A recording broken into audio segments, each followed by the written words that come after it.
Tantor Audio, a division of Recorded Books, presents Remembering Dresden by Dan Walsh, narrated by Kirby Hayborn. 1. The Present. How was it that just being in a certain place could give you the creeps? Jack Turner never understood it. He wasn't superstitious. He was a rational, level-headed guy with a fairly disciplined mind. Nevertheless, he was on his way to check out a lakeside cabin after selling another perfectly good cabin on the same lake less than 3 miles away. Just one reason. The other cabin gave him the creeps. They'd start the moment Jack would drive onto the property and intensify by degrees the closer he got to the front door. Once inside, the tension would become almost unbearable. Jack hadn't even been there when the murder was committed. The first time he had actually been inside the cabin, everything had been cleaned up. But he had seen the crime scene photos and video, and Sergeant Joe Boyd, the officer in charge of the case, had explained what happened in detail. Jack could see it all in his mind, imagined the entire scenario as it unfolded that crazy day and night almost 1 year ago. He could see where the body lay, a single gunshot wound to the chest, the dead stare in the eyes. He could feel the fear the victim must have felt in the moments before the fatal shot. He'd known the same fear when the same killer had come after him. As bad as it was, some good had come out of the tragedy. Jack had inherited the dead man's condominium and his cabin on Lake Sampson, the cabin that gave him the creeps. After a few months, Jack had been able to sell it to a trio of fishermen who couldn't care less about its history. He decided to use the money to buy another one. There were hundreds of them in the hills and lakes around Culpeper. Turn right in 1/4 mile. Your destination is on the right. The GPS lady's voice interrupted Jack's thoughts. He looked at the screen, then at the row of trees on his right, expecting an opening to appear. It did. A moment later, she stated the obvious, and he turned right. She failed to mention it was a dirt road. Jack hated dirt roads. He wasn't driving a pickup, but a BMW sedan. The car vibrated through the first 50 yards until the road began to smooth out. It stayed smooth until he passed a dirt road on the left. He kept driving till he reached a clearing. The cabin was on the right, a beautiful unobstructed view of the lake on the left. As he did, his phone rang. It was Rachel. "Hey, Rach, what a nice surprise." "Well, I had a few minutes before my next class. Thought I'd take a chance and see if I could reach you." Rachel Cook was attending Culpeper University, once again as a student. She'd worked there a few years after getting her bachelor's as a professor's assistant, but was now studying for her master's. "I'm glad you did," Jack said. "I actually just pulled up at the cabin a few seconds ago." "How is it?" "Haven't gone in yet, but the outside's nice. Definitely bigger than the other one. Doesn't look like anyone has lived here in a while." He stepped onto a porch that wrapped around the front and side. "No evidence of a woman's touch."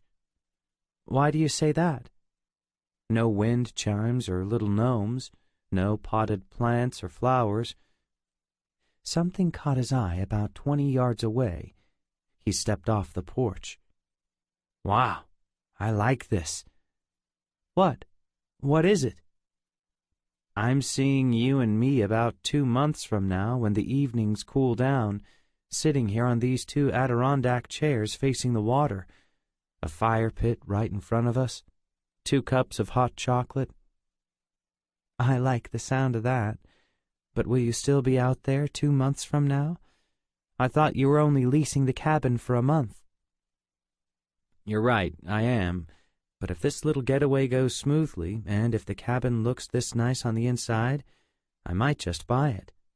The owner really wants to sell, but he was open to the idea of leasing it to me for a month to see if I like it." "It's going to be hard not seeing you for a month," she said. "Who said anything about not seeing each other?" "I thought you were on this retreat with strict orders to get your doctoral dissertation hammered out." "Not the whole thing, just the main outline. Maybe the first few chapters. I'll need some peace and quiet for that, but that's why I came out here, to get away from all the hassles at the school, not you." "I'm glad. So when should I come out?" "How about tonight? Give me a couple hours to get set up." "No, not tonight. That's too soon. That'll get you started off on the wrong foot. You really need to get this dissertation going. Last week, you went on and on about how much pressure the school's putting on you to get it started. Your publisher, too." When the school had offered Jack his old professor's slot, it was with the understanding that Jack would finish his doctorate.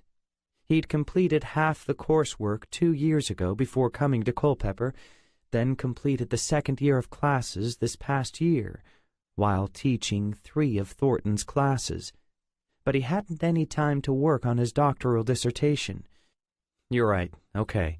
I'll behave. But seriously, I didn't set up this retreat to take a break from you. You are not a distraction. Well, maybe you are, but a good one." "So, have you figured out what the dissertation is going to be about?" "I've narrowed it down to 3 things. My goal in the first few days is to get it down to 1. "Well, let's make that our goal then. I'll come out when you finalize your topic. What 3 things are you wrestling with?" "They're all World War II related. Jack's first 2 published books were about World War II. That's what his publisher wanted for his next book, too. One idea contrasts the success we had rebuilding Japan and Germany after the war compared to the total failure of trying to rebuild Iraq. Another explores why German technology was so much more advanced than ours, and why none of it helped them win the war." "Those sound promising. What's the third one?" "It's a little different and, oddly enough, the one I'm leaning toward. It's about Dresden." "Dresden? Okay. Why? The other 2 make some sense to me. What could you say in a dissertation about Dresden?" "See, your reaction proves it. It's a fairly obscure topic. That could be a plus, a way to help it stand out in a crowd. You probably haven't heard hardly anything about Dresden, have you?" "Maybe a little. I think we bombed it or something during the war, right?" "We more than bombed it. We literally burned it to the ground, killed tens of thousands of civilians in the process." "Ever heard of Kurt Vonnegut?" "The author?" "Yes." "I think we read one of his books in a class." "Probably Slaughterhouse-Five," Jack said. "That's it." "Well, he wrote that partly about Dresden. He was there during the firebombing as a POW, witnessed all the horrors that occurred after. But hardly anyone's ever heard anything about it. It's almost a forgotten chapter of the war's history. To me, it's one of the most intriguing and tragic stories to ever come out of World War II." "Well, I'm sure you'll make the whole thing come alive. Anyway, I better get going. Call me again. Soon." 2. Dresden, Germany, February 13th, 1945. Some say life is not measured by the multitude of our days, but by the most significant moments in our experience, whether good or bad. For Luther Hausen, there was only ever one moment that mattered, one day by which all other days were measured, and it wasn't a good day. It was beyond bad, the very definition of horror. The day began late in the afternoon as Luther walked with his big brother Ernst along the Augustusbrücke, a wide bridge that crossed the river Elbe. Luther was 8 years old, Ernst 12. They were on their way to the beautiful Altmarkt to meet their sister Eva, who worked in a bakery there. Eva was 28. Luther thought she was very pretty. Having Eva was like having 2 mothers. She always treated him well. Ernst was just all right as big brothers go. At the moment, he was pulling too hard on Luther's arm. "We don't have time to stop and watch the boats." Ernst didn't look back as he spoke. "I wasn't looking at the boats. I just wanted to rest a minute. I'm running out of breath." "We can't rest either, Luther, or we'll be late. Mother said we must be on time to meet Eva. She doesn't know we're coming, remember? If she leaves before we get there, we'll never find her in this crowd." "Would you let go? You're hurting my arm." "I'm sorry," Ernst said, "but you see these crowds. Do you know what would happen if we got separated? I'd never find you. One of these strangers would walk off with you, and then—" "Why would they do that?" Luther said. "Never mind, just keep up." Ernst looked back, gave him a quick smile. They were almost completely across the bridge now. Luther looked ahead toward the Altmarkt, the beautiful big buildings on either side of Schlossstrasse. Just to the right was the big Catholic cathedral, the Hofkirche. Luther had never seen the inside. Mother said Protestants weren't allowed. Beyond that was Hausmannsturm, the palace tower. Eva was so lucky to work in the town center. It was such an exciting place. The Altmarkt was often crowded, but today there seemed to be more people than ever, and they all looked so poor. "Who are all these people, Ernst? Where have they come from?" "They are called refugees. I don't know where they're from. From all over, I suppose." "Why are they here?" "Because they have nowhere else to go. Their towns have been destroyed by bombs or else taken over by the Russians. They come here because Dresden is the only safe place to go. They know the bombers never come here."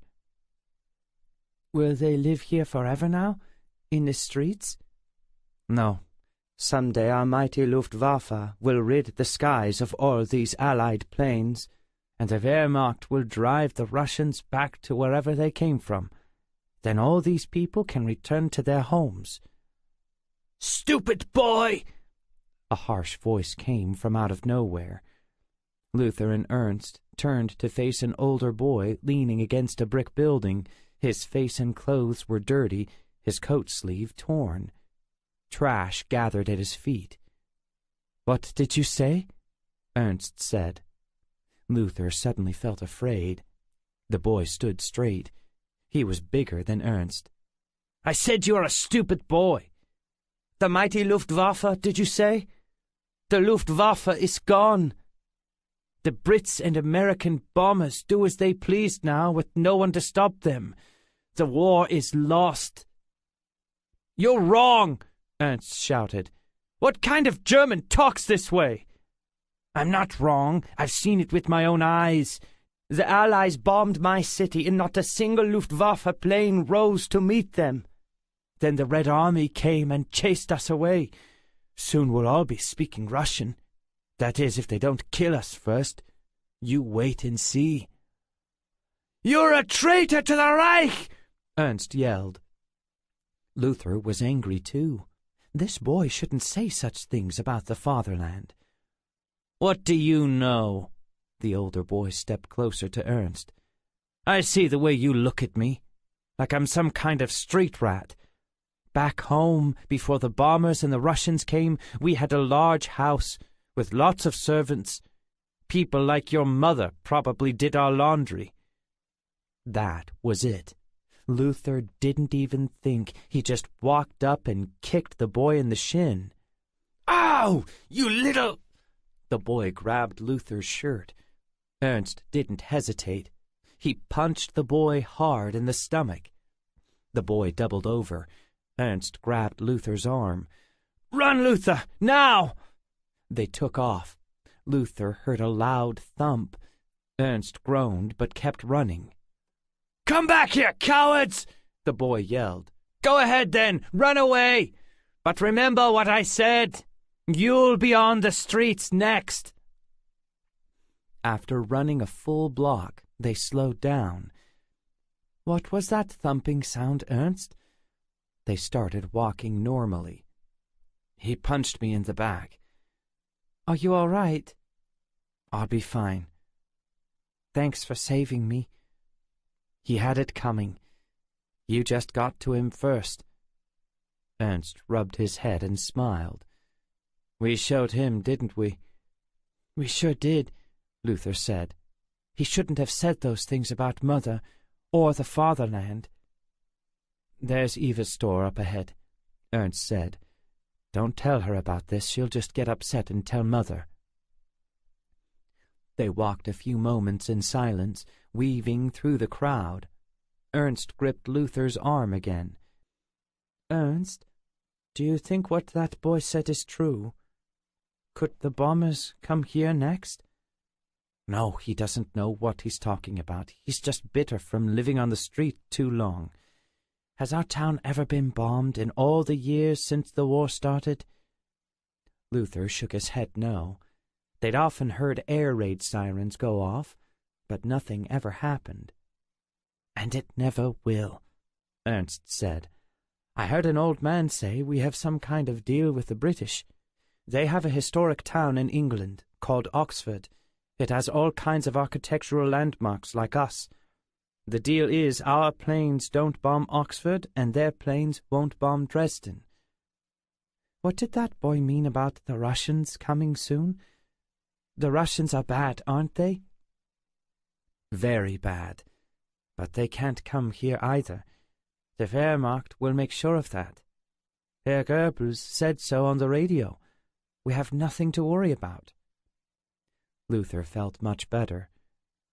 "Ernst, how much longer before we win the war? Father has been gone so long." If it wasn't for the picture over the fireplace, Luther wasn't sure he'd remember what their father looked like. "It can't be that much longer," Ernst said. He didn't look at Luther as he said this. He never looked at Luther when he spoke of their father. 3. Later that night, Luther sat calmly clutching his third-grade reader, warming himself by the fireplace. The world at the moment consisted of 2 children named Heinrich and Hilda doing various things that didn't take more than 4 letters and 1 syllable to accomplish. He loved to read. For now, he'd have to do all his reading and other schoolwork at home. When they'd showed up that morning, he and Ernst were told all the school buildings were needed as temporary housing for the refugees. A few hours ago, just after dinner, Ernst had left for a special meeting with the Hitler Youth. He said it also had something to do with the refugees, but wouldn't say more. Ernst never told Luther much about what went on at his meetings, always pretending he was guarding great military secrets. Lately, whenever Ernst left for his meetings, Mother and Eva would say things about the Hitler Youth Luther knew would anger Ernst. They were doing it now at the dining-room table. He glanced down at the pages of his book as he listened. "You know what all these refugees really mean," Eva said. "The war is coming closer to Dresden." "Don't be so dramatic, Eva. It's not as bad as that. Besides, show a little charity. They've been thrown out of their homes. They have nothing left but what they can carry." "It's not a question of charity, Mother. It's a question of money. Mr. von Esch said between what these people steal and what he's been forced to give away, he's hardly making any money anymore. If he's not getting paid, then he can't pay me. We haven't seen one of Father's checks from the military for over 3 months. How will we live?" Mentioning Father seemed to pull Mother out of the conversation. She didn't answer Eva right away. She just sighed and looked away. "I hope he is well." Neither said anything for a few moments. Eva sipped her tea. "Things are not going well with the war, Mother. The things the refugees are saying, and not just a few of them, totally contradict what Herr Goebbels is saying on the radio. All the land we gained at the beginning of the war, the Allies have taken it all back. Now their bombers are bombing every major city in Germany, one by one. The Luftwaffe is nowhere in sight." "Keep your voice down, Eva," Mother scolded. Luther could feel their eyes looking in his direction. He put his finger on the left page, pretending to follow along with the words as he read. "With your eyes, Luther," Mother said. "Read with your eyes, not your hands." "Yes, Mother." They continued to talk, but he could still hear their loud whispers. "The Americans and British," Eva continued, "have reached the Rhine, and the Russians have already crossed into Germany. Everyone is saying it is just a matter of time before the war is completely lost." "It's already lost, if you ask me," Mother said. "The Führer is a madman. He has brought all this destruction on Germany himself with his ambition and greed. I've seen this coming for years. I tried to tell your father." She held her head in her hands. "If he does not return to me—" Her voice trailed off. "Don't say that, Mother. Father will return. One of these days he'll come right through that door. Remember that accident at the cigarette factory before the war? 12 men around him were hurt. Only Father escaped unharmed. He has luck on his side." "God was watching over him," Mother said. "But I think God has abandoned Germany now." A look of dread came over her face. "We have done too many terrible things, especially to the Jews. I never thought it was right, never, calling them Christ-haters. The Bible says they are God's chosen people. Christ was a Jew. The apostles were Jews. He taught we should love our enemies, but what have we done? Our family has done nothing against the Jews. We were always kind to them when they were still here. Yes, when they were here. But where are they now? We stood by and said nothing when they were all taken away." Eva sighed. "What could we have done? Nothing. How can God blame us for that?" A strong smell of baking bread wafted into the living room. Luther thought about how nice it would be to have some butter to put on that bread when it was done. Maybe after the war they would have butter again. There was silence for a moment. Luther looked over at his mother and Eva. Eva got up from her chair and walked to the window. She stood holding the edge of the drapes aside with one hand, just staring outside. "What is it, Eva?" Eva was still looking out the window. "It's nothing." "What? Tell me." "It's just... I've been looking around the city lately, and I've noticed—" She halted again. "Noticed what?" Mother said. "I noticed there are no young men left my age, even among the refugees. They are all boys like Ernst, or else old men." "But that is because the young men are at war." "Is it?" Eva said with some anger. "But what else could it be? What if this war has taken away any chance for me, and I am to become an old maid?" Poor Eva, Luther thought. 2 of the young men Eva courted before the war had been killed, one on the Russian front, the other in Belgium. "They cannot all be dead," Mother said. "Haven't you heard? They've come for Gerhard Hammel. They've put him into the war straight from the Hitler Youth. He is only 2 years older than Ernst, a boy. What else can that mean, except that they have gone through all the young men?" Eva began to cry. Luther looked up again. Mother had her arm around her shoulder. "I wish I had left years ago, with Arthur." "That boy from America?" Mother asked. "You hardly knew him." "But we were in love, Mother. I know that now. It could have worked.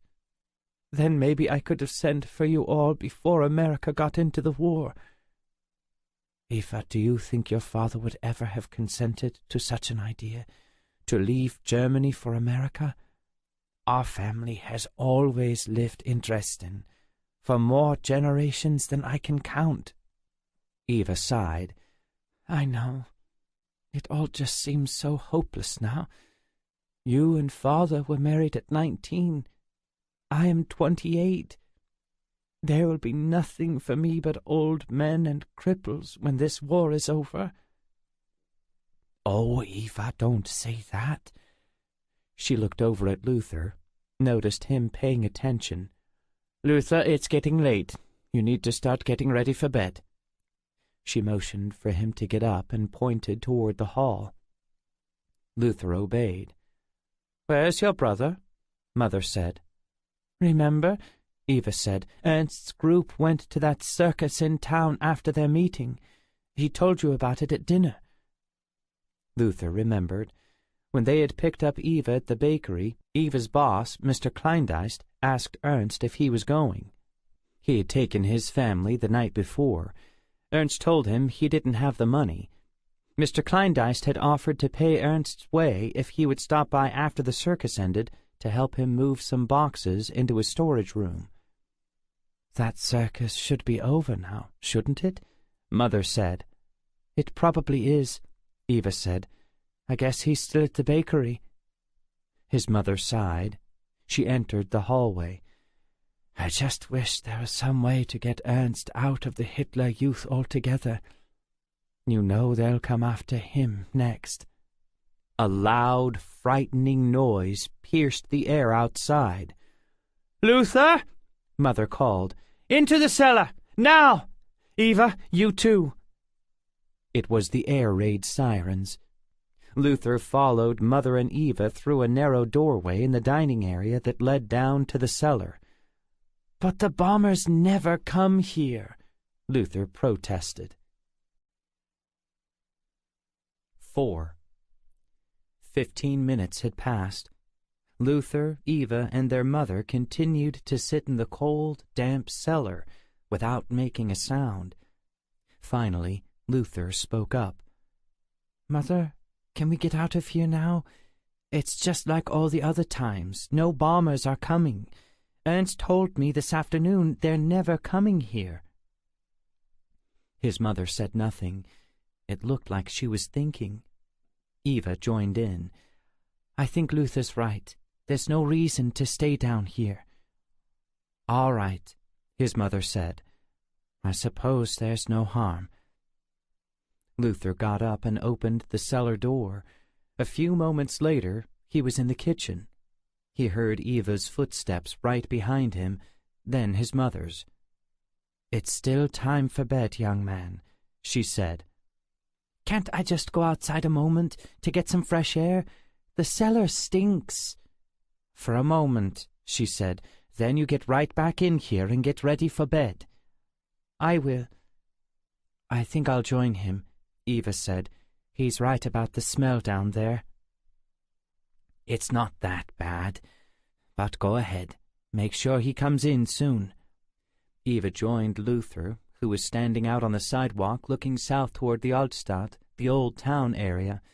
The air was crisp and cool, the night sky a pleasant dark blue. Although most of the city lights had been dimmed because of the air raid, you could still see specks of light here and there downtown. "Smells much better out here," Eva said. Luther nodded. "But you should be wearing a jacket." "We're only out here a minute." Suddenly, Luther heard something, a deep, droning sound up in the sky. At first, he didn't know what it was. Eva said it before he could. "Those sound like planes." "You think they are bombers?" "I don't know," Eva said. "It doesn't sound like there are too many of them." Then Luther saw something strange. "What is that?" He pointed to the sky above the downtown area in the direction of the stadium. "What are those?" "I'm not sure," she said, "but it doesn't look good." "They look like flying green Christmas trees all lit up," he said. "See? They're falling from the sky." Some of the neighbors had come out from their houses and were also pointing to the green lights in the sky. The sound of planes faded, but he noticed something else. "They're coming down on little parachutes, see?"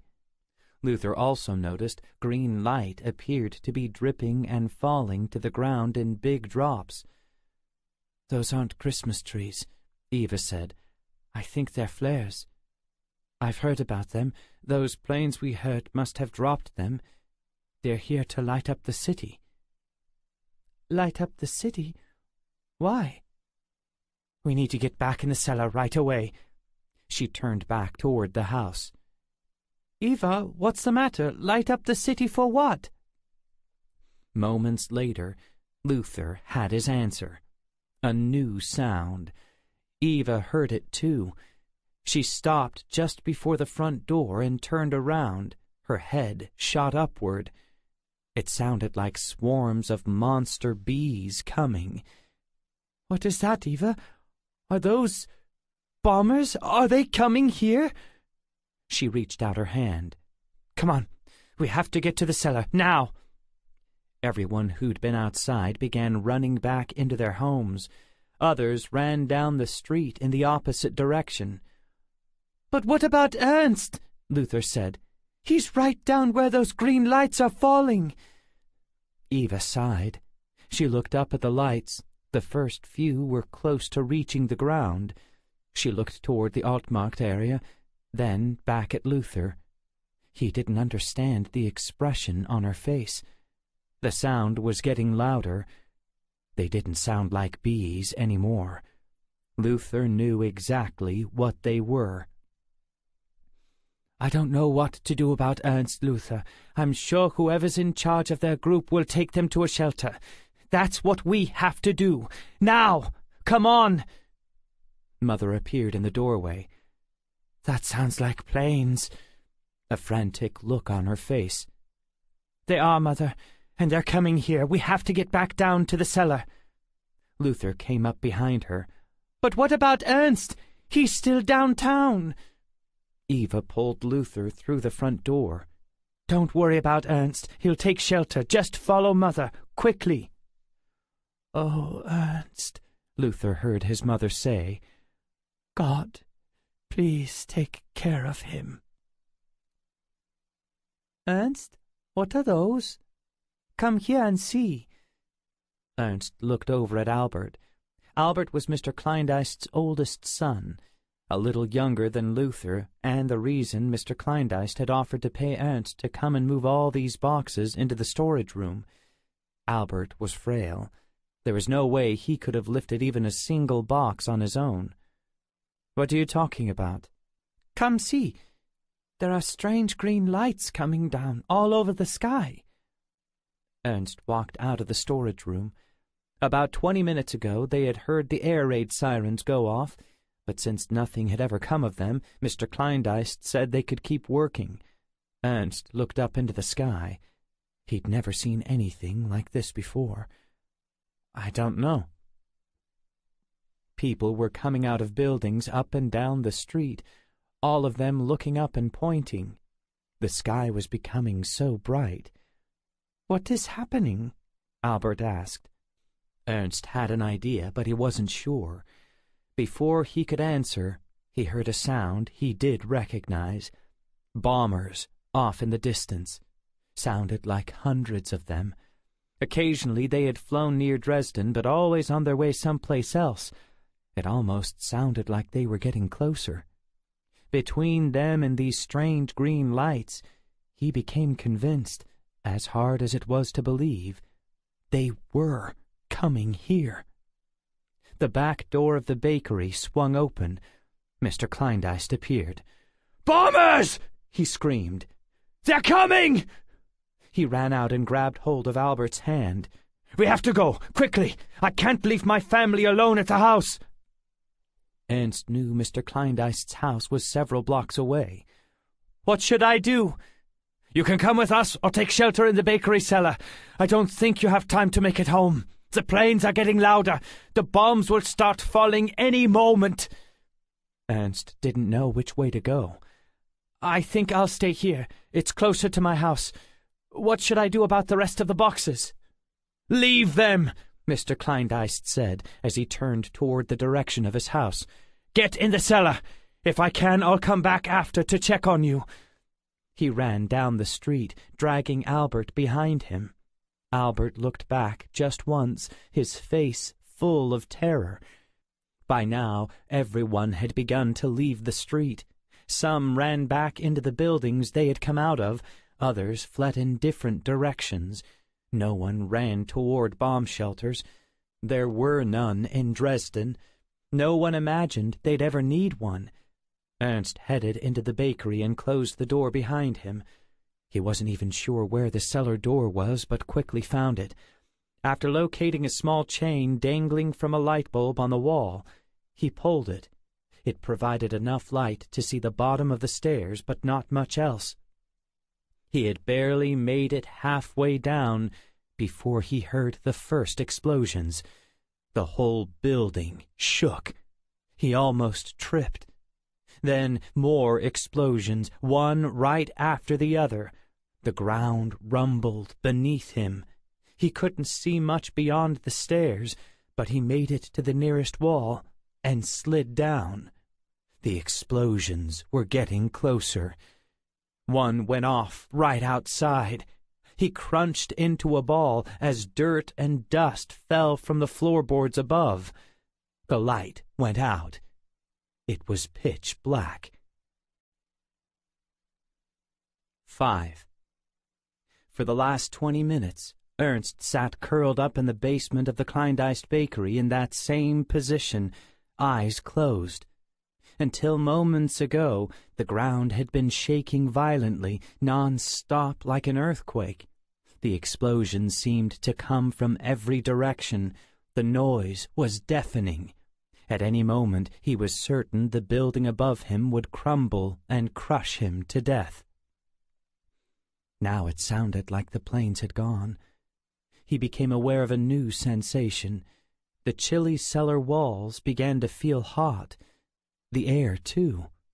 Like breathing in front of a large fireplace. He had to get out of there. He wondered what had become of Mr. Kleindienst.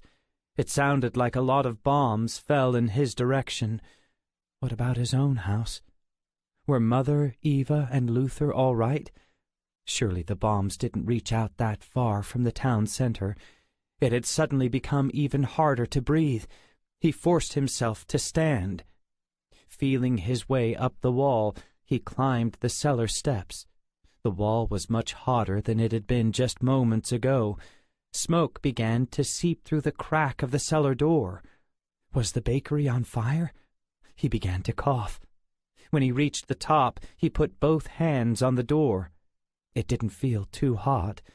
He tapped the brass doorknob. It was warm, but it didn't hurt to touch it. As he opened the door, the intense heat in the hall almost forced him back a few steps. But he couldn't stay in the cellar. He'd die there if he did. He remembered a pile of towels in a laundry basket by the bottom of the stairs. Hurrying down, he grabbed one. Right outside the cellar door was a bucket filled with dirty mop water. That's what Mr. Kleindienst had been doing just before he left. Ernst dipped the towel in the bucket and wrapped it around his head and shoulders, then took a few steps toward the front of the store. Everything was all wrong. He realized why. The ceiling had caved in, crushing all the displays. The Kleindienst bakery had occupied the ground floor of a 4-story building. He looked through a huge hole and could see at least 3 floors up. Suddenly, a flaming black object came hurtling down through the hole. Ernst backed out of the way, barely in time, as it thumped to the ground. He backed out further toward the rear doorway, in horror at the sight. It was the body of a woman, charred and smoldering. Out through the back door, he was soon standing on the sidewalk near the street. He almost stumbled over a heap of bricks and stones now piled up in front of the bakery. Half the buildings across the street were gone. He could actually see into the next block. Those buildings were on fire. In fact, most of the buildings were on fire. Everywhere he looked. He ran toward the end of the street and gazed out toward the old town area. The panorama before him shocked his senses. It was like a scene from Dante's Inferno, an image of hell itself.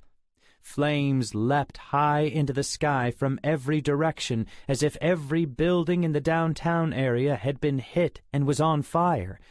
The air felt hotter than the cellar and seemed to grow even hotter by the second.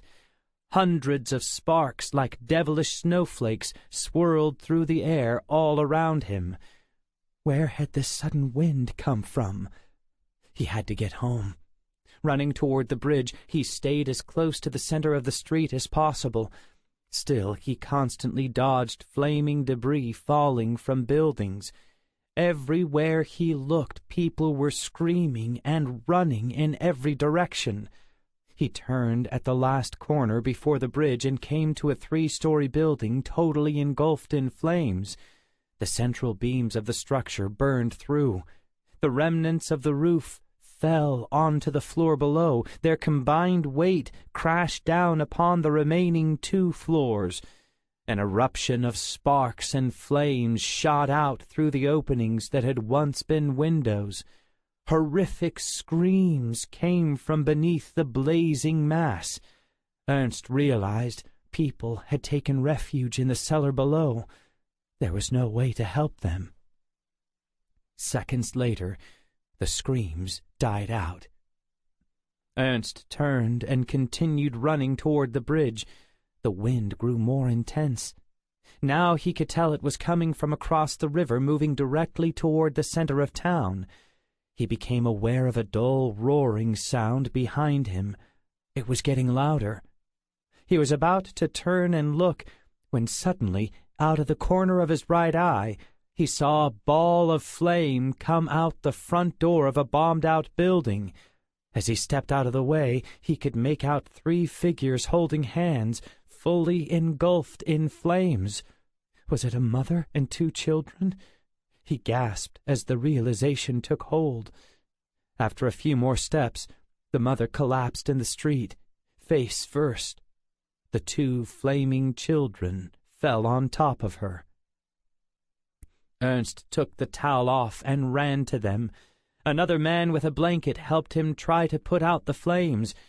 The 3 blackened figures didn't move or make a sound. Ernst and the man, both coughing, stopped and looked at each other. "They're dead," the man said.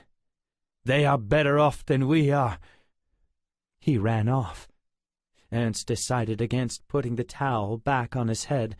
Besides being filthy, it was completely dry. He continued his trek toward the bridge. The heated wind had picked up speed.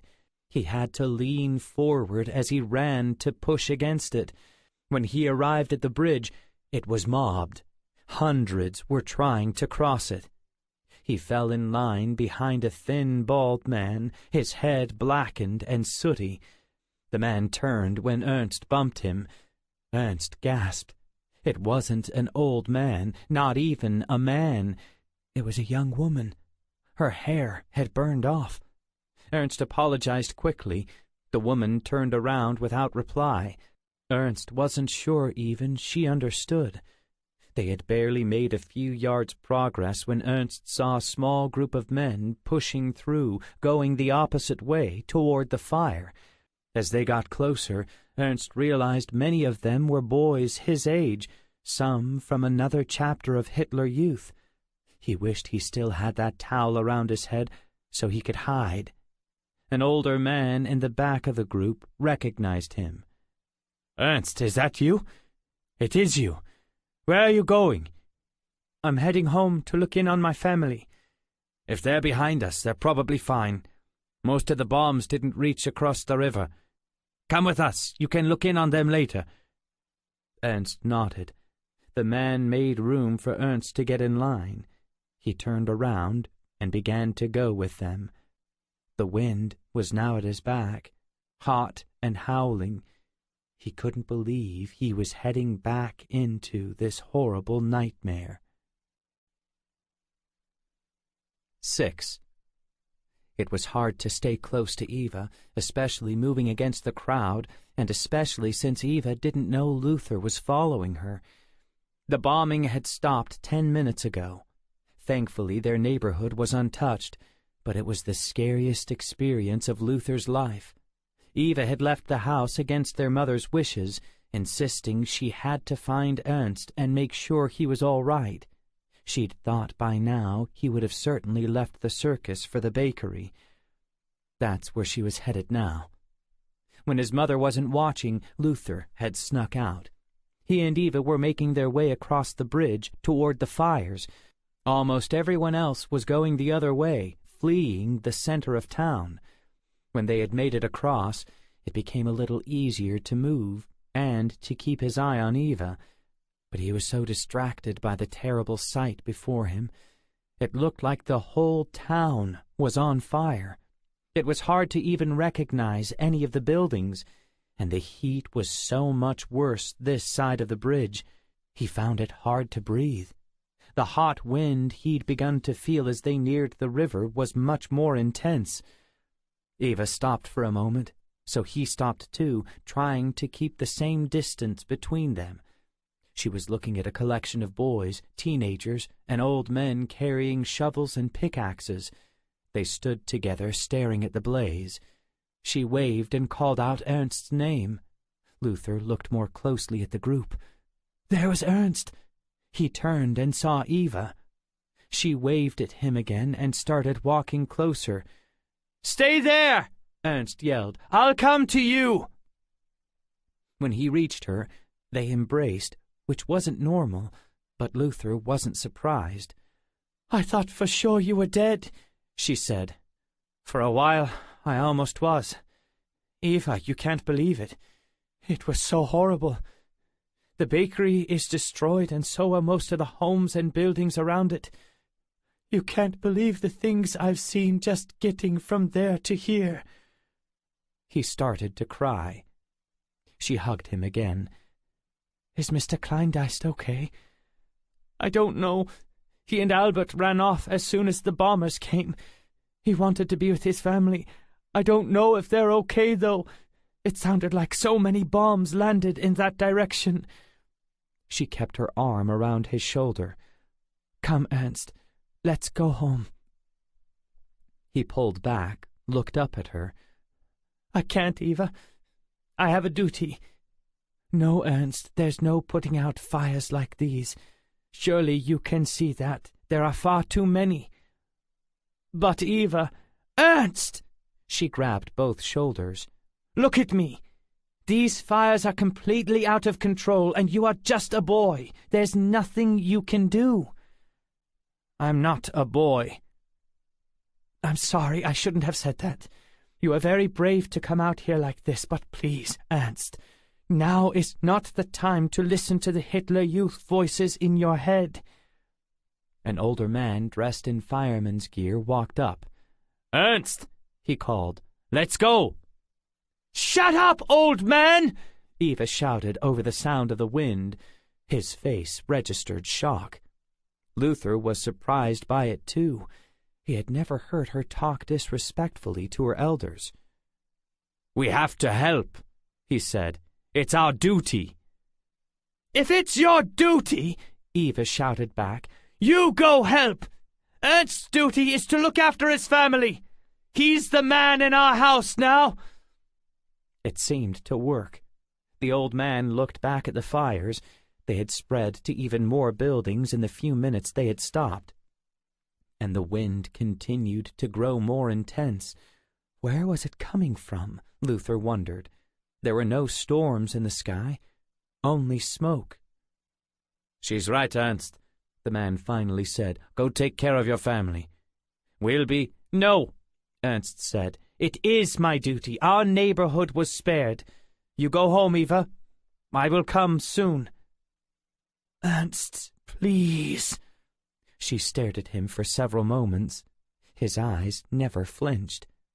Luther knew he wasn't coming. Be careful, she finally said. Don't stay a moment more than you have to. They hugged once more, and she turned to go. Luther quickly hid behind an older couple until she passed. He watched until she disappeared into the crowd flowing across the bridge toward their home. Who should he follow now? Eva or Ernst?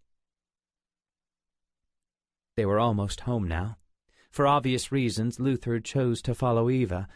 It was just too hot on that side of the river, and way too scary. Eva was just about to turn down the street that led to their house. It was time to catch up. Things would go much better with their mother if he came home with her. "Eva, wait up!" She didn't seem to hear, so he yelled louder. She stopped and turned. "What are you doing here?" She was angry. "I followed you.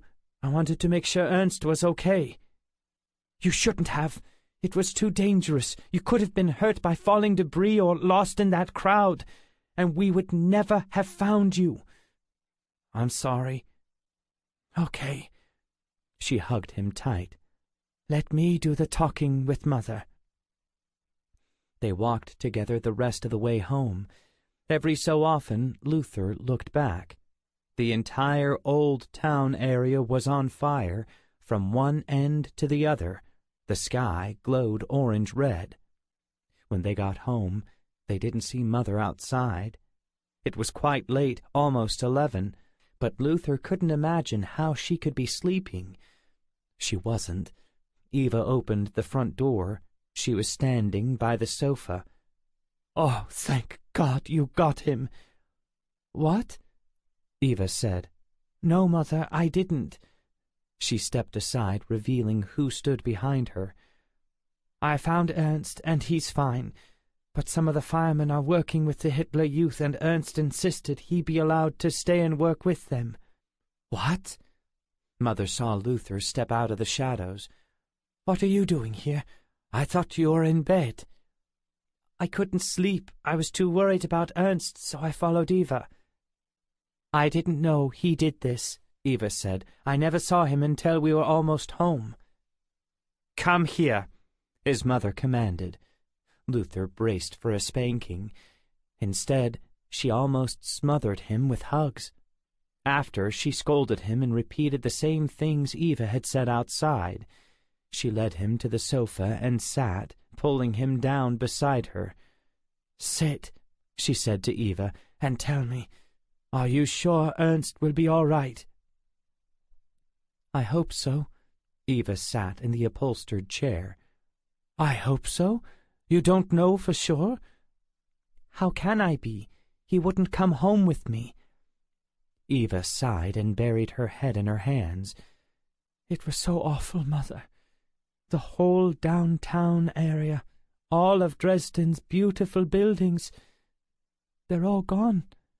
Either blown up or burned up in the fires, and the fires are still raging. You can't even imagine the sight. It was so hot across the river I could barely breathe. It's pointless what Ernst and his group are trying to do. There's no way to stop fires like these." She looked up. "I only hope those in charge will realize this and let him come home." "What do you think will happen if they don't?" Mother asked. Eva looked at her, but didn't answer. The look on her face was answer enough. 7. A few hours had passed since Eva and Luther had returned home. After being given some cookies and milk, Luther was sent to bed. But he couldn't sleep. How could he after the things he'd seen? Even more so, with Ernst not lying in his bed. They had shared the same room every night. With his father gone so long, Ernst was the one Luther turned to whenever he had a bad dream. He sat up and looked at the far wall. Another reason he couldn't sleep. It was glowing a bright orange. Every other night the wall was either dark or reflected the soft white light of the moon. He quietly stood and walked to the window. The buildings across the street were right where they belonged. It was the sky that was all wrong. That's where the orange glow came from. Luther knew why. Everything on the other side of the river was still burning, where Ernst was. But they surely couldn't be working all night. Ernst was just a boy, only 2 years older than him. He needed to sleep, in his bed, next to Luther. Luther decided to sneak out once more, to go find Ernst and bring him back home. That was the only way he would ever get any sleep on a night like this. He quickly dressed and opened his bedroom door a crack.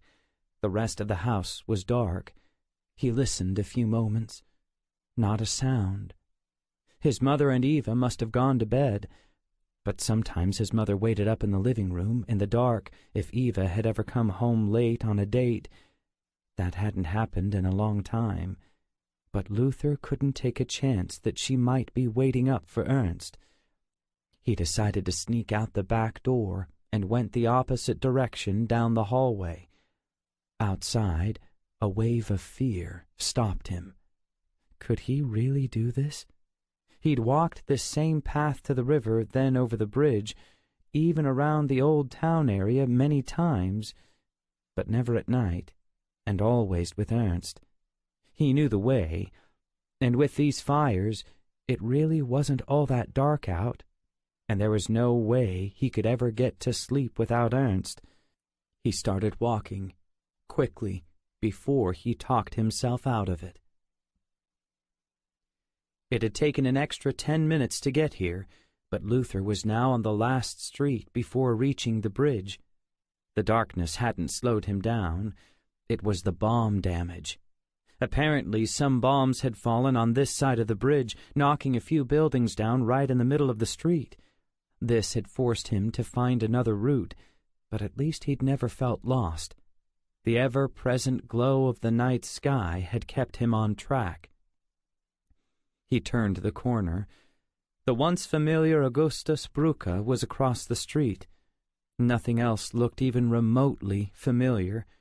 From left to right, everything was still on fire, one massive wall of flame, and the intense heat he'd felt on the other side of the river hours ago had reached this side. It was actually pushing him forward, toward the bridge. Small groups of people huddled together along the riverbank on either side of the bridge. As he got closer, he saw all of them had blankets or towels wrapped around their heads. The bridge was still crowded with people, though not as many as before, most of them coming this way. He walked up to a few of these groups near the riverbank, hoping to find Ernst among them. He didn't. Then he realized if Ernst wasn't with the Hitler Youth anymore, he wouldn't stay down here. He'd go home. Luther certainly hadn't seen him on his way here. Ernst had to still be on the other side. Luther decided to try and make it across the bridge. Since so many people had left the old town area, maybe it wouldn't be so hard to find Ernst's group. He could just ask people if they had seen any Hitler Youth fighting the fires. How many of them could there be? He squinted his eyes against the heated wind and began walking toward the bridge. At the base, he bumped into a woman with her arms around 2 children. "Where are you going, little boy?" she said. "You can't go back there. The fires are too hot, and they're coming this way." "I've got to find my brother. He's over there with the Hitler Youth trying to put them out." "No one is trying to put out fires anymore. It's no use. We were told to get over the bridge right away. There's nothing to stop the fires from burning all the way to the river now. But I did see some young boys a little older than you working with some old men. They were carrying the wounded on stretchers toward the riverbank. Maybe he's with them." "Okay, thank you." That had to be Ernst's group. He started pushing his way through the crowd. When he had almost reached the far side of the bridge, everyone suddenly stopped walking. An eerie silence swept through the crowd. The only noise he heard came from the wind and the roar of the flames. Every eye instantly looked up. "Listen!" someone yelled. Hear it?" Luther did now. So did everyone else. The low, droning sound of bombers coming from the west, just like before. Another wave was coming. Pandemonium broke out. People started screaming and shoving. 2 people instantly went over the stone rail and plunged into the river. The mob around him instantly turned and headed back in the other direction, the same direction Luther had been going. No one wanted to be stuck on the bridge. The sound grew louder. The planes weren't just getting closer. There were more of them. Many more. Luther noticed a man carrying a child in his arms with a woman right beside him. She held another child by the hand. He followed them. The man got off the bridge and turned left, then down the riverbank. Luther was right behind him. The man ran away from the bridge. "We've got to get to that open area," the man said. "See it? They didn't bomb the open areas or by the river last time. Maybe we'll be safe there." Luther tried to keep up, but he tripped. When he got up, the family was too far ahead, but he could still see them, so he started running again. The plane noise was so loud now. All along the riverbank, people were looking up and pointing. Luther stopped a moment to look. The first few squadrons of bombers were just reaching the city. You could see them perfectly outlined by the reflection of the fire on the wings and fuselage. Then the bombs started falling again. He could actually see them falling from the bottom of the planes. Everyone started screaming. 8. The first explosions were the loudest sounds Luther had ever heard. The ground beneath him rumbled and shook with each one. He began to scream, but couldn't hear a thing coming out of his mouth. He glanced back toward the old town area as 3 huge explosions went off, one after the other. 3 fiery mushroom clouds followed, rising high in the sky. Luther buried his face again into the riverbank.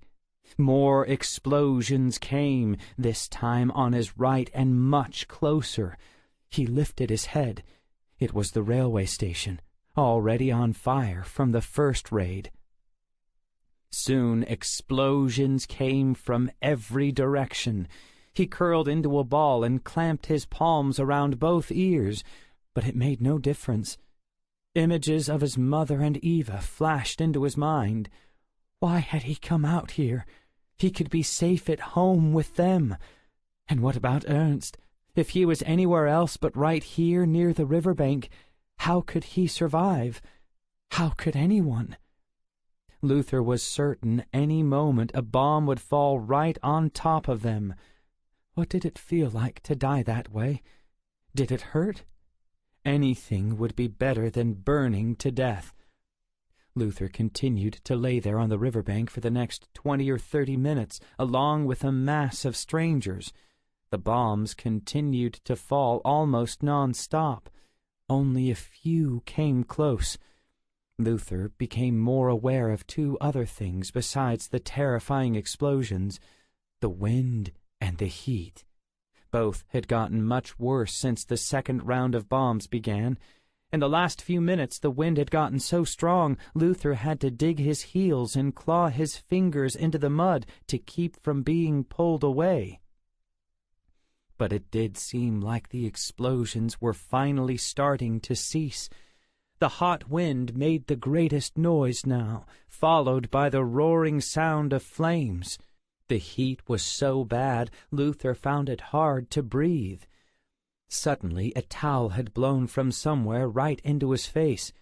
He clung to it, then crawled carefully toward the edge of the river. Dipping the towel into the water, he wrapped it around his head. It offered only a tiny bit of relief.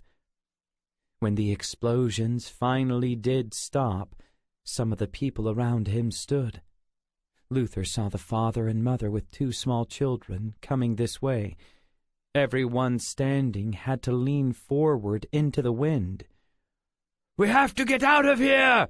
The father yelled, not just to his family, but to anyone who would listen. "Get back across the bridge to the other side! The fires will be here soon, and this wind! The fire is causing it! Can't you see? It's sucking the air all around it into itself! If we stay here, we'll be sucked into the flames!" What a horrible thought! Luther got up. He had to crouch to fight against the wind. He glanced over his shoulder at the wall of flame, now only a few 100 yards away. The father was right. Closer to the edge of the flames, Luther saw all kinds of objects being lifted off the ground and sucked into the fire. They had to get away. The father started leaving, heading toward the foot of the bridge. Luther followed, but noticed over half the people stayed put, unwilling or unable to move. Those who did leave walked quickly, but each step filled Luther with fear. To get to the foot of the bridge, they had to backtrack a bit and actually move toward the flames. The wind was so strong, Luther was afraid it would suck him right in. He moved to the middle of the small crowd to shield himself. Finally, they made it to the bridge and began to cross. The wind picked up speed with each step. A third of the way there, Luther heard screaming over the stone rail. He looked and saw a large number of people fleeing from the buildings closest to the river. Some were already on fire. When they tried to cross the road that ran along the river, something terrible happened. It took a few moments for Luther to realize what he was seeing. The people only got so far across the street, screaming in agony the whole while. One by one they stopped, as if their feet could not take another step. Luther realized why. The asphalt on the street had melted from the heat. Their shoes were becoming stuck in the liquid tar. Seconds later, they'd fall right into it, and their bodies would catch fire. He couldn't watch any longer. The wind had become even worse halfway across the river. Luther had to hold tight to the railing with each step. Their group was met by another group going the other way, toward the flames. For a brief moment, Luther got excited because it looked like another combination of firemen and Hitler Youth. But Ernst was not among them. The father who led their group yelled to their leader, a middle-aged man. "You have to stop, or you'll all die! The fires are almost to the riverbank, and this wind, it's because of the fire! It's sucking all the oxygen into itself!" "We have our orders," the older man said. "There are people over there who need our help. Step aside." "Please," the father pleaded, "turn back. It's too late to help." The fireman ignored him and continued leading his group toward the fire. As they crossed paths, Luther looked at the faces of some of the youth. Their eyes looked straight ahead, terrified by the sight. It made him shudder to think Ernst would have been led by someone just as foolish, and that Ernst might already be. Luther couldn't finish the thought. He kept walking, one foot after the other, against the hot, violent wind. Soon it became too hard. His legs started feeling weak. An extra strong gust knocked him on his behind. He started to roll down the bridge the wrong way. He couldn't stop or get up. "Ernst!" he screamed, not knowing why. The wind dragged him a few feet more. Then someone grabbed his wrist. "Give me your other hand!" Luther looked up. It was the father. Luther did, and the man pulled him to his feet. He helped Luther back to the group he'd been leading. He took the child he'd been holding back from its mother, and they all continued their trek. The father held Luther's hand. Luther was more than happy to let him. Right when they reached the far side, they heard shouts and screams coming from the other end of the bridge. Luther let go of the father's hand and braced himself behind a stone piling, then turned to see. The line of firemen and Hitler Youth had reached the street, but so had the sucking wind. Luther was horrified by what happened next. The older man who'd been leading the group was flying through the air, reaching back with his hands toward the others, screaming for help. They couldn't help. They linked arm in arm, trying to stay together. Suddenly, the next man in line lifted off the ground. For a few moments, he still clung to the third man's hand, but he couldn't hold on. The sucking force was too great. He started flying away. The first man continued to fly up and back toward the wall of flame. Before reaching it, his clothes caught on fire. In a few moments, so did the second man. The rest of the group broke rank and fled across the bridge toward Luther. He slid down to the ground, his back against the stone piling, and covered his face with his hands. It was like the fire had come to life, like some huge monster swallowing up everything and anything in its path. All he could think of was to flee. He had to get away from this sucking wind before it reached him. He knew the way home from here. He got up and ran as hard as he could. But as soon as he reached the first street, he knew it wouldn't be that simple. The street was gone. So were all the buildings on either side. Now just a mountain of smoking bricks and rubble. The bombs from the second raid had reached this side of the bridge. "Oh no," he thought. "Mother and Eva." 9. The sucking wind had become less intense the further Luther got from the river, but the heat still made it hard to breathe. All around, new buildings were on fire, ones left untouched after the first raid. The biggest problem was how to get home. He had no trouble seeing. The fires continued to light up the ground and sky all around him. But the roads he'd used to get here were now blocked by the rubble. He started walking in the general direction of his house, hoping something would begin to look familiar before long. He tried to keep his eyes focused in front of him. It was all so frightening. Luther had only seen one other building on fire before tonight, and it was just part of a top floor. Happened about a year ago. He, Ernst, and some friends had stood on the far sidewalk and watched the firemen put it out with their hoses. The whole thing took less than an hour. The boys had talked about it for days. This was too much to take in. There were almost as many buildings on fire as not, and some were just gone. Completely gone. He hadn't seen any firemen trying to put the fires out, at least not yet. When he'd made it beyond the first few blocks, he finally saw a few working on one building. He stopped to watch. It didn't seem like what they did made any difference. He wondered why they even bothered until he heard the faint cry of people screaming from the cellar.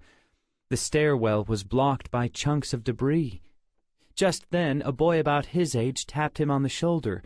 Luther turned and was startled by the boy's face. It was completely black. Only his eyes and teeth were white. "Do you know where my house is? I know where it used to be, but everything's changed. It's not where it's supposed to be." Luther shook his head no. "I'm trying to get back to my own house. Do you know where your mother is?" The boy didn't answer. He repeated the same thing almost word for word, then walked away. Luther realized he should keep moving. He really did have to get home, see if Mother and Eva were okay. What if they weren't? What if the bombs had reached his neighborhood? If they were gone, he'd be totally alone. He hadn't found Ernst yet. Would he ever? Luther looked toward the old town area for a moment. His view was partially obstructed by a collapsed building. He stepped to the side to see better. Another row of bombed and burning buildings blocked his view of the river, but above them the tops of the flames spread out from one side of the sky to the other. That's where Ernst was, somewhere back there. Tears began to roll down his face. As he turned and began to run toward his house, it felt like he was saying goodbye to his brother. But he didn't have any choice. He had to make sure Eva and his mother were okay. How could he make it without them? A walk that used to take 15 minutes took 3 times that, but Luther finally made it to his neighborhood. As he neared his street, he took some courage that far less homes had been bombed here compared to the area by the river. He turned the final corner. His eyes shot halfway down on the left. A great sigh of relief. Their home was intact. 2 homes at the far end of the street, however, were gone. He somehow found the strength to run.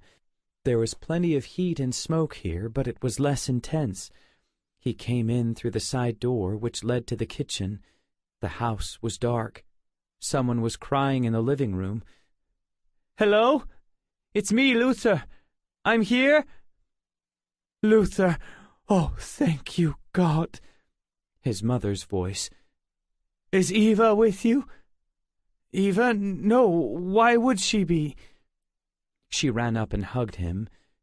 "She left about 20 minutes ago, looking for you. I didn't see her."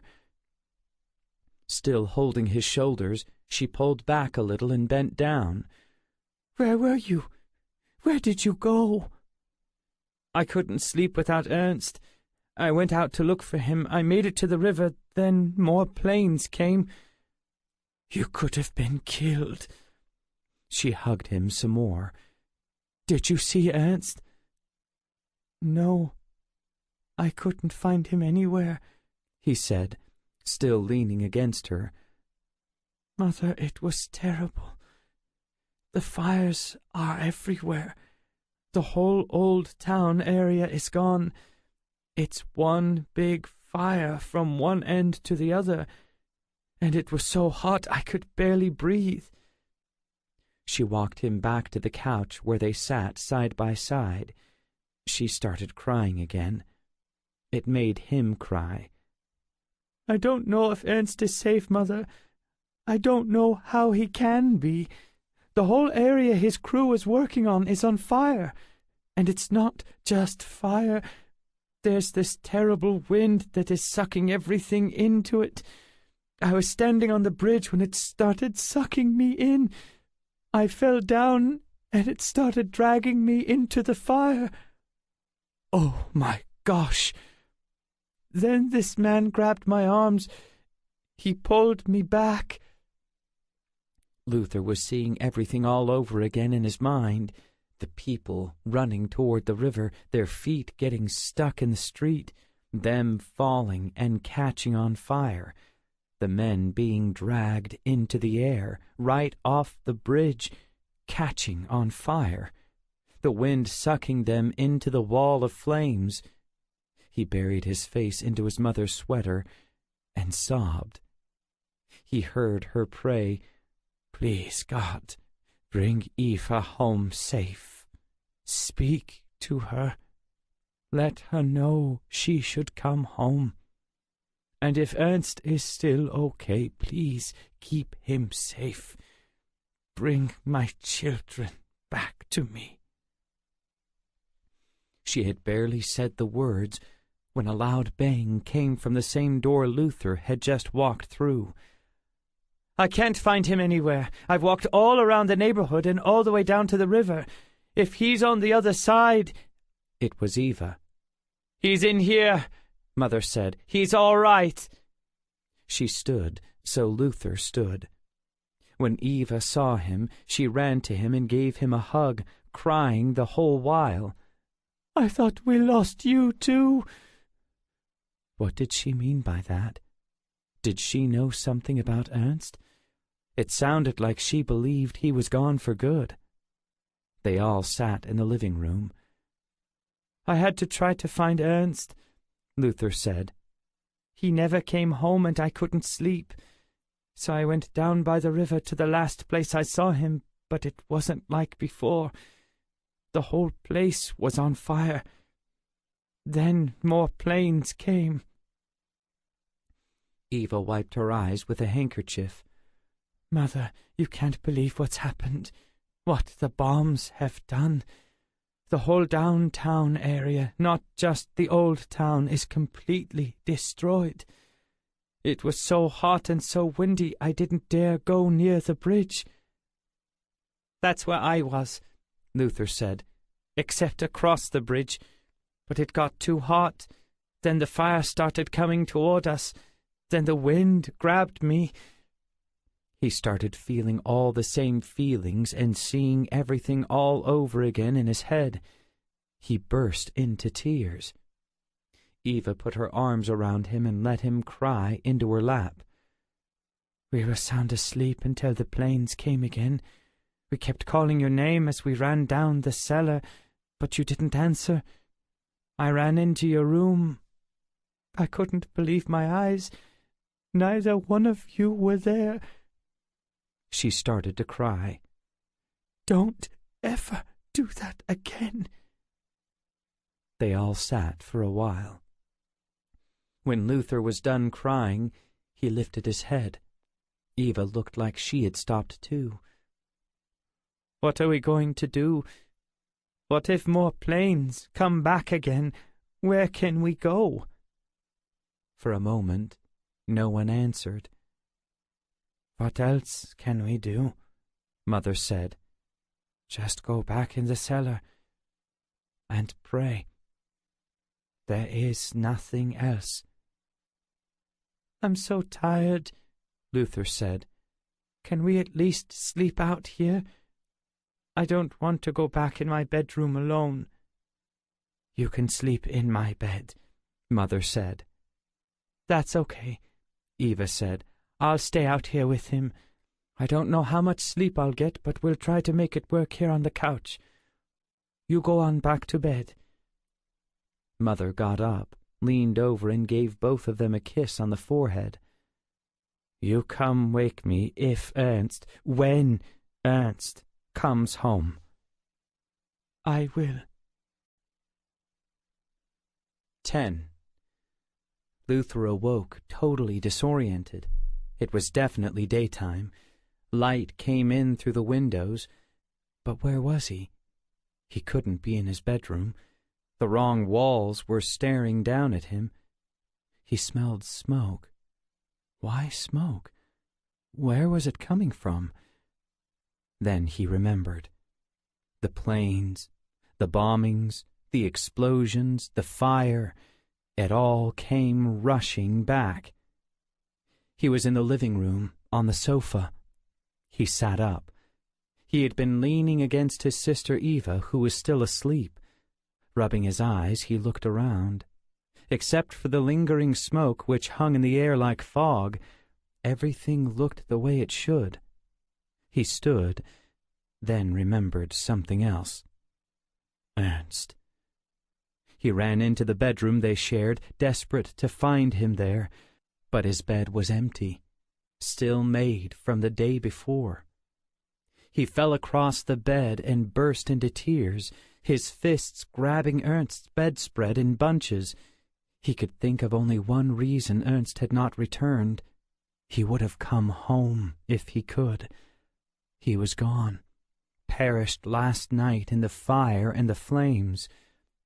Lying there, he tried to imagine Ernst's face. Instead, horrible images replayed in his mind. The people running in the street toward the river, all of them getting stuck in the melting tar. That man on the bridge with the crew of workers, the look on his face as the sucking wind pulled him up and away, his screams and others as he flew through the air and disappeared into the inferno. Luther lifted his head off the bed and opened his eyes, trying to dispel the scenes. Eva came into the room and hurried to his side.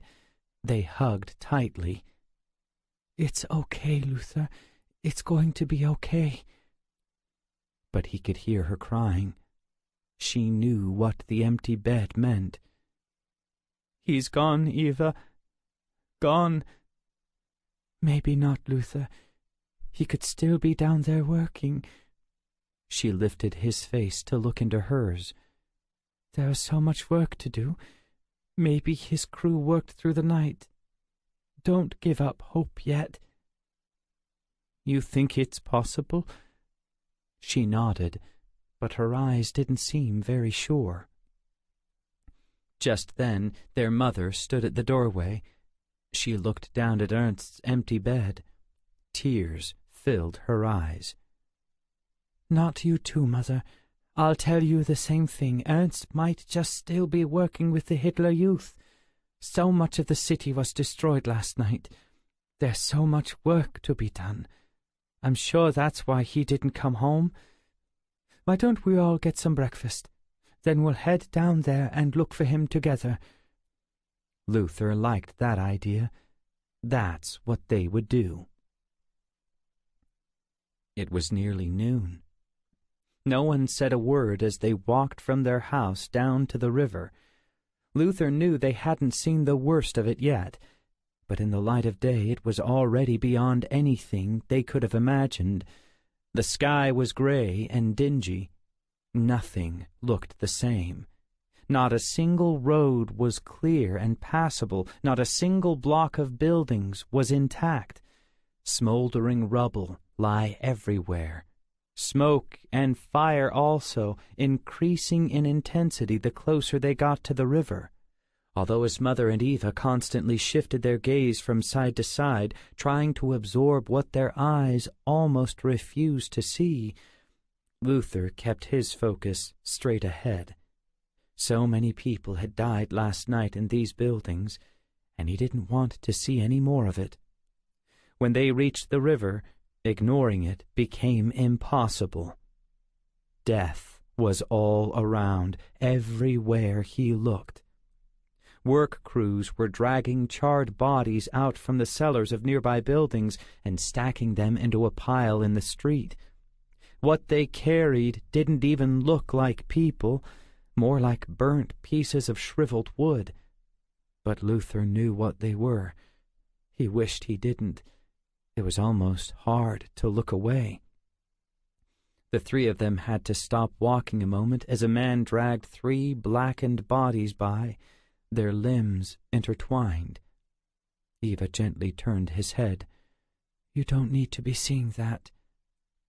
They kept walking until they reached the row of bombed buildings that faced the river. All of them gasped when they stepped into an opening, as the full panorama of destruction lay before them. My city, my beautiful city, his mother said. Everything is gone. Eva just stared. Her head moved slowly from one side to the other, then back again. Luther looked at their faces, then at the scene itself. He had already seen more than his young mind could absorb. Nothing in his world made sense anymore. He might just as well have been walking on the moon. Nothing felt real. His mother was right. The city was gone. But they had come down here for a reason, to find Ernst, if he could be found. Luther's eyes immediately focused on the bridge, which was still intact. People were still walking across, though in lesser numbers than last night. The old town area was still on fire. Thick billows of smoke still rose high into the air, but it wasn't nearly as bad as before, and the sucking wind was gone. Just a regular wind now, carrying with it the thick smell of smoke and other smells that Luther didn't like or recognize. I don't know if I can do this, his mother said. There are too many horrible things to see everywhere I look. I feel like I'm going to be sick. And the smoke, I can hardly breathe. We have to do this, Mother, Luther said. We have to find Ernst. You said we would do this together. We have to try and find him. If he's alive, he's somewhere over there, across the bridge." Eva pointed to an area across the river, near a block of burned-out buildings. They were still smoldering, but it appeared the fire there had burned itself out. "We could start looking near those buildings. See the groups of people walking around it? Maybe Ernst is with them. And see over there?" She pointed in a different direction. "Someone brought a wagon full of food. See all those people standing around eating. We could check there too. Come on, Mother." She gently tugged on their mother's arms. "We'll just take it slow." Luther knew Eva was trying to snap their mother out of the gloom she had fallen into. They needed to get her moving, get her mind off the destruction. He took her other arm and nudged her forward. Soon she was walking in step with them. "Try not to look at anything too long," Luther said. "That's what I do." They made their way across the bridge, which was usually wide enough to allow 2 full lanes of traffic, plus ample sidewalks on either side. It was so cluttered with junk and debris left by people fleeing the firestorm that they had to step carefully. As they neared the other side, the stench of the smoke grew more thick and foul. So did the visual horrors. The streets were littered with hundreds of charred bodies, limbs sticking out in strange angles. Workers had already created a pile that was over Luther's head. Every minute or so, more bodies were added. He tried to focus on the faces of those doing the work, hoping to recognize his brother. No one even came close. He looked back at his mother. Her eyes were clearly irritated by the smoke, and she had covered her nose and mouth with her shawl. "Why don't we walk toward the cathedral?" Eva said. "I see a lot more people over there. Maybe Ernst is working with them." So they did. Once they got there, Luther saw just more of the same. Lots of people dragging dead bodies from the rubble. But none of the workers looked young enough to be Hitler Youth. His mother and Eva walked back and forth, hoping to find some sign of Ernst. Luther was beginning to feel this was a hopeless task, but then he saw a group of young men walking in single file down by the river, carrying pickaxes and shovels. He watched them a few moments. They were too far away to see their faces, but some seemed the right size and height. He turned to tell Eva and saw they had continued walking closer to the bombed-out church. "Eva! Mother!" he yelled. "See that group walking down by the river?" He pointed. "I'll be right back. Ernst might be with them." He started to run. "Wait, Luther," Eva called out. "We need to stay together." "I won't be long," he yelled. "You stay there. I'll be right back." He ran as fast as he could. When he had cleared half the distance, he began to hear the most dreadful sound. At first, he wasn't sure. Then, there could be no doubt. He stopped in his tracks. Everyone stopped whatever they were doing and looked up toward the west, toward the sound. Bombers, hundreds of them, coming this way. Again. 11. "How could they do this? How could they come here again?" A woman next to Luther yelled. "Haven't we suffered enough?" People began to scream and run in different directions, but mostly toward the riverbank. It appeared to be the only area that wasn't bombed the first 2 times. The sound of the planes grew louder. Luther tried to locate his mother and Eva, but there were too many people running between them. He headed back in the direction where he'd last seen them, looking up at the sky as he ran, trying to spot the planes.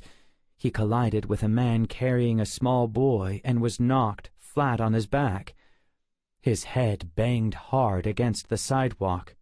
"I'm sorry," the man yelled. But he didn't stop. Luther sat up, rubbing the back of his head. Another crowd of people were running this way, straight for him. He needed to get back to Eva and his mom, but he couldn't get through all the people. Seeing an abandoned wagon off to his left, he made a dash for it, hoping to hide there until this surge of people passed.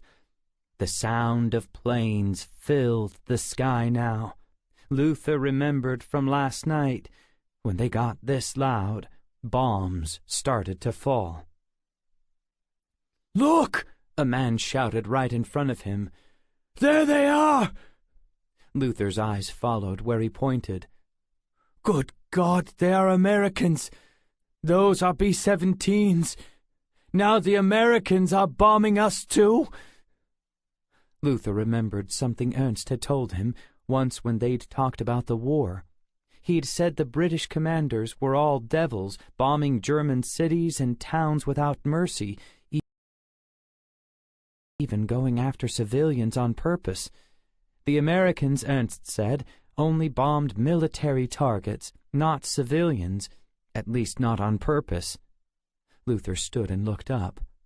Through the patches of smoke and haze, he could clearly see row after row of bombers stacked high in the sky. Brilliant white vapor trails streamed off their wingtips. But then he saw something else. He could actually see little black dots falling from the planes. That had to be the bombs coming. Others had seen the same thing. Now they were starting to scream even louder. Coming out from around the wagon, he scanned the area in front of the cathedral, desperate to find Eva and his mom. Enough people had cleared the space between them. He saw them standing a few 100 yards away. They were looking in this general direction, scanning the crowd from one side to the other. But they didn't see him. He waved his arms frantically and jumped up and down. He wanted to run to them, but he knew they'd be safer if they came this way. Then they could all take shelter by the river. Suddenly, the first bombs began to explode. They seemed quite a distance away, but the ground began to shake and rumble with each one. Now the bombs were falling all around. Luther hit the deck, then crawled underneath the wagon. He saw his mom and Eva still in the same place, though now crouching to their knees. They had to get out of there. Why weren't they running this way? Everyone else was running away from the buildings toward the river. Then he realized they were staying put because of him. They were afraid if they moved away and he came back, he wouldn't be able to find them. He crawled out from under the wagon, fixed his gaze on them, and had just started running when a huge explosion hit right where they were standing. A brilliant flash of fire and smoke. A second later, a massive shock wave knocked him to the ground. Again, his head hit the pavement. This time, it knocked him out cold. When Luther awoke, he was still lying flat on his back. He didn't know where he was. The sky above was gray and cloudy. The smell of smoke still hung heavy in the air. He wasn't on the pavement. He felt the earth beneath him, even some grass under his hands. His head hurt.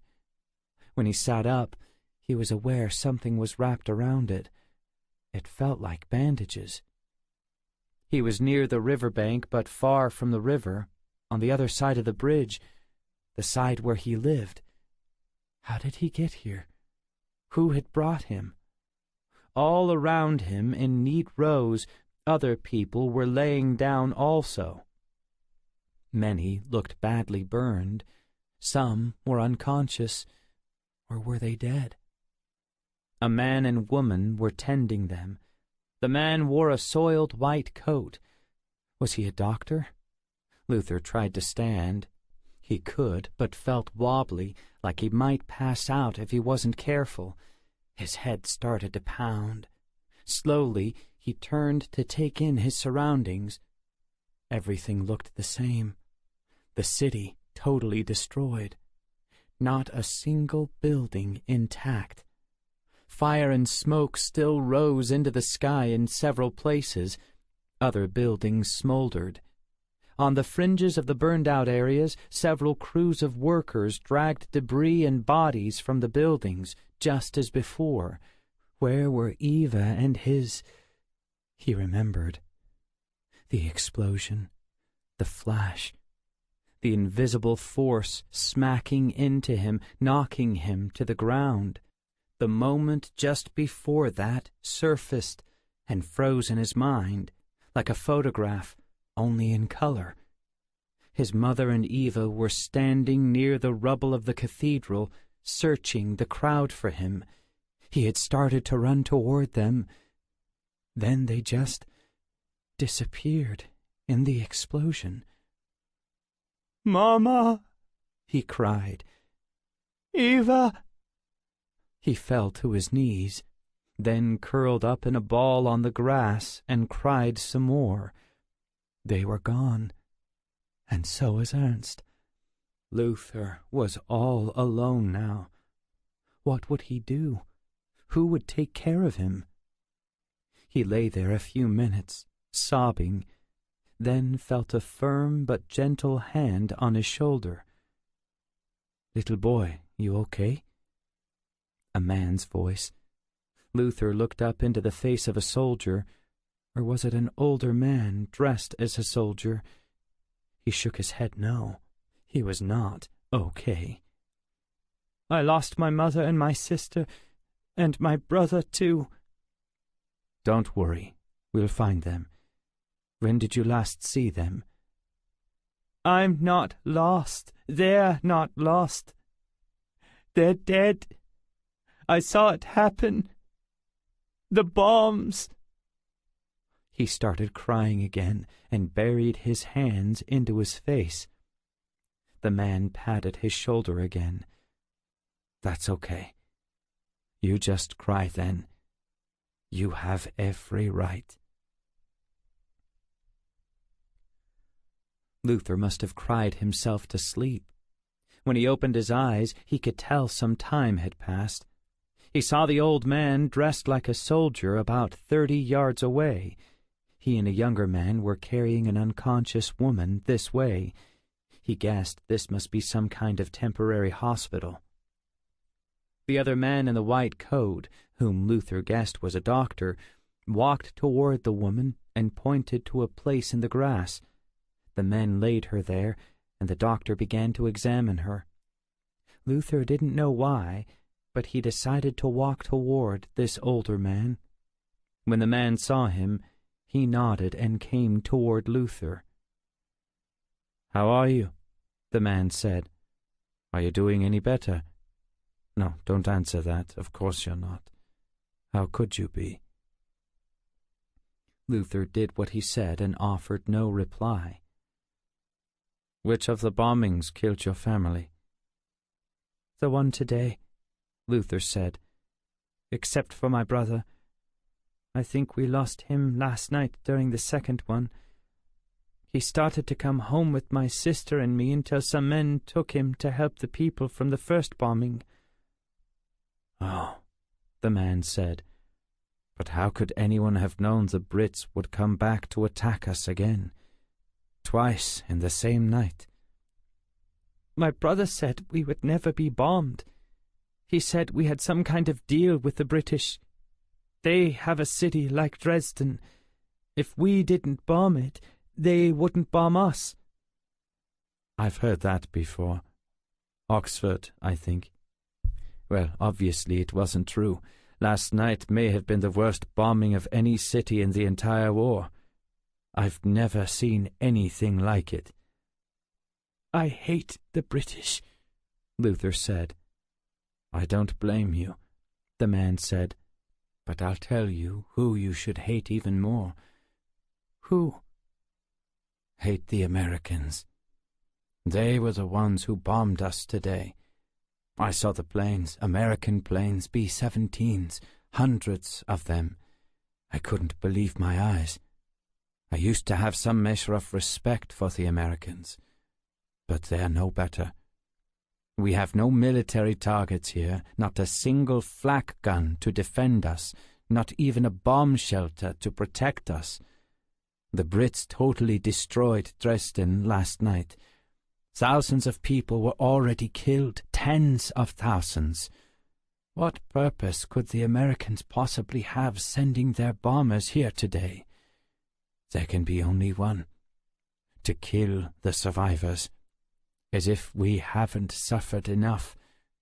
I thought the Brits were devils, but for the Americans to pour it on like that, they want to kill every last one of us, every man, woman, and child. And every mother and sister, Luther added. Tears filled his eyes again. He had all but accepted the fact that Ernst had been killed last night. Now, today, the evil Americans had come, and for absolutely no reason, they had taken Eva and his mother away.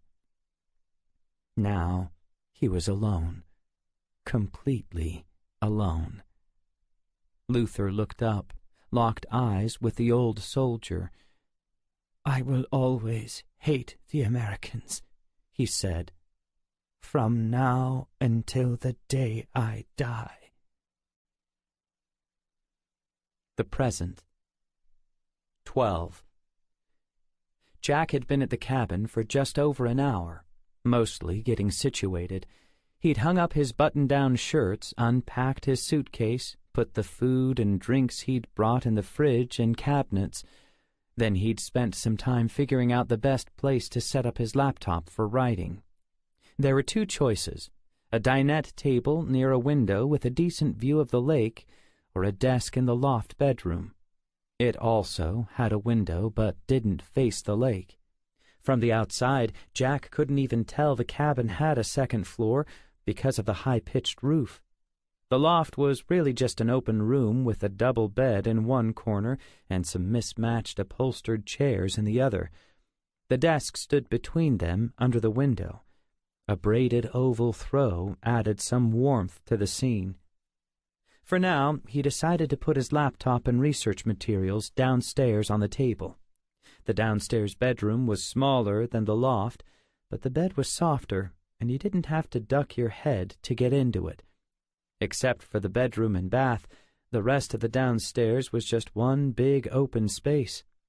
Coming in the front door, the whole right side was the living area. The furniture looked decent but pretty old. There was a portable TV on an aluminum stand, not even plugged in. Jack didn't think cable companies even supported these old analog sets anymore. But the cabin did have Wi-Fi. He'd confirmed that with the realtor. That was all he cared about. A stone fireplace centered the living room wall, but the opening was filled by an old wood-burning stove, functional but unattractive. The stovepipe went right up the chimney flue. The stones under the mantel were all blackened with soot. Jack walked over and rubbed his finger along one of the darkened stones. Nothing came off. The stove hadn't been used in years. The realtor did say the owner hardly ever came out here. Jack stood back and admired the matching dark wood bookshelves on either side of the fireplace. The shelves were full of books, mostly hardbacks. The bottom shelves were taller, loaded with coffee table books, illustrated history books, and what looked like a couple of photo albums squeezed in between. He was startled by the sound of footsteps on the front porch. He looked over and saw a shadow glide by through the shears in one of the front windows. He opened the door, revealing a man just about to knock. Jack was shocked to see the man holding a rifle in the other hand. He wore denim overalls and a T-shirt, a baseball cap, and a scraggly beard. "Whoa," the man said, putting his hand down. He looked Jack up and down. "Guess you don't look like an intruder." "I'm not," Jack said. "I'm renting the place just for the month." "Really? Senator Wagner doesn't normally rent the place out, as a rule." "Senator Wagner?" The man's face grew serious. "Maybe you are an intruder, then." "No, I'm really not." "Then how come you don't know the senator?" Jack thought a minute. The name sounded familiar. "Is Senator Wagner the owner?" "Now how come you don't know that?" "Maybe because I've never spoken to the man. I rented this cabin from a realtor who's managing the property for an owner who I've never met. I'm guessing that's Senator Wagner, but I can assure you I am not an intruder. I even have the rental agreement. It's probably in my brief bag over there by the table. I'd be happy to show it to you." The man didn't answer for a moment, just stood there staring at Jack, sizing things up. He finally said, "Would have been nice if the senator had told me he was going to start renting the place out." "I'm not sure he is, Mr. Jack extended his hand. "Bass. The name's Bass, yeah, just like the fish. Gave me all kinds of grief growing up." He shook Jack's hand. "I'm Jack Turner. You can call me Jack. I teach military history at Culpeper." "You teach at Culpeper? Shouldn't I be calling you Professor?" Now there was an interesting question, one Jack had wrestled with ever since he'd taken over Professor Thornton's job. That's what the students called him, but it didn't feel right to Jack. He didn't have his Ph.D. yet. That's why he was out here, to work on that. "You can just call me Jack. Would you like to come in a minute, Mr. Bass?" "You can drop the Mr. Bass is fine. No, I gotta get. I just come over to make sure you're on the up and up. Senator Wagner sends me a check every month to keep an eye on the place. Writes security in the memo. So I guess you could say I'm a security guard. He's hardly ever out here, wants to make sure vagrants don't break in and the college kids don't use it for a party." "So you live out here year-round?" "Been living out here every year since I was about your age." Jack figured that had to mean at least the last 30 years. "I've been here since old man Wagner owned the place. He came here, what was it, the early 90s? Only lived out here several months of the year back then. Well, not here exactly. There's a shack down the lake a ways. He lived in that till this cabin was built. Then he lived here all the time near the end. Passed it on to his son when he died, I guess. That's the one that pays me, the son. Old man Wagner isn't from around here." "You mean Culpeper?" "No, I mean this country. Had some kind of accent. You could understand him okay, but it was some kind of European accent. Sounded a bit like that big muscular fella. You know the actor who became a governor?" "Arnold Schwarzenegger?" Jack said. "That's the one. Old man Wagner sounded a bit like him when he talked. Of course, he wasn't all muscle-bound like Schwarzenegger, but I gotta tell you, he had his own way of intimidating people, if you know what I mean." Jack did not. "Old man Wagner wasn't friendly like his son is. The few times I talked with him, he'd barely say anything in reply. He was a strange one. Had this fierce look in his eyes. I was a younger man then, bigger than I am now. Linebacker in high school, if you can believe it. Wasn't afraid of nothing. But if I'm being honest, I was afraid of him. Made me feel like he'd snap my neck if I crossed him. So I pretty much left him alone, and he left me alone. And we got along just fine after that." "You remember when he died? The old man?" Jack didn't know why he was asking these kinds of questions. It was none of his business. "Old man Wagner's been dead a good while. 10, maybe 15 years. Don't remember exactly when. It had some kind of bad stroke. I almost felt sorry for him, seeing what it did to him there at the end. Killed him slow. He just wasted away, sitting out here all by himself for the most part. The son hired nurses to look after him the last few years. They didn't live out here. Came out most every day there at the inn." Bass looked around, then up at the sky.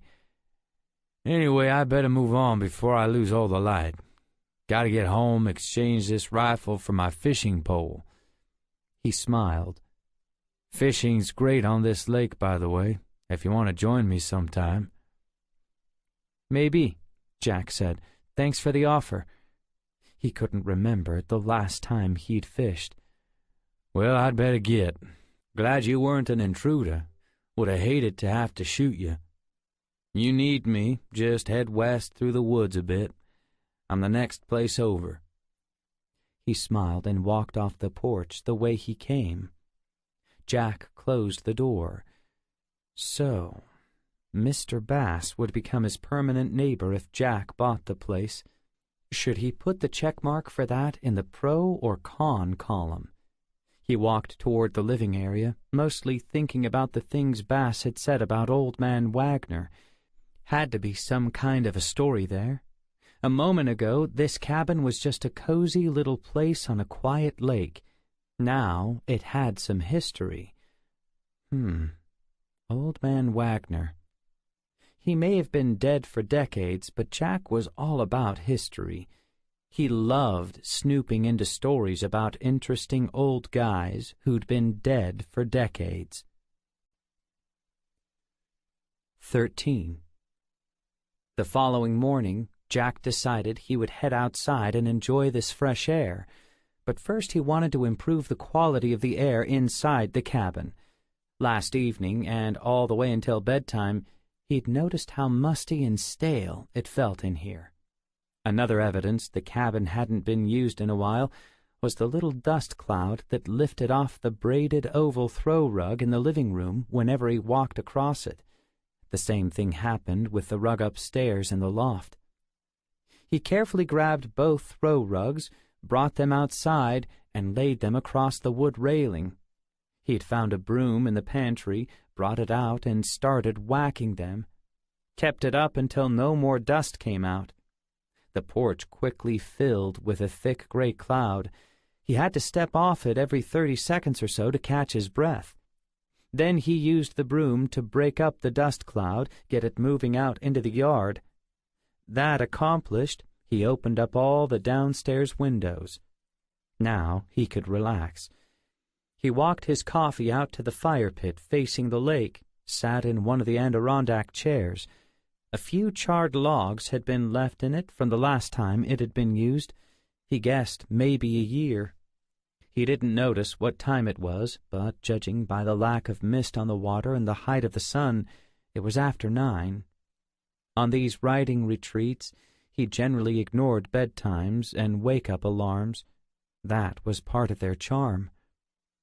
He could get used to this view, that's for sure.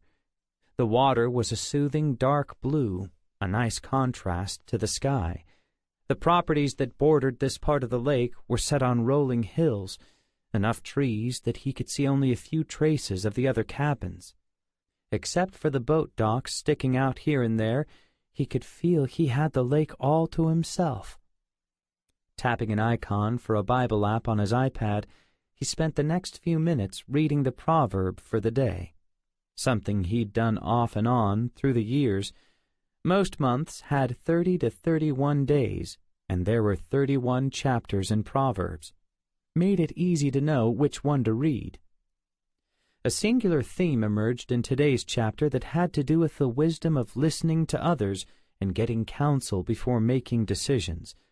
That seemed to confirm something he did last night before turning in. The main reason he was out here was to settle on the topic for his doctoral dissertation, then to hammer out the basic outline. If possible, maybe even write the first few chapters. As he'd told Rachel on the phone yesterday, he had narrowed the list down to 3 choices. She said she'd come out here and see him once he'd narrowed it down to 1. Last night, Jack had crafted an email to send out to his students at Culpeper. Not all of them, just the ones who'd taken 2 or more of his classes the past year. He'd explained his dilemma and asked for their help. He listed the 3 topics, wrote an intro paragraph to each, and asked them 2 questions. 1. which of these 3 subjects would interest you the most? 2. Which of these 3 do you know the least about? He wasn't looking for them to make the decision for him. He just wanted to see if the majority of students would pick the same topic he was leaning toward already. Setting his coffee mug on the little table in between the chairs, he tapped on the email app to see how many of them had responded. His inbox was filled with responses already. Over the next 45 minutes, he read through them all and tallied up the votes. It wasn't unanimous, but something close. A clear majority had selected the Dresden topic as their main choice for both questions. That was the topic he had been leaning toward, too. So it was official. He would write his doctoral dissertation on the Dresden bombings in World War II. He picked up his coffee, which had now grown cold, and headed back into the cabin to get his cell phone. When he picked it up from the dinette table, he realized he'd forgotten to eat breakfast. There was the frozen breakfast meal unopened, sitting on the table. The box felt plenty cold, so he popped it in the microwave. Before hitting the start button, he decided to call Rachel first. Walking over to the recliner in the living room, he plopped down and tapped the screen to start the call. It rang 3 times. "Hey, Rachel. Can't believe I got you first try." "Am I that hard to reach?" "In the mornings you are. Sometimes." "Well, you know I'll always pick it up if it's you, unless I'm in class. So, how was your first night in the cabin? Anything go bump in the night?" Jack laughed. "No, but I got spooked by an owl for a few minutes, till I figured out it was an owl. It is pretty dark out here. I just came in from that fire pit I told you about yesterday. Had a nice time out there. Really beautiful view in the morning." "Getting any work done on your dissertation?" "I am. As a matter of fact, that's why I'm calling. You said you'd come out once I figured out which topic I was going to do my dissertation on. I just made the decision a few minutes ago." "Really? That fast? I was thinking it would take a couple of days."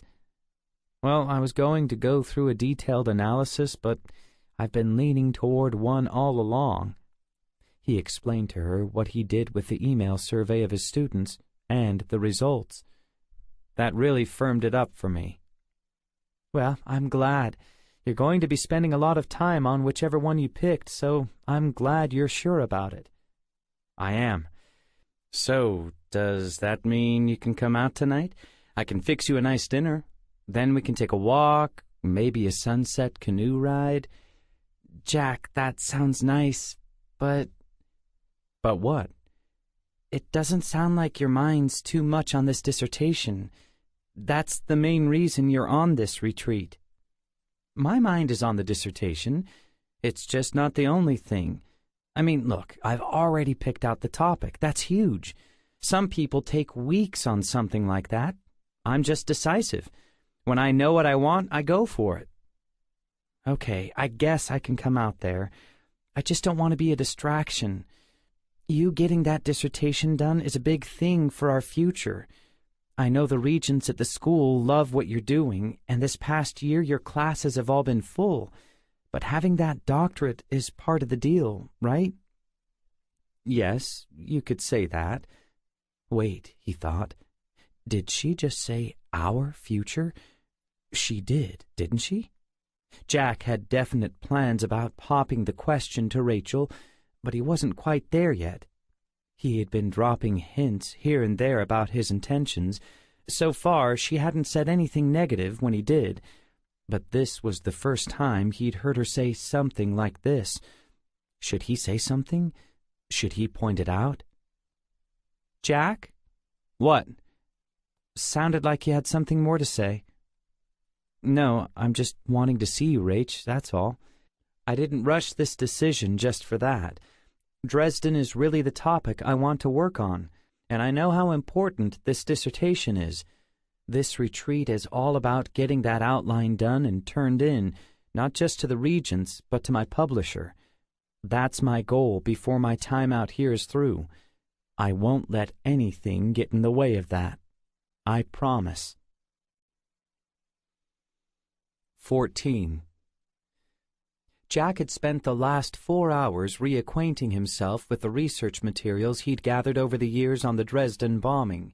He already knew more about Dresden than the average World War II buff, even more than the average military history major, but nowhere near enough to create a detailed outline for a doctoral dissertation. More than that, Jack had to catch himself up on all of the new things about Dresden that had come to light since he had last studied it in college. There were new books to read, new websites to explore, and some serious controversies to examine.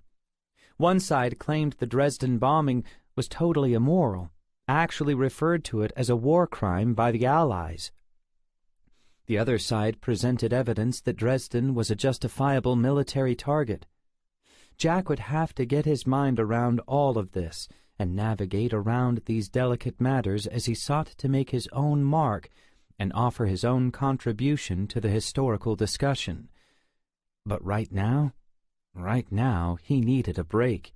His brain needed rest, and his body needed some exercise. He got up from the dinette table and headed outside. When he woke up this morning, knowing at some point he'd do a workout, he'd dressed appropriately. Now seemed like a good time. He walked around the cabin once, mainly to make sure he really did have the whole area to himself. His eyes scanned the woods and perimeter of the lake again. Jack was a little self-conscious about doing his Muay Thai routines out in the open like this, especially the stretches. Rachel laughed out loud the first time he'd done them in front of her. Confident he was alone, he found some level ground under a shady tree and started. Jack had begun learning Muay Thai 9 months ago, about 3 months after Nigel Avery had tried to kill him. It had taken that long for Jack's gunshot wound to heal up to where he could work out without pain. During that ordeal, Jack realized how helpless and defenseless he truly was. He'd never thought about owning a gun, and he was 100% sure he couldn't properly defend himself in a fistfight. He'd be knocked out in the first 10 seconds. Neither of those things were true of him now. In Muay Thai, Jack was still considered a novice, but he felt reasonably sure he already knew enough to adequately defend himself. And with the help of Sergeant Joe Boyd, the police detective who'd saved his life, Jack now owned a 9mm Glock and a concealed weapons permit. The gun made Rachel a little nervous, but considering what they had been through, she completely understood. Jack finished with his stretches, then moved into his stance and started shadow boxing, working on his footwork, then his basic punches. After several minutes, he added in some elbow strikes and knee kicks. It had been a while since Jack pretended he was whopping on Nigel Avery during his workout. When he'd first started, he imagined beating the crap out of Avery every time. Eventually, the reality that Avery was dead and could never hurt Jack again took hold, and he was able to let it go. But he knew he never wanted to feel that helpless again. After 30 minutes, Jack finished his workout and headed inside for a shower. As he got dressed, he noticed the time. There really wasn't enough time to dig in and do more research, not with Rachel coming for dinner.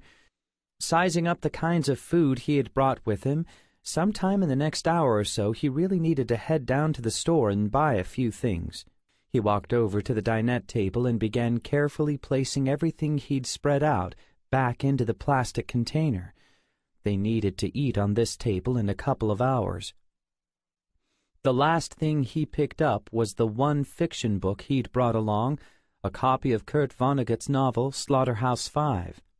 Jack had read it many years ago, but thought, in light of his decision to pursue the Dresden bombing for his dissertation, it might be a good idea to read it again. It wasn't exactly a war novel, and not exactly about Dresden.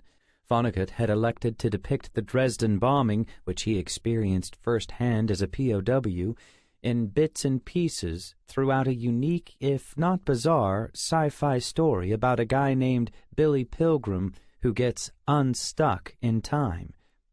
One of the scenes Pilgrim keeps revisiting is the bombing and aftermath of Dresden. Jack walked the novel over to the recliner and sat down. It was pretty dog-eared, and the pages had yellowed, but it wasn't falling apart. He started to read the back cover when his eyes glanced above the book toward one of the two bookshelves on either side of the fireplace. People's bookshelves had always fascinated him. You could tell a lot about a person by the books they kept in their personal bookcases. Of course, with his generation and the ones coming up behind him, it was something of a dying art. Nowadays, people could store several bookcases, even entire libraries, on their tablets.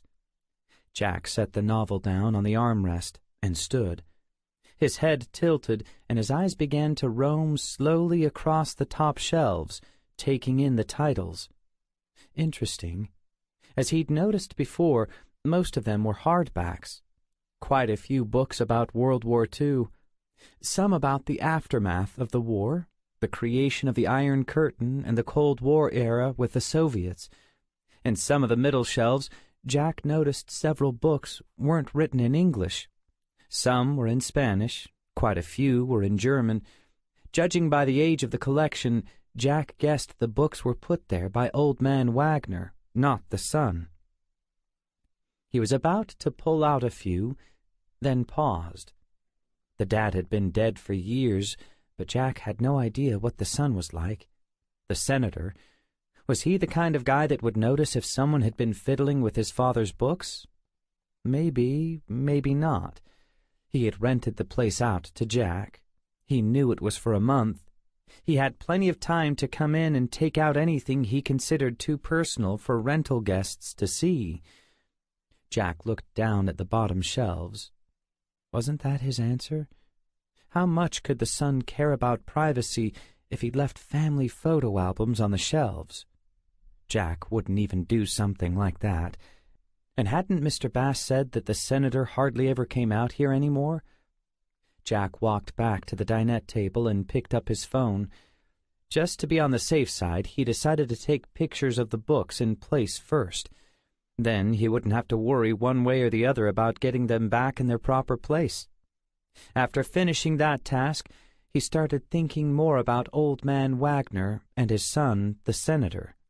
He suddenly didn't care so much about thumbing through all those first-edition hardbacks. Squatting down, he pulled out one of the photo albums. There were just two, not a matched set. The one he pulled out, judging by its condition, looked to be the oldest. He straightened up and walked backwards, holding it in his hands.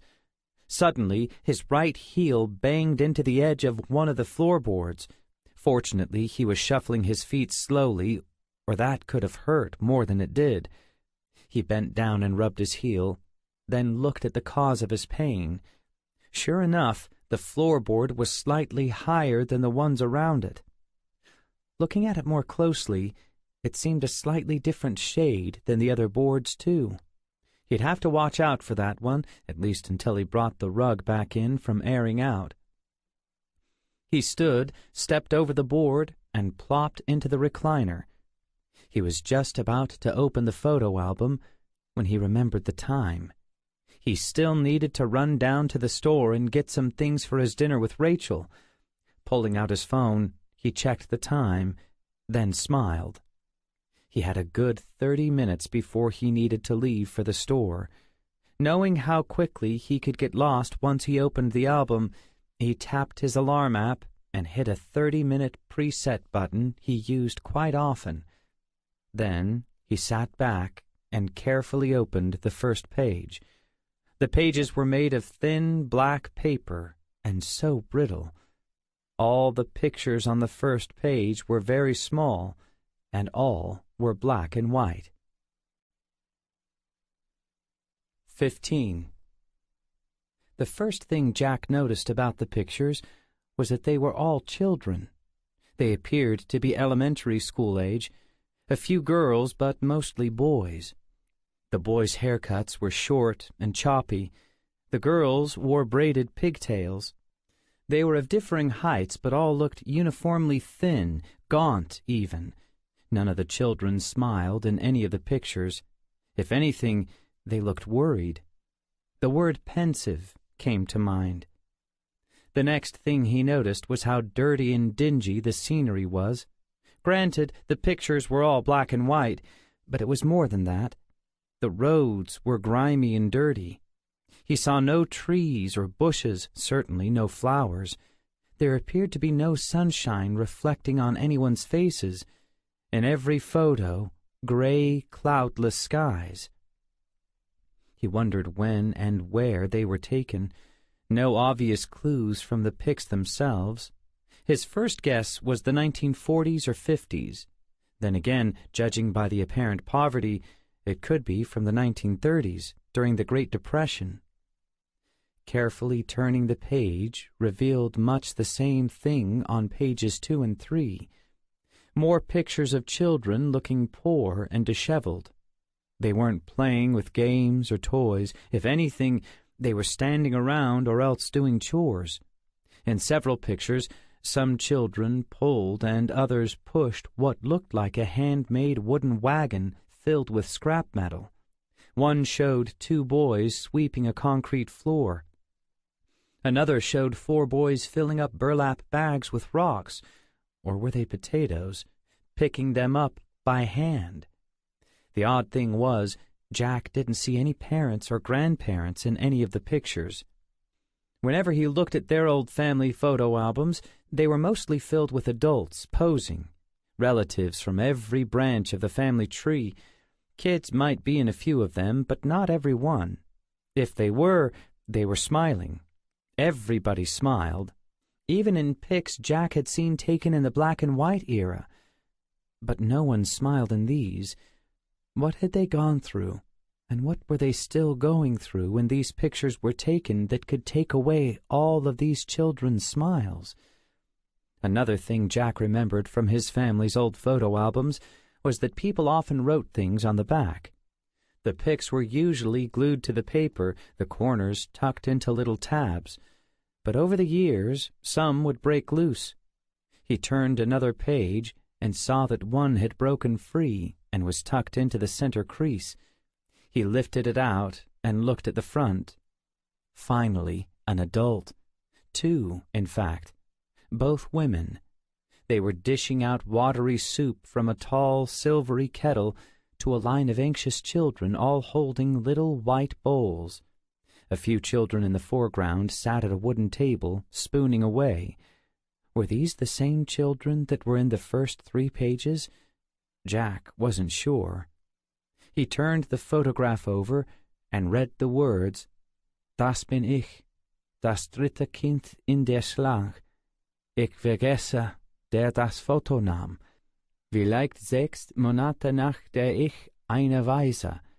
Alle in diesem Foto sind Waisen." Okay, he didn't expect that. Looked like German, which likely meant the date in the picture wasn't during the Depression after all. It was more likely in Germany after World War II. Rachel had taken German in college, but he wasn't sure how fluent she was and didn't want to bother her with this. Then he remembered Google Translate. Rachel had told him it wasn't always accurate, but you could often get the general idea of something using it.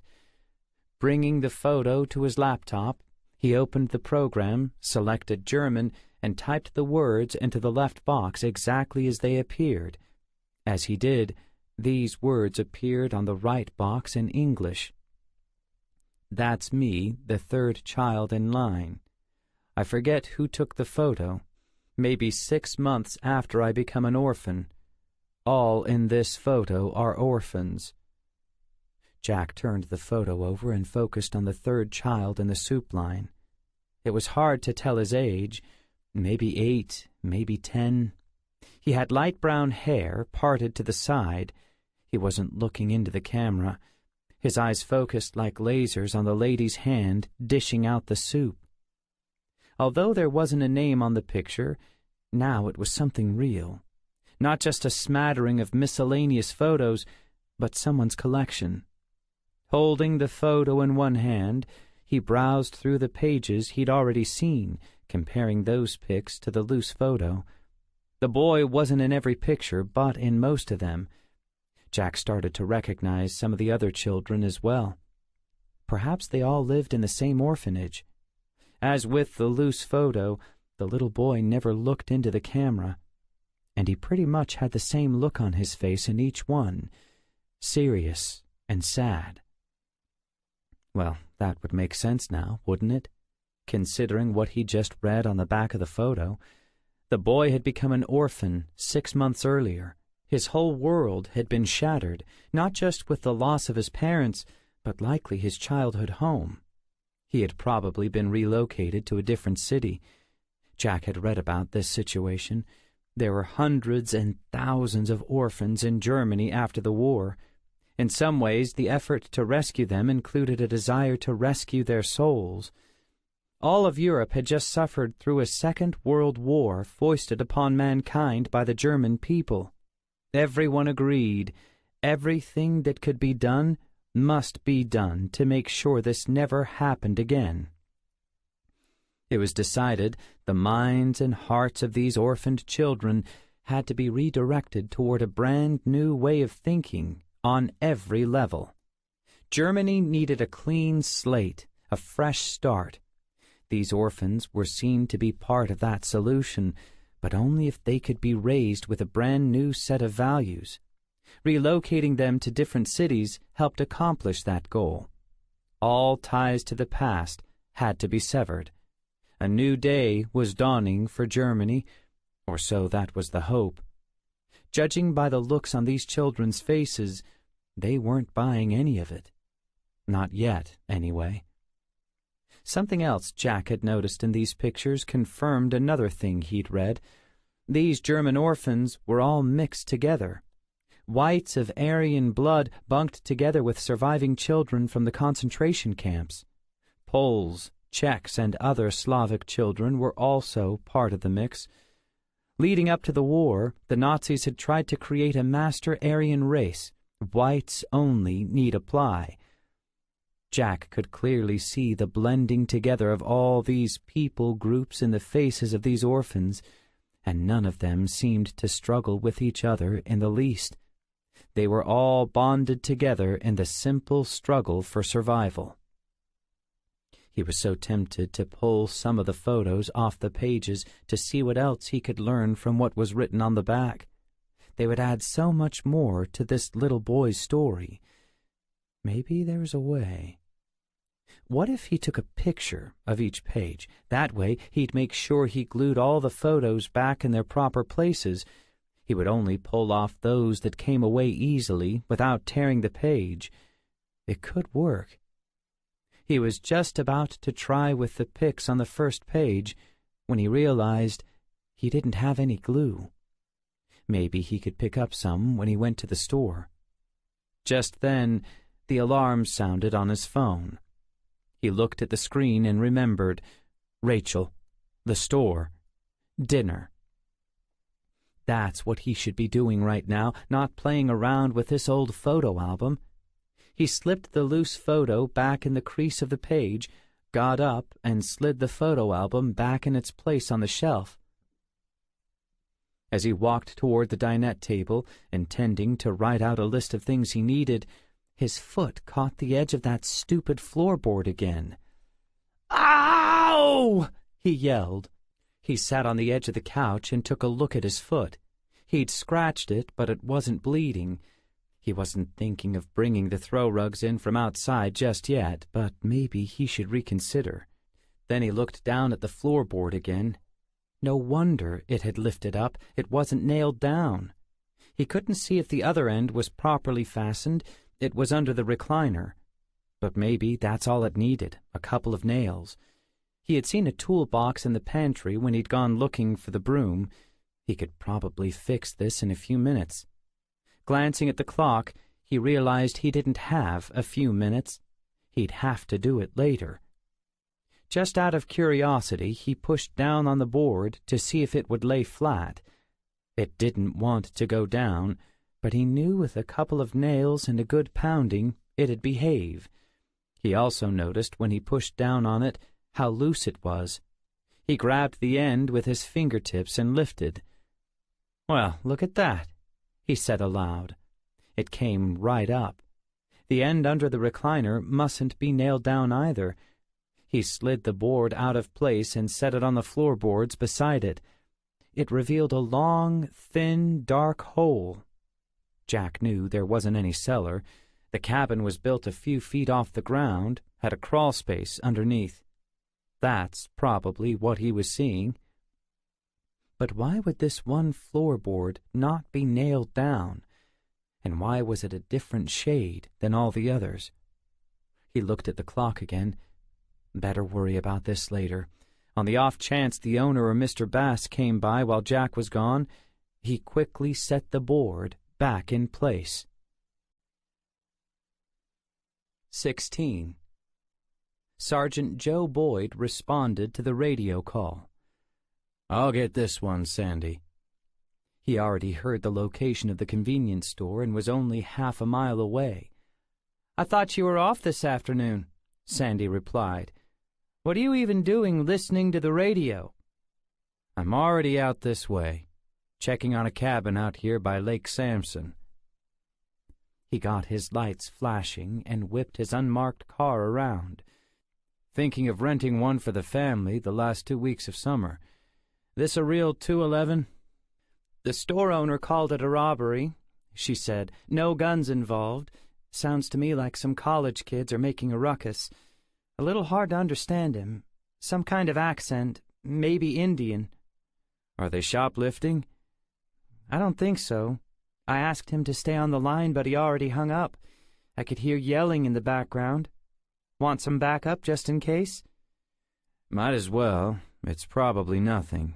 But send who's ever closest here. Tell them not to kill themselves or anyone else getting here. I'll call in when I get there if anything's urgent." "Will do." Boyd knew the guys pretty good by now. Someone would want in on this.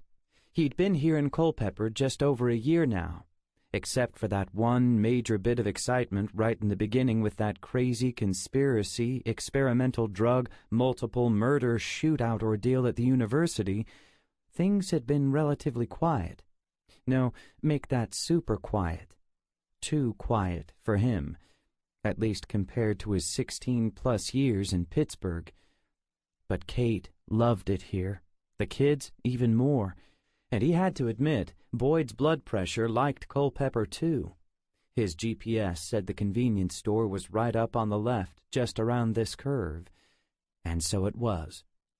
As he pulled into the parking lot, he could see the ruckus had moved outside. A short, dark-skinned man with jet-black hair was standing by the doorway, likely the store manager or owner, holding the glass door open with one hand and pointing toward 3 males in the parking lot with the other. They looked like college kids. 2 of them even had Culpeper written on their T-shirts. It looked like the one without the T-shirt, the tallest one, had just thrown something in the dumpster. One of the kids with a school T-shirt was capturing everything on his cell phone. Great, just great, Boyd thought as he got out of his car. Everyone involved looked at him. You see? You see what I have to put up with?" the owner yelled. "Arrest him! The tall one! Arrest them all!" "Arrest us?" the tall one yelled back. "You're the one who should be in jail, selling crap like that in your store." Boyd walked toward the owner. The 3 boys came a little closer. The one recording everything took a few steps back, holding his phone up about head high. He kept checking the screen. Boyd guessed to make sure everybody fit in the picture. He'd been seeing a lot more of these smartphones showing up at calls, especially with the college kids. Get it on video no matter what. Everyone wanted to be the next thing that goes viral. "Could you please put that away?" "I got a right to do this," he said. "I'm not breaking any law." The kid was right. Stupid, but right.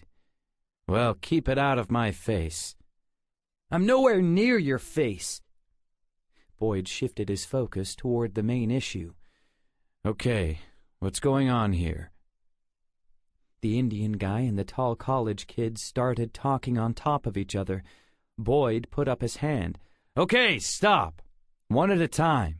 I'll hear both of you, so don't interrupt. You first, he said to the owner. The owner took a deep breath. I'm in my store, minding my own business, when these 3 young men walk in. They don't look like trouble. I smile, but they don't smile back. I look outside, see their car, see they have gotten gas. They all go to the cooler, open the doors. They are picking out their drinks. Then they all come to me, set their drinks down on the counter. Could we skip to when the trouble starts? Boyd said. I'm getting there. It's the next thing. I ask them, will that be all? The tall one says no, that will not be all. He points to a jar on the counter filled with little red flags. Confederate flags, the tall student said. Yes, said the owner, little Confederate flags. I ask him if he wants one, and tell him the price. He yells at me that he doesn't want one and asks why I'm even selling these in my store. I tell him some people like them. He looks at Boyd. What can I say? We are in Georgia. It's the truth. Some people do. Well, they shouldn't want them, and you shouldn't sell them, the student yelled. They're racist flags. Everybody knows that now. Haven't you been paying attention? Wait your turn, Boyd yelled back. Go ahead, sir. Finish what you were saying. See how he talks to me? It was louder than that in the store. He says to me, you of all people should understand what that flag stands for. I'm thinking, what does he mean, me of all people? Does he think I am black? Is he that stupid? Can he not see I am from India, or at least somewhere in the Far East? So I tell him this flag means nothing to me or to my people. It's just a flag. If he doesn't want it, no one is forcing him to buy it. But that is not enough for him. What were his 2 friends doing while this was going on? Boyd asked. They were just nodding in agreement to everything he said, except this one with the phone. He took it out and starts to record everything. Boyd started to figure out what was going on. The boy, the tall one, the owner continued, he says this flag is a racist flag. It offends him and the overwhelming majority of Americans. I tell him, well, obviously not everyone. The store owner smiled. I make a joke, try to ease the tension, but he gets angry, more angry. Then he looks at his friend taking the video, as if to say, make sure you get this next part. That's not what I was doing. That's what it looked like to me, because next he grabs all the flags and pulls them out of the jar. He knocks the jar off the counter and it shatters all over the floor. That was an accident. I didn't mean to knock the jar over. Then he starts walking toward the front door with all the flags in his hands. I yell at him to stop. Where are you going? He says he is doing me a favor since I don't have the courage to do it myself. Then he walks right out the door with the flags, his 2 friends right behind him. I yell at them to stop, but they keep going. That's when I picked up the phone and dialed 911. I run outside and find him standing there in the parking lot, holding all the flags and giving some kind of speech about racism and injustice. To who? Boyd said. To no one. There is no one here at the store but us. He is talking to the phone. He is doing all this for a video. Where are the flags now? Boyd said. In the dumpster, where they belong, the student said. He threw them in there after he finished his speech. It happened just before you drove up. Did they hit you or hurt you in any way? Boyd said to the owner. He shook his head no. Did they take anything else besides the flags? No again. Boyd looked at the college student. Let me guess. You didn't pay for these flags, right? You just walked them out the door. And right into the dumpster. I wouldn't pay a nickel for that crap.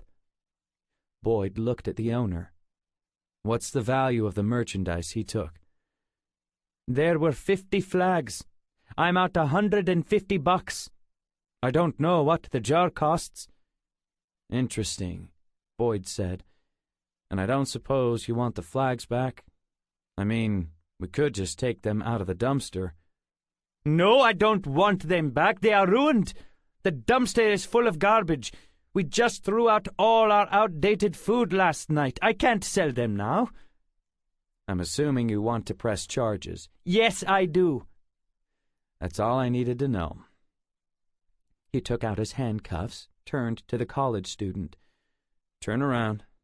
Put your hands behind your head. What? You're arresting me? For what? For shoplifting, for starters. I didn't shoplift anything. The law says you did. You took this merchandise out of the store without paying for it, and you threw it into the dumpster.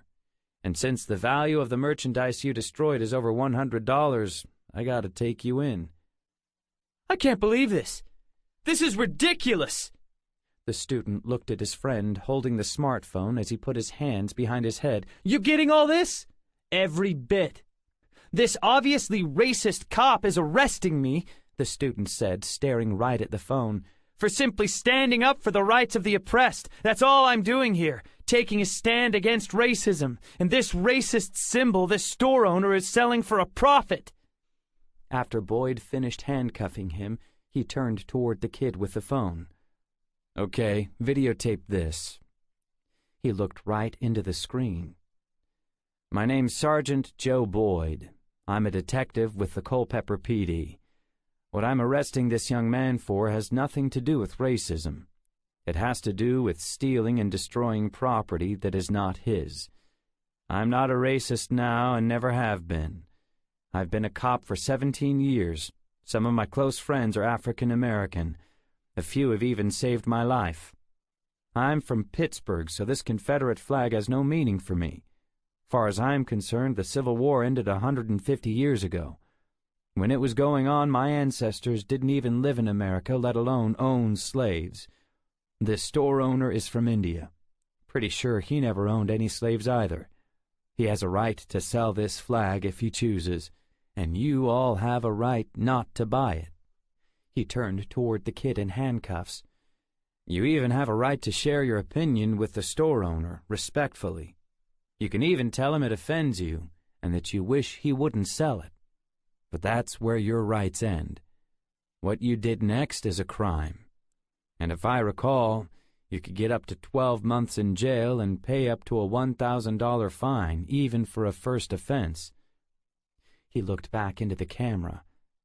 So, go ahead and keep filming if you want. I doubt this little stunt of yours has a chance of going viral. It's way too boring. He looked up to see 2 cars entering the parking lot, one of them a patrol car. Oh, look, your chauffeur has arrived. The other car was a shiny blue BMW sedan. It looked familiar. 17. Jack enjoyed the way his BMW handled these winding roads, so tight. It was tempting to just let it go, let it drive the way it wanted to. Made him wish this trip was longer than 15 minutes. His GPS lady informed him his destination was right around the next curve. As Jack pulled into the convenience store, it was obvious a little excitement was underway. There were 2 police cars, lights flashing. One was unmarked. One man dressed in regular clothes was handing off a college student in handcuffs to a uniformed patrol officer. Wait a minute. The first guy looked like Boyd, Sergeant Joe Boyd. It was him. Jack pulled into an open parking place and got out. Looked like 3 kids from the university. One of them was filming everything. The patrolman helped the handcuffed kid get in the back seat of his car. "Sergeant Boyd!" Jack called out. Boyd turned and looked. Jack, or do I call you Professor now? Jack is fine. Then you knock off the sergeant, how about? I think after all we've been through, you earned the right to call me Joe. He held out his hand. Jack shook it. Boyd was right. They had been through a lot together. This was the man who had literally saved Jack's life last year. "You know, in some cultures I would be indebted to you for the rest of my life." I was just doing my job. The guy was shooting up my town. Can't have guys shooting up my town. Are we all set? The uniformed officer asked Boyd. We are. You can bring him in, get him booked. He turned to the student's two friends. You can follow him down to the station if you want. He's going to be there a few hours at least. What about me? The store owner said. You can head back into your store for now. We'll need you to come down a little later and sign a criminal complaint. You may be asked to come back to testify if there's a trial. Doubt there will be on something like this. I'll take some pictures of the flags in the dumpster in a few minutes, then come in and chat with you. Okay, thank you, Sergeant. The store owner headed back toward the store. The patrol car drove off, and the two college kids headed toward their car in the parking lot, leaving Jack and Boyd alone. This is kind of off of the beaten path for you, isn't it, Sergeant? Joe? I'm guessing that was a shoplifting thing? Technically, the college kid was all riled up about the owner selling Confederate flags, tossed them in a dumpster. I don't usually take calls like that myself, but I was already out here checking out some cabins to rent for our vacation. Speaking of off the beaten path, what are you doing out here? Shouldn't you be teaching a class? In between semesters, Jack said. I'm out here in one of these lakeside cabins working on a doctoral thing. Didn't you inherit that cabin from Thornton? That's way on the other side of the lake, isn't it? It is, but it isn't mine anymore. Sold it to some fishermen. I couldn't relax out there after everything that happened. Too many bad memories. So, you bought another one? Thinking about it. Renting one for a month. The owner wants to sell it. Pretty obvious he doesn't use it anymore. You might know who he is. Senator Wagner? Wagner? Yeah, I know him.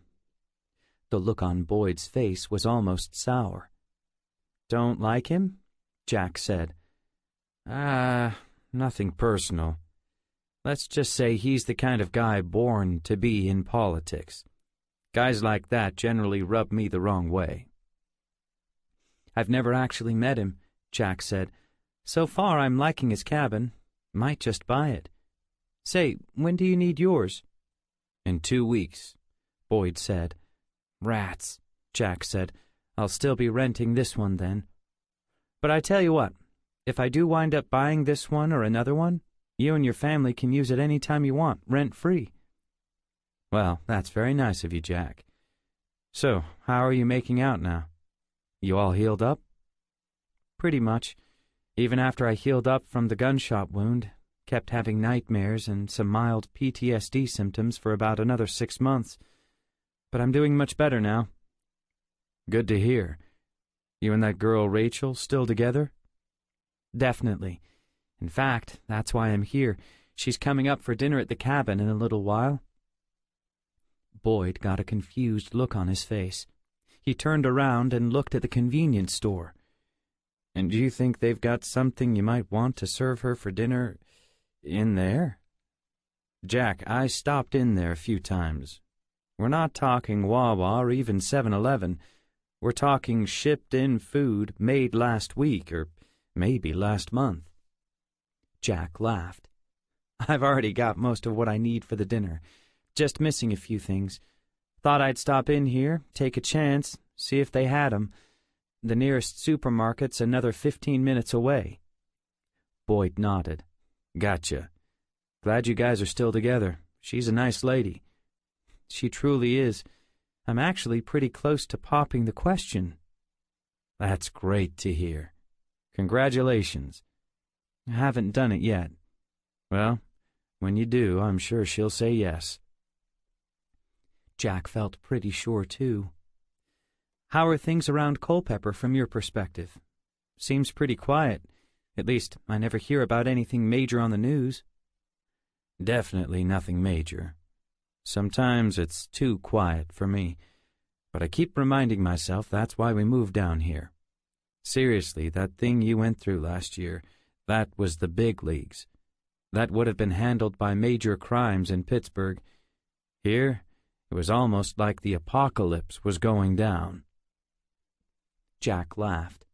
Glad to hear it. Truth is, I like quiet. That was way more excitement than I prefer.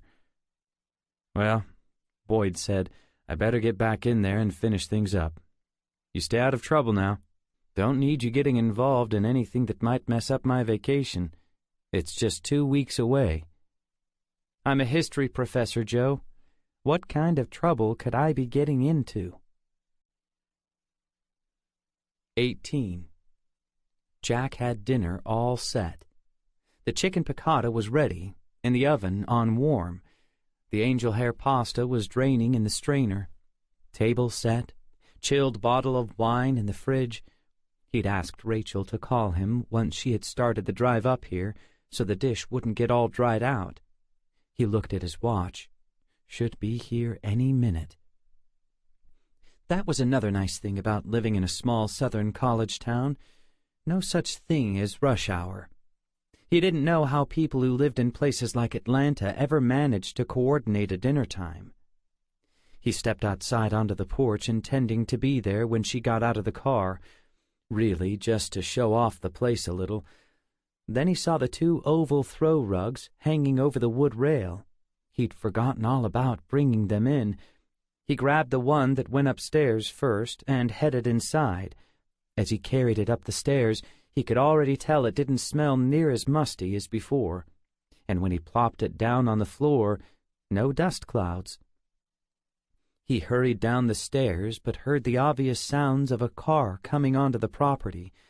Looking through the front window confirmed it was Rachel. He paused a moment and glanced around the room, especially at the dinette table. Everything looked fine. He was sure she'd love it in here. He walked onto the porch, glanced down at the second throw rug, and decided to let it wait. Rachel's car pulled in next to his. Walking around the back of her car, he was there to greet her as she opened the door. "Hey, Jack," she said as she turned and set her feet on the ground. "I like the drive out here from town. Very pleasant. All except for that shack back there. That kind of threw me for a loop." "Shack?" "Yeah, you know, the shack," she said, still sitting in the car. She reached for her purse. "Once you turn in off the main road? Your directions said to stay on the dirt road until it opens up to clearing on the left. I see what you mean now that I'm standing here, but I guess you forgot that dirt driveway on the left, halfway between the main road and here. It kind of looks like a clearing, so I drove down it. It doesn't go very far, then it opens up to a clearing of sorts, and there's this old shack facing the water. I thought it was the cabin, and I wondered why you thought it was so nice. Then I realized I didn't see your car, so I thought maybe this wasn't the cabin after all. At least, I was hoping it wasn't. So I backtracked, drove further on the dirt road, and came here."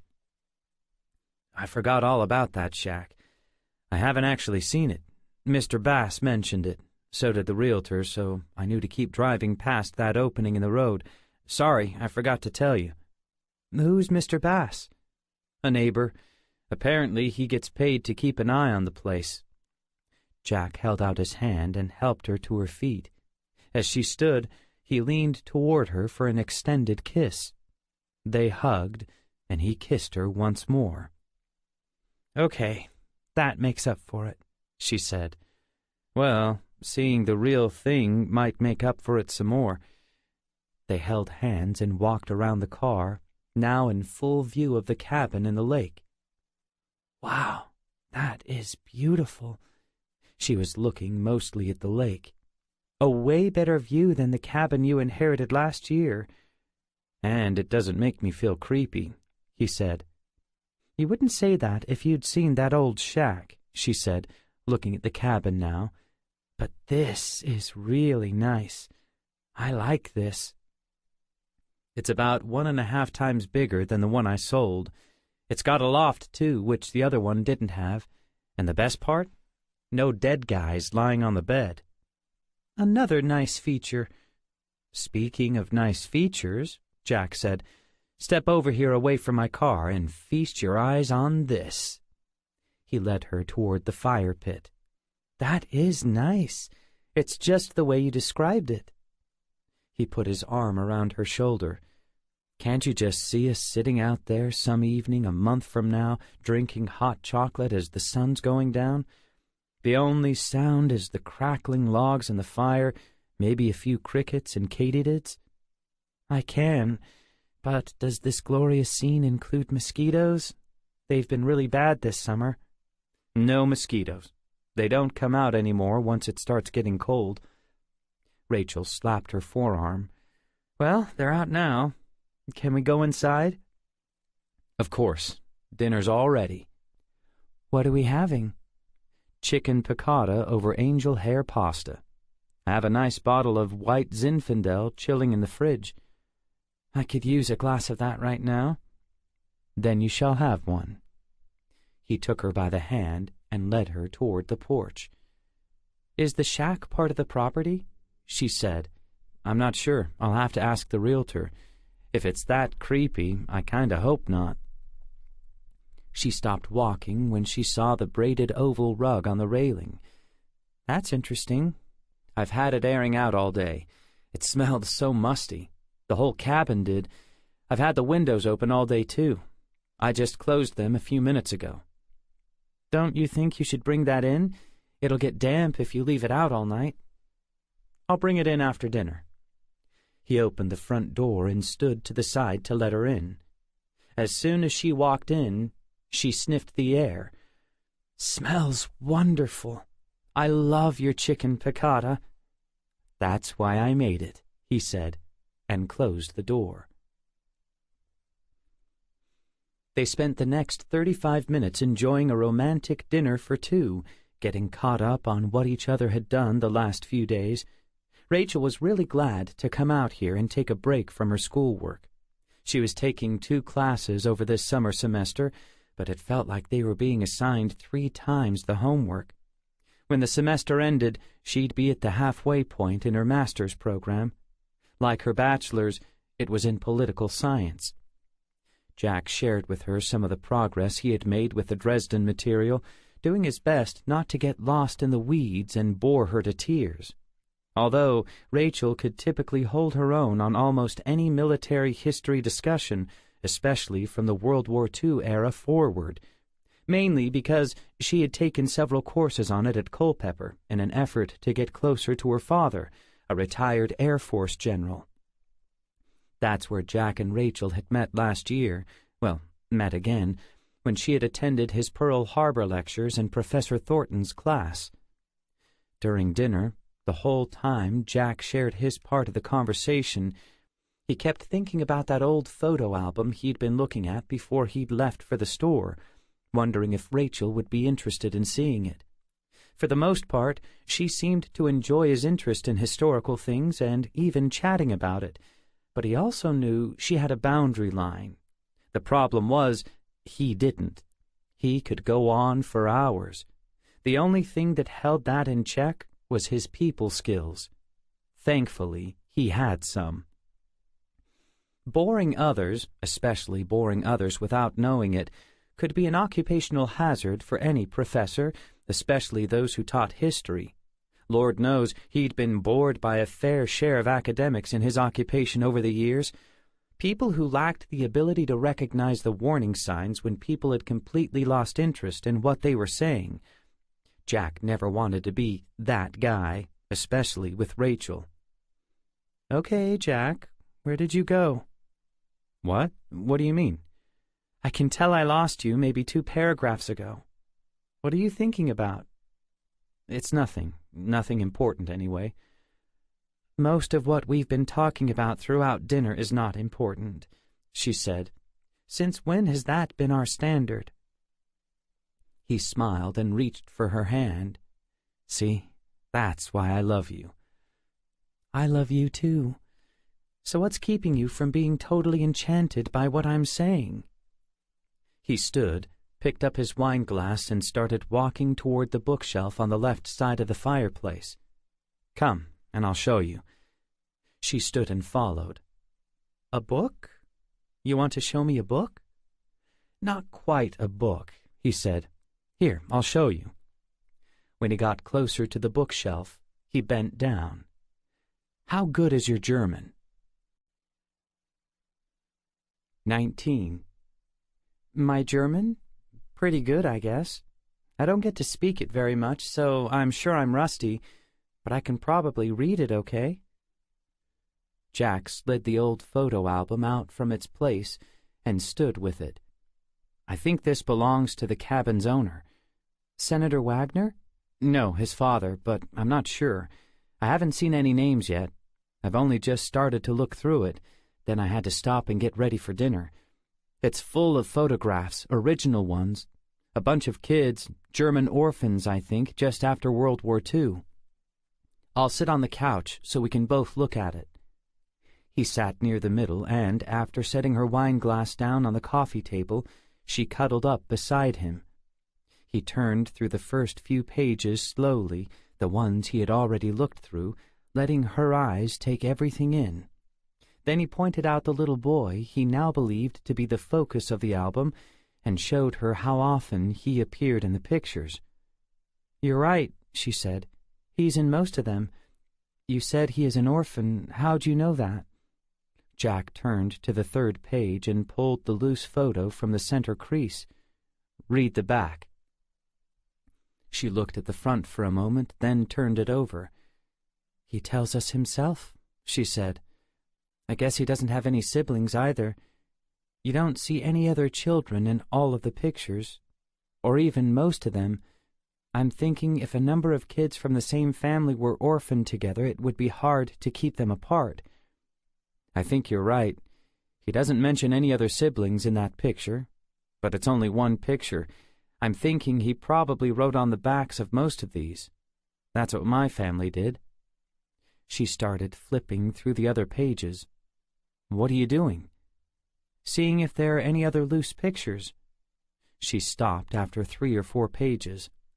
"Wow, you can see he's getting older on the pics on this page." Jack leaned a little closer. "You sure that's the same kid?" "Yeah, you can see it in his eyes and cheekbones, but he's more like 12 or 13 in these." She turned a few more pages. "I can't believe there aren't any more loose ones." "Maybe that doesn't matter." "What do you mean?" I think we can still see what's on back. The pictures are just glued onto the black paper, probably using something like Elmer's.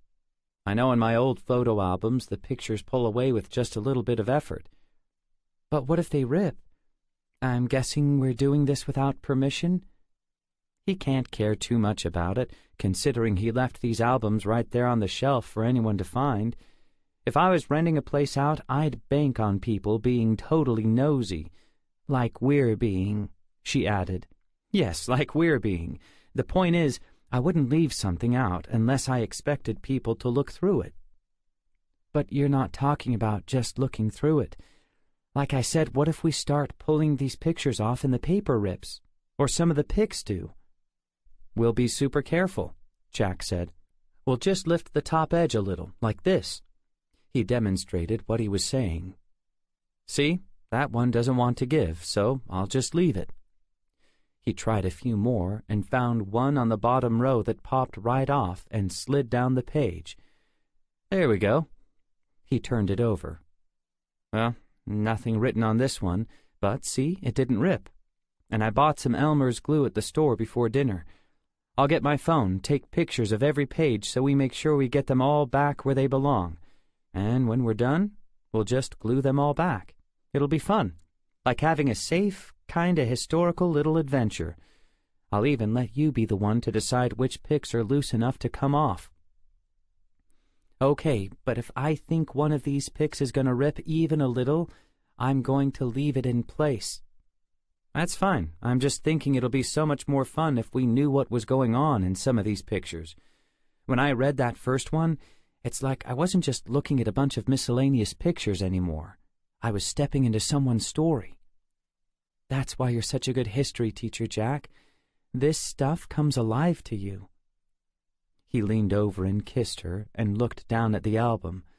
"Okay, start flicking the pics off the page." "No, first you go get your phone and take pics of these pages." "Right." He got up and found his phone. When he came back, they spread the photo album out on the coffee table. She helped him take pics of each page. It only took a couple of minutes. Then they snuggled back on the center of the couch. After giving up on the next 5 or 6 pics, Rachel found one that flicked off easily. "Bingo," Jack said, looking at the back.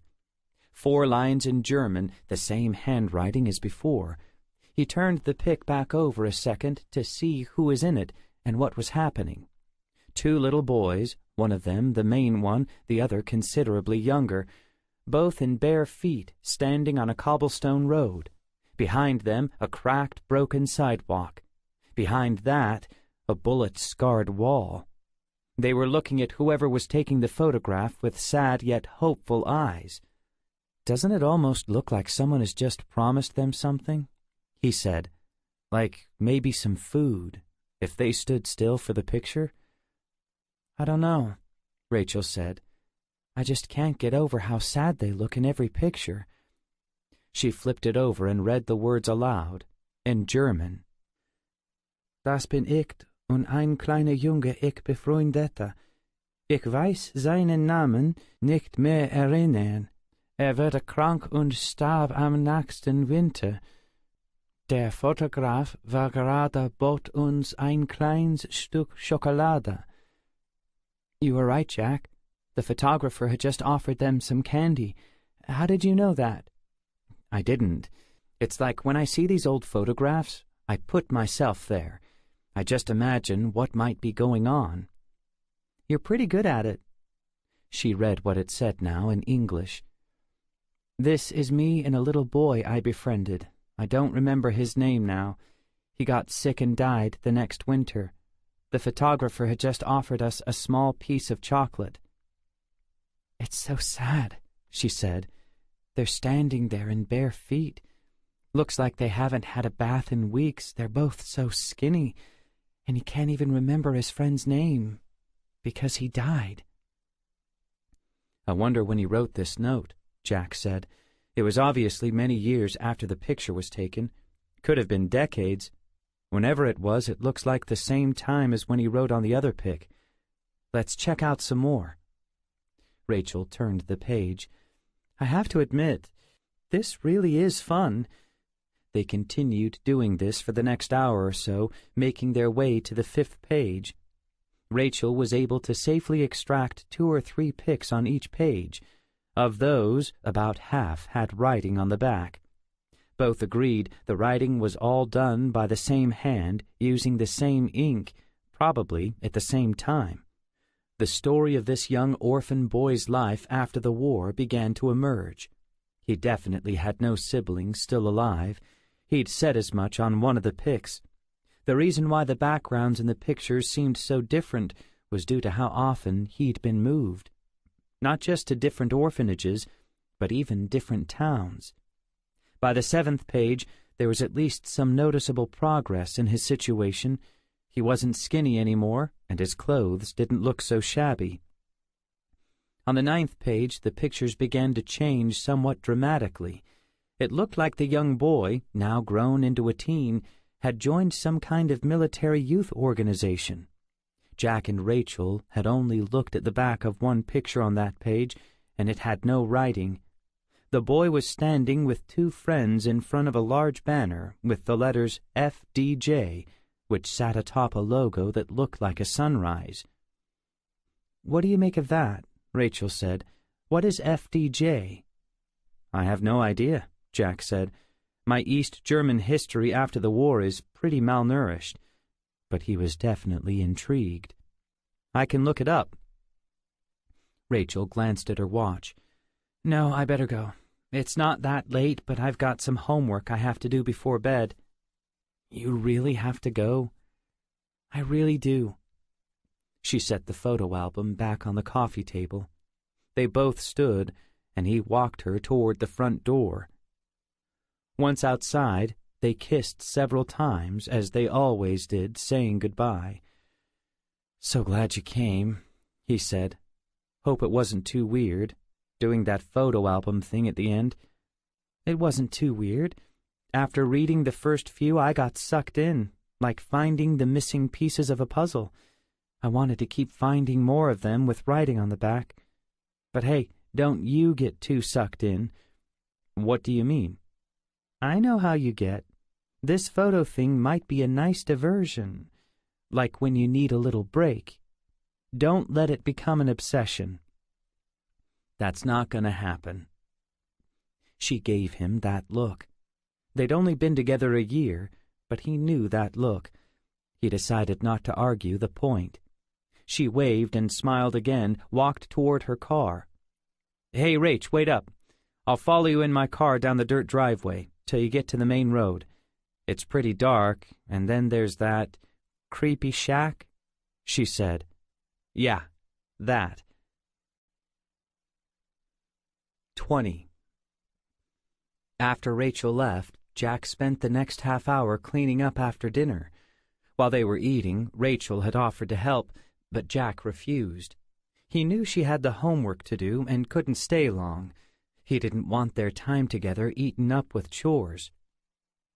Now that the dinette table was clear, he spread all his Dresden research material out the way it was before. He lifted the lid to his laptop and opened the file he had already created. It took some doing, but he was finally able to break free from the old photo album's gravitational pull. He had to get back on this research project. The outline wouldn't write itself.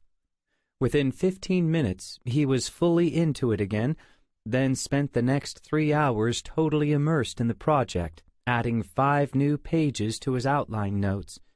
There were so many more angles to the Dresden bombing than he had ever imagined. A lot more websites, survivor interviews, and controversies to explore. The worst part of the controversies were the eyewitness accounts telling of American fighter planes flying down to ground level to deliberately strafe and kill civilians who were literally running for their lives. Even Kurt Vonnegut had said this happened. But there were just as many other accounts, the more official accounts, that denied such a thing ever took place. Was this a case of history being determined by the victors? What was the truth? Jack wasn't sure how he would handle this part of the story, but he was sure he needed to take a break. Getting up from the table, he poured himself a glass of iced tea. He walked outside for a breath of fresh air. Stepping off the porch, he glanced up at the half-lit moon and starry sky. They provided just enough light to allow him to trace with his eyes the silhouette of the trees as they wrapped around the lake. It was so peaceful and quiet, so soothing. Hard to imagine anyone experiencing the kinds of things he had just been reading about. Not only during the World War II years, but even now in various parts of the Middle East. Planes were still bombing targets. People were still dying. Only now the idea of carpet bombing civilians was unthinkable. This was the age of smart bombs and drone strikes. Military strategists did everything they could to avoid collateral damage. Jack wondered how the military leaders during World War II would have fought the war if they'd had these high-tech weapons at their disposal. How would it have changed things? Would it have changed things? The world was such a different place then. He had read recently that since 2003, almost 6,000 American soldiers had died in the wars in Iraq and Afghanistan. Even with this figure, people today were outraged by such losses. But during World War II, more Americans died than that in the Battle of Iwo Jima alone. More than double had died in the Battle of Okinawa. More than triple had died in the Battle of the Bulge. Yes, it was a much different time then. Jack sighed. Here he was in this peaceful place with this beautiful scenery almost overwhelming his senses, and he was thinking about the horrors of war, about battles and statistics. He needed to get his mind on something else, something smaller, more personal. Maybe he should call it a night, pick up the research project in the morning. For light reading, he'd only brought Vonnegut's book, Slaughterhouse-Five. That didn't seem like the change of pace he needed. Then he remembered. The old photo album. That might be just the thing. He was about to head inside when he noticed the oval throw rug still hanging over the wood railing. He'd better bring that in first before it started getting damp. Setting his iced tea down, he shook the rug out a few times, then walked it inside. He needed to move a few things around in the living room to lay it back down properly. One of them was the recliner. As he pulled it back, his eyes zeroed in on that board. The loose floorboard. He could see the whole length of it now. It really was a different shade than the rest. The grain pattern was even different. It made him wonder what must have happened to the original floorboard. Did it crack or get destroyed somehow? And why replace it with a new floorboard but not nail the board down? Jack looked at it closely. There weren't even any nail holes. It had only ever been set in place, as if someone had wanted it to be an easy thing to pull up and put back. Now he was really curious. He got down on his hands and knees and pulled the board up. All the floorboards were pretty wide, maybe 10 inches. Once again, he stared down at a dark hole, probably the crawl space under the cabin. A flashlight. Jack had packed one. It was in his backpack. He hurried to the bedroom, grabbed the flashlight out of his backpack, and headed back to the living room. This was probably all for nothing, but what the heck? It was pretty fun, and had definitely gotten his mind off of battles and war statistics. He turned the flashlight on and dropped to his hands and knees. He could see right off the bat, this wasn't nothing. He was looking at a black box, clearly visible through the floorboard opening. He lay on the floor and reached down to feel it. Hard plastic. With his right hand, he felt around the perimeter, trying to get a sense of its size. Maybe 8 inches high, a little over a foot wide, and a foot deep. He sat up and shone the flashlight on it some more. Now he knew what it was. A portable safe. 21. Still on his knees, Jack looked at his right hand. It was filthy just from handling the safe. Clearly it hadn't been touched in a while, possibly for years. He shined the flashlight all around the safe again, trying to get an idea of what he was looking at. How did the owner get the safe down there? It didn't look like it could fit through the opening. It was too wide. Did he bring it in through the crawl space? But that didn't make any sense.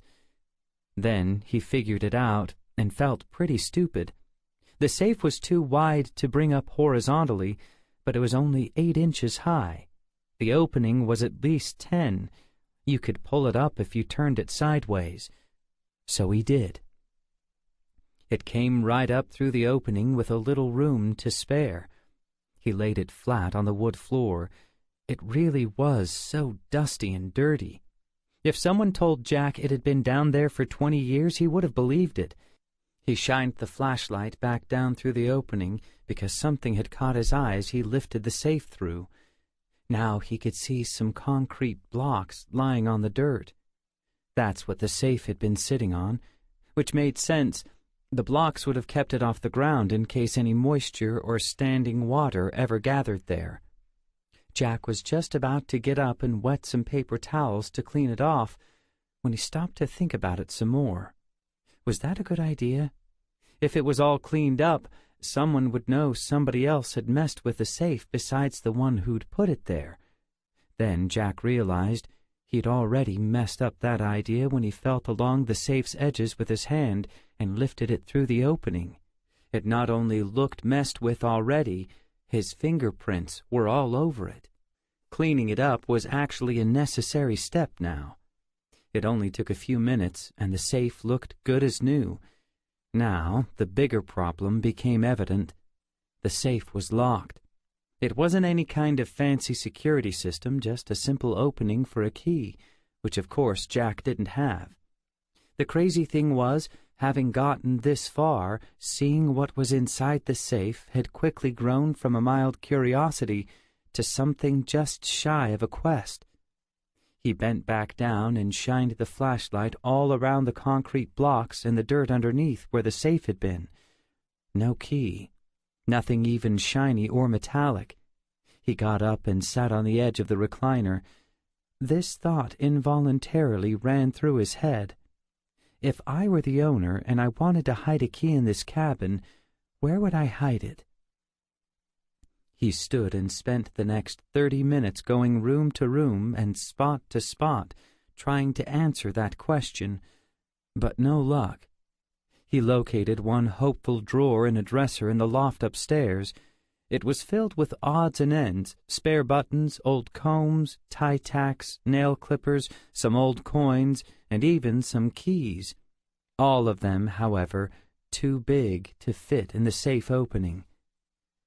After another 15 minutes of searching, which included a number of locations on the porch, Jack finally gave up. The key was probably on a keychain somewhere, probably, in the possession of the senator, who now owned the cabin and all its contents. But if that was true, it seemed pretty clear the senator had forgotten all about it. Which also probably meant, whatever its contents, they couldn't be worth very much, which meant that Jack was wasting his time. But really, did that matter? He had all kinds of time at the moment. He wasn't taking time away from his research. He'd already quit for the day. This was free time. Speaking of time, what time was it anyway? He glanced at the clock. Almost 1 a.m. But see, that wasn't a problem. He could stay up until 2 if he wanted. Wake up in the morning whenever his body was done sleeping. Jack sat and leaned back in the recliner. It was likely true the key to the safe was on a keychain somewhere, but these store-bought safes came with 2 keys. He had one sitting in his master bedroom closet at home. These weren't the kind of keys you kept on the keychain you used every day. Jack didn't keep either of his safe keys on a keychain. He kept one in a dresser drawer, the other taped to a shelf in the closet. You wanted a key, at least one of them, near the safe, in case you lost the key or forgot where you put it. It was worth a try. Jack got back on his hands and knees near the opening and started feeling around the underside of the boards with his hand. About 2 boards in from the opening, Jack felt a bump. He explored the bump until he was sure he was feeling duct tape, then continued scratching until he found an end. He peeled it back carefully, making sure whatever was causing the bump didn't fall to the ground. He felt something metal, small and metal. After pulling the rest of the tape off, he pulled his arm up through the opening. "There you are," he said aloud. The key was the perfect size. Had to be it. He carried the safe over to the dinette table. He stuck the key in, turned, and it opened right up. Okay, what was this? 2 notebooks or journals, both black, slightly different sizes. He lifted them out and set them aside. That's it? There was nothing else in the safe? He didn't know what to expect, but he was hoping for something more than this. He walked the 2 notebooks back over to the recliner and sat. Opening the first, he saw it was a journal filled with handwritten pages. They all looked to be in German. Since he didn't read German, and it would be an impossible task to look all this up in Google Translate, he set it aside.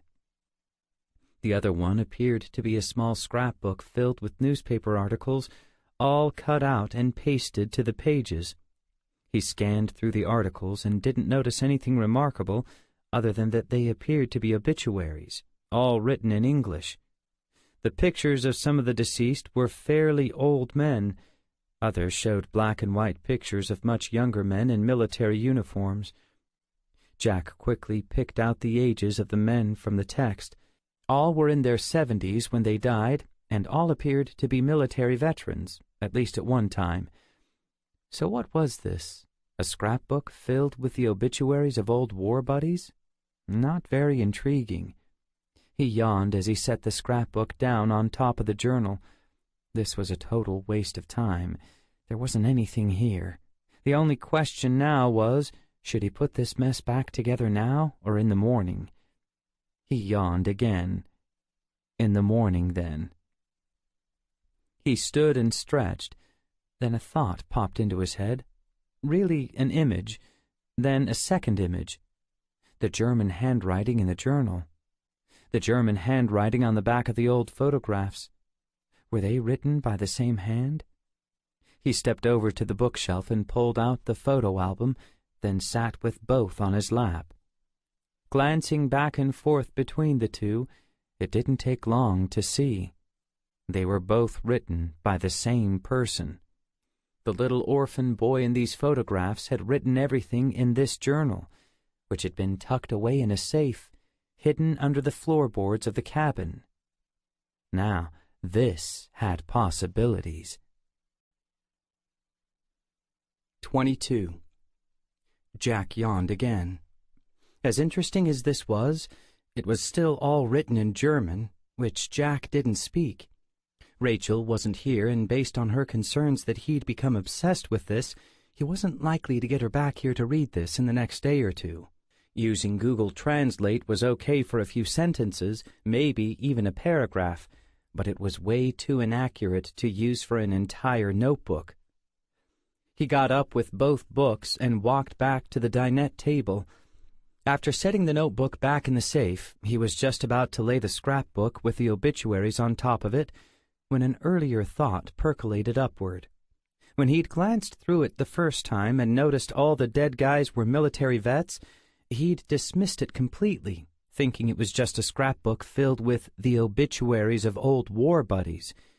Then he realized, if the person who'd written on the back of the pictures was the same one who'd written the notebook, he was almost certainly a natural-born German, not an American. Since all the obituaries were of American servicemen, they couldn't possibly have been war buddies. And there was this. The pictures showed he was a little boy during the war, not old enough to be friends with any of these Americans. There was no way these were obituaries of war buddies. That being so, why would someone paste these obituaries into a scrapbook and consider it important enough to save for all these years, hidden away in a safe stashed under the floorboards? Jack took the notebook out of the safe and walked back to the recliner with it and the scrapbook. He set the notebook on an end table, yawned and stretched, then sat with the scrapbook. There was something here, something to discover. He was sure of it. As he flipped through the pages again, he confirmed that all the dead men were World War II veterans. He also noticed something else.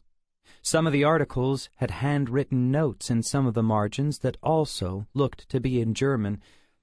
Holding the scrapbook in his lap with his right hand, he reached for the notebook with his left and opened it. The handwriting in both looked identical. So, all three things were written by the same person. And who was this man? Jack's gut told him it was Senator Wagner's father, the old man, according to Bass. Bass had said the old man talked with an accent, similar to Arnold Schwarzenegger. Schwarzenegger was Austrian, but they spoke German there, so that added up. And Bass had said the son had inherited the cabin from his father when the old man died. The words on the backs of the album pics, those in the notebooks, and the notes written in the margins of the obituaries were likely, then, all written by the old man. He'd left them here in the cabin for his son, some of them hidden in a safe under the floorboards. And, for some reason, his son didn't know or didn't care. Why else were they still here? So many questions were gently knocking on the door but would have to wait. His body would no longer follow where his mind wanted to go. He had to get some sleep. The only question that remained, should he leave everything out for tomorrow or put it all back where it belonged? Jack awoke the next morning, and as he went through his morning routine, did his best to ignore the budding mystery that beckoned in the living room. That was the compromise he'd made with himself last night. He didn't put everything away, just moved it all into the living room. Then he'd spread out all his Dresden research back on the dinette table. As he sat now at that table, drinking his second cup of coffee, he had to keep reminding himself, this is why I'm here, not that. That stuff in the living room was for breaks and free time only. Still, it held a ridiculous amount of interest for him. By now, Jack knew how he was wired. Part of his success as an author and as a history teacher was his ability to make history come alive for his audience. That wasn't his self-assessment. It's what magazine and blog reviewers had said about his books over and over again, what his students had said about his lectures in countless emails. Jack knew what made that possible. He had always followed after things that stirred him, things that lit him up inside. If something stoked his curiosity, he'd keep pulling on those threads and running down those rabbit trails wherever they led. It was an offbeat approach to the learning process. Some might even call it undisciplined. But it was hard to argue with the results. Following those same instincts had led Jack to pursue this Dresden project for his doctoral dissertation. He still believed it was the right direction to go. But right now, in the face of this unfolding mystery in the living room, its luster had faded. All he wanted to do was get up from the table, head over to the living room, and give himself to this new pursuit. He turned in his chair, as if to free his legs from their hold beneath the table, when Rachel's parting words to him last night came to mind. "I know how you get.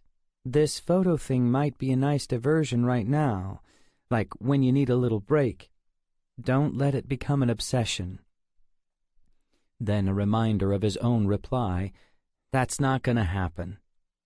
Here it was happening, the very thing. Jack knew what he had to do. He stood, walked to a closet, pulled out a blanket, walked into the living room, and tossed it over the whole mess. Covered the notebooks, the open floorboard, even the recliner. He walked back to the dinette table and his Dresden research, confident he had freed himself from the pull of this distraction, if not for good, at least until his morning break. 23. Jack spent the next 3 hours listening to online interviews from Dresden survivors, taking notes and cross-checking things they'd said with known facts. The stories were sufficiently gripping to easily hold his interest. Before long, the project in the living room had faded and was no longer distracting him. The Dresden story really was an amazing chapter in World War II history, and Jack was again glad he'd picked this topic for his research. At the moment, he was watching a video of an elderly woman with a thick accent speaking to a library group somewhere in the U.S. She had been born in Dresden and was a teenager during the firebombing. It took her a while to get to the relevant part of her story, but once she did, Jack was riveted by what she said. So much so, he almost didn't see his cell phone ringing. He had shut the ringer off but left the phone in plain view. When he saw Rachel's beautiful face on the screen, he grabbed it. "Rachel?" "Hi, Jack. It rang so much I thought it was going to be your voicemail." "I'm sorry. About an hour ago I got several phone calls from the school, so I shut the ringer off." "I didn't mean to interrupt your work," she said. "Got a few extra minutes before my next class. Thought I'd give you a try."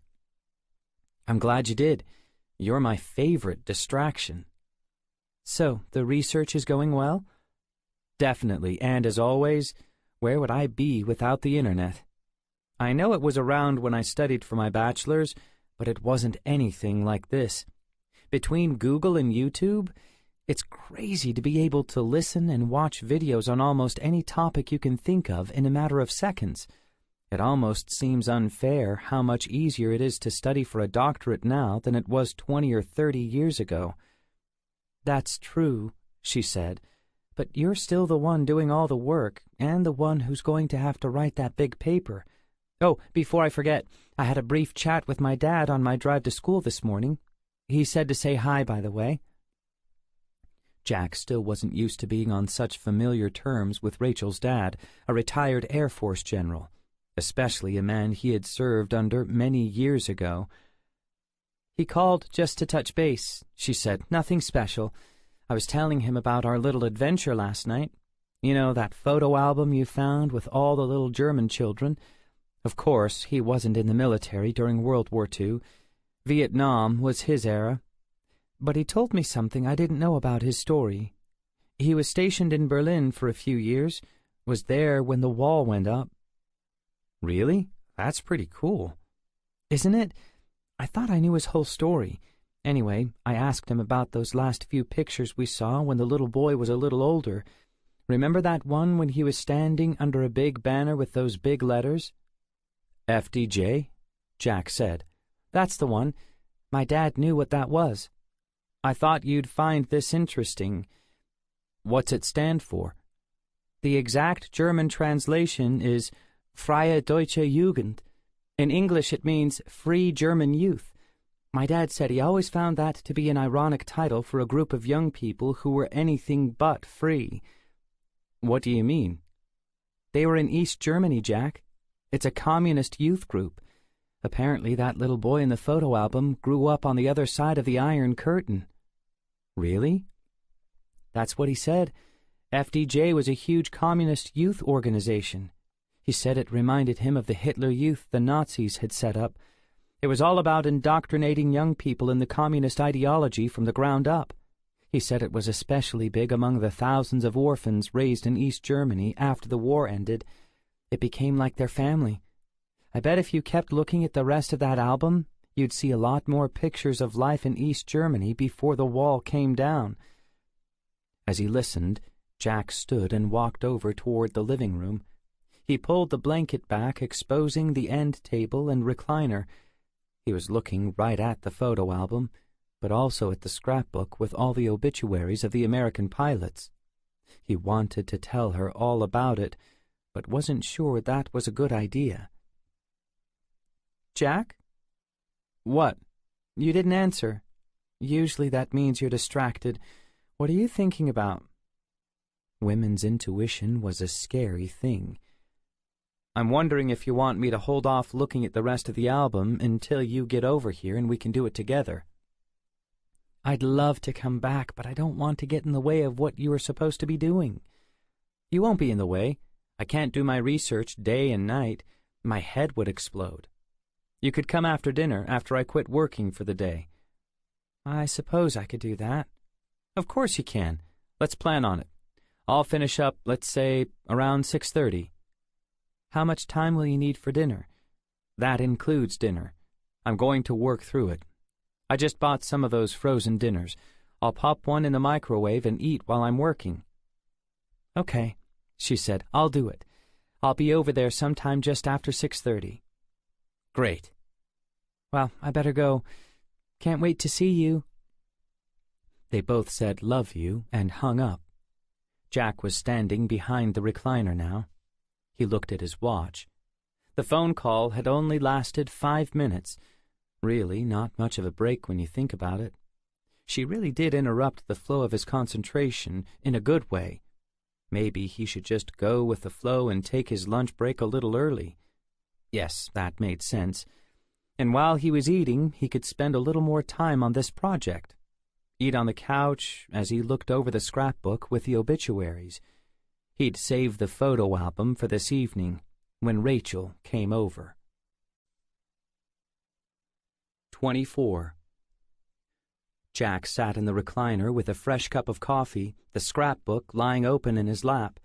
As intrigued as he was by the photo album, he had quickly become even more so with this. A photo album made sense, a collection of one's pictures over time. This did not, unless it was a collection of obituaries from deceased family members, which this was not. Jack had already concluded it wasn't a collection of old war buddies either.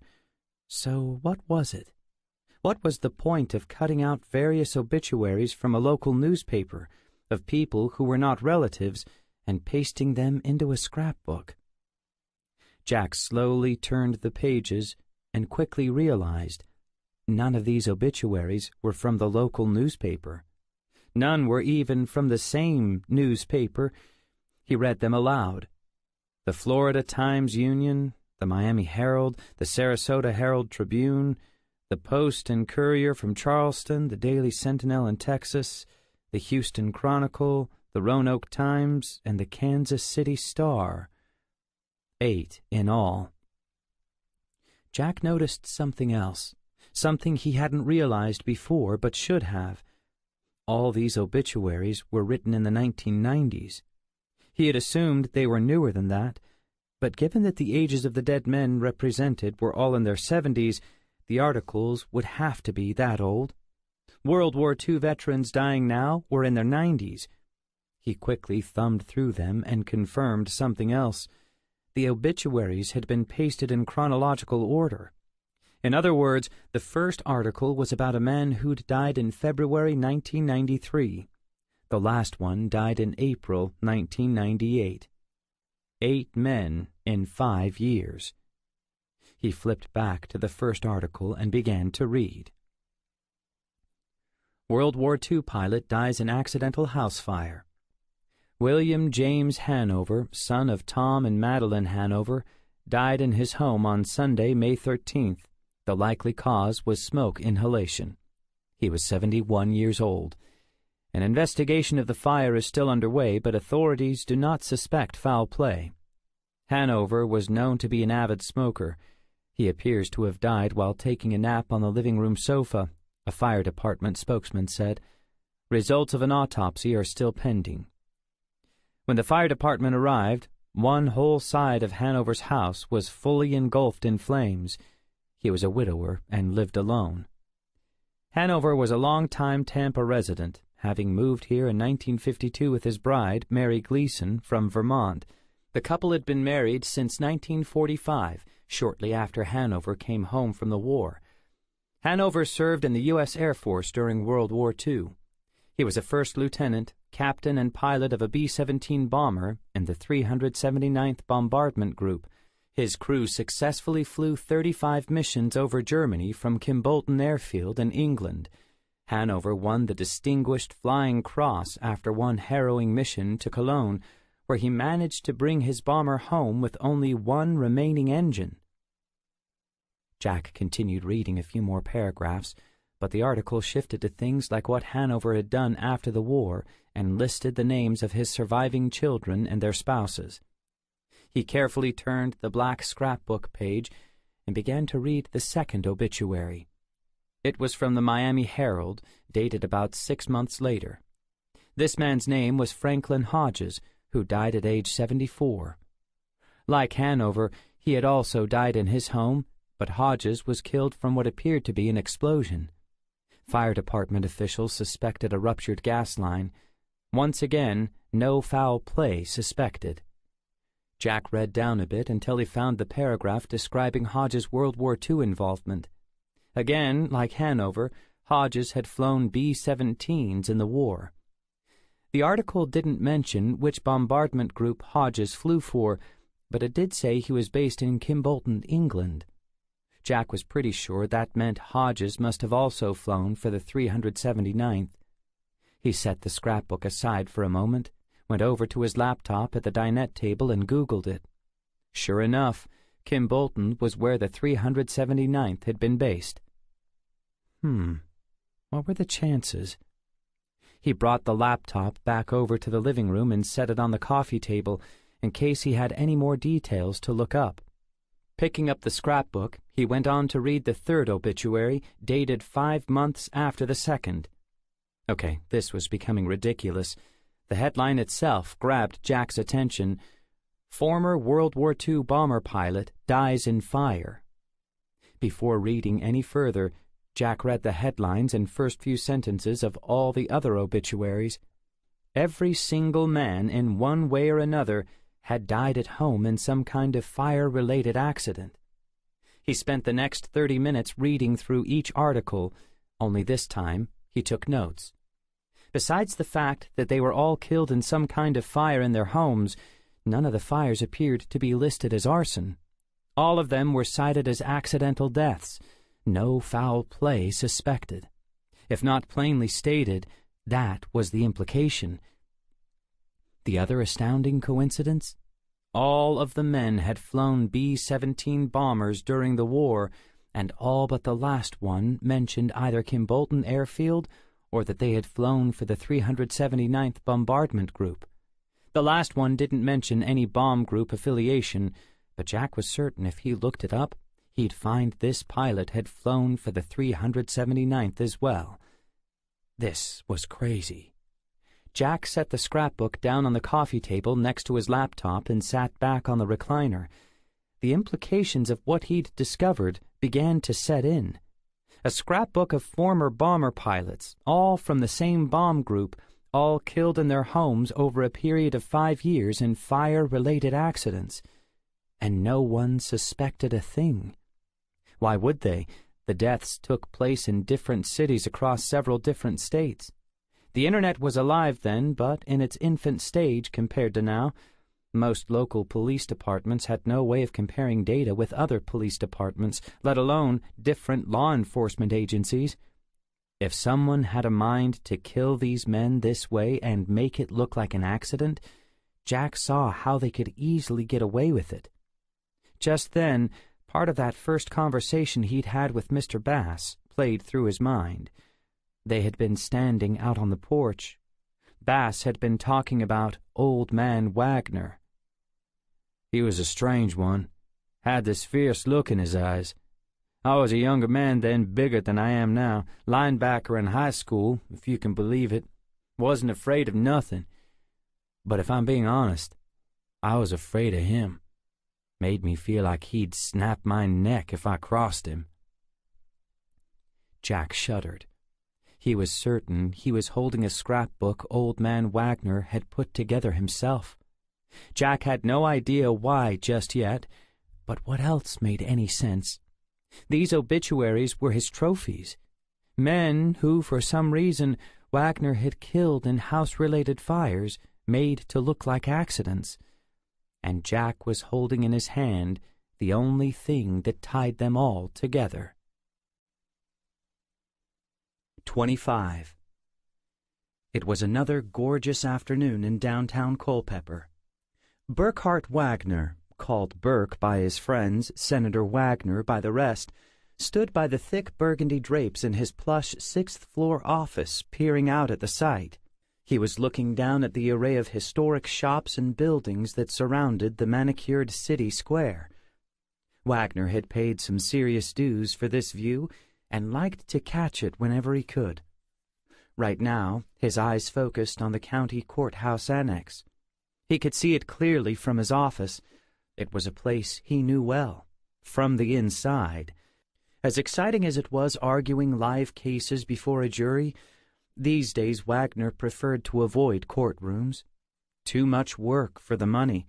Of course, it was his ability to sway juries in those same courtrooms during some high-profile cases 10 years ago that secured the leverage he now enjoyed as he hammered out far more lucrative financial schemes behind the scenes.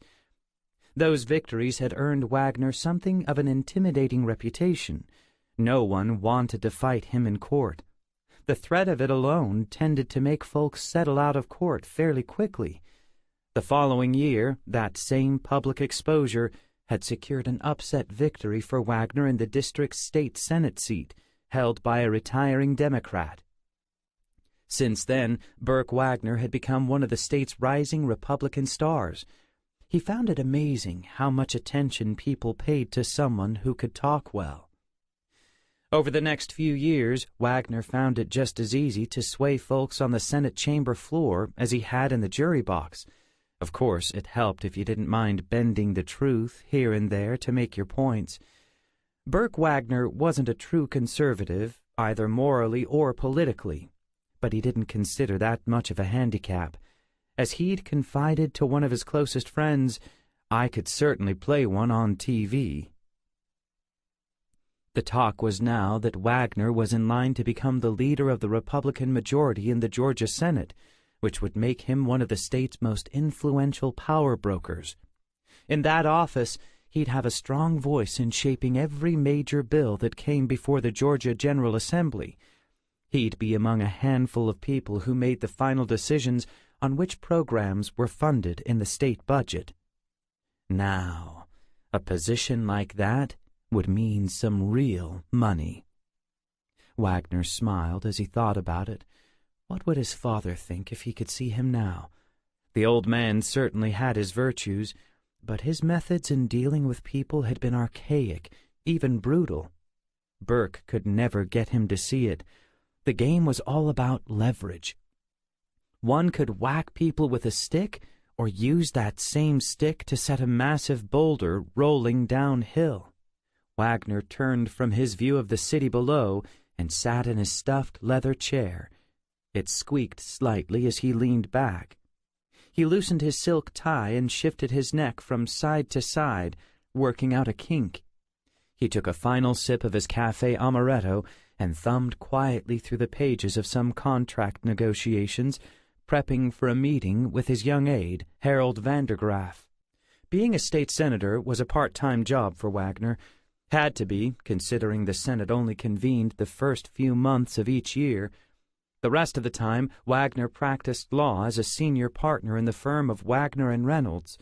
But Wagner had already set his sights on bigger things, either the Attorney General's office or winning a Senate seat in Washington. The intercom chimed. Wagner leaned forward. "Yes, Jane?" "Harold's here." "Okay, send him in." The sleek black door opened, admitting a lean, impeccably dressed young man in his mid-20s. "Afternoon, Senator." Wagner hadn't insisted Vandergraff call him that, but he didn't mind. He nodded. "Got a mission for you, Harold. Come on in, have a seat." "What is it?" Vandergraff sat in an upholstered office chair. "It's a piece of cake. Can I get you anything? Coffee? A drink?" "No, I'm fine." "I need you to pay someone a visit." "Anyone I know?" "Maybe. He's been in here a few times last month, and I think you were with me when we visited his office once. Mr. David Herndon owns Herndon Real Estate Group. His firm is looking to buy a huge tract of land on the edge of town, out where that new on-ramp is scheduled to connect State Road 19 to the highway." "Is that official?" Vandergraff said. "I thought it was still just talk." "It's not official, but it's more than talk. I'm in a position to change that, but I'm also in a position to shut it down, or else delay it so long it might as well be. I communicated that to Mr. Herndon. He's been weighing his options about a decision I've asked him to make a few days ago. The problem is, I didn't give him a few days. I gave him 1 day. I need you to visit him and remind him of that discrepancy." Vandergraff smiled. He didn't need to ask why Wagner didn't just send Herndon an email or give him a call. Most of the tasks Wagner gave him were handled this way, in person. No paper trail, no recordings, no digital fingerprints. "What incentive do you want me to offer Mr. Herndon to induce him to get back with you right away?" Wagner sat forward in his chair. "Since this is just a first warning, simply suggest that I'm leaning toward delaying this improvement project until next year, unless he can give me a good enough reason to speed things up. He'll know what you mean." Wagner picked up a plain vanilla folder and handed it to Vandergraff. "But just to make sure, here's a file to look over. It's Herndon's personal information. Names and addresses of his wife, kids, what school his grandkids attend, things like that. I'll let you decide what to do with it." Vandergraff looked down at the folder, opened it, glanced at it for a second, then closed it. "I understand. I'm guessing by the urgency in your tone you'd like this done soon?" "Very," Wagner said. "Like this afternoon." He got up and walked to the wet bar, popped open the glass top to a crystal carafe half filled with scotch, poured himself a drink. "No problem, I can do that. Is there anything else you need me to do?" "Not at the moment. but there will be if I don't hear back from him today. He held up his glass of scotch. One for the road? Vandergraff stood. No, thank you. I'll get right on this, sir. Good. You do that, Wagner said. 26. Harold Vandergraff rode alone in the elevator, watched the digital numbers rise in the only other building in downtown Culpeper taller than 5 floors. It was owned by the Herndon Real Estate Group, which occupied the entire top floor. As the elevator climbed, Vandergraff thought through his strategy, how to best convey to Mr. Herndon the senator's concern. If there is one thing Vandergraff had learned from the senator, it was that words had power, so choose them carefully. A few sticks of dynamite properly placed can blow the side off a mountain. One's eyes were another effective tool, but they worked more like lasers, fierce and precise.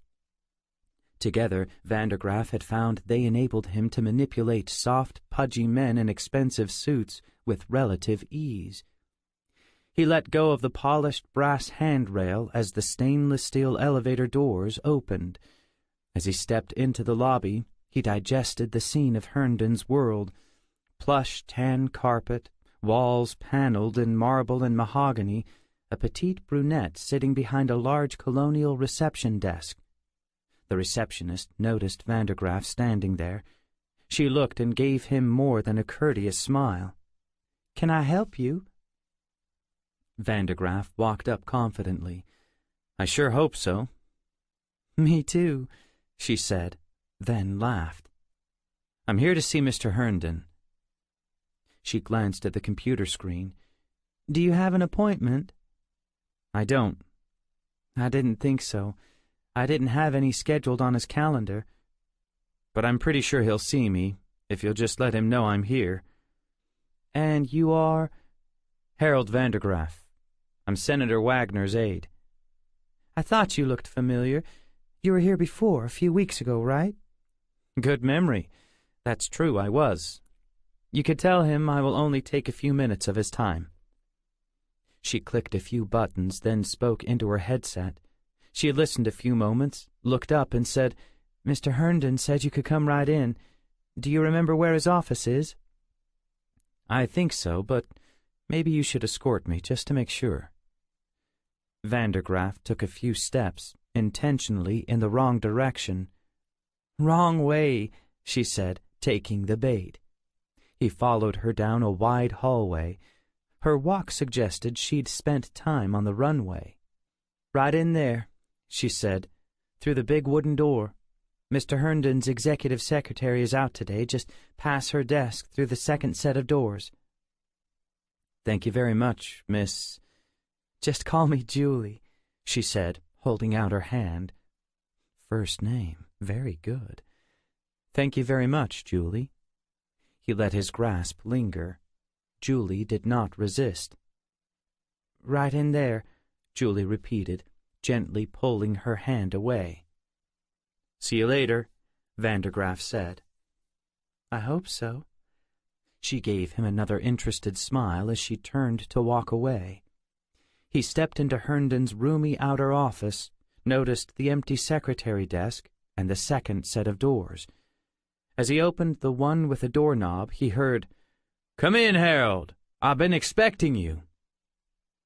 Herndon spun around in his overstuffed chair to face Vandergraff, but did not get up. "You have?"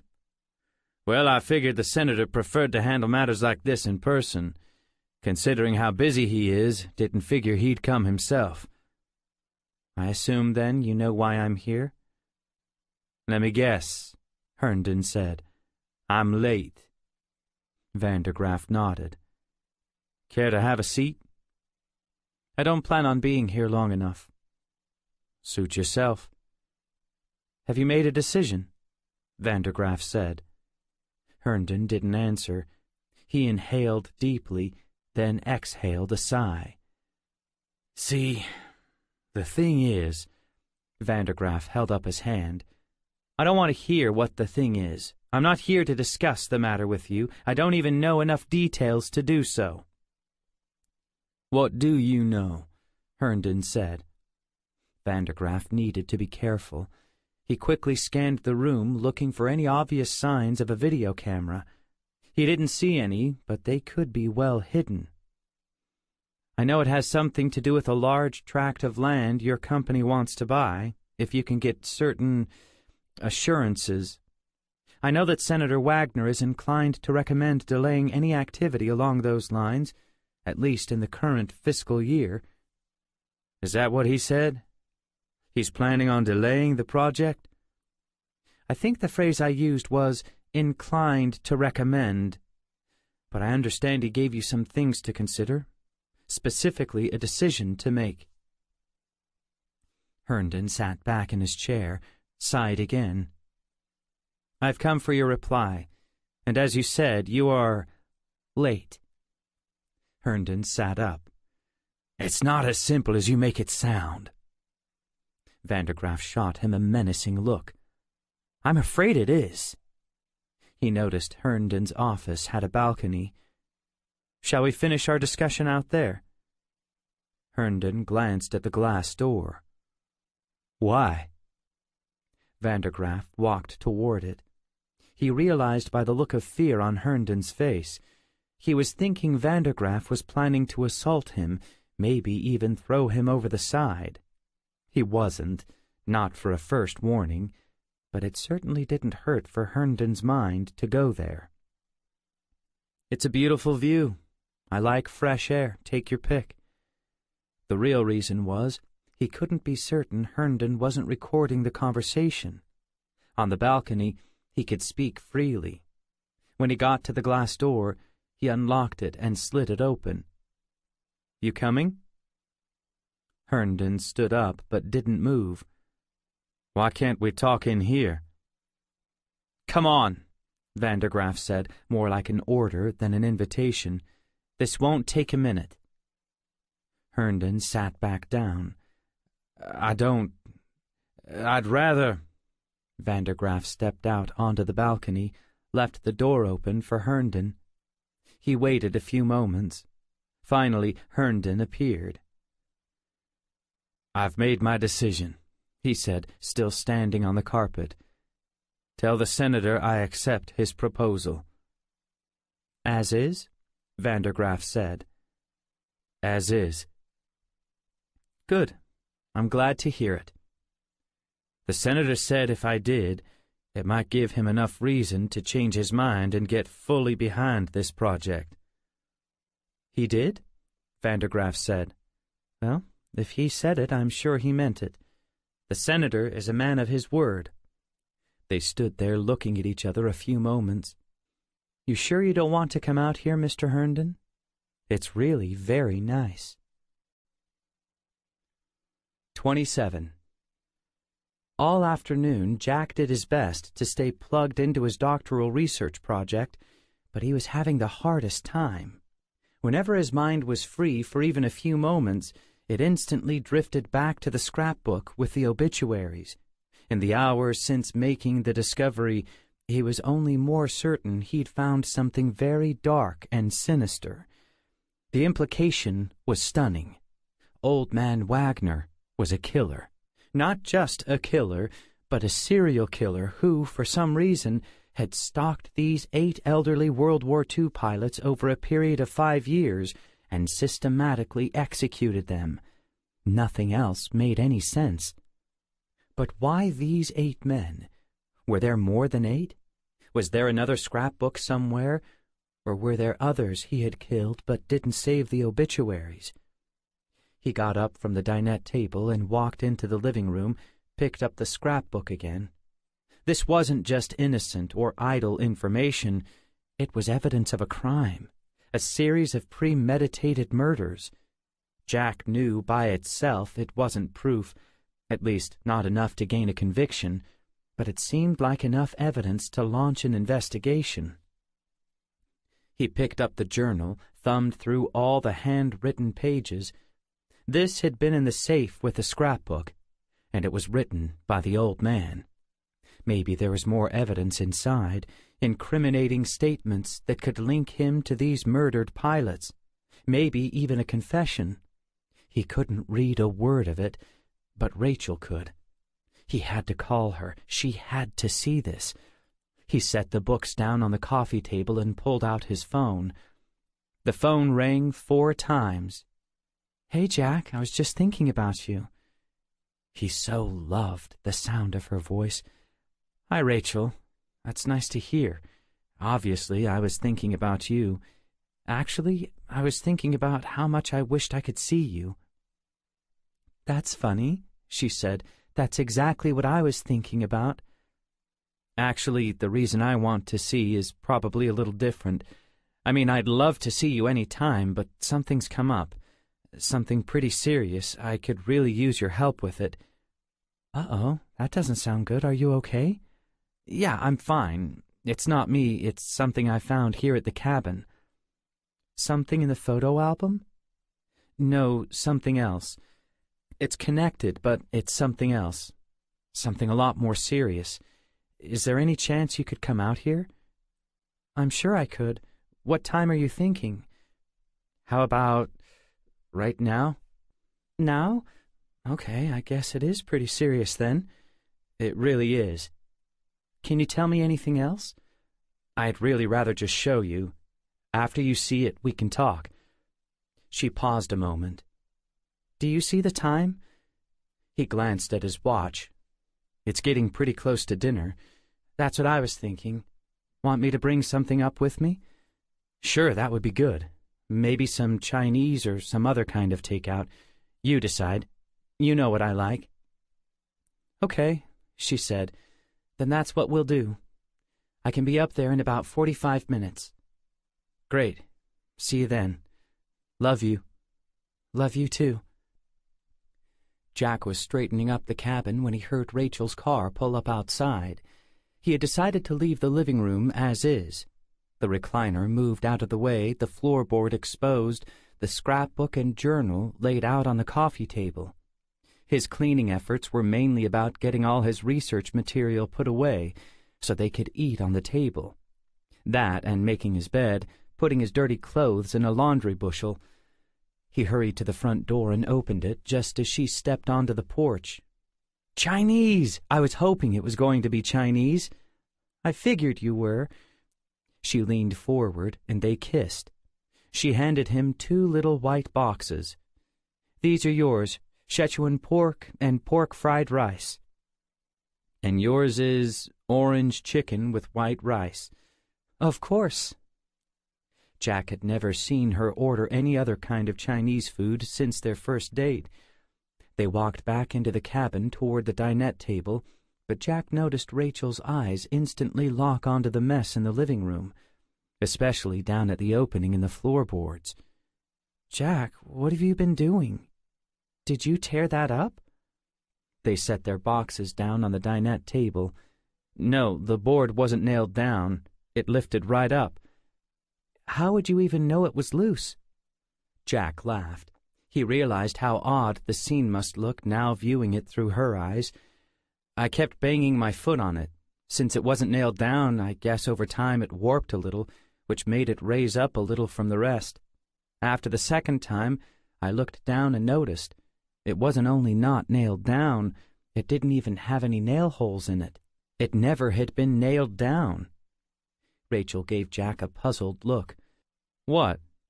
"I don't know, the things you notice. Who would ever see such a thing, and if they did, would feel compelled to investigate it further?" "It wasn't only that. I could also see that this one floorboard was a different shade than all the others. It even has different grain marks. Here, let me show you." Jack walked over and picked it up. He bent down and laid it on the floor. "See? Not even close." She walked over. "Okay, I see that, but still—" "Okay, I can see how that still seems a little weird, but it just made me wonder, why would they just replace one floorboard? If you had water damage or bug damage, it wouldn't limit itself to one board, and even if it did, why wouldn't you nail down the replacement board? It made me wonder if he didn't do it on purpose, so he could have easy access to something under the floor." "You said he. Who's he?" "Old man Wagner." "Senator Wagner?" The man who owns this cabin?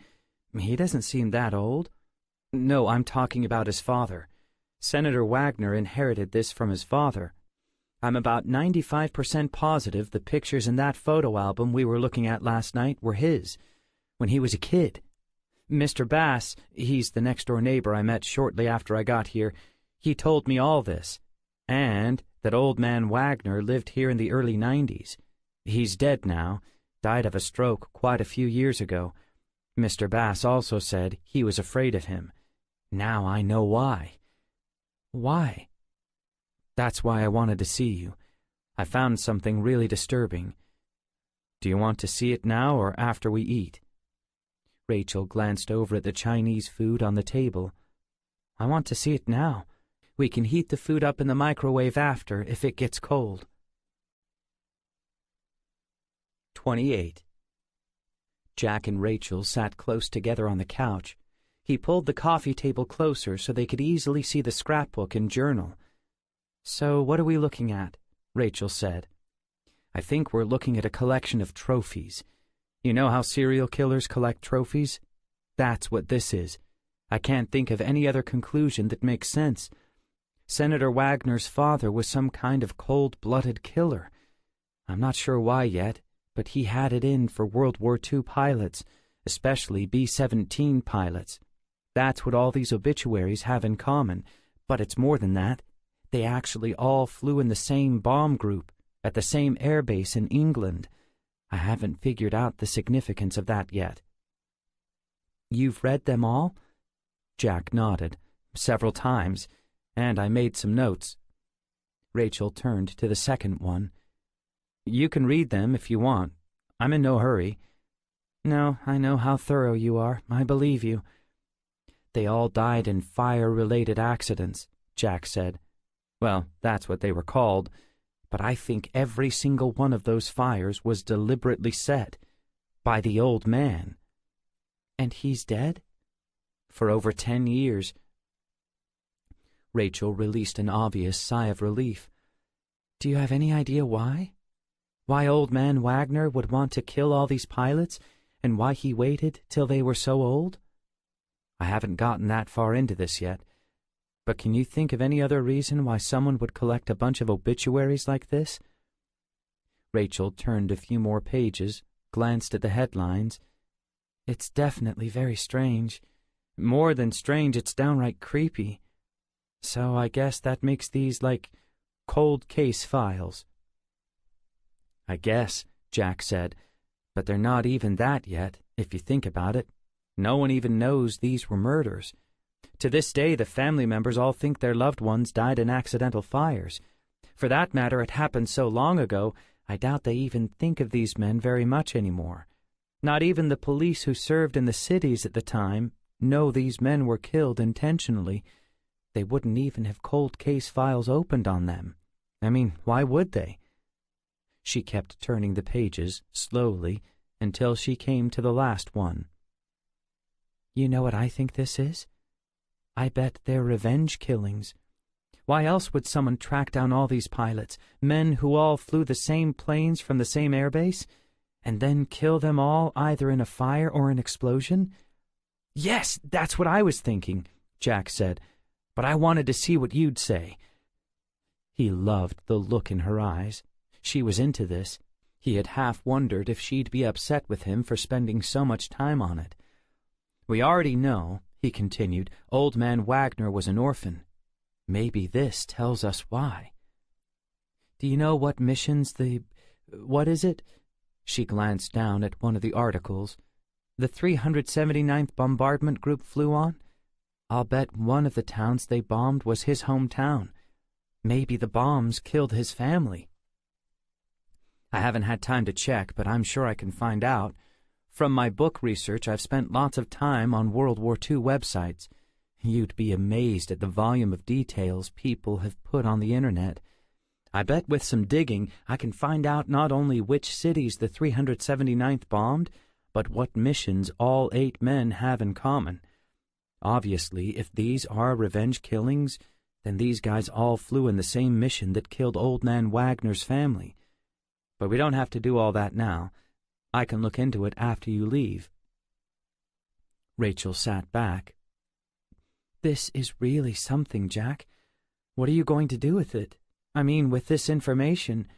Everyone involved is already dead, even the killer." "I haven't thought through that part either, but it seems like way too big a thing to ignore. Seems like the families have a right to know." They both just looked at each other a few moments as the implications involved began to settle in. Rachel spoke first. "I just thought of a scary thing." "What?" "Do you think the son knew anything about it? Or maybe was involved in some way?" Jack thought about it. "Well, it happened in the 90s, and I'm guessing the senator is in his early 40s now, wouldn't you say?" Rachel nodded. "These killings happened over 5 years, so that puts him in his late teens, maybe early 20s. "College age," Rachel added. "Right. He certainly could have known, but there's no proof he definitely did." "His dad might have done all this while he was away at college," she said. "What's that?" She pointed to the journal sitting beside him. "Oh, I'm glad you reminded me. Maybe the answers we need are in here. Problem is, I can't read it. It was in the safe with the scrapbook. I'm almost certain it's the same handwriting that's on the back of the photographs. I was wondering if you could take a look at it, maybe translate some of it, at least enough to let us know what it's about, see if it's connected to the murders." He handed it to her. "Why don't you pull out some of the loose photos from the photo album?" she said. "Let me take a look at them." Jack did and handed them to her. She opened to the first page of the journal, set the back of one of the photos right beside the page. A few moments later, definitely the same handwriting. "What's the first page say in the journal?" Rachel read for a few minutes, then turned through several of the pages. "I'd say this is definitely connected." "Really?" "Let me read some more." Jack waited, tried to be patient. A few long minutes went by. "Well?" She looked up. "I think old Mr. Wagner is pretty clever." "Why?" "I would say these are notes, things he was thinking about, plans he was sketching out as he set up each of these murders." "That's perfect, then. It proves what we're thinking?" "Not exactly. I need to read a lot more, see if he slips up anywhere." "What do you mean, slips up?" "That's just it. I realized as I read a little more, he never really admits anything. It's almost as if he's writing in code." "Why did you think it was connected when you first started reading?" "I still think it is connected, totally connected, but I realized that's just because I already know what the obituaries mean. If you read the words here at face value, I'm not seeing anything that you could say definitely ties into these murders. But let me take this home. I'll translate the whole thing. It might take me a few days to work it into my schedule, if that's okay." "Sure, we're in no hurry. This case has sat in silence for 20 years. What's a few days?" "Like I said," she continued, "maybe he'll say something more specific in one of these entries, or slip up in some way." "I hope he does. Thanks for doing this. I know how busy you are." "I am, but this is kind of fun, like solving a mystery. I don't know where all this is going, but I definitely want to find out more. While you're doing that, in my spare time and not in any way that's even close to obsessive, I'll start seeing what I can find on the internet about the 379th Bomb Group connection." She closed the journal and Jack closed the scrapbook. "Now I definitely am hungry. Let's heat up the Chinese." They stood. Jack looked at the disheveled state of the living room. "Maybe I should put this all back the way it's supposed to be. I doubt anyone would ever come in here besides me, but both Mr. Bass and the senator have keys." "You probably should, but how about we do it just before I go? After we eat, I'd still like to look over that old photo album together." "Well, I found that on the bookshelf. We can still look at it even if I put this room back together. But if anyone walked in on this, it would be pretty hard to explain." "Okay, you put the living room back together and I'll heat the Chinese." Jack didn't really think Bass or the senator would come in here, but Rachel suggesting that the son might know about these murders or somehow be involved made him tense up. 29. Jack and Rachel enjoyed their Chinese takeout. All the conversation centered on this unraveling mystery in the living room. By the time they had finished eating, both realized what a big thing this really was. Rachel got up from the table and started cleaning the after-dinner mess. Jack had protested, but she insisted. "Do you want me to save this?" She pointed to Jack's half-empty boxes. "Sure, can't let food that good go to waste. There's plenty of room in that little fridge." "I'll definitely bring mine home," she said. "I love cold Chinese food for breakfast." "I can't even imagine that." He got up from the table to help. "The more I think about this, the crazier it feels," she said. "It's almost like being in the middle of one of those true crime TV shows, like Cold Case Files. Even the way you stumbled into this, finding all this stuff in a hidden safe under some floorboards. There could have been anything in that safe, but it turns out to be evidence of a decades-old series of unsolved, horrific murders." "That part of it is starting to get to me," Jack said. "When I think about how these men were killed, the brutality of it. I mean, these poor men were war heroes. They deserved to die peaceful, natural deaths, honorable deaths. And considering how long so many World War II veterans have lived, these guys all had many more years left to live on this earth. Instead, old man Wagner decides to hunt them down one by one and end their lives suddenly in this violent and probably very painful way." "Yeah, I've thought about that too." Rachel brought a washcloth over and started wiping down the table. "If these truly were revenge killings, I can just imagine the senator's father feeling the need to confront these men so he could pour out his hatred in person before setting in motion whatever fiery death he had planned." "That's a horrible thought," Jack said. "Your last moments alive on Earth having to deal with something like that, someone like that." She stopped wiping the table and said, "Jack, do you think it could be possible old man Wagner came from Dresden?" "That would be wild if he did." No one said anything for a moment.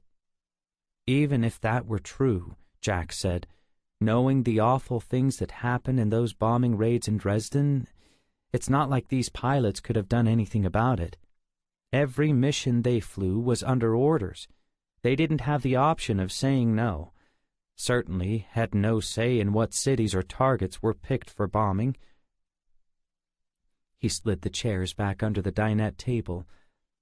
"I was reading through one interview in my Dresden research. One of the British pilots who bombed the city, talking years later, he said how terrible he felt when he heard the target was Dresden. He'd visited there with his parents as a teenager, said it was one of the most beautiful towns he'd ever seen. He flew on the second raid. By the time his squadron flew over the city, most of it was already on fire. He couldn't believe the sight, said it reminded him of what the lake of fire in the Bible must be like. And he knew it wasn't a military town.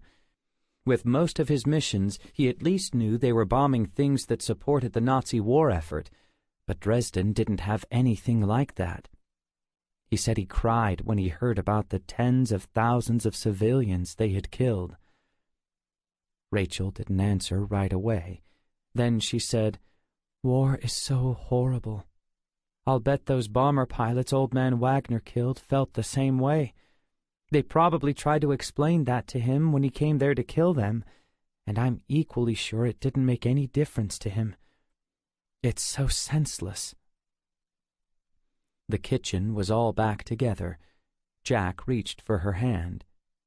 "Come on, let's head outside for a little while before we finish looking through that old photo album. It's so nice out right now. Think we could both use some fresh air." She took his hand. They walked past the porch into the clearing. "Want to take a walk?" she said. "Or want to sit on those nice chairs by the fire pit?" Jack could tell her preference easily. "How about the chairs? A walk would be nice, but the only paths I've found so far are all pretty much through the trees. You don't get any view of the lake." "You're leading the way." She smiled. They headed for the Adirondack chairs. Jack took the one on the left. It was funny, neither had ever done anything intentionally, but Rachel always ended up on Jack's right side, whether sitting or taking a walk. The chairs were just wide enough apart to comfortably hold hands. "This is so nice," she said. "I hope it works out for you to get this cabin. I could really get used to this." Jack wanted to say, "Me too." He hadn't said anything to her yet, but the discovery under the floorboards was giving him second thoughts about making an offer on this place. Talk about being creeped out. Professor Thornton's cabin had only involved one murder. This one turned out to be the hideout for a serial killer. "What do you think I ought to do about all this? I mean, about the scrapbook and journal, about them being criminal evidence?" He heard her sigh. She was trying to change the topic. He had spoiled the moment. She turned to look at him. "Are you saying, do I think you ought to go to the police?" He nodded. "I don't see how I can avoid it, do you?" "I don't know. It's definitely a big deal, I get that. But who would you go to? From what we know so far, none of the murders took place here in Culpeper. Most were in different states. This might be an FBI situation. Don't they handle cases that cross state lines?" "I hadn't thought about that, but you might be right. Of course, we might find out more incriminating info after you translate that journal into English, like whether or not the son was involved in what his father was doing." "Even if he wasn't directly involved," Jack said, "I think it matters even if he knew about it and didn't say anything. If he spoke up, he could have stopped his father's madness. If that turns out to be true, that could be a huge deal. I mean, the guy's a state senator. He's in the local news all the time. I've heard reporters ask him about whether he plans to run for anything bigger, like the U.S. Senate or maybe Attorney General." "What does he say?" she asked. "He doesn't say. At least, I've never heard him give a straight answer. But he always gives this coy smile, and you can tell that's his goal. If not something bigger." "You mean like being president someday?" Jack nodded. "He's an ambitious guy." "He's also not a native-born American," she said. "That shuts the door on becoming president. That's why Arnold Schwarzenegger could never go any higher than being governor of California." "Okay, governor then. Either way, like I said, he's an ambitious man. Guys like that care about their reputations, big time. He's not going to want any of this to come out." Jack shuddered as he thought about it. In fact, he didn't want to think about it any more. "Maybe you should just talk with Joe about it," Rachel said. "You know, Joe Boyd." He liked the idea. "Yeah, I think that's exactly what I'm going to do." 30. The following day, Jack sat in his car in the Culpeper Police Department parking lot, wrestling about whether or not he should go inside. Last night, it was a settled issue. Rachel had agreed this was too big a thing to ignore. As they'd sat together on the couch looking over more photos from Old Man Wagner's youth, they'd talked about how different it was seeing these pictures now than it had been just the day before. The first day, their hearts were full of sympathy for this poor orphan boy, growing up all alone in a dark and dreary communist land. Last night, it was more like watching the formative years of a soon-to-be serial killer unfold. Picking up from where they'd left off, it was apparent that as a young man Wagner had joined some kind of paramilitary organization. From about the age of 15 onward, he mostly wore a uniform. They also remarked at how much his facial expressions had changed as he grew from a child into a young man. Gone were the innocent, almost fearful glances toward the camera, the look of a child longing to be loved and cared for. As a teenager, Wagner's face looked stern and hard in almost every photograph, always serious. Rachel pointed out his eyes. She'd even used the word fierce when describing them. Jack had instantly remembered Mr. Bass's words, had this fierce look in his eyes. As it turned out, Bass had feared Old Man Wagner with good reason. He wondered what Bass would think when he learned the truth about what had really been going on during that time and the true nature of the man who'd been living next door all those years. The truth. That's what this was really all about, and that's why Jack felt a duty to see Joe Boyd now. Jack had always been a defender of the truth. He didn't know exactly why, could be his upbringing. His parents had raised him in the church. He had memorized the 10 Commandments word for word by the time he was 6 years old. Some of his most significant childhood punishments weren't for doing something wrong, but for lying about it. Defending the truth was really at the core of the way he'd studied and taught history. He knew the old saying, history is written by the victors, and he knew what it meant. Since those who'd won the battles got to tell the battle stories, the historical version of an event might not always be the truth, which is why Jack felt it was the nature of a true historian to go beyond the victor's accounting of things and, like a detective, investigate a matter fully, exploring every side until you uncovered the true history of an event. That's what drove him to pursue the Dresden firebombing for his doctoral dissertation, and that was probably why he was sitting there in his car, holding an old scrapbook he'd found under some floorboards in a hidden safe. He got out of the car with the scrapbook under his arm and headed across the parking lot. Joe Boyd looked up from his computer screen. Hank Jensen had just walked in. Hank was unofficially Boyd's partner. Unofficially because technically Hank was still a patrolman, not a detective. Boyd was trying to get that changed. "You got a minute, Joe?" Hank was about the only guy in this building Joe didn't mind being interrupted by, but Hank had this look on his face. "Sure, Hank. I'm just rereading this report I wrote before I forward it to the DA, for the umpteenth time." Boyd was a lousy writer, and he knew it, always had been. "You're not going to believe who's out in the lobby." "Okay, you got me." "Who?" "Jack Turner. You remember the history teacher whose butt you saved last year in that shootout at the college?" "Jack? Yeah, I remember him. I just bumped into him at the convenience store mess the other day when I was out by the lake checking out cabins." "Well, I don't think this one's a social visit. He's wanting to know if he could speak with you about something important. I asked him what, but he said it's complicated. The thing is, he's got that same expression on his face he did last year. Remember when he came in here with that whole conspiracy deal?"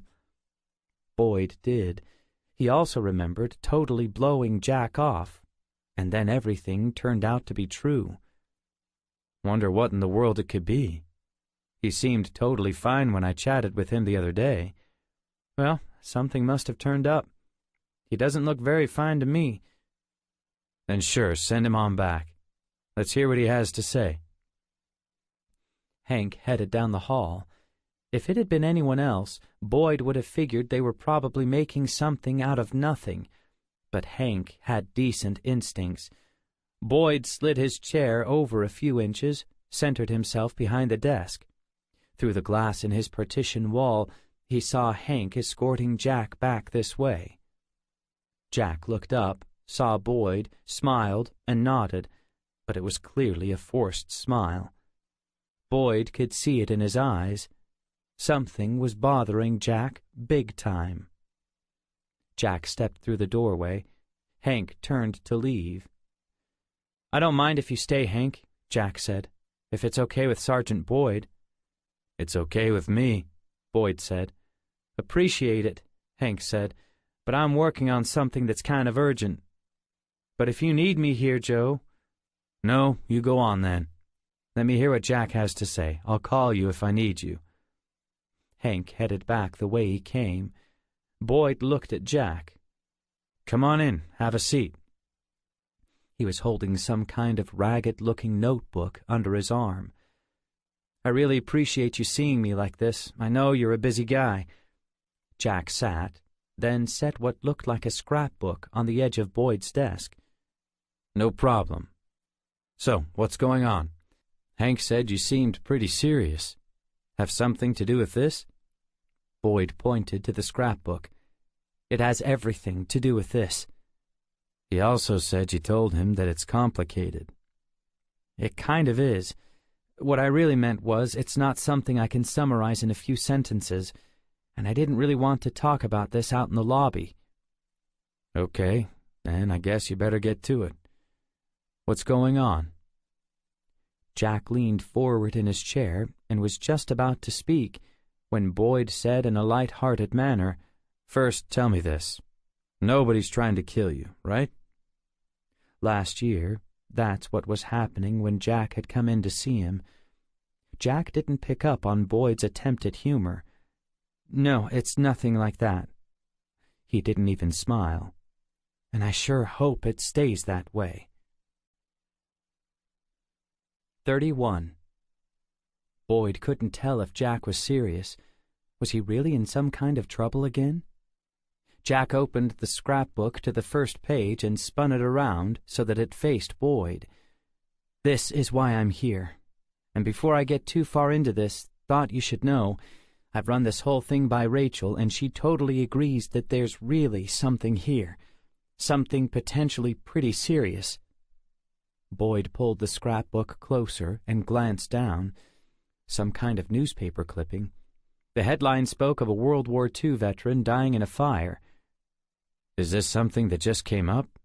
Because you seemed totally fine, even relaxed, when I bumped into you at the convenience store." "This is brand new. I didn't know about this then." Boyd turned the page. 2 more newspaper articles, one on each page.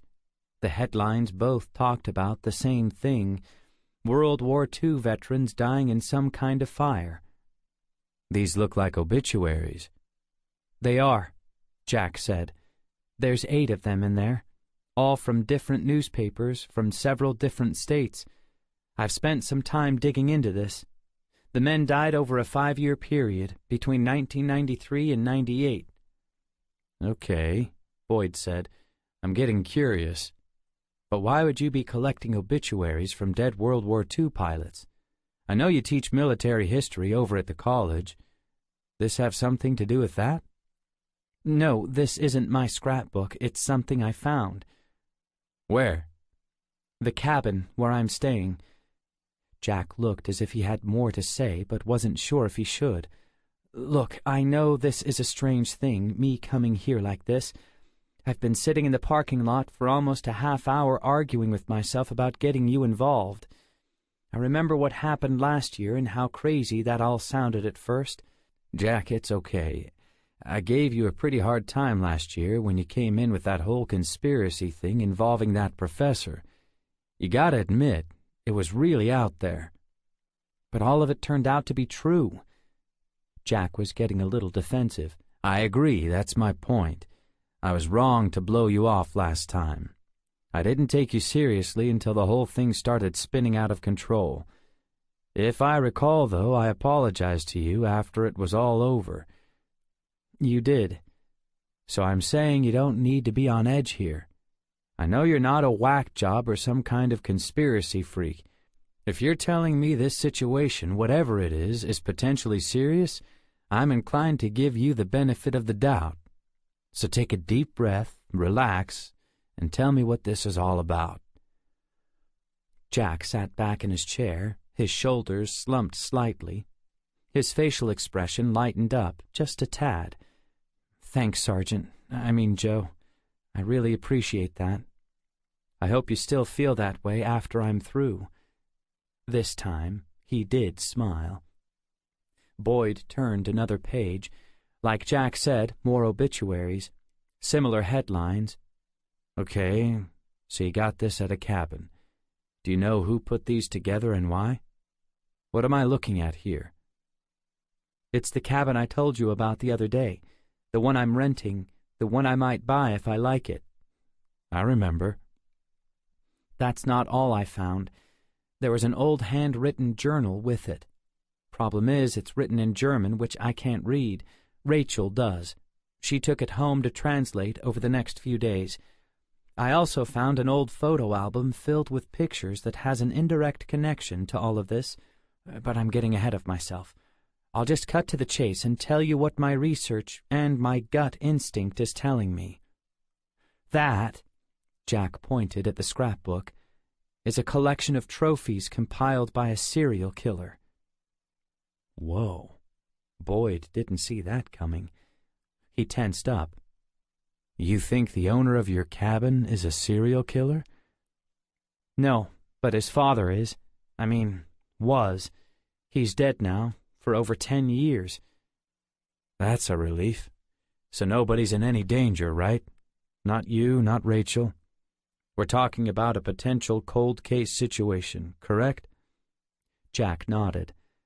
"The thing is, the killer got away with it, at least in this life. And these aren't exactly cold case files because no one even knows these men were murdered. I stayed up last night and did some checking on the internet. In the weeks and months after each of these men died, there's nothing in the news that indicated any further investigations were ever conducted. What it says in those obituaries is the last word on each of these cases." Boyd wanted to read a few.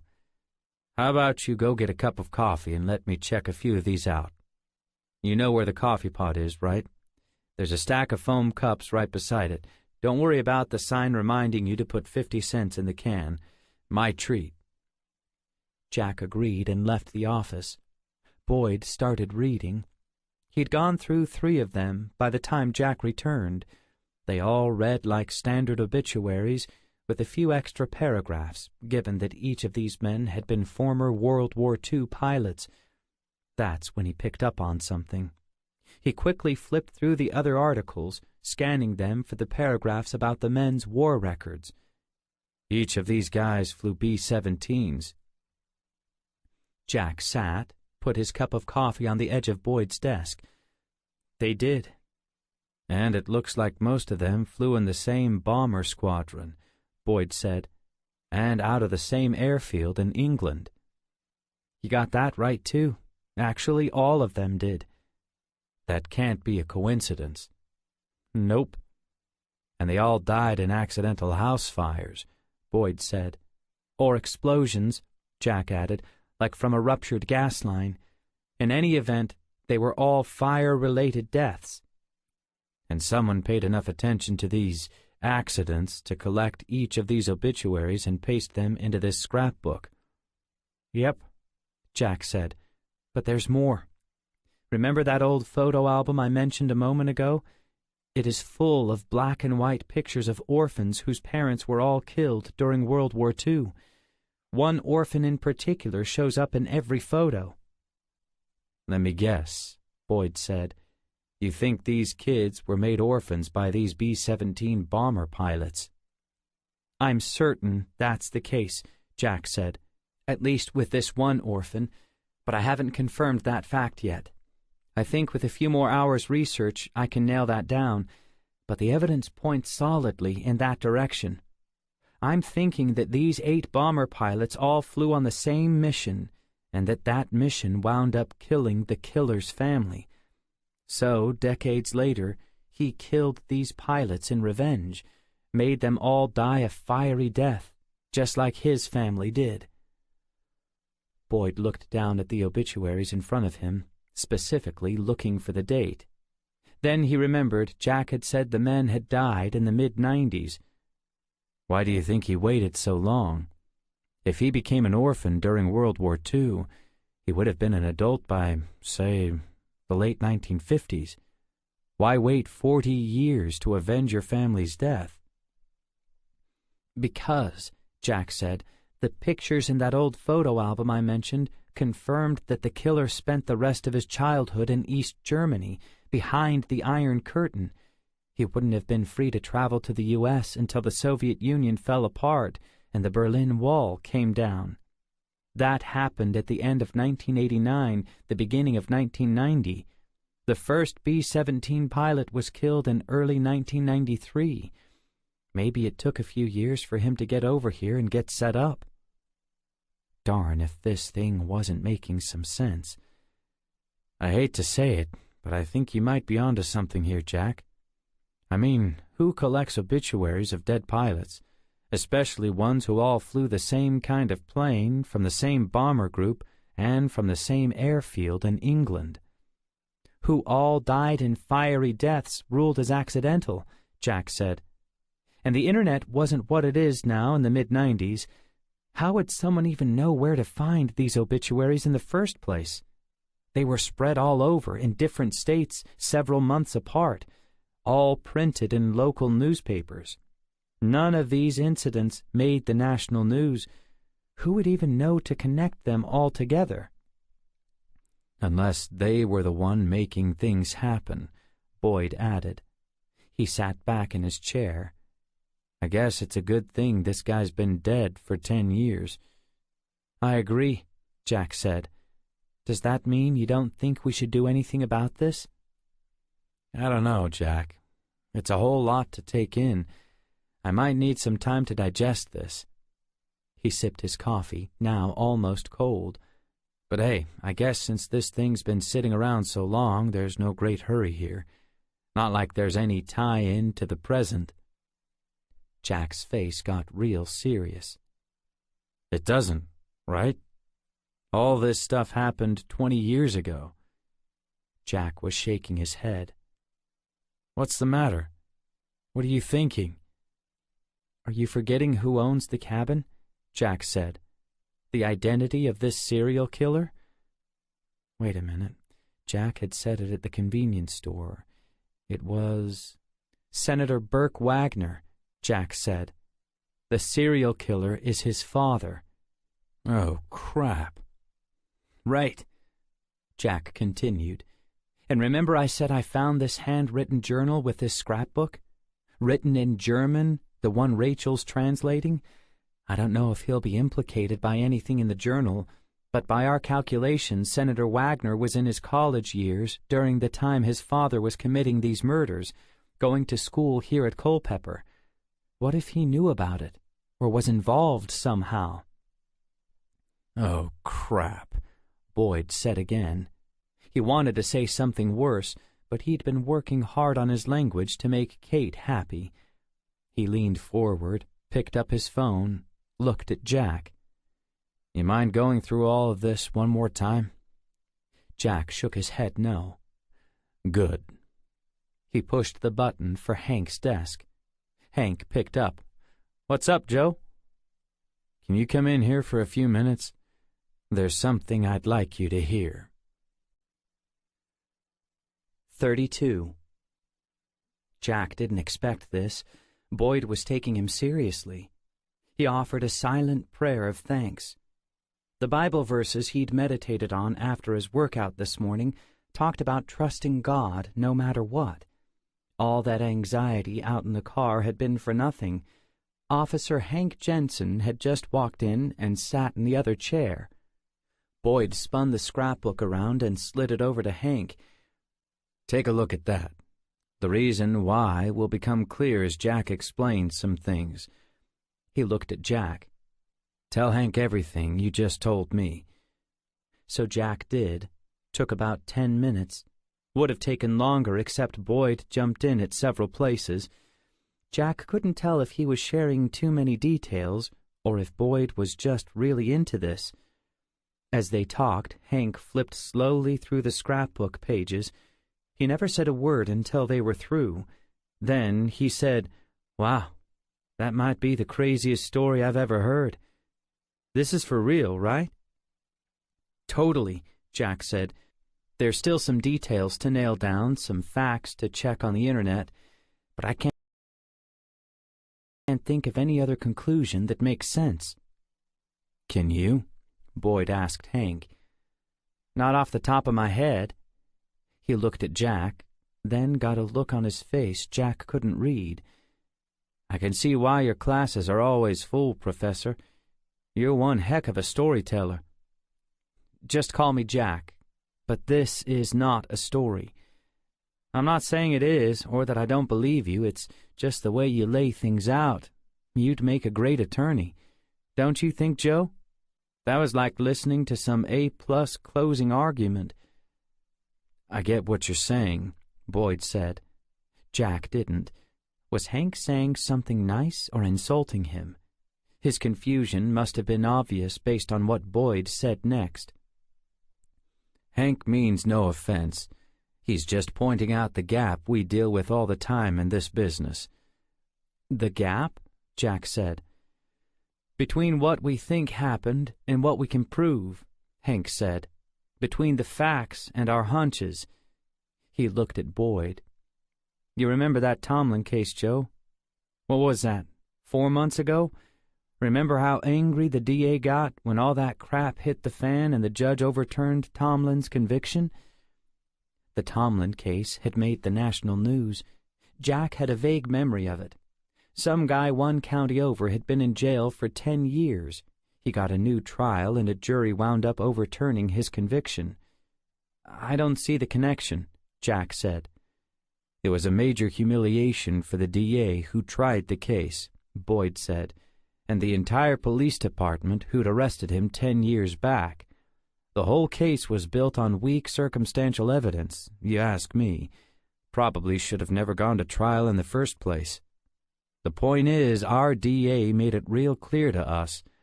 Don't even think about bringing a circumstantial case to me unless it's rock solid, front to back, Hank said, repeating it like a quote. The picture was becoming a little clearer. I think there's way more than just my hunches going on here, Jack said. What other explanation about this obituary scrapbook makes any sense? I'm wide open if you have anything to offer. I don't have one, Jack, Hank said. Not at the moment. This could all be exactly what you said. I'm just saying that right now, all you really got is a scrapbook filled with old newspaper clippings. Everything else is you connecting up the dots for us. Very skillfully, I might add, but I'm not seeing anything we could act on here. Are you, Joe? You mean like arrest someone? Boyd said. No, we're not even close to that. Besides, the guy who did this has been dead for a decade. But I do think there's some real substance here. My gut tells me this is for real. Jack is on to something. I'm not saying he's not, but even if it's all true, what can we do about it? It's not just that the killer's already dead, but from what Jack said, all of these killings took place somewhere else. Not even in Culpeper, not even in Georgia. So we don't even have jurisdiction over any of it. Not about the original killings. Boyd looked at Jack. You didn't tell him who owns the cabin, or about the journal Rachel's translating. The cabin belongs to Senator Burke Wagner, Jack said, which means the killer is his father. Senator Wagner? You're kidding. Jack shook his head. I'm staying at the cabin now, renting it for the month. Tell him about the journal, Boyd said. I found a handwritten journal with the scrapbook. It's in German, which I don't speak. Remember Rachel? She speaks it fluently. She took it home last night to translate. She should be done in a few days. Nothing may come of it, or it could be full of things that implicate Senator Wagner. He was attending college here during the years his father committed these murders. Maybe he helped his father, or at the very least, knew what he was up to and did nothing to stop him. That would be a big deal, don't you think? Hank's expression totally changed. That would be a huge deal. Wagner's become more than a local bigwig. He's a bigwig on a state level.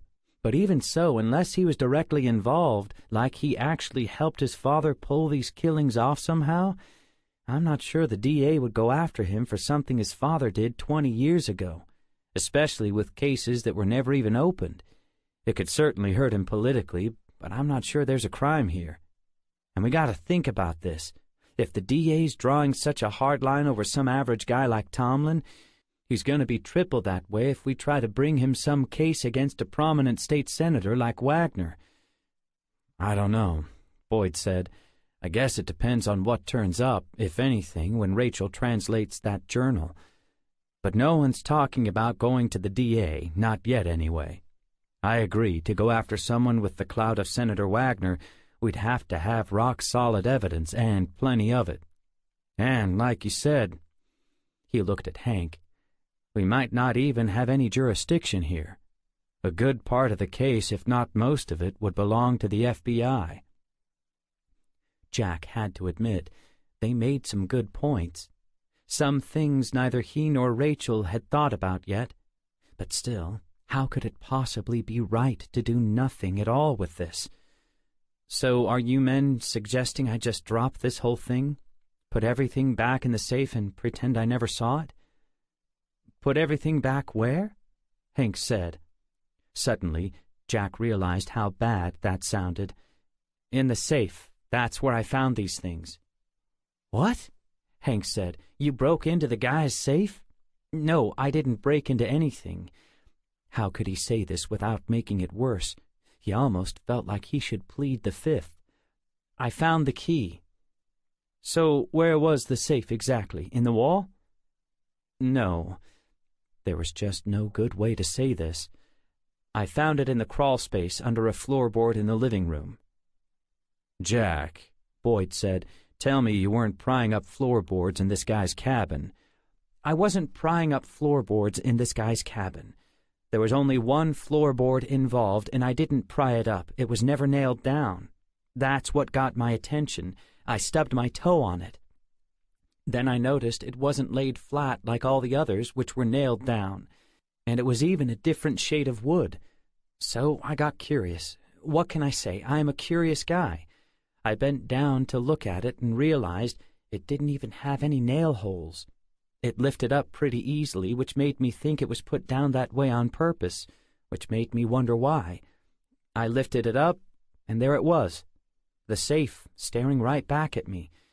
The other significant thing I recall is that it was caked in dust.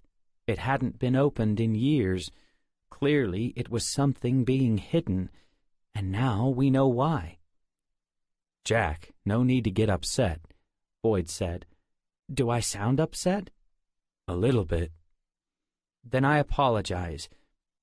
Jack no longer enjoyed the feeling that he was being taken seriously. He was starting to regret ever coming here at all. "Can we at least wait and see what Rachel turns up when she translates that journal? What if it directly implicates Senator Wagner?" "If it does," Boyd said, "you get on the phone and give me a call."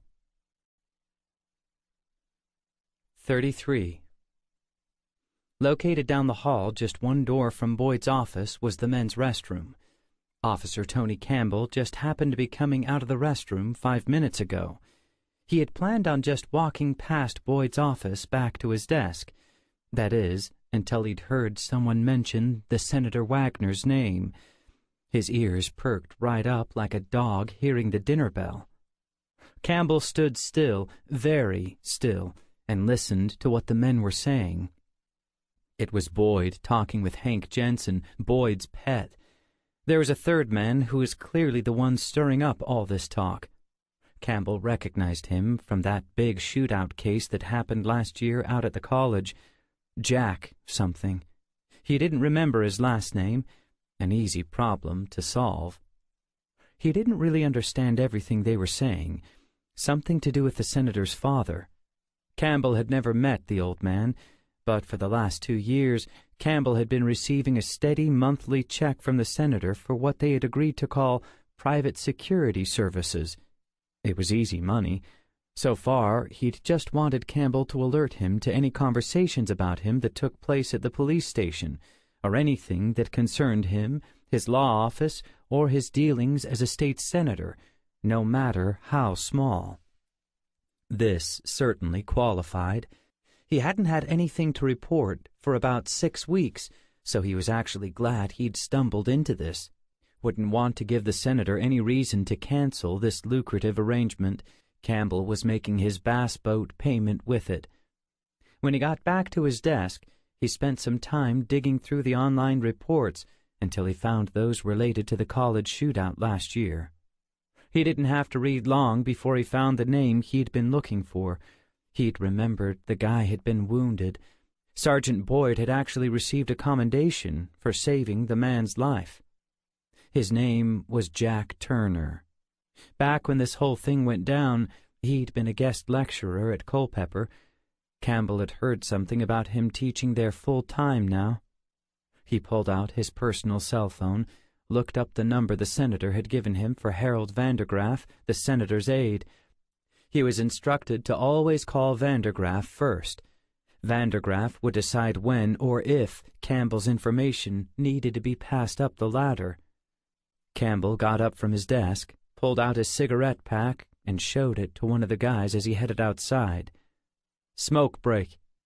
He pushed the send button. After a few rings, Vandergraff answered the phone. "Officer Campbell. Been a while since I've heard from you. I was wondering if you'd forgotten about us." "No, nothing like that. Just nothing worthwhile to report. Guess no news is good news, though, right?" "I suppose that could be true," Vandergraff said. "You calling must mean you have something worthwhile now." "Potentially," Campbell said. He lit his cigarette. "Overheard a conversation just now in Sergeant Boyd's office. He was talking with another officer and a professor at the college who'd come in to see him. And this is significant because I heard them mention Senator Wagner's name.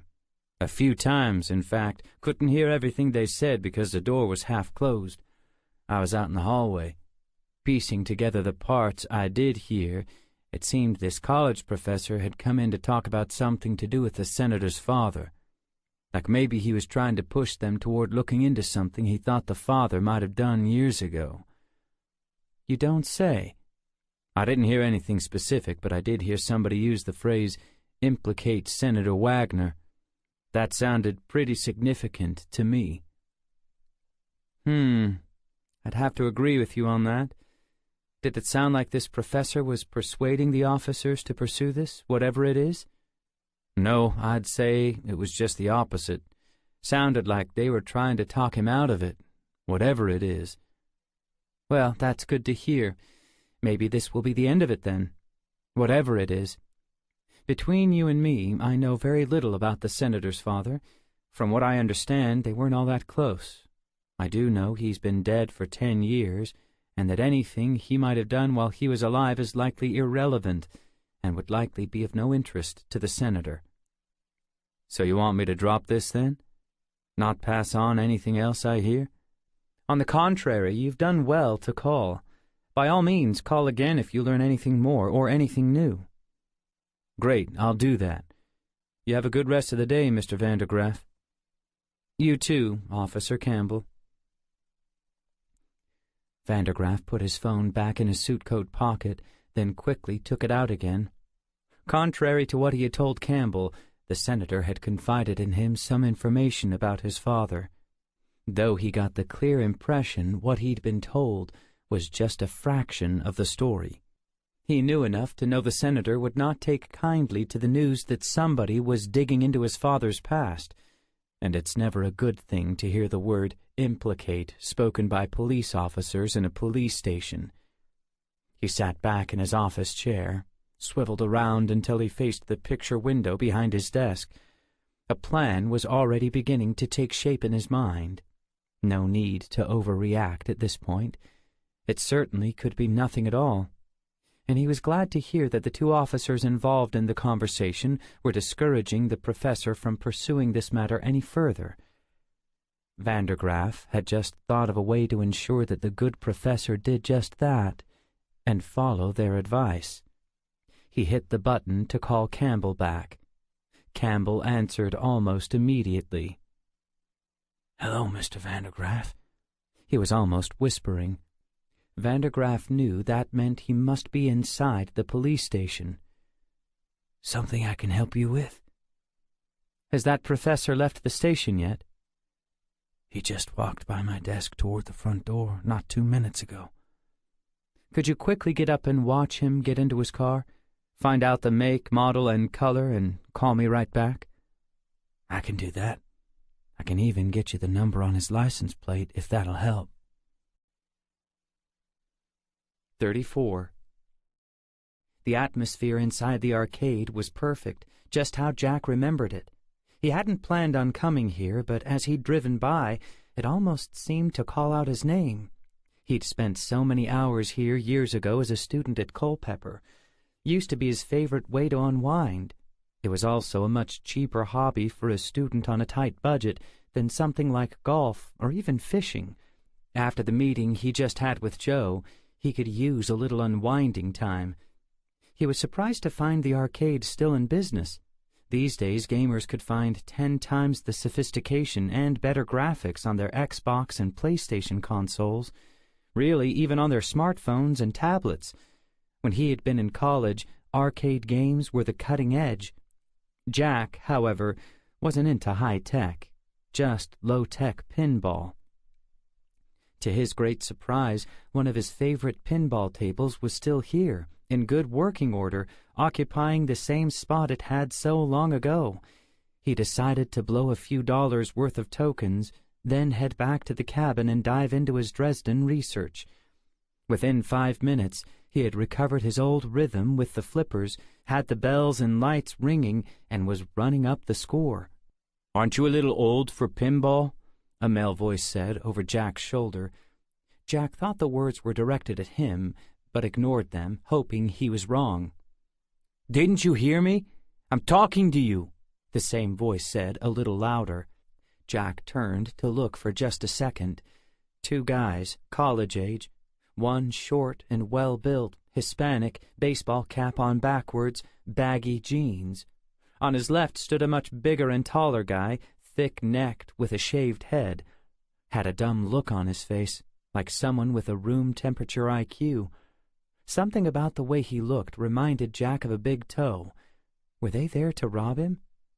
"I heard you," Jack said, "but I'm kinda busy trying to keep this little silver ball alive. Why do you care anyway?" He tried sounding tougher than he felt. The ball slid between the flippers. Jack turned to face them, gave a quick glance at their hands.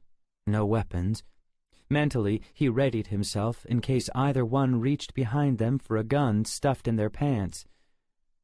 "I didn't hear him ask if he could play our pinball table, Paco," Big Toe said to the shorter guy. "I didn't know it was your machine," Jack said. "So this is your place?"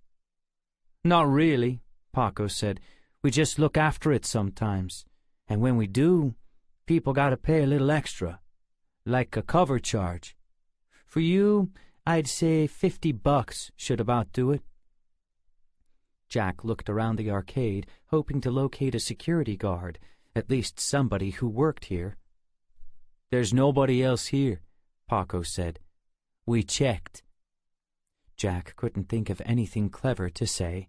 He had no plan, but he felt surprisingly calm. Was it the grace of God, or the fact that he knew how to take care of himself a little better now? He'd never had to test those skills, and hoped he'd never have to, but if it came to that... "Well, gentlemen," he said, "I think it'd be a good idea if you both just turn around and head back the way you came. Or put some tokens in one of these machines. Either way, this isn't your establishment, and I have no intention of giving either one of you a dime." Paco and Big Toe took a step forward at Jack's remarks. Big Toe's expression stayed the same, but Jack saw a tinge of fear in the shorter man's eyes. Paco wasn't used to being opposed. "Maybe we should tell him the real reason we're here," Big Toe said. "'Cause in a minute, he won't be able to understand a thing either one of us say." "Maybe you're right," Paco said. "We hear you've been digging into somebody else's business, putting your nose where it don't belong, asking questions and stirring up trouble. We're here as a friendly warning. It's time for you to butt out." What were they talking about? Jack thought. This couldn't be about his conversation with Joe and Hank, could it? That seemed impossible.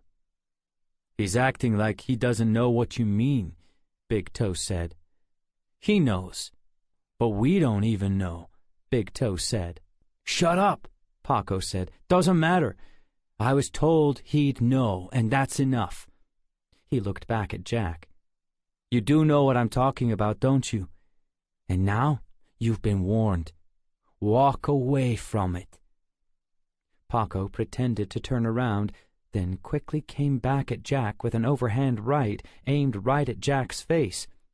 Jack deflected it easily with his left forearm, then counter-punched with a right straight into Paco's exposed temple, a reflex reaction. Paco was off balance when the blow came and fell to the floor. Jack drop-kicked him full-on in the ribs. Paco moaned loudly. "You're dead, mister," Big Toe said, lunging forward. Jack took 2 quick steps back. Big Toe grabbed for Jack and got a square yard of thin air. Jack sent 2 fast chops into his gut, bending him in half, then brought his knee up hard into his face. The big man dropped to the floor and grabbed his face. Blood began to flow between his fingers. He swore, then yelled, "You broke my nose!" Jack looked down at Paco, who was still holding his stomach, then at Big Toe. He grabbed the bigger man by his shirt collar and lifted him slightly. "What's your name?" "What?" he asked. "Your name," Jack repeated. "Jeff." "Okay, Jeff. This didn't exactly go the way you guys planned. You agree?" "Yes." "I've got some more things I could do right now, but I'm willing to stop. You guys said someone sent you here to warn me. I want to know who and why." "I don't know," Jeff said through his hands. "That's Paco's department." "Hey, Paco, are you listening?" Jack said. Paco began to sit up. Jack saw him grab for his jean pocket. He was pulling out a knife. Jack quickly stomped on his forearm. Paco screamed. Jack bent over and slid out the knife. He pushed a button on the handle and the blade snapped to attention. Jack continued to apply pressure to Paco's forearm with his foot. "Paco, that wasn't smart." "You're gonna break my arm!" he shouted. "No, I'm not, but I could. It wouldn't be that hard to do at this point. You obviously haven't learned your lesson. I'm not wanting to hurt you. I came in here to relax, play some pinball. You two came in here after me. Now, I want to know who sent you here and what this is all about." "I can't tell you." "Can't or won't?" "Can't," Paco said. "No matter how many times you hit me. I tell you anything and I'm dead." What in the world was he talking about? This didn't make any sense. What kind of people were these guys involved with, and why would people like that want anything to do with Jack? "Well, the 2 of you get up and walk right out of here, now, while I decide whether or not to call the cops." He lifted his foot off Paco's forearm. Paco stood up, so did Jeff. "Do I get my blade back?" Paco said. Jack shot him a look. The 2 young men walked down the aisle toward the double-glass doors. Paco looked back at Jack just once, confusion on his face. Jack put the knife into his pocket and walked back to his favorite pinball table.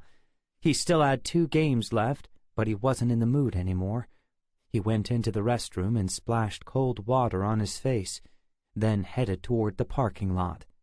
He had no category for what just happened. 10 minutes later, as he drove out of the downtown area and over the Chambers Road Bridge, Jack tossed Paco's switchblade out the window into the river. He didn't need it. His Glock had been sitting all along in its holster under his seat. He had a permit that allowed him to carry it with him. Would he have to start doing that now? 35. Jack drove along the winding, hilly roads back to the cabin, a drive that normally relaxed him. Not this time. He felt all keyed up inside. Some of it was likely the adrenaline rush receding to its proper tide. His mind kept involuntarily replaying the incident over and over in his mind. It had all happened so fast, and none of it made any sense. He had just gone into that arcade maybe 20 minutes after his meeting with Joe Boyd and Hank. He hadn't told anyone he was going there. It was just a spontaneous whim. So how did these two guys know to find him there? And who could have sent them? And why? He thought about calling Rachel, then thought again. She'd be so upset and worried if she found out what happened, even though Jack had made it through unscathed. Just the idea that two guys had jumped him like that, clearly intent on beating him to a pulp. A year ago, before Jack had started taking the Muay Thai classes, that's exactly what would have occurred. He wouldn't be driving leisurely back to the cabin. Medics would be rushing him to the hospital in the back of an ambulance. He managed a smile as he thought about that. He'd just taken out two thugs, bare-handed, and pretty handily at that. He might tell Rachel about it later, but not now. Instead, he waited until he pulled into the clearing beside the cabin, got out, and called the Culpeper PD, the non-emergency number. The woman answering the phone said that Detective Boyd was interviewing someone and couldn't come to the phone. "Is Hank Jensen available by any chance?" "Hank? Yeah, I think Hank is still here. I'll put you through." "Officer Hank Jensen, how can I help you?" "Hank, this is Jack Turner."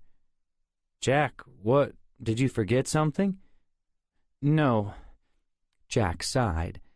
"I just got jumped by two thugs at the Fun Spot arcade." "What?" "You know the one on Franklin Street?" "Yeah, I know it. Are you okay? Maybe you should be calling 911. "I'm okay. Actually, neither one laid a hand on me. I've been taking Muay Thai classes the last year. They came in pretty handy just now. I think I may have cracked one guy's ribs and broken the other guy's nose." "Whoa, Jack. For real?" "Yep. The one guy was even going for a knife. I got it off him before he could do anything." "Jack, where are these guys? We need to pick them up." "They took off. I don't know where. I've never seen either one of them before. I don't think they're students at Culpeper." "Were they trying to rob you?" Jack walked over to the fire pit by the lake, sat in one of the Adirondack chairs. "I thought so at first, but that's not what this was about. It's kind of crazy. Before they attacked me, one of them told me why they were there. From what he said, they were there to see me, specifically." "I'm not following you. This wasn't random? They were targeting you?" "Yeah, apparently." Jack told Hank exactly what they had said. "Someone had sent them there to warn you? Who?" "I don't know. I tried to make them tell me. The big guy didn't know, and the shorter one, he's the one seemed to be in charge, said if he told me anything, they would kill him." "Kill him? You're kidding." "I wish I was. That's what he said. See, this doesn't make any sense to me. First, they tell me that I'm butting into somebody else's business, stirring up all kinds of trouble, then say they were sent there to warn me I'd better stop. I had just come from my meeting with you guys, talking all about Senator Wagner's father and this old cold case murder idea. I'm wondering how they could possibly know about that." "There's no way they could know," Hank said. "It was just you, me, and Joe in that office. I haven't told anyone, and Joe and I didn't even get a chance to talk about it. Right after you left, he had to interview a witness about some car theft case we're working on. He's still in there with the witness now." "Can you see why I'm a little spooked?" Jack said.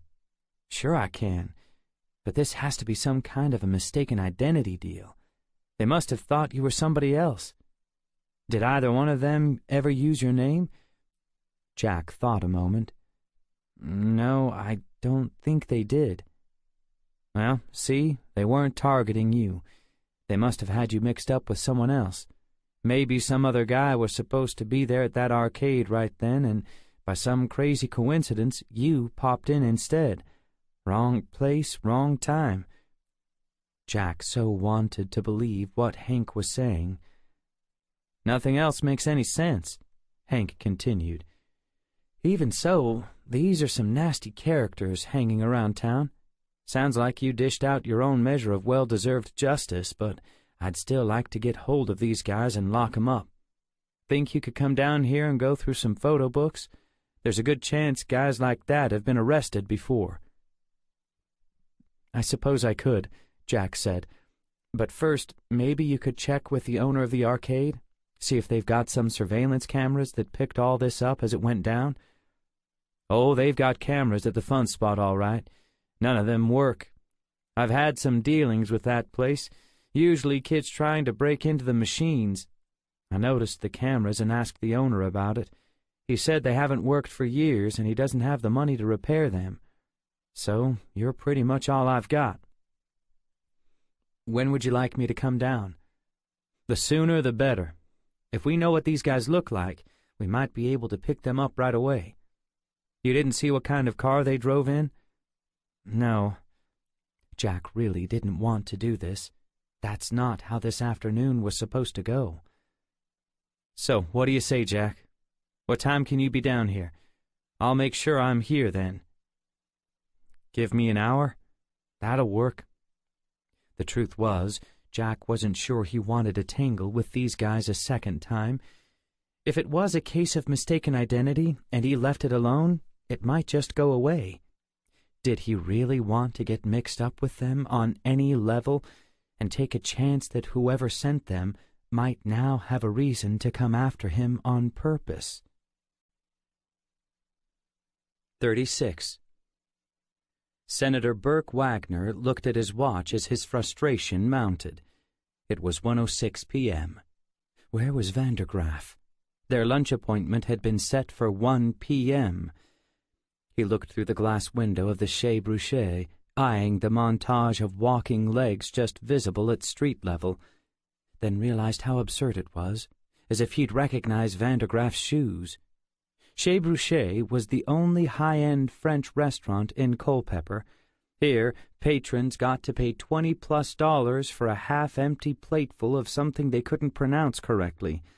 But they earned the privilege of telling others they had eaten lunch at the Chez Bruchet.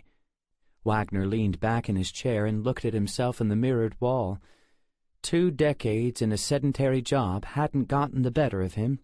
Look at that waistline. He worked out 2 days a week, played racquetball on a third, still had all of his light brown hair. Well, almost all. "Sorry I'm late," said a voice over his right shoulder. Wagner turned in time to see Vandergraff take his seat, then unfold a linen napkin across his knee.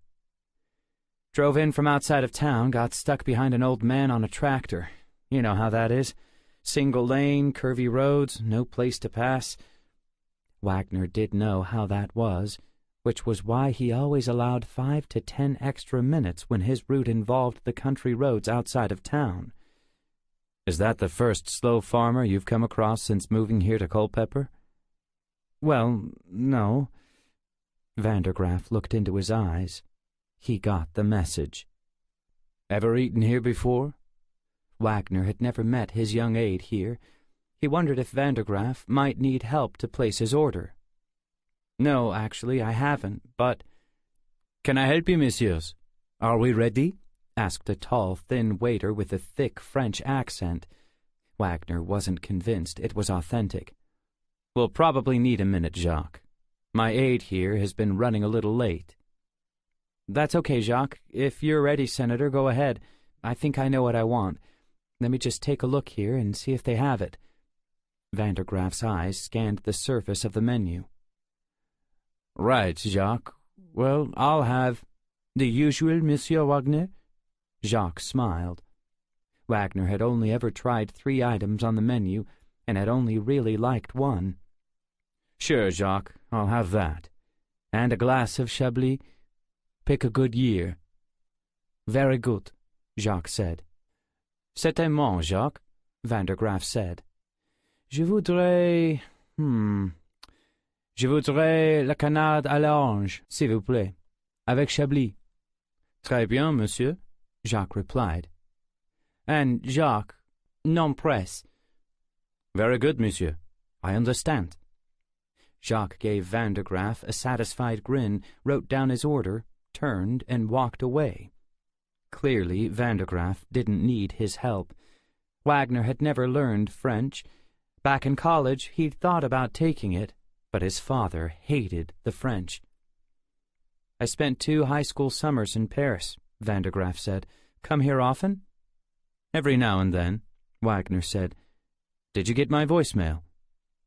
The one about Mr. Herndon coming through with flying colors?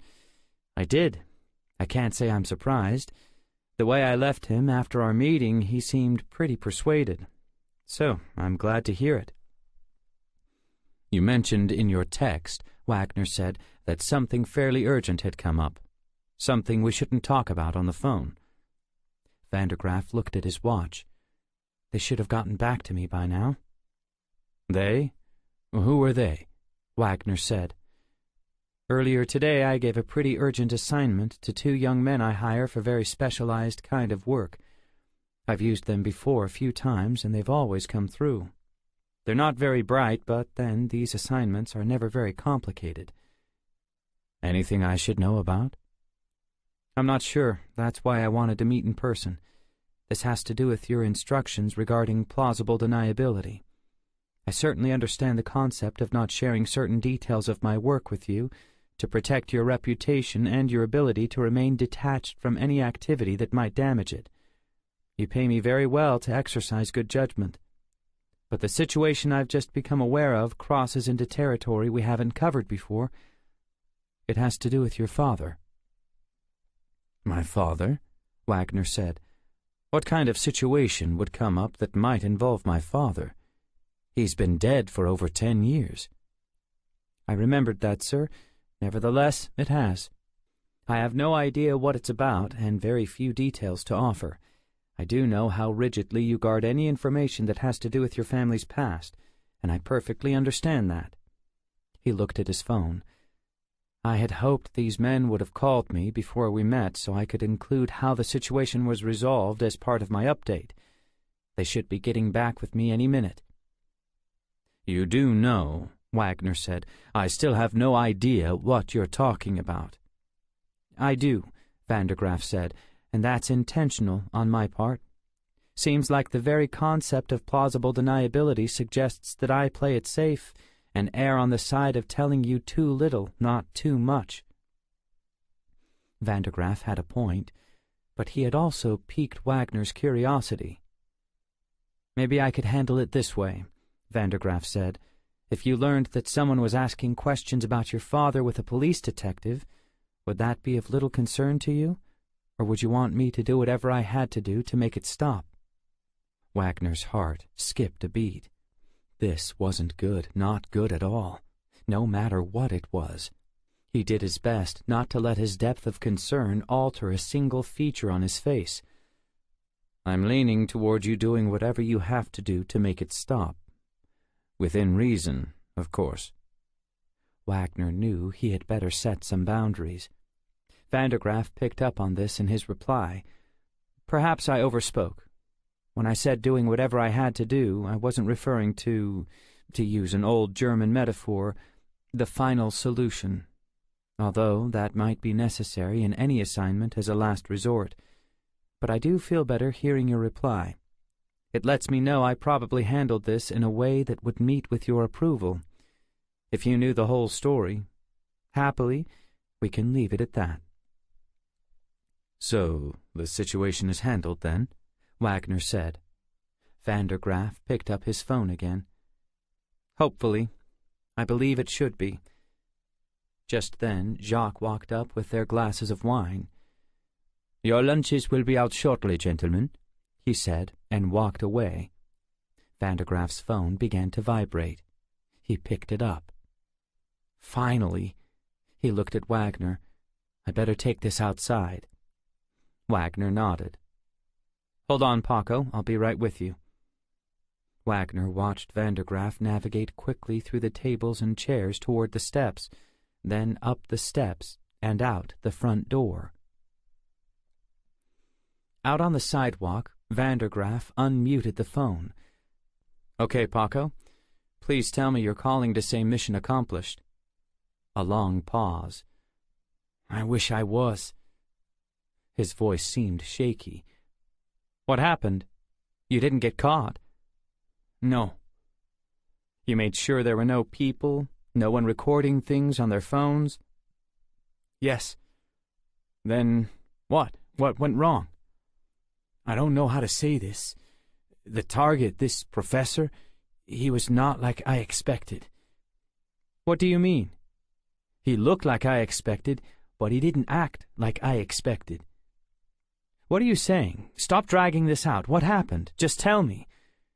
Basically, he kicked the crap out of us. Both of us. What? He didn't look like nothing, like I could have whooped him without Jeff even being there. I warned him, like you said. He didn't seem to even know what we were talking about. I didn't really know what we were talking about, so it's not like I could ask him. I figured maybe he's just playing stupid, 'cause he knew what we were about to do.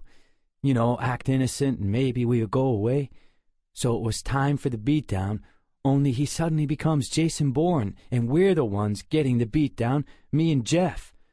I can hardly breathe without pain. Man, I think it's my ribs. Jeff's nose is broke. His eyes are all swelled up. You didn't pay us near enough for this. Vandergraff couldn't believe it. Stupid idiots.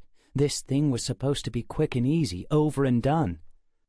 So you think he didn't understand the warning? Is that what you said? That's what it seemed like. But like I said, he could have just been acting. All I know is I don't want to get around that guy anymore unless we go in there with guns. He even took my blade. I've had that thing for 6 years. Vandergraff had looked up this guy Jack Turner at the university's website. He looked very average, definitely not like somebody who could go Jason Bourne on someone. All right, Paco, don't worry about it. I'll put Plan B into action. What's Plan B? Don't worry about it. It doesn't involve you. You got your money, right? Yeah, but don't call us for a little while. We need some time to heal up. Vandergraff hung up the phone, put it back in his coat pocket. He headed down into the restaurant to face the senator. Just as he reached their table, Jacques came up and set their lunches down on a stand. Vandergraff sat. Both men eyed each other dubiously as he set their plates before them. "Enjoy," he said. After he left, Wagner said, "So, is it handled? Everything the way it needs to be?" "Not quite, sir. My guys dropped the ball, but don't worry. It's just time to implement Plan B." The problem was, Vandergraff had no Plan B. He better come up with one pretty quick. 37. Officer Tony Campbell was surprised to see that history professor, Jack Turner, back at the station. Twice in one day.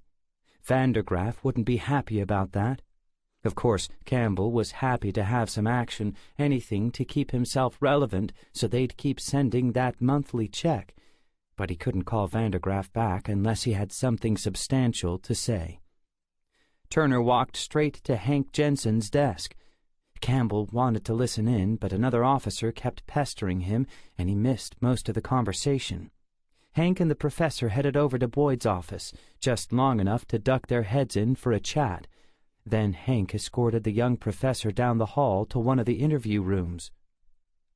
Campbell noticed a thick notebook under Hank's arm and realized what it was. The mugshot book. So that's what this was about. Hank had asked him to come in and look at potential suspects. But why? It's not like the senator's father would be in that book. He had to find out what was going on. He decided to head back to his desk, but keep an eye on the interview room. It wasn't far from the coffee pot. When the two men came out, Campbell would suddenly feel the need to refresh his coffee mug. He was just about to sit when he heard the interview room door open.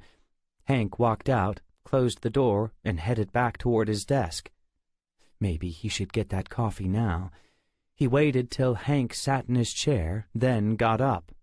"Hey, Hank, isn't that the college professor involved in that shootout last year? The one Sergeant Boyd saved?" "That's him." Hank started tapping the keys on his keyboard. "Wasn't he just in here a couple hours ago?" "He was." Hank didn't look at him, just kept on typing. Campbell got the distinct impression Hank didn't like him very much, Or maybe it was just Hank getting all hoity-toity now that he was Sergeant Boyd's boy. "What's going on?" Hank stopped, turned, and gave him a look that suggested he wanted to say, "None of your business." Instead, he said, "He was in here a little while ago to talk about something with Sergeant Boyd, a private matter. On his way home, he stopped in at the Fun Spot Arcade for a few minutes and got jumped by 2 thugs." "Really? I didn't see a mark on him." "That's because he whooped them. Both of them.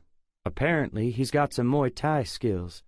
Anyway, I left him in there to see if he can pick either one of them out. Why do you care anyway?" "I don't, just passing time. Working on something pretty boring. I remember that situation last year got pretty exciting. The most action I've seen since I started to work here." Hank turned back to his screen, started tapping the keys again.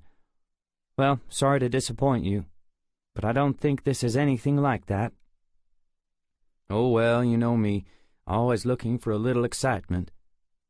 Hank didn't answer, just kept tapping away. Campbell backed out of the space, turned and found the nearest exit. Once outside, he tapped the button on his personal cell for Vandergraff. After a few rings, Vandergraff said, "Officer Campbell, twice in one day. I'm kind of busy. Can we make this quick?" "Sure, I'm pretty busy too. Just thought I'd let you know that history professor, Jack Turner, came back to the police station again. He's here right now." "Really? Do you know why?" "I do. Apparently, after he left here the first time, he stopped in at a local arcade where 2 thugs jumped him. Unfortunately for them, he's something of a martial arts guy, and they were the ones who got beat up. I didn't see a mark on him. He must have reported it. I guess we called him back to look through our mugshots, see if he can spot the perps. He's in our interview room right now doing that very thing. I don't know if this has any relationship to what I called you about earlier, but thought you'd want to know." "I'm glad. I definitely do want to know things like this. Let me know if you hear anything more, especially if Mr. Turner IDs anyone in that mug book." "Will do." Campbell hung up and headed back inside. He wasn't so sure he liked what just went down. Judging from his reaction, Vandergraff obviously had something to do with those thugs who'd attempted to attack Professor Turner. They didn't succeed, but it hadn't been for a lack of trying. Vandergraff hung up, put his phone back in his coat pocket. This wasn't good. He was sure the next time he and the senator met, he would be asked one question: "Is the situation handled?" The answer needed to be yes. He took a deep breath and reminded himself to keep the big picture in mind here. He was relatively sure Paco and his big friend would not be in the Culpeper police station mug book. They lived 2 counties away, and Paco had assured him that neither of them had ever been arrested in this town or even in this county. Paco would know better than to lie to him on something like that. The bigger concern was whether or not Professor Turner would drop this effort to find out any more information about the senator's father. He was sure now Officer Campbell would alert him if that happened. Just to be on the safe side, Vandergraff looked up the contact information on the man he'd have to call should that become necessary. The man's name was Rob Strickland. Rob Strickland had just become Plan B. 38. Jack had spent the last hour going over mugshots. A few of them bore some resemblance to the thugs who jumped him, but his guys were definitely not in that book. He was surprised to see just how many young felons lived in Culpeper. He'd always found it to be a pretty safe place. Other than the ordeal he and Rachel had endured last year, this confrontation at the arcade had been his first run-in with anything violent or criminal. He closed the lid on the thick notebook and slid his chair out from under the table. Time to get Hank. As Jack entered the hallway, Hank happened to be coming this way. "Well?"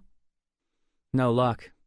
The guys who attacked me are either not from around here, or they've been very successful at never getting caught. Do you want to meet with our sketch artist? She's pretty good." I don't think so, Hank. I might feel differently if they'd actually hurt me, but I'm thinking of just letting this go. I really need to get back to the cabin, get back to work on my research project. But if these guys wind up attacking anyone else in town and you catch them, feel free to call me back and I'll see if I can identify them. I understand, Hank said. I'll do that. They shook hands and Jack headed toward the lobby. Once in the car, he felt a ping in his conscience that he should call Rachel, let her know what happened. He'd certainly want to know if anything like this had happened to her. He found her number and hit the phone icon. If he had timed it right, she should be in between classes. "Hi, Jack. So good to hear your voice. Glad I got you. Taking a break from your research?" Wish I was. "Oh, what are you doing instead?" "I'm just leaving the police station. Spent the last hour or so looking at a bunch of ugly guys in a mugshot book." "What? Why? What's going on?" "Nothing to worry about. Wasn't even sure I should call you.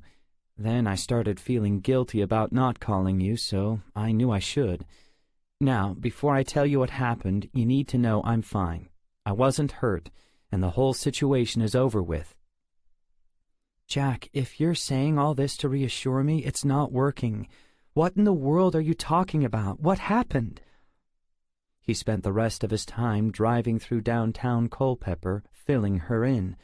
He finished just about the time he'd turned onto the country road that led toward the cabin. Her first comments were, "Well, I'm very glad you've been taking those Muay Thai classes." "You and me both." "And Hank's sure these guys weren't targeting you?" "He is, and the more I thought about it, the more I think he's right. They couldn't have known I'd be at that arcade playing pinball when I did. I only decided to do it on the spur of the moment. Haven't visited that place for years before today. I don't know who they thought I was. I'm just glad it wasn't me. And really, I'm fine. Not a scratch on me." "Well, I'm glad. While I have you on the phone, thought you'd like to hear this. One of my morning classes canceled. Between last night and today, I've been making quite a dent translating that German notebook into English." "Really? Come across anything profound yet? Anything even close to a smoking gun?" "Not really. More like totally bizarre. Especially now that I know what this is. Most of it has been running like what I said at the cabin. Notes the killer took while he was scoping out the various places where these B-17 pilots lived." "That sounds significant, if what he wrote connects these obituaries to the journal." "I'd say they definitely do. But I'm not so sure Sergeant Boyd would agree. The killer's very clever. So far, I haven't found any of the names of the men who died. I'm pretty sure he made little code names for them. When you know what happened and what he was up to, it's pretty clear what's going on. He's casing them, writing down all their habits and patterns. Every now and then, his hatred for them slips out by some little thing he says. He also occasionally justifies what he's doing and why. At the end of each one, he says, 'Justice served.'" "Well, that sounds like a pretty solid connection." "To you and me it does. But I've gone back and reread some of these things after I translated them, trying to see them through the lens of someone who had no prior knowledge. That's where the cleverness stands out. You can tell he's writing something that sounds ominous and sinister, but he always falls short of saying anything specific. I don't know. I haven't finished it yet. There's a chance I could finish it tonight. Maybe something more obvious or blatant will surface. You want to plan on me coming back to the cabin tomorrow night so we can go over this together?" "Definitely, but maybe you could do something while everything is fresh in your mind." "Like what?" "Go back over your translated copy and highlight in yellow all of these kinds of things you just mentioned, the things that give you pause or make you think are significant. And especially highlight anything he says about his son, if he ever shows up in the parts you haven't finished yet." "Sure, I can do that. Well, I better go. I'm at the door for my last class of the day." Jack spent the rest of the car ride to the cabin going over the things Rachel had said. It was a little disappointing, He'd hoped there would be glaringly obvious statements directly connecting the journal to the obituaries. They could still come from the pages she hadn't translated, but he also realized someone as meticulous and thorough as old man Wagner was proving to be wasn't likely to make such an obvious error. Jack thought about another possible angle to pursue. During some of his World War II research for his other books, he had learned about the codebreakers at Bletchley Park. Many of them were mathematical geniuses, total nerds but brilliant. The FBI and CIA still employed people with these skills, people with deductive reasoning powers like Sherlock Holmes, who could take something that everyone else skips right over and see all kinds of patterns and subtle routines emerge. Of course, right now, they weren't dealing with the FBI or the CIA. They were dealing with the Culpeper PD. He drove his BMW over the winding pathway cut through the trees until he reached the clearing. As he put the car in park, he remembered what Joe and Hank had said about the DA not wanting to see any cases, especially circumstantial cases, that weren't backed by rock-solid evidence. From what Rachel had said so far, they were still miles away from that. 39. Jack stepped onto the porch, the obituary scrapbook under his arm. He unlocked the cabin door and walked inside. The day was mostly shot. There were only a few hours left before dinner. He wasn't in the mood to start digging out his Dresden research materials. He set the scrapbook on the dinette table, stared at it for a few moments. After his meeting that morning with Joe and Hank and his phone conversation with Rachel, he realized this is what he wanted to do. Work on this. As he looked down at the scrapbook, Hank's words played over in his mind. This could all be exactly what you said. I'm just saying that, right now, all you really got is a scrapbook filled with old newspaper clippings. Everything else is you connecting up the dots for us. For Jack, this was more than a bunch of loosely connected dots. He wasn't some kind of overly passionate guy driven by emotions. He hated the thought that somehow he'd given Hank this impression. Even Jack's books were known for their meticulous commitment to historical details. His rational mind and even his gut instincts told him this scrapbook was exactly what they'd said it was, a trophy book for a serial killer. But he also understood what Joe and Hank were saying. They needed proof, unswerving, unwavering proof. Of course, it would be circumstantial. It would have to be. There was no DNA involved, no video, no murder weapon, but he knew a little bit about how circumstantial cases could be made when circumstantial evidence was the only kind available, and done so in a way it would hold up in court. Back in college, he had done a paper about the circumstantial evidence used in the O.J. Simpson trial. That case, of course, had ended with Simpson being found not guilty, but Jack had cited many cases in his essay where defendants had been found guilty on nothing but circumstantial evidence. For circumstantial evidence to be effective, it must not only implicate a defendant's guilt, there must also be no other explanation for the evidence that could be shown that supported his innocence. Jack sat in a dinette chair and opened up the scrapbook. This scrapbook all by itself seemed to undeniably support old man Wagner's guilt and rule out any notion of innocence. What other explanation could be offered to suggest a man would innocently gather together a collection of obituaries like this? Wagner didn't know any of the men, wasn't related to any of the men. They had all lived in different cities, some in different states. The only thing that linked the pilots together was that they had all flown in the same bomb group during World War II. Wagner was not a B-17 pilot. He was not even an American, not even an adult. He was a little boy, orphaned by the actions of men like these pilots. That goes right to motive. Wagner had a motive to be angry at these men, especially if Jack could prove these men flew in the bomb group that dropped the bombs over the city where Wagner lived. and that these bombs had actually killed his family. This information was knowable. This information could be substantiated. Jack got his laptop and sat with it in the recliner. He opened it to the file of notes he had already begun in Word. Next, he opened Google and began searching through a number of World War II aviation sites he had already found related to the 379th Bombing Group. For the next hour, he scoured through the sites and some others, pulling on threads and following new leads. He made a list of the pilots, then added to that list all the missions they had flown, what cities they had bombed. Most of them occurred in 1944 and the early months of 1945. He went back and forth between the 8 pilots and the cities they had bombed, looking for connections.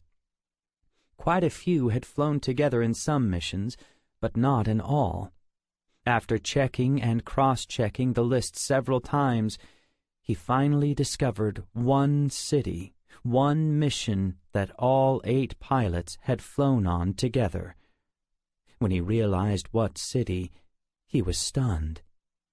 "Unbelievable," he said aloud. It was exactly what Rachel had guessed. The mission was Dresden, February 14th, 1945. These 8 men had all flown in the 3rd bombing raid. The first 2 raids had taken place the night before, conducted by the British. Those were the raids that had created the horrific firestorm that had totally consumed the beautiful historic town. Mission 3 had taken place the following day. From his research, Jack knew the controversy surrounding this mission had been enormous. Why had American generals agreed to participate in this mission in the first place? For almost the entire war, the Americans had resisted the urge to carpet-bomb German cities or conduct any missions that primarily targeted German civilians. But not this time. This time we said yes to the British. Dresden had already been completely annihilated the night before. Coming in for the attack the following day represented the worst kind of piling on. We were killing the survivors, those who had somehow managed to make it through the firestorm. Men, women, and children, the elderly, emergency workers, those trying to save the wounded and dying. Those were the people being killed in the 3rd raid, the American raid. And very likely, Old Man Wagner's family. Only he wasn't an old man then, just a scared little boy. A scared little boy who grew up hating those who had destroyed the people he loved. A little boy who vowed one day to exact his vengeance. Talk about motive, Jack thought. Jack sat at the dinette table finishing up his gourmet chicken pot pie. Well, the box said it was gourmet. In frozen food language, gourmet must mean 3 or 4 additional chunks of chicken. He still couldn't get over the information he'd uncovered in his internet search, especially the irony of the thing. Dozens of German cities had been bombed, hundreds of bombing missions had been flown. What were the odds that he would pick the one town, the same town, for his doctoral dissertation that Old Man Wagner had lived in, had been orphaned in as a little boy? And of all the cabins along the banks of the various lakes surrounding Culpeper, what were the odds Jack would pick this one for his retreat? And that this would be the cabin that had served as the refuge and hideout of a serial killer taking revenge on elderly B-17 pilots because they had flown on the same mission over the same city that Jack had picked to study some 70 years later. This revelation wasn't exactly the proof he needed to convince Hanker Joe to investigate this case, but it certainly had to matter. It had to help the cause. It meant that Old Man Wagner had come from Dresden, that he was a Dresden survivor. What else could it mean? Why else would he stalk and pursue these pilots? His phone rang. It was Rachel. He picked it up. "Hi, Rachel. Didn't expect to hear from you so soon. Well, something pretty cool happened. I just had to call. I thought about waiting until tomorrow when I come over, but this couldn't wait." "That's funny. Something pretty cool happened over here. But you go first." "Okay, I was going to keep working on this translation project during dinner. When I pulled the notebook out of my purse, that's when I noticed it." "Noticed what?" "The loose page." "What loose page?" "In the back of the journal. I didn't see it before. I guess it moved around inside my purse." "What did it say?" "I'm getting there. So I opened it up and pulled the page out. That's when I realized it didn't belong in the back of the book. It was just stuck there. It came out of the front. I think it's the title page." "Okay, so what did it say?" Obviously, it was a big deal since she'd stopped everything to call him. "You're not going to believe this." After what he'd uncovered this afternoon, he wasn't so sure of that. "Okay, I'm ready." It said, in the same handwriting as the rest of the journal, "Erinnerungen an Dresden." "Dresden? You're kidding." "I am not." "What's the first part mean?" "The complete phrase, or the way we'd probably say it, is remembering Dresden, or memories of Dresden. Isn't that crazy? That must be where old man Wagner came from. What else could it be?" Jack shook his head in disbelief. "We were right. You were right. It's almost too surreal to comprehend, but he had to come from there. Isn't that crazy? That it's the same place you're studying for your doctoral dissertation." "I know," he said. "You're not going to believe what I have to tell you." 40. Harold Vandergraff had just locked his desk drawer and was ready to close the lid on his laptop and head home. As he pulled away from the desk, his cell phone rang. It was Campbell calling from the Culpeper PD, a call Vandergraff had been waiting for. "Officer Campbell, nice of you to call back." "Sorry I'm late," Campbell said. "Got sucked into something. But I did find out that info you were looking for. That Professor Turner wasn't able to find your guys in our book. Looks like he's dropping it. I asked a gal who does our sketches for Suspects to make sure. She said Hank told her the professor didn't want to pursue this any further." "Well, that is good news. Who's Hank?" "The officer who was showing him the mugshots." "Does it look like he's going to drop it too?" "Seems so, unless something else stirs it back up." "That wouldn't be good." "Well, I'll let you know if it does." They said goodbye and hung up. Vandergraff was relieved, but not completely. It bothered him that this thing had come up in the first place. Why would it? What triggered it? He had done a little snooping in the past few hours. This fellow Turner was clearly a very popular teacher at the school, and he was something of an accomplished author, had his own website, wrote books on military history, had 2 published so far, both on World War II. The first one had made the New York Times bestseller list. Was that the connection? Was Turner doing research for another book? Vandergraff didn't know many of the details about the senator's father, but he did know he had become an orphan during one of the bombings in World War II. But what could have unfolded to cause Turner's interest in World War II to intersect with the senator's father? He couldn't begin to imagine. There was just one thread left to pull. His source at the university had mentioned Turner wasn't teaching any classes at the moment. He was on some kind of study retreat. Vandergraff knew the senator had a property on Lake Sampson, a cabin. Cabins were often used for little getaways and retreats. Vandergraff had some conversations in the past with an old man who lived next door, Mr. Bass. He was actually on the payroll, if Vandergraff remembered correctly, looked after the place from time to time, got it ready if ever the senator wanted to use it. Vandergraff scanned through his contacts until he found Mr. Bass's number. He hit the button and waited through several rings. Hello? Mr. Bass? That's me. Who's this? It's Harold Vandergraff. I'm Senator Wagner's aide. I believe we've met a few times. I know I've called you on the phone a few more, but it's been a while. I remember you, Mr. Vandergraff. That what I should call you, or would you prefer I call you Harold? Mr. Vandergraff is fine. The reason I'm calling, just double-checking something, is anyone renting the senator's cabin right now? Why, yes, there is. The realtor brought a fellow by. A young professor teaches over at the college there. Met him when he first came in. What was his name? Thurman? Herman? Was it Professor Turner?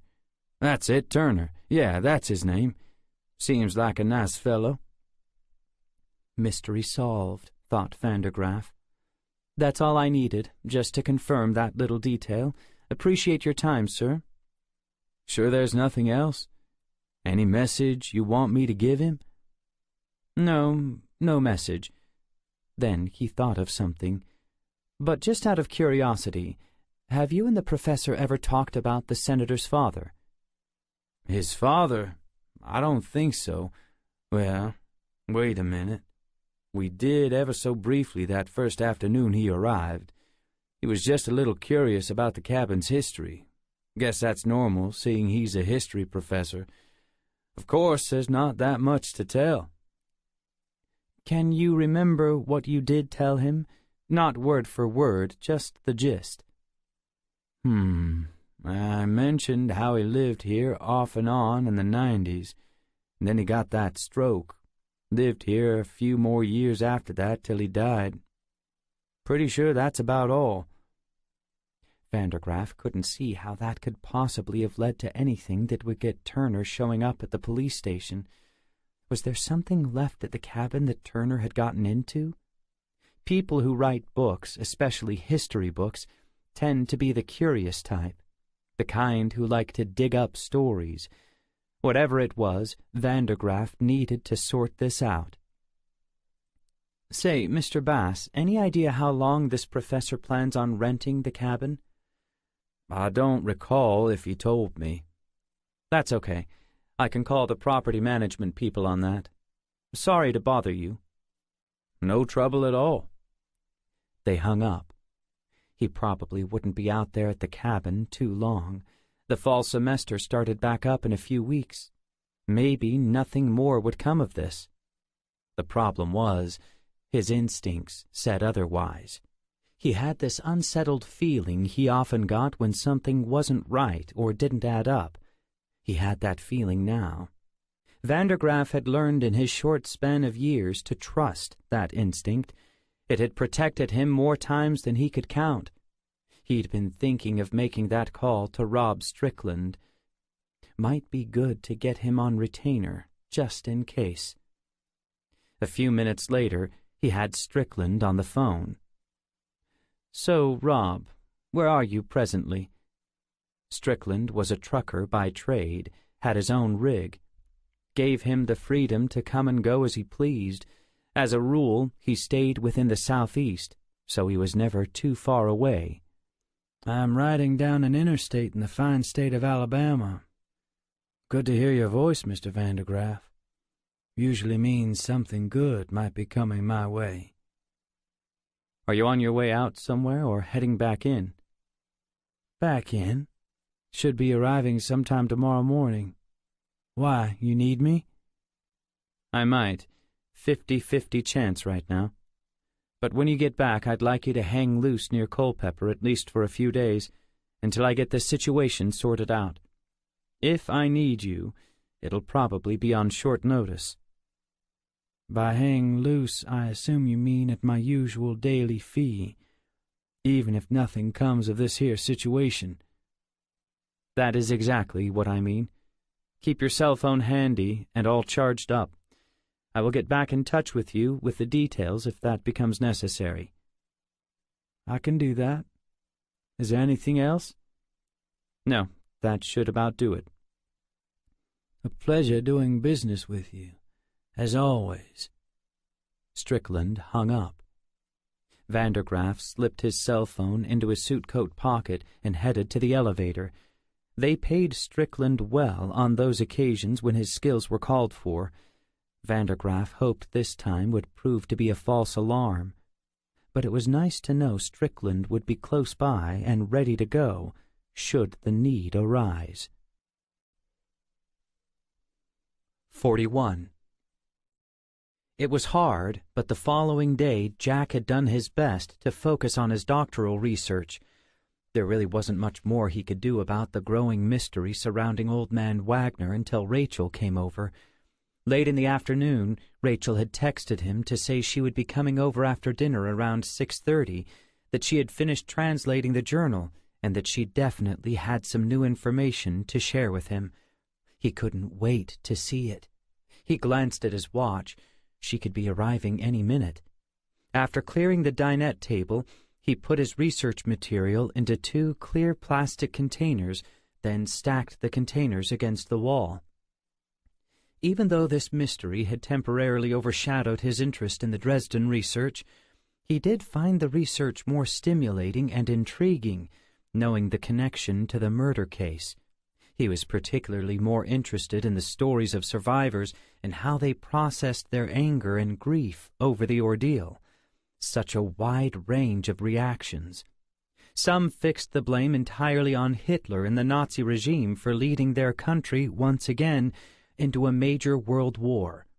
Clearly, the Nazis had started it all and had aggressively pursued the wholesale destruction of their neighbors, not to mention the annihilation of the Jewish people. They viewed the Allied bombing campaign as mere payback, the Germans reaping what they had sown. Another group, though agreeing with the first view in part, believed the Allies had gone way too far in the way they had prosecuted the war. In short, the punishment did not fit the crime. There was a point, particularly at the beginning of 1945, when it was clear the Germans had been defeated and the capture of Berlin was a foregone conclusion. But to this group, the Allies continued their incessant bombing campaign, picking out defenseless targets like Würzburg and Dresden, pummeling them mercilessly into total ruin. In the process, they killed tens of thousands of civilians, mostly defenseless women, children, and the elderly. This group felt the Allied generals who were responsible for these pile-on attacks should have been tried as war criminals, just like the Nazi leaders were at Nuremberg. Now Jack realized there was a third group of Dresden survivors, a group that included at least and possibly only one member, an orphan boy who grew up and decided to pay back, not the generals who ordered the raids, but the actual men who had flown the planes responsible for killing his family. And to pay these men back in the most personal of ways, one by one. Jack heard the sound of a car outside pulling into the clearing, then the engine turn off. He got up to greet Rachel. They hugged and kissed at the halfway point, then walked back together hand in hand. In Rachel's other hand, she held the journal and a manila folder. Jack pointed to it. "I'm guessing that's the translation?" "It is. Can't wait to show it to you." "So, do we have a smoking gun?" "I'd say so. It's not as strong a link as it could be, but I think it's strong enough. There's also something of a glitch mixed in, too. At first, I thought it might be a deal-breaker, but as I thought about it more, I think it has the potential to break this whole thing wide open." They stepped onto the porch. "Okay, 2 quick questions.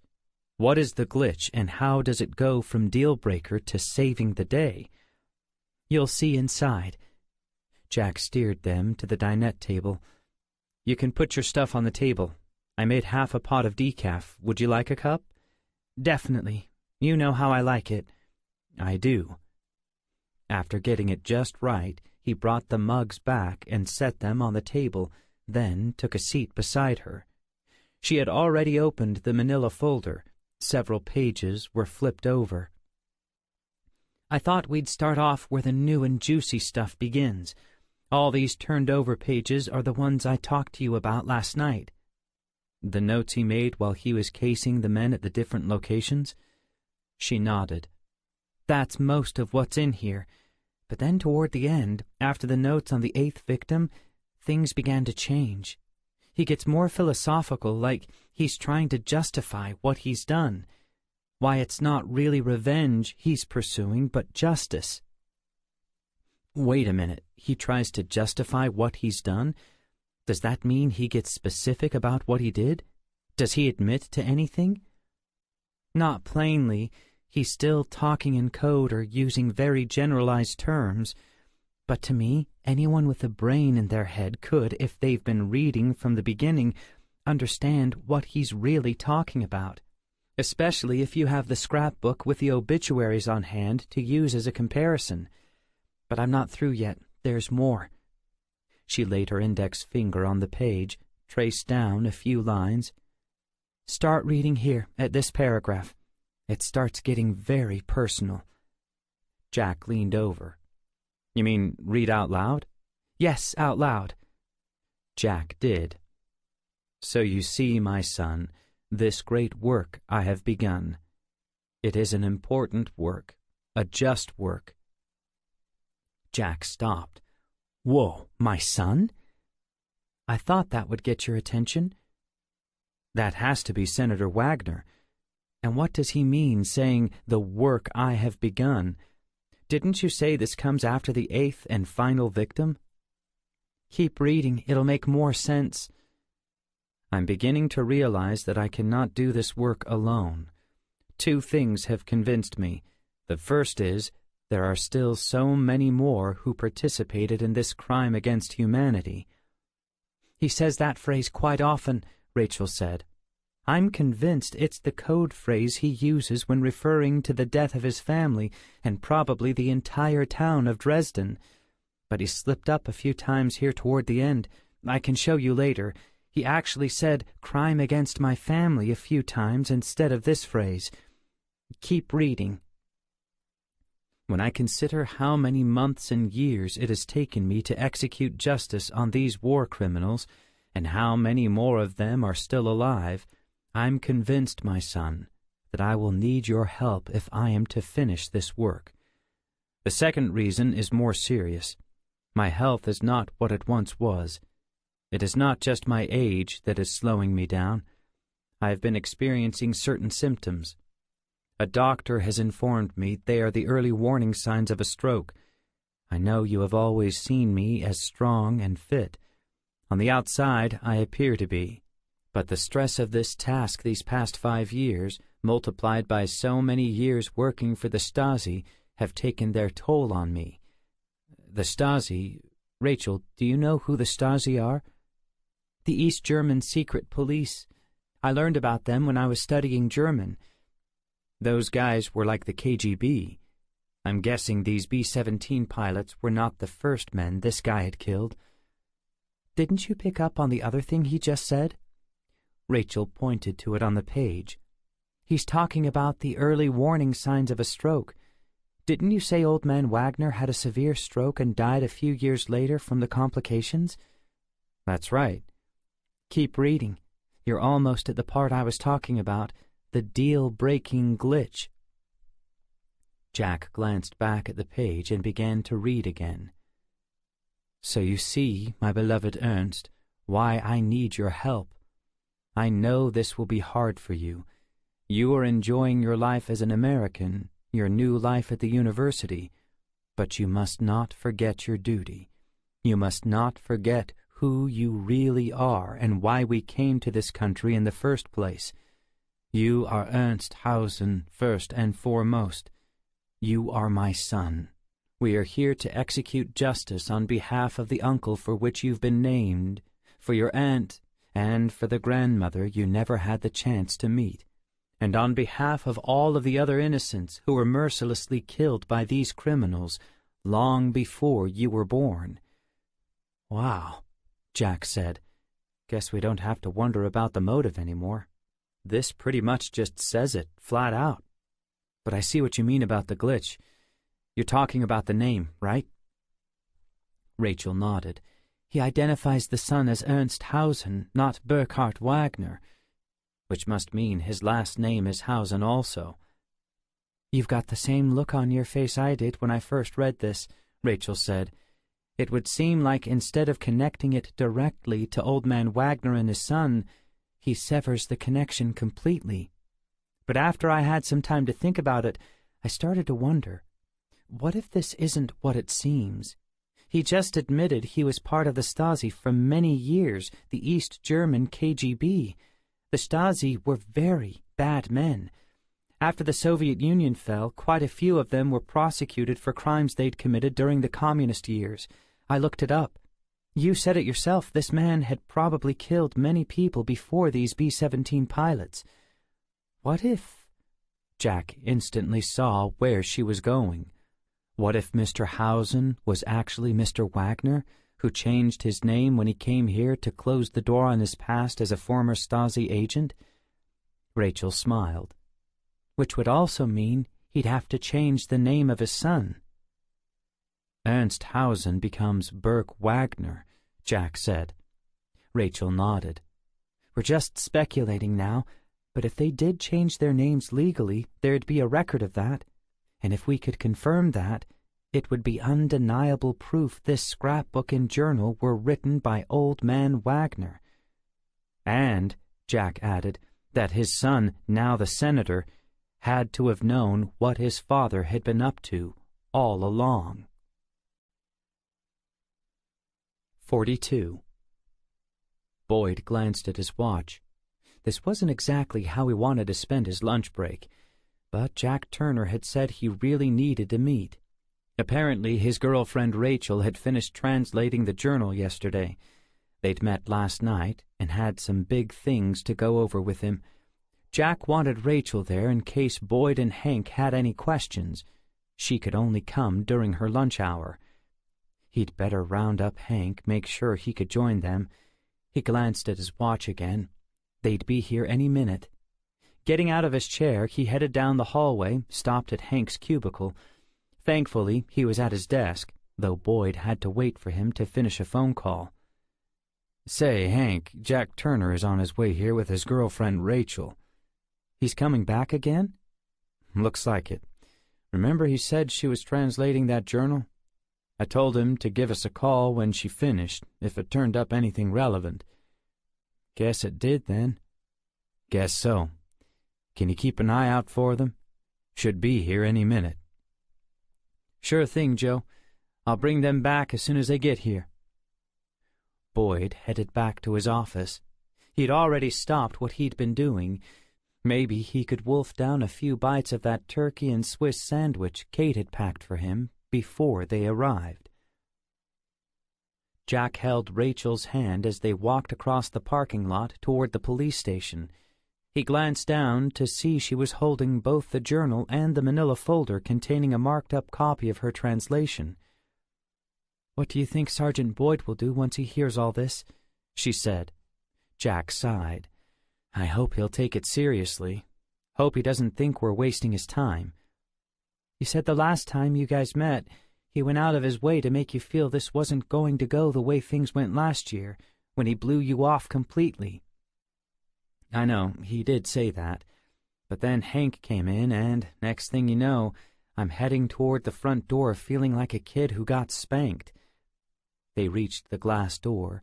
He opened it for her, then followed behind her. She squeezed his hand and whispered, "I don't think that'll happen this time. With this," she held up the notebook and folder, "we're no longer dealing with speculation." They reached the receptionist sitting behind the counter. "Hi, I'm Jack Turner. This is Rachel. Sergeant Boyd is expecting us." The receptionist looked up. "I remember you. Just a minute." She was already wearing a headset. She pushed a button on her phone. "Hey, Hank, that couple you asked me about is here." "Okay, I'll tell them." She looked back up at them. "Hank will be right here to get you." Jack tensed up a little. He liked Hank. He reminded himself that Hank was a nice guy and a good cop. There he is, Rachel said. She waved. Jack saw him walking down the hall toward them. He waved back to her and smiled. Well, here goes. She squeezed his hand, then whispered, You'll do fine. Hi, guys, Hank said. Good to see you. Joe's expecting you. Follow me. As they walked down the hall, he said, Is that the journal you translated? It is, Rachel said. This should be interesting. I think you'll think so after we go over it with you. He led them past an area of half walls and cubicles straight to Boyd's office. When they walked in, Boyd was finishing up a sandwich. He motioned with his hand for all of them to take a seat. Rachel set the 2 items on his desk. When Boyd finished chewing, he said, That the journal? Rachel said, It is. Can I see it? She handed it to him. He opened it, looked at the first few pages. Definitely written in German. I thought the pages would be more yellow. Jack spoke up. It's old, but it was only written in the 90s, or sometime after that. That's right. I thought it was written during World War II. He flipped through a few more pages, handed it back to Jack. So, Rachel, you speak fluent German? How did that happen? Well, for my degree, I had to pick a language. It's kind of a long story, but the short version is, my father is a retired Air Force general. I think I remember that somehow, Boyd said. We were stationed in Germany a few years. My dad was the commander of a base there. That's actually where I first met Jack. He was my father's driver off and on. Of course, he barely remembered me. There's a reason, Jack added. I was only 14 at the time. Anyway, I picked up some German while we lived there, though we mostly stayed on base. When I got to college, it seemed like the right language to pick since I already had a head start. That makes sense, Boyd said. Well, there are a lot of pages in that journal. Can you just summarize the parts that matter? The parts you want to show us? Joe looked at Hank. Hank, you close that door? Hank got up. Rachel picked up the journal. She pinched the first 3/4 of it between her fingers. This whole section here is pretty much the killer taking notes as he is stalking, I guess you could say, the B-17 pilots. Is that what he calls them? Hank said. Does he name them? No, I should say up front this man is very clever. He uses code names and code phrases for all the names and places, but he uses the same code names for the same people and the same phrases for the places. You don't need to be an expert code breaker to put it together. Really, just having the scrapbook with the obituaries, I could easily make the connections myself. I suppose if this came down to a situation that wound up in court, Boyd said, the DA could come up with an expert who could officially make the connections. Go on. He really could, Jack said. I spent a little time going over what Rachel did, with the scrapbook right beside it. I spent just enough time to connect up the things he'd written with the first 2 obituaries. It was very easy. To me, it's so clear he could just as well have skipped all this code name mumbo-jumbo and talked plainly. Boyd looked at Rachel. Go on. Things really get interesting in this last section, she said. She read and explained all about the things Old Man Wagner had said to his son, about how he couldn't kill everyone who needed to be punished by himself, how he needed his son's help, and why. She explained his health issues and how they directly correlate with what happened to Old Man Wagner before he died. For now, she left out the part about the name change. She and Jack had talked about this before they'd arrived, thinking they should go over that separately at the end. Hank interjected at that point. But is there any evidence his son knew what his father was doing? Couldn't he just say my father was a nutcase? I had no idea he was doing these things? I don't think so, Jack said. He looked at Rachel. Do you mind? She shook her head no. He picked up a few of the sheets she had translated and found the part he wanted to read. Look at what he says here. I know this will be hard for you. You are enjoying your life as an American, your new life at the university, but you must not forget your duty. You must not forget who you really are and why we came to this country in the first place." Jack skipped over the line where he calls out his son's real name. "You are my son. We are here to execute justice on behalf of the uncle for which you've been named, for your aunt, and for the grandmother you never had the chance to meet, and on behalf of all of the other innocents who were mercilessly killed by these criminals long before you were born." He looked at Joe, then at Hank. It's crystal clear by what he says here. His son knew what his father's purpose was for even coming to the U.S. in the first place. The father isn't informing him, he's reminding him of his duty. "And remember the timeline?" Rachel added. "Old man Wagner killed these pilots between 1993 and 1998. Senator Wagner was in college during that time. Right here at Culpeper. I looked it up. Everything connects.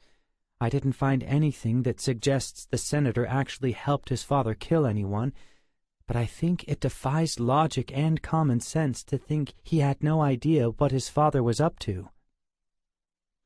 "Do you know if any more B-17 pilots were killed after the 8th one?" Hank asked. He was looking at Rachel. "Seems pretty obvious he was planning to kill several more." Jack jumped in. "I don't think so. I was able to come up with a list of pilots in that same bomb group who had flown on the Dresden mission. I Googled about 15 of them so far. None of them had died in any kind of accidental fire-related death." Jack restrained a smile. It just dawned on him what Hank had just said. He was starting to buy into this. "We're thinking," Rachel said, "since this part of the journal was written near the end, he must have had his big stroke before killing anyone else, and, for some reason, his son decided not to fulfill his father's legacy. But, like I said, he had to have known what was going on." For a few moments, no one said anything. Then Boyd said, "I think there's really something here. I think you guys have stumbled onto something pretty significant. What do you think, Hank?" "Yeah, I have to agree. This doesn't look very good for Senator Wagner." Jack looked at Rachel and nodded. It was time to tell them about the name change. 43. "There's something else Jack and I need to make you aware of," Rachel said. "Something pretty important." "What's that?" Boyd said. She looked at Jack. "Want me to tell them, or would you like to?" "You go ahead." Rachel flipped to the page where the killer mentions his son's name and read the paragraph aloud. "Ernst Hausen," Hank said after. "Who's that?" "Sounds like this whole theory just fell apart," Boyd said. "If the son's last name is Hausen, then it must be the father's last name too, which means it's not Wagner, which means this thing was written by somebody other than the senator's father." "Not exactly," Jack said. "It could mean that, but we think it could also be the evidence we need that proves both the senator and his father are totally involved." "How so?" Hank said. "We think the Wagners changed their name. We think their real last name is Hausen, and that Ernst is actually Burke Wagner." "Guys," Hank said, "I think you're really reaching here." "We're really not," Rachel said. She reminded them about Old Man Wagner's admission to being part of the East German Stasi, and, for Hank's sake, explained who they were and why it mattered. "So see, he would have a high degree of motivation to change his name after moving to the States." "She makes a good point, Hank," Boyd said. "But what if they're wrong?" Hank said. "If we're wrong," Jack said. "Then this whole thing really does fall apart, and we're prepared to accept that. But this name change thing is something that can be proved or disproved legally. I'm thinking with Burke Wagner seeking admission to a university like Culpeper and having strong political ambitions, he would have wanted to change his name legally. I don't know where to look for that kind of information, but I'm guessing you can find out definitively if someone legally changed their name." "You can," Boyd said. "All you really need is the county they were living in when they requested the name change. It would be part of the county record. You know if that's here?" "We don't," Rachel said, "but that would be easy enough to find out. After translating this last part of the journal, I got curious and went on Senator Wagner's website. I don't remember which city it is now, but I remember reading his biography page. It definitely mentioned the city they first moved to when they came to the United States." "Well, there you go," Boyd said. "Figure that one out, and we'll know once and for all who wrote this journal and whether Senator Burke has any personal involvement in this case." "And if we find out that the Wagner's last name is really Hausen," Rachel asked, "will you guys be willing to pursue this case?" "Definitely," Boyd said. "It's still a totally circumstantial case, but that might just be the smoking gun a DA would be looking for. I can't guarantee he would take the case, but I would certainly be willing to go to bat for it if you guys can confirm this." "And we'd probably need to get the FBI involved, too," Hank said, "since all the murders took place in different states." Jack and Rachel looked at each other, smiled. Jack stood, so Rachel did too. "Great. Then we'll go find that out and get back to you when we have the proof, regardless of where it takes us. Thank you for your time, gentlemen." They shook hands. Jack gathered up the materials, and they turned to leave. Officer Tony Campbell was sure Vandergraff would want an update on what he'd just observed. Whatever was going on with this history professor, things seemed to be heating up. He got up and walked over toward the receptionist.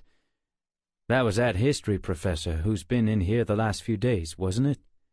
"It was," she said. "You know who that lady was with him?" "I think it was his girlfriend. I didn't see a ring, but they were holding hands, and they looked at each other like people do when they're in love. Anything else you want to know? I could tell you the color of their eyes." "No, that's plenty. Thank you." He knew she had been taking some night courses at the College on Criminal Justice, trying to improve her chances for a promotion. "Why do you care anyway?" she asked. "Just curious. You know, nothing ever happens around here. But that's the third time he's been in here this week, now bringing his girlfriend." "Well, I'm afraid I can't scratch your curiosity itch any further. I have no idea what's going on." He pulled out his pack of cigarettes. "I'm going to go grab a smoke." "Those things are going to kill you." "I'm counting on it." He smiled and headed for the side door. Once outside, he lit up and got a call started to Vandergraff on his private cell. "Officer Campbell," Vandergraff said. "Nothing from you in weeks. Now you're calling me all the time." "I know, but something definitely seems to be heating up over here." "You mean with that history professor?" "Yeah, Jack Turner. He was here again to see Sergeant Boyd and Hank Jensen. They just left, he and his girlfriend." "His girlfriend?" "Yeah, but I don't know her name." "Were you in on this meeting with your sergeant?" "No, he doesn't consult me very much, but I picked up some information before the meeting started. Some stuff I think you will care about." There was a pause. "Okay. What is it?" Vandergraff sounded serious all of a sudden. "A few minutes before they came, the sergeant came out to Hank Jensen's desk. He's the cop that works with Boyd the most. Unfortunately, I was on the phone with someone and couldn't hear everything they said, but I did hear him mention that Turner was coming here any minute, and something about this girl having translated some journal." "A journal?" "At least, that's what it sounded like. I think they were coming in to discuss some things they'd discovered in it." Then, a few minutes later, Turner and this attractive brunette walk in. I looked and noticed she was carrying two things. That old raggedy notebook Turner had brought in with him the other day when he was here alone, and a little worn-out-looking leather book that looked very much like a journal. Jensen met them and brought them back to Boyd's office. I waited a minute, then went to refill my coffee. The pot's within earshot of Boyd's office, but this time they closed the door. So you have no idea what they were talking about? I wouldn't say no idea. I think they were discussing whatever was in that journal, which she must have translated, although I have no idea from what into what. What was everyone's demeanor after the meeting ended? Vandergraff said. Last time you said it was obvious that Turner looked frustrated, and you said the officers seemed to be discouraging him from pursuing this, whatever this is. Well, that wasn't their demeanor this time. Everyone was shaking hands and all smiles. Another long pause. Really? Really, Campbell said. Before they headed out the front door, I heard Turner say to Hank something like, "We'll dig up that information real soon and get back with you." Hank said something like, "You do that." You have any idea what this is all about? Once again, a pause. I might, Vandergraff said, but I can't be sure just yet. In any case, thanks for calling promptly. You're definitely earning your keep lately. I'm trying. By all means, continue to call me if anything else develops. Anything at all. I will. Vandergraff set his cell phone down on his desk. He spent the next few minutes pacing back and forth. This new information, coupled with what had already transpired, caused him great concern. He wished the senator had given him a fuller understanding of what had occurred between him and his dead father, the shadowy history that the senator wanted to keep hidden at all costs. Then he would know exactly how to proceed. Without that information, he was afraid to act at all on his own initiative. He paced back and forth some more. It seemed he had no other alternative. He would have to call the senator and brief him on these new developments. 44. After escorting Jack and Rachel toward the lobby, Hank returned to Boyd's office and took a seat. "If you want to chat more about the reason they were in here," Boyd said, "close the door. This thing with the senator, if this is real, we need to tread very carefully. He's become quite a powerful man in a fairly short period of time." Hank pushed it till it latched. "I don't trust him." "You mean Jack or the senator?" "The senator. I didn't trust him before Jack stirred all this up. He seems like a total phony to me. Every time I hear him on TV, I find myself not believing a thing he says." "So it's not hard for you to believe this could be true?" Hank took a seat. "Not at all. It still might be the craziest story I've ever heard. This time, though, it felt a little more real, thinking through all the things they dug out of that journal. Add them all together, combine them with that scrapbook of obituaries, I'm thinking there really could be something to this." Boyd leaned forward on his desk. "We might really have to act on this. They come back with proof of that name change." "Are we going to have a problem?" Hank said, "with this stuff Jack found being admitted into evidence? I mean, he's just renting that cabin, and it's not like the owner gave him permission to bring that stuff to us. Couldn't that get everything thrown out?" "I've been thinking about that. We might be in the clear here. We didn't come by this information through any illegal search or seizure. It came to us independent of any effort on our part. Jack being in that cabin as a renter gives him a legal right to be there. He found the information, recognized that it involved criminal activity, so he did his civic duty and brought it to the police. Don't you think? You know, see something, say something. This isn't terrorist-related, but same idea." "Yeah, that sounds right to me," Hank said. Still think there might be a problem if it comes out that he found it hidden under the floorboards in a locked safe. Boyd had thought about that. You could be right, but it's not like Jack broke into the safe. The key was right there on the premises. That part still was a little sticky. We'll just let the DA decide what to do about that one. He might just tell Jack not to volunteer the part about the safe, Hank said. Could be. Or he could just say the best part of this case belongs to the FBI and not want to even deal with the senator's involvement, since he was a college kid when it all went down. In any event, Hank said as he stood, I have a feeling Jack will be back pretty soon with the proof about the name change, if there is any. He's going to stay on this till it's solved one way or the other. My gut tells me this really is going to turn out to be just the way Jack and Rachel said. I think so too, Boyd said. That happens, then this thing could suddenly grow from nothing to huge in a couple of days. Because of that, let's keep this between us for now. Agreed. Well, Hank said, better get back to my paperwork. After he left, Boyd thought about the last thing they'd talked about. He picked up his phone and called Jack's cell. Jack picked up pretty quick. Hey, Joe, what's up? I'm just in town here grabbing something to eat with Rachel before I head back to the cabin. I was just thinking about something. Hank and me been going over this thing since you left. You guys get the confirmation on that name change, and this thing could become something big pretty quick.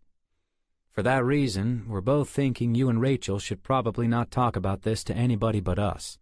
The senator's a pretty popular guy around here with a pretty good reach. You follow me? I do, Jack said. I think that's wise advice. What's wise advice? Rachel asked. Jack really didn't want to say. They picked up their food and walked back to the table. That was Joe. I figured that. What was he calling about? I guess he and Hank were pretty impressed with your work, translating that journal and the conclusions we came to. He's talking like this might be for real.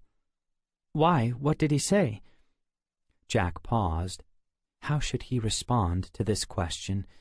He knew her well enough by now to know she would worry big time if he simply told her what Boyd said, especially after everything they went through last year. But he also knew it would be much worse if he lied to her. Maybe there was a way to say it without raising any red flags. He just said if it turned out that we found proof of the name change, we should just bring that info back to either him or Hank. Why would he call you to say that? That sounds pretty obvious. Okay, he needed to say more. I guess he meant Culpeper is such a small town, and the senator's kind of a big deal. I guess he doesn't want this info showing up in the news, which could happen if we talked about it to other people. I can see that, she said. I don't have a problem with that. I guess media attention could make it hard for them to do their investigation, which was true, although it wasn't what Joe had said. Jack was pretty sure the message behind the sergeant's warning wasn't aimed at keeping the media away from the case, although he was sure that was true. Sergeant Boyd didn't want the senator to get wind of this for Jack and Rachel's sake. But why? Did he think they were in any danger? 45. When Jack and Rachel had finished eating and the waitress had cleared the table, Rachel pulled out her iPad. This place has free Wi-Fi. She began tapping and swiping the screen.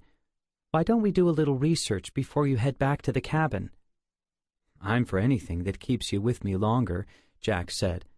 What are you looking up? Senator Wagner's bioinfo. The sergeant said if we knew the county Wagner applied to for his name change, we could contact them and find out his real name. That part of his story is on his website. A few more taps and swipes. Here it is. Another tap. Jack slid closer so he could see. They both started to read silently several paragraphs to the left of a photo of a much younger Burke Wagner. Jack guessed he was in his late 20s. Rachel found it first. She pointed to the paragraph as she read aloud. Burke moved here from Germany with his father in 1992.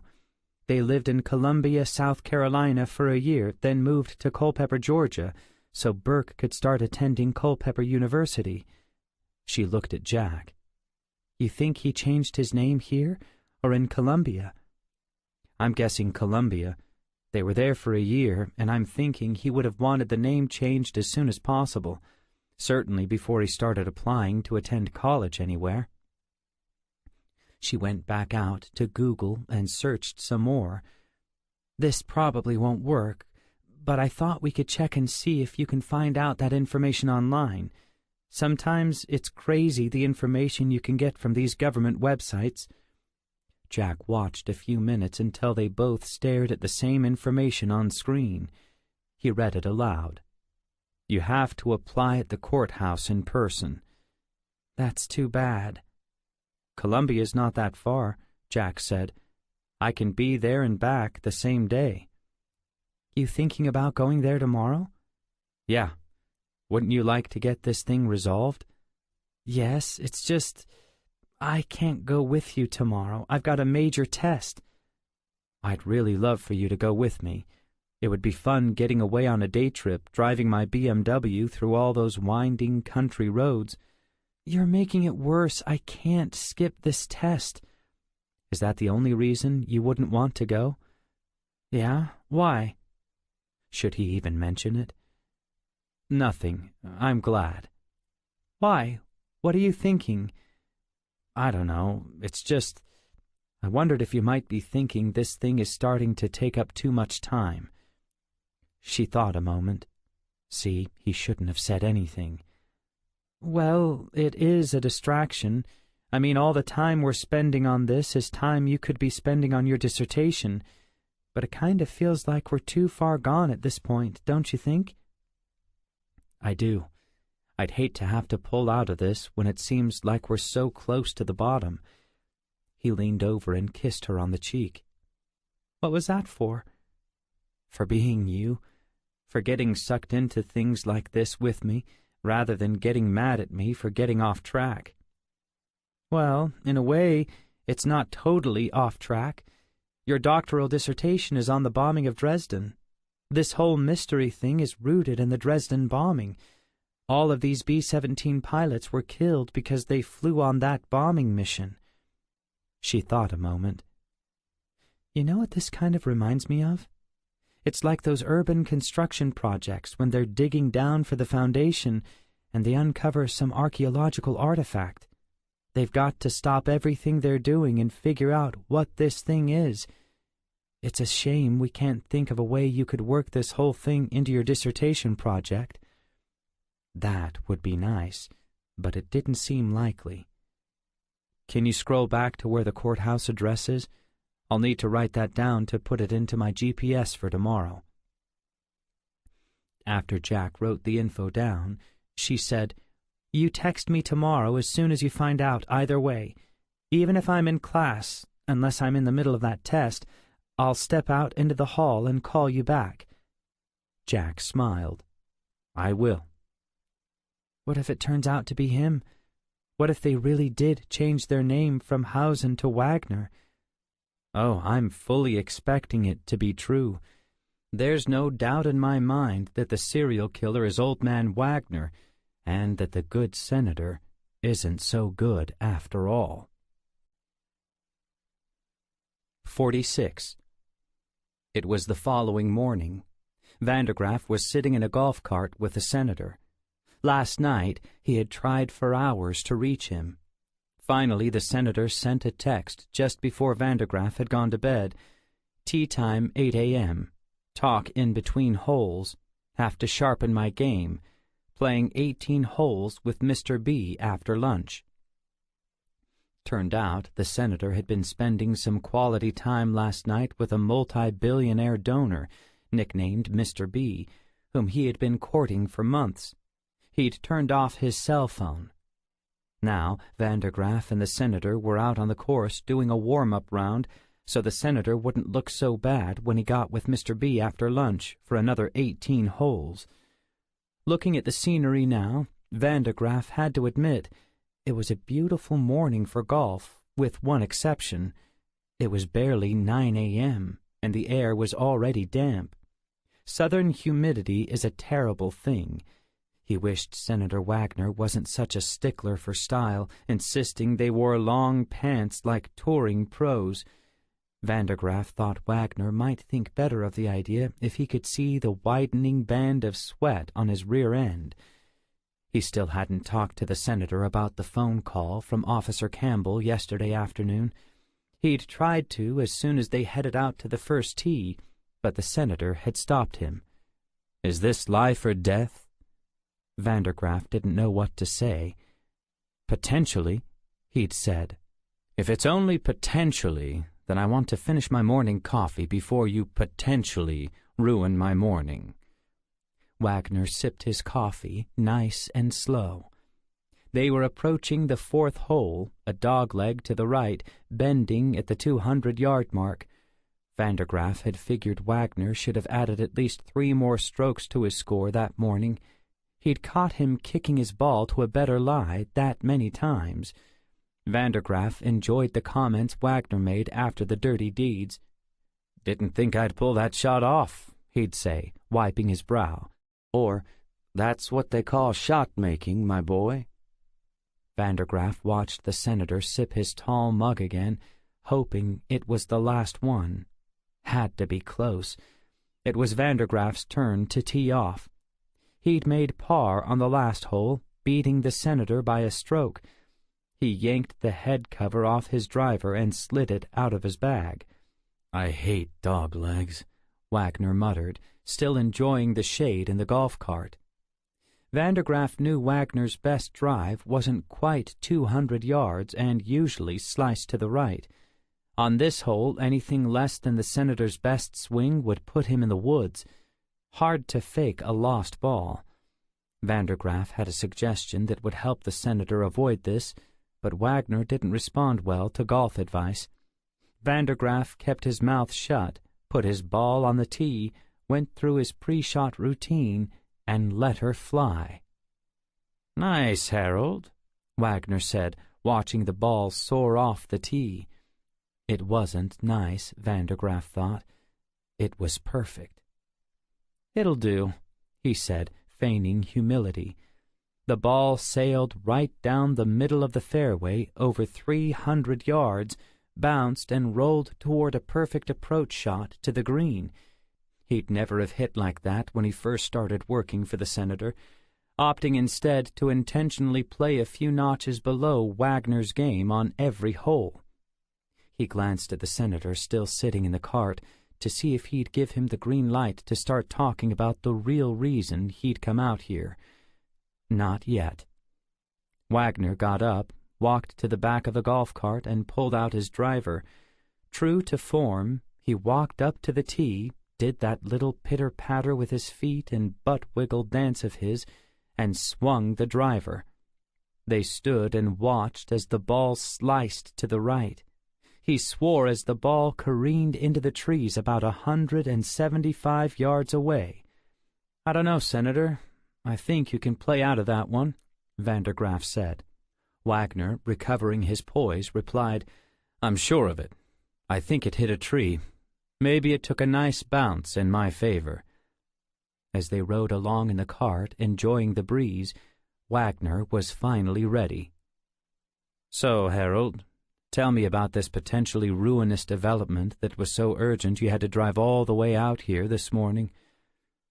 "Well, I know you don't like a long build-up, so I guess I'll just jump in. Are you aware of any journal your father might have written before he died, that he might have left out at the cabin?" Wagner's face instantly grew serious. He pulled the golf cart over and hit the brake.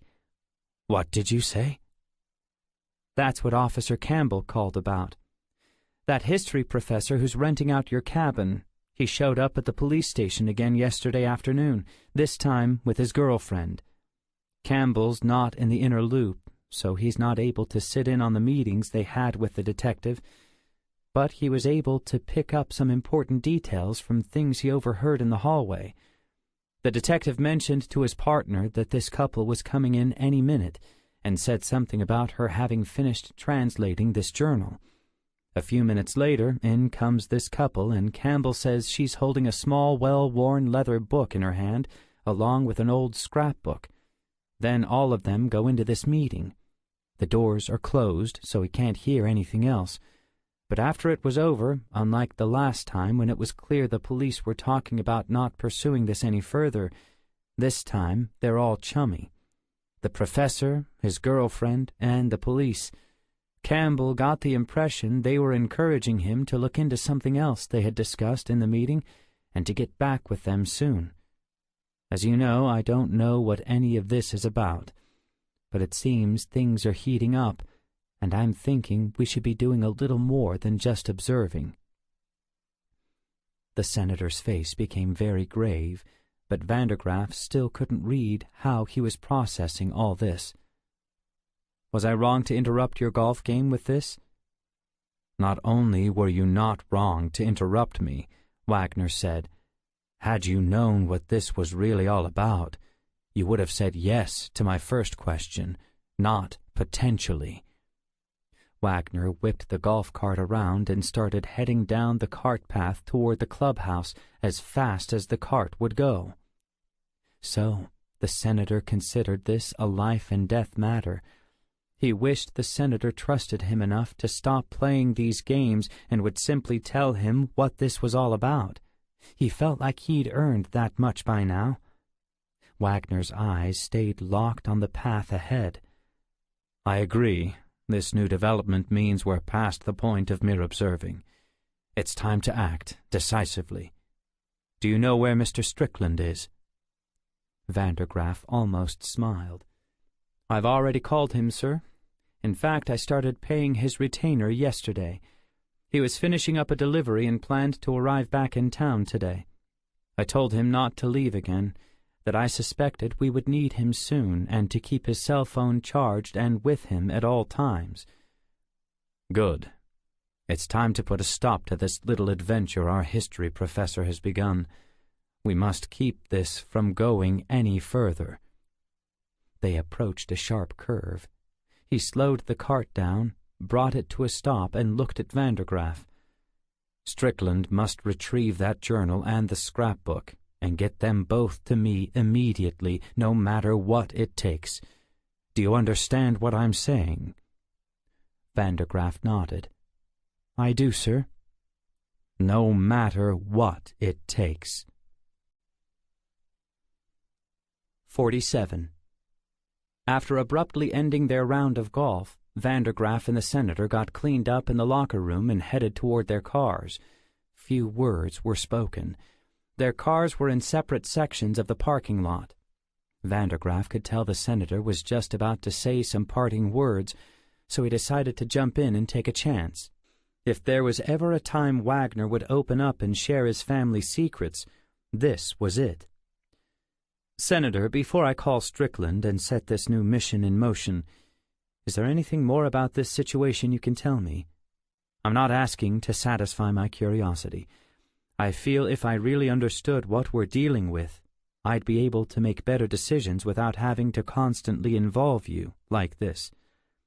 They stopped walking. I can handle whatever it is, sir, and I hope you know by now you can trust me. Vandergraff already knew enough inside information about the senator's activities to send him to prison for a very long time. Vandergraff had also committed enough felonies and misdemeanors on the senator's behalf to ensure he'd be thrown in prison for just as long a time, if not longer. The senator stood there looking at him. Finally, he spoke. I can't tell you everything, but you're right. As much as I am able to trust anyone, I trust you.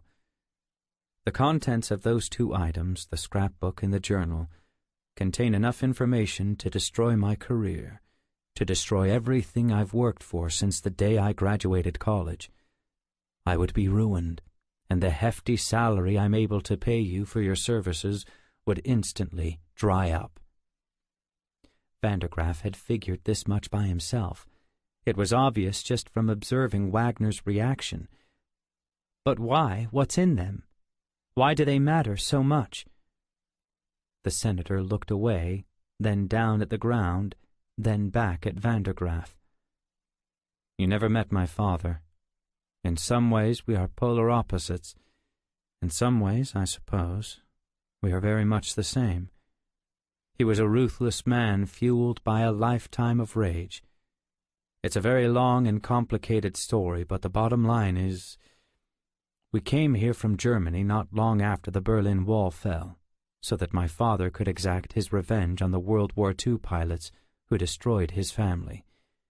He was well on his way to achieving this goal when his health failed. You told me once he had a massive stroke, Vandergraff said. That's what happened. I was here, attending the university. He wanted me to pick up where he left off, to complete his life's work, as he called it. There's just no way I could. For starters, I didn't even believe in it. War is war. It's a terrible thing. Inhumane and unthinkable things were done on both sides, by soldiers acting under orders. I wasn't a Nazi or even a communist. I'm a capitalist. I like money and power and the things they can buy. But I told him I would do as he asked, just as soon as I finished college. He showed me this journal he had been keeping in a scrapbook filled with newspaper clippings. He said he would hide them in the cabin for me, in case something happened to him. I think he knew he was dying. Did he tell you where? He did. I'm sure he did, but I wasn't listening. It's not like I was going to do anything with it. And sure enough, before I graduated, he had another major stroke. He became a total invalid after that, couldn't even talk. He stayed that way until he died. Did you ever read the journal? Do you know what it says? The senator shook his head no. But I didn't have to. I knew what he was doing. He talked about it all the time. I know without a doubt whatever it says will totally ruin my career, all my plans. I can't let that happen. I won't let that happen. Do you understand? Perfectly, Vandergraff said. I won't fail you, sir. Rob Strickland sat alone in a booth in Denny's restaurant on the west end of Culpeper, sipping the last dregs of a cold cup of coffee. His cell phone chimed on the table. He read the number and name, his occasional boss, Harold Vandergraff. He knew the real head honcho wasn't Vandergraff. It was Senator Wagner. Strickland didn't mind serving at their beck and call. Not that he believed in the senator or cared one bit about his politics. The money was just so good. Sometimes he made a month's salary for just a few days' work. He was making more sitting there at Denny's than he did driving that truck. He threw down a $5 tip and made his way to the cashier. Once outside, he stepped out of earshot and called Vandergraff back. It rang a few times. "Hey there, Rob. Thanks for returning my call so quickly." "Yeah, well, like I expected. Things just got real. Got a job for you, a big one, and I need you to get on it right away." "I'm all ears," Strickland said. "Have you ever done anything for us out at the senator's cabin?" "Can't say I have." "Well, I'm about to give you 2 addresses. Write these down. The first one is the cabin." He also gave Strickland some verbal directions since the cabin was off the beaten path. "The second is a condo called the Whispering Hills. I checked. It's got the usual condo security. Shouldn't be too much of a problem for you to get in. Fact is, I'm hoping you won't even need to go to the second place, that you'll find everything you need at the cabin." "First question, what am I looking for? Second question, am I likely to encounter any people at either place?" "I don't want you to, if you can help it. This needs to be done nice and quiet. The senator doesn't want any publicity." "Okay, got it."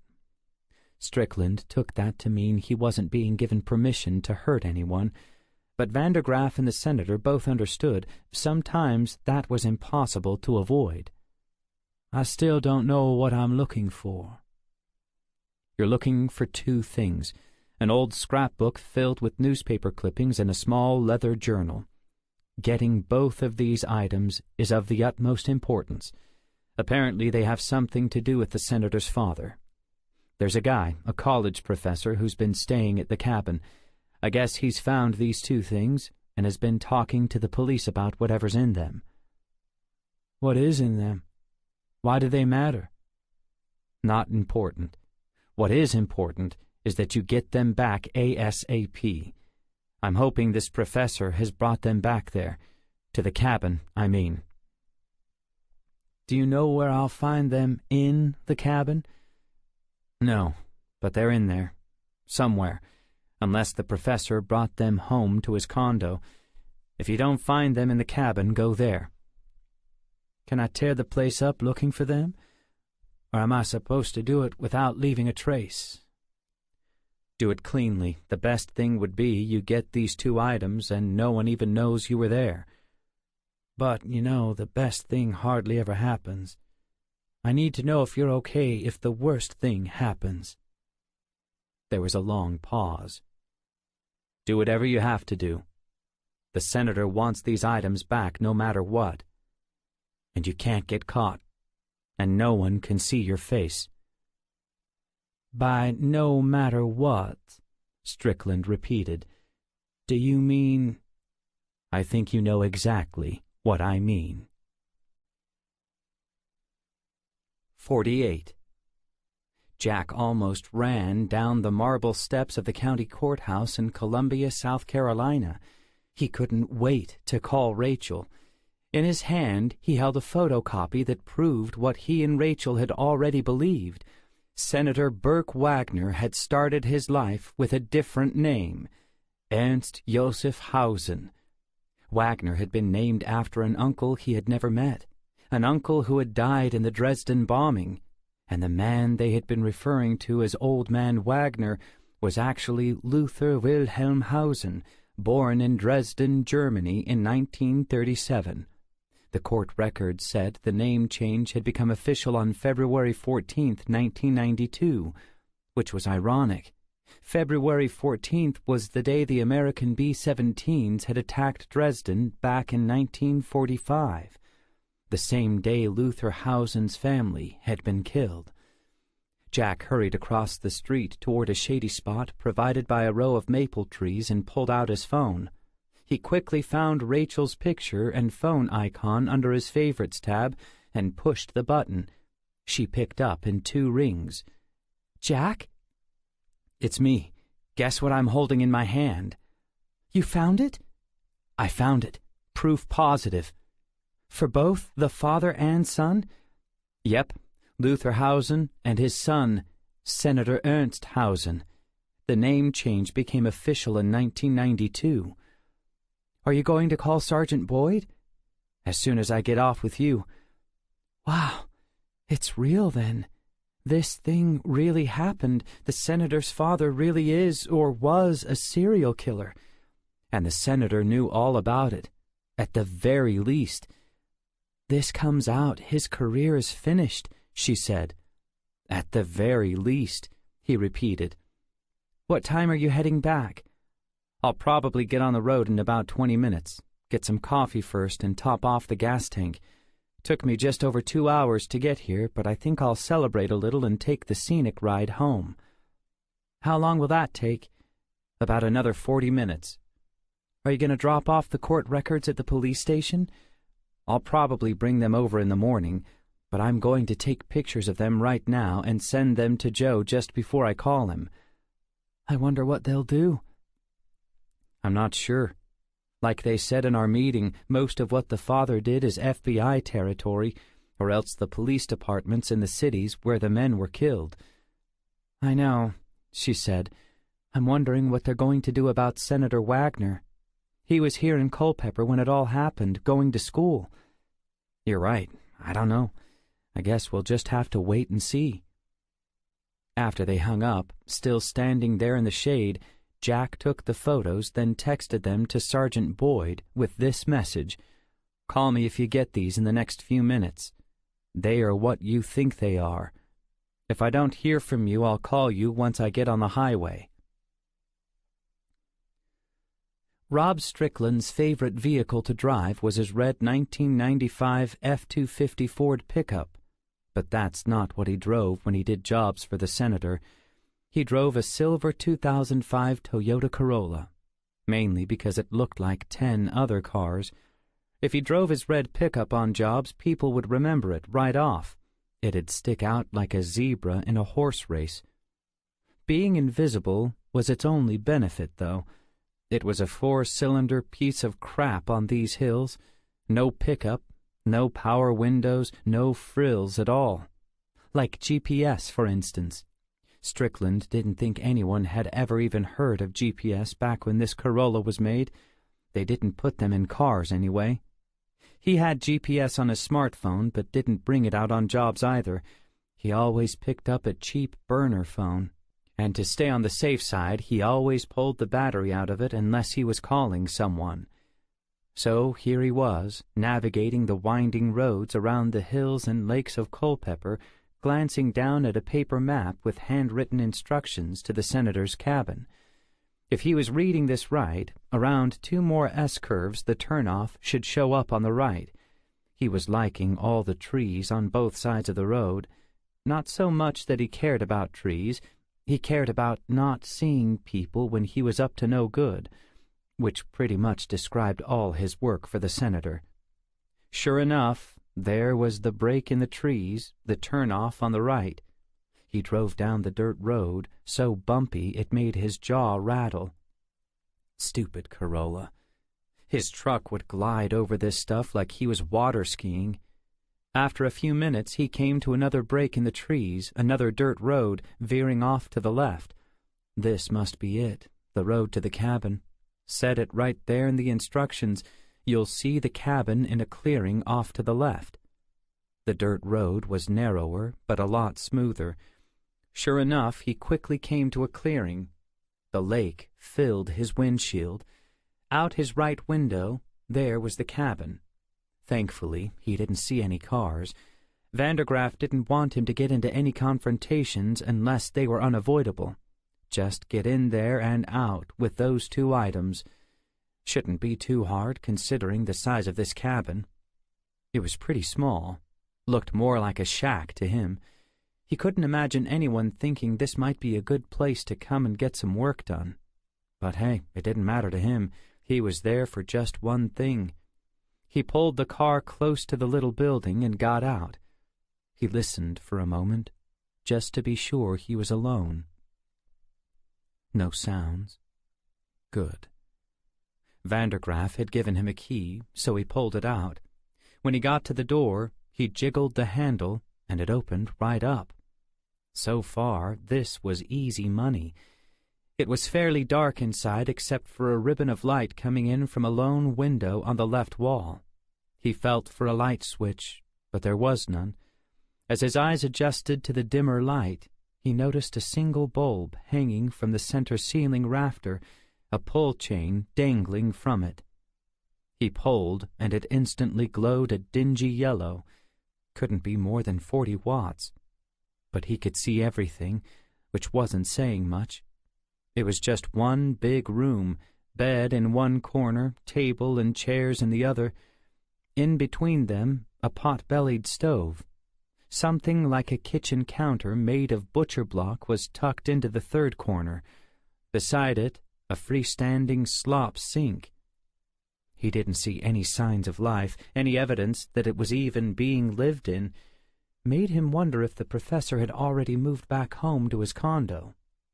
Vandergraff had said he was renting it for the month. Just to be thorough, Strickland walked all around looking for the journal and scrapbook.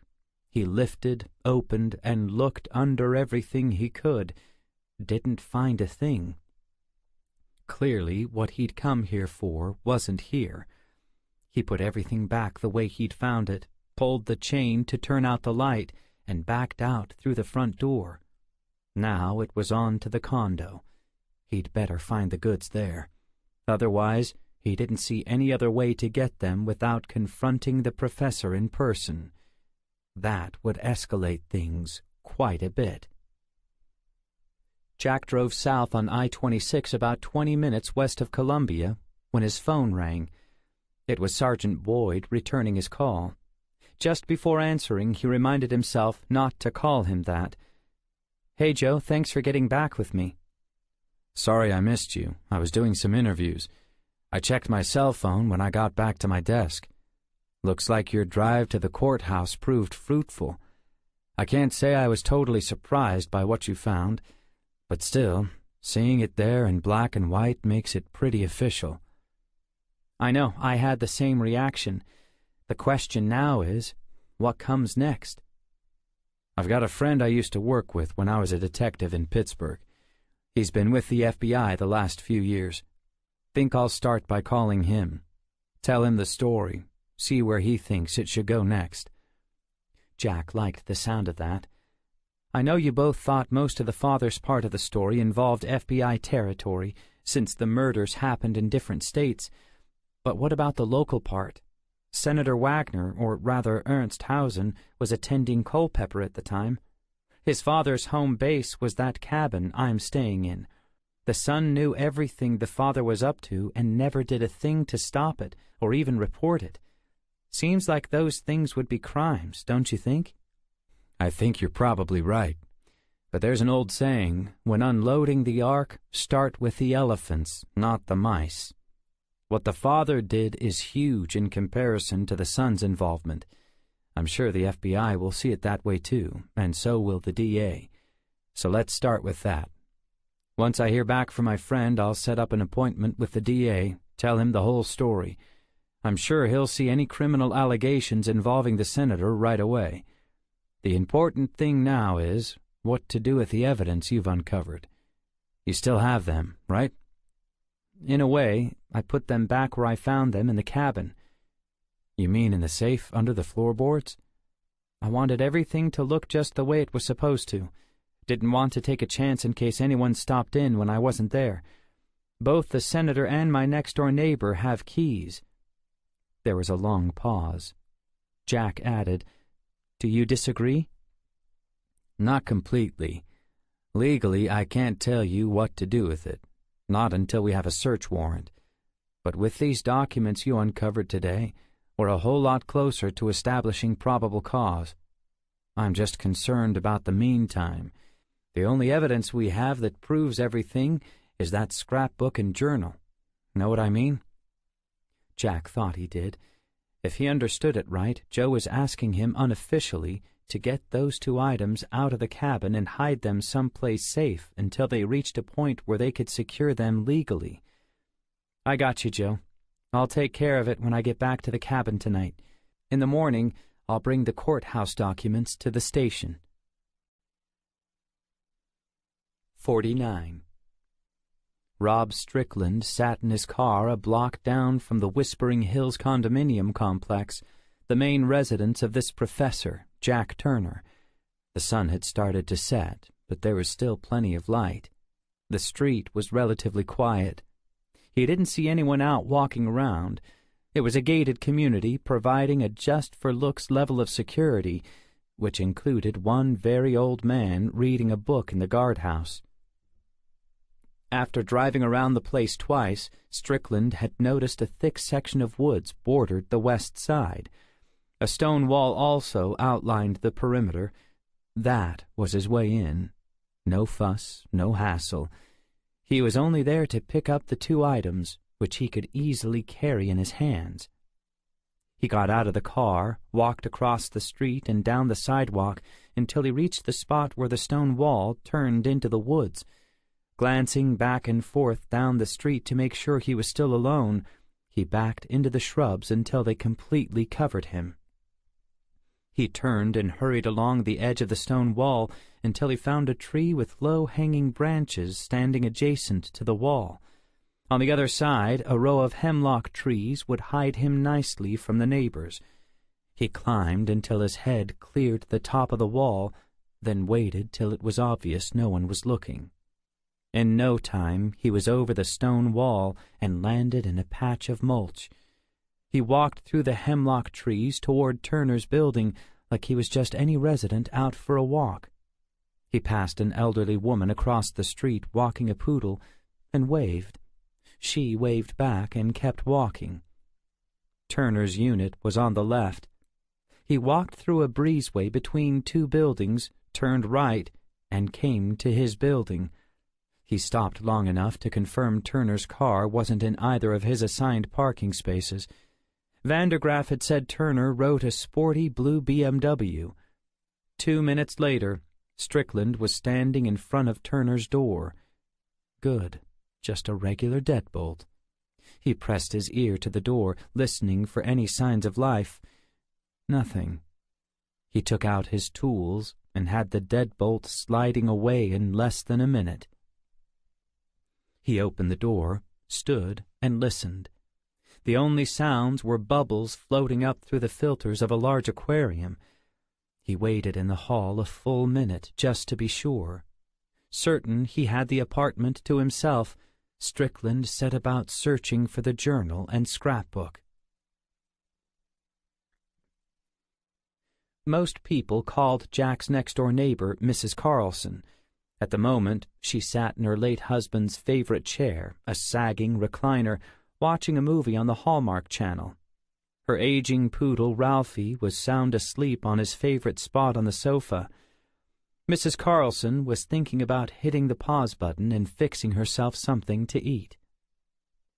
In any case, she needed to get up. An alarm had gone off 20 minutes ago, reminding her to take her dinner-time dose of heart medicine. She'd better do it, or she'd forget. Some days she struggled taking the medication at all, especially her before-bed dose. Maybe if she didn't, she'd die quietly in her sleep and finally get to join her husband, Bill. Then she wouldn't have to sit there every night alone, missing him. As she walked into the kitchen, she remembered the pain from the heart attack she had last year and how terrified she felt lying there before the paramedics came, which is why she kept taking the medicine even at night. Otherwise, what if she just lay there in her bed, suffering alone for hours? That would be awful. She walked over to the fridge, resolved to keep taking her medicine. She reached for the freezer door. That's when she noticed it, a yellow post-it note she had put there herself. Don't forget, feed Jack's fish before dinner. Why had she agreed to do this? Why? Because Jack had asked her so nicely, that's why. And he had the sweetest eyes, almost like her son Robbie's. But what if one of the fish dies while you're gone? She'd asked him. They were such fragile little things. That's fine, Jack had said. I won't blame you. I know that happens with fish. What if they all died? She'd said. Then you won't have to come over and feed them any more, he'd said, smiling. He was such a nice young man. God, she prayed as she walked over to fetch the jar of fish food, you can take me any time you want, just not his fish. She picked the jar off the counter and walked back into the living room. Darn. She looked at the TV. She'd hit the mute button instead of the pause button. Now she'd have to backtrack and figure out where she'd left off in the movie. Jack's fish would have to wait a few more minutes. Strickland had quickly walked through Turner's whole apartment twice and hadn't found what he came there for. That either meant Turner had the items with him, like in his car, or he'd hidden them somewhere in here. Strickland doubted that, but he couldn't face Vandergraff empty-handed. He had to be sure. The easiest thing would be to tear up the place, make it look like a break-in. That way, he could leave without having to clean up or try to remember where everything went. Turner had left all the drapes closed, so it was fairly dark. Strickland had turned on all the lights rather than open the drapes and chance being seen. He started searching in Turner's bedroom. First, he rummaged through the closet. Then he emptied a few drawers on the bed. Nothing. Turner had a desk over in the far corner. He went through that. Still nothing. He went through the second bedroom, clearly a guest room. Everything in there was empty. He walked through the darkened hallway into the living area. His eyes shifted to the big screen TV. It sat atop a nice hutch with drawers running down both sides. He looked through all of them. Nothing but DVDs. He pulled out a small pile and tossed them scattershot across the living room rug, just for effect. He slowly panned the room until his eyes rested on a closet in the hallway he hadn't noticed before. There's a possibility. He slid open the closet door. Just a row of coats, a vacuum cleaner, an umbrella, and a box of sweaters on the shelf. The least he could do was throw the sweaters all across the room. This wasn't done for effect. Strickland was getting frustrated. He had to find those items. They were paying him a lot of money, and the only way they'd keep doing that is if he got results. He'd never failed them before. He wasn't about to start now. Mrs. Carlson walked over and, still standing, grabbed the remote to get the TV situated. She knew if she sat down, she wouldn't get up again. Well, better go feed the fish, she thought. Get it over with. She tightened up her robe as she walked to the front door. She took a look at herself in a hallway mirror. Hope nobody sees that, she said aloud. So what if they did? What would they think? Just an old lady in a robe, right? Who did she care to impress at her age? She reached for the doorknob, then remembered the key. Where had she put the key?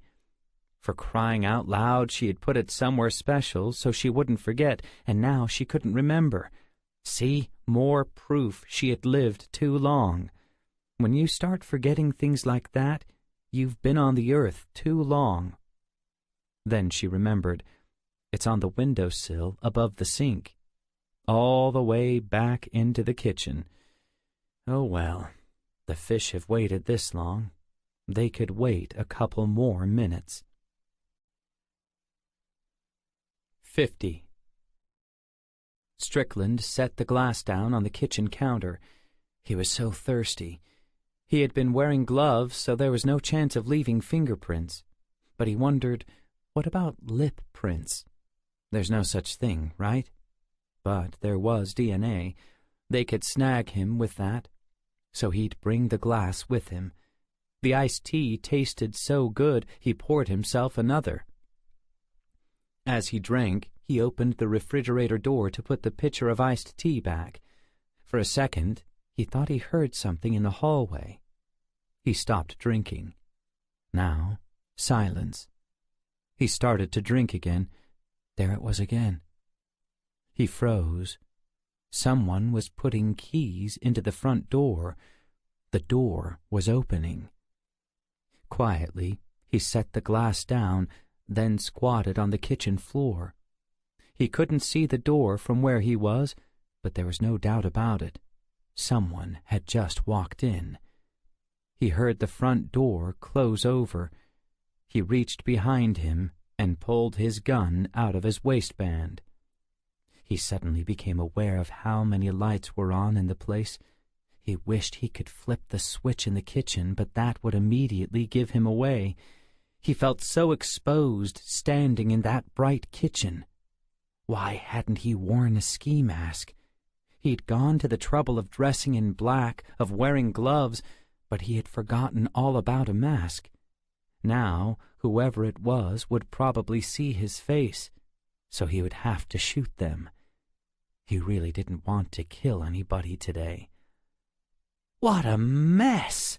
someone said, the voice of an old woman. At least it wasn't Turner. "I take all those nice thoughts I had about you back, Jack," she said. "I never took you for being such a slob." He heard her footsteps shuffling across the carpet. "Okay, little fishies," the woman said sweetly. "Anybody dead in there? You better not be." What terrible luck! He knew things had been going too smoothly. She was there to feed the fish. He tried to calm himself down. Maybe he should sit tight. Maybe she'd just feed the fish and head back out again. "You boys were hungry, weren't you?"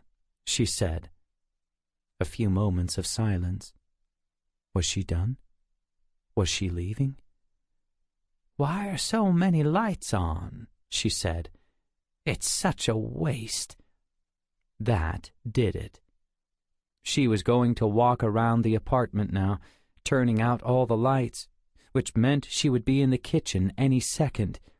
It was time to make his move. He stood and walked quietly across the kitchen floor. His finger rested gently on the trigger. As he came to the doorway, he couldn't hear where she was, but saw she wasn't in the living room. He turned the corner and peered into the dining area. She was standing no more than 15 feet away, next to a hutch, reading something. As he looked more closely, he saw a stack of mail on the hutch beside her. The old lady was just being nosy, reading Turner's mail. Her nosiness might have just saved her life. She was facing away from Strickland toward the bedrooms. He knew he couldn't walk through the living room and rush out the front door without being spotted.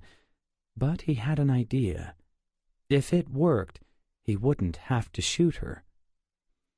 Putting his gun back in his waistband, he readied himself for the plunge. In a flash, he leaped from his hiding place and ran toward the woman. He grabbed her by the shoulders. She shrieked.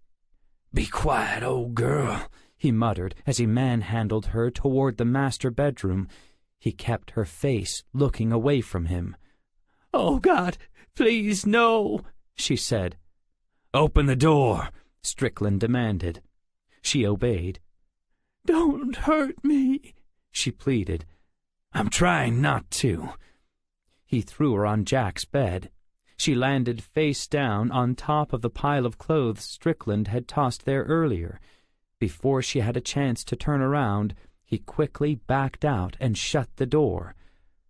"Don't come out for 15 minutes, he yelled through the door, "and you'll be fine." Strickland had to get out of there. He started down the hallway, then remembered he'd left the glass with his lip prints on the counter. He ran into the kitchen, grabbed the glass, then headed for the door. Once outside, he walked briskly down the sidewalk toward the section of the stone wall where he'd come in, trying to look much calmer than he felt. Back on Jack's bed, Mrs. Carlson slowly turned over. Her heart was racing. She could feel the pounding throughout her body, especially in her chest and head. Suddenly, a surge of pain shot up from her chest and through her arm. She knew what was happening. "Oh, Jesus, please help me." She reached for her heart as if grabbing her chest would somehow relieve the intense pain. Surprisingly, it did. In the next moment, all her pain subsided, giving way to a deep and relaxing joy. She hadn't felt this good in years. A smile came across her face. The thought came, "This is it." But it didn't scare her. She uttered a quiet prayer.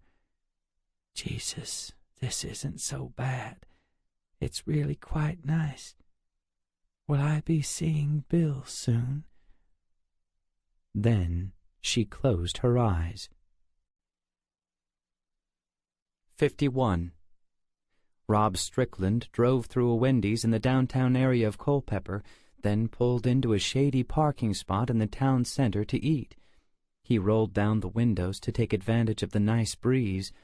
He was also buying a little time before calling Vandergraff with the bad news that he still hadn't found what they were paying him to find. By the time he'd finished off his burger and fries, he had still not figured out what to say when he called.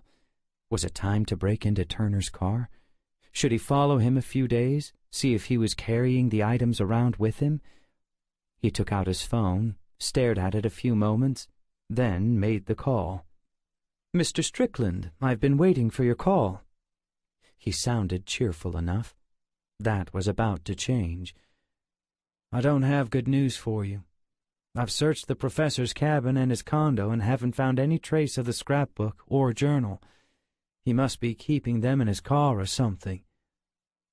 I was hoping for a quick resolve to this, Vandergraaf said. No matter. We have to fix this.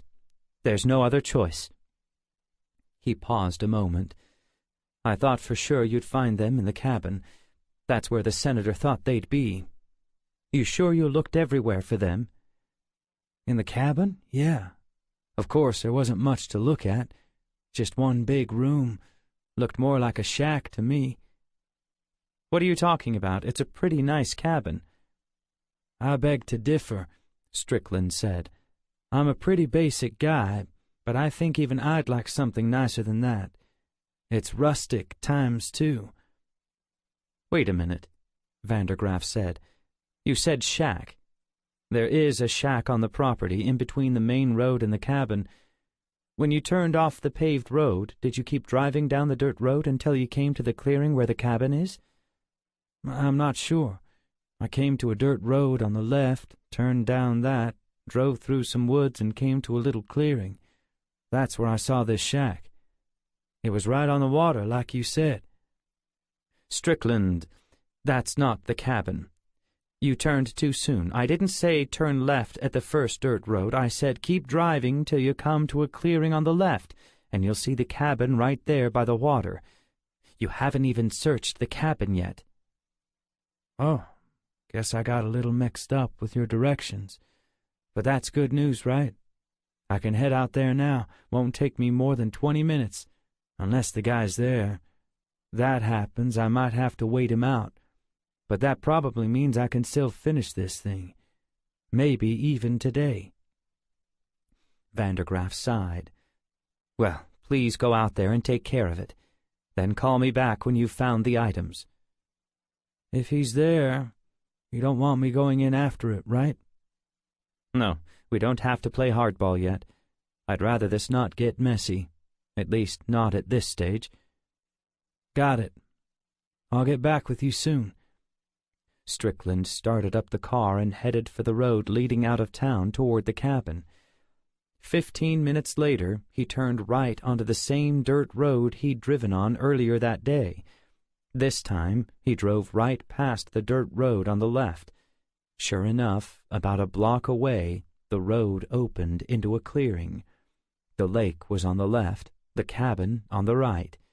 It was nice. Definitely not a shack. Best of all, no BMW parked nearby. No cars at all, as a matter of fact. To be on the safe side, he turned around and headed back toward the dirt road leading to the shack. Thought it would be better to hide the car down that road in case Turner came back while he was there. After hiding the car, he jogged past the shack along the water's edge until he came to the cabin. The place was still quiet. The door was locked, but the key he'd been given opened it. He went inside. It was empty, but it was obvious someone was staying there. He needed to do a thorough search, but decided against tearing the place up like he had done at Turner's condo. Having both places torn up in the same day would rule out the idea of a break-in at the condo. Cops would figure out that someone must be searching for something. That wouldn't be good. Strickland started his search in the upstairs loft. When Jack arrived back at the cabin, it was totally dark, and he was totally exhausted. No chance of doing anything with the remnants of this night but grab a snack and head off to bed. He set his things down on the dinette table and decided he did have enough energy to call Rachel and update her about his phone call to Joe. "I was hoping you'd call," she said, "at least so I'd know you got in okay." "I did, but I'm wiped out. But hey, it's for a good cause." "So how'd your call go with Joe?" "Perfect," Jack said. "He had the exact reaction I was hoping for. Between this evidence of the name change and the items from the safe, the case is pretty solid. He's going to call an FBI friend, run the whole thing by him, then set up a time with the DA to see how he wants to handle the local part." "You mean about whether or not to charge the senator?" "Yeah. He agrees there's criminal activity there, but he's not sure how the DA will see it. Jack just noticed something. He had been pacing around the living room as they talked. He walked back toward the dinette table. That's odd. What is? My laptop bag. It's on the dinette table.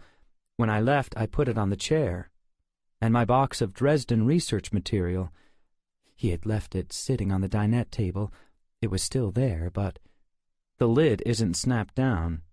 It's just resting on top, and it's a little crooked. You sure you didn't just forget? Pretty sure. Definitely sure about the research box lid. He noticed something else.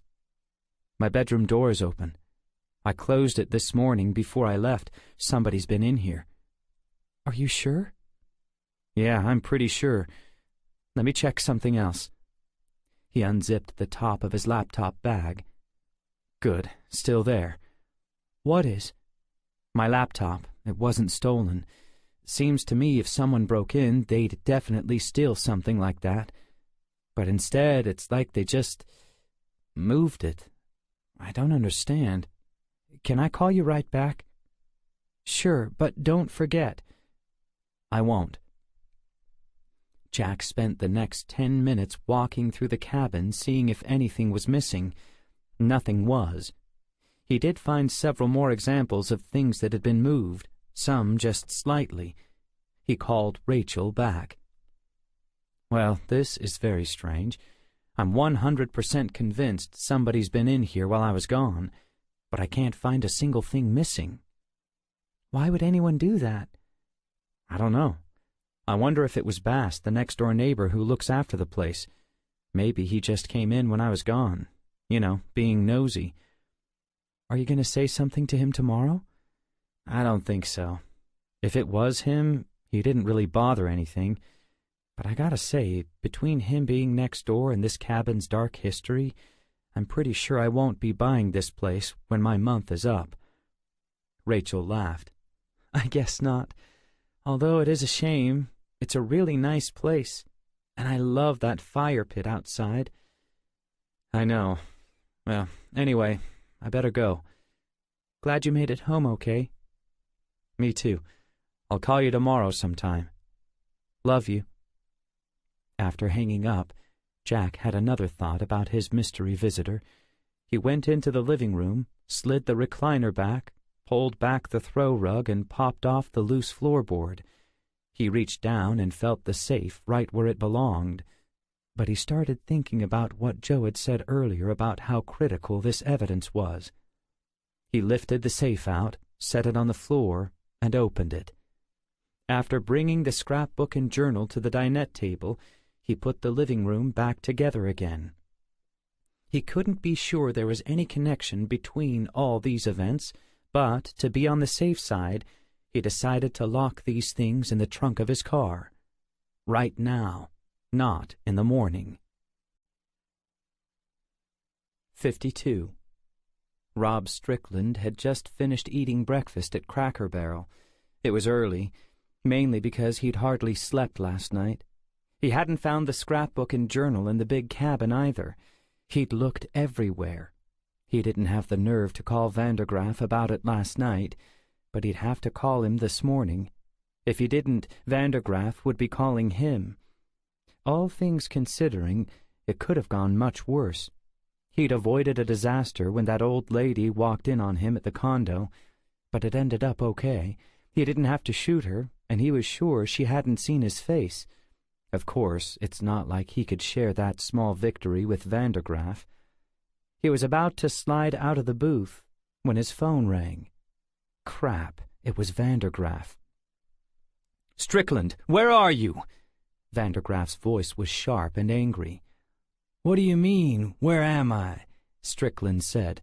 How about, good morning, Rob? How's it going? What happened last night? Again, Vandergraff's angry voice. What's eating you? Strickland asked. How about you go get your morning coffee, then call me back? How about you tell me what happened at that history professor's condo last night, and tell me why you didn't mention anything about it when we talked? How did he know about anything going wrong at the condo? "Would you please tell me what's going on? Yesterday evening you were nice as a spring rain. Now you're all in my face. What's going on?" "Strickland, what happened at the condo yesterday? Something involving an elderly woman?" "You know about her?" "Sadly, I do, and so do the police." "The police? How are the police involved?" Strickland stood, dropped a 20 on top of his bill, nodded to the waitress.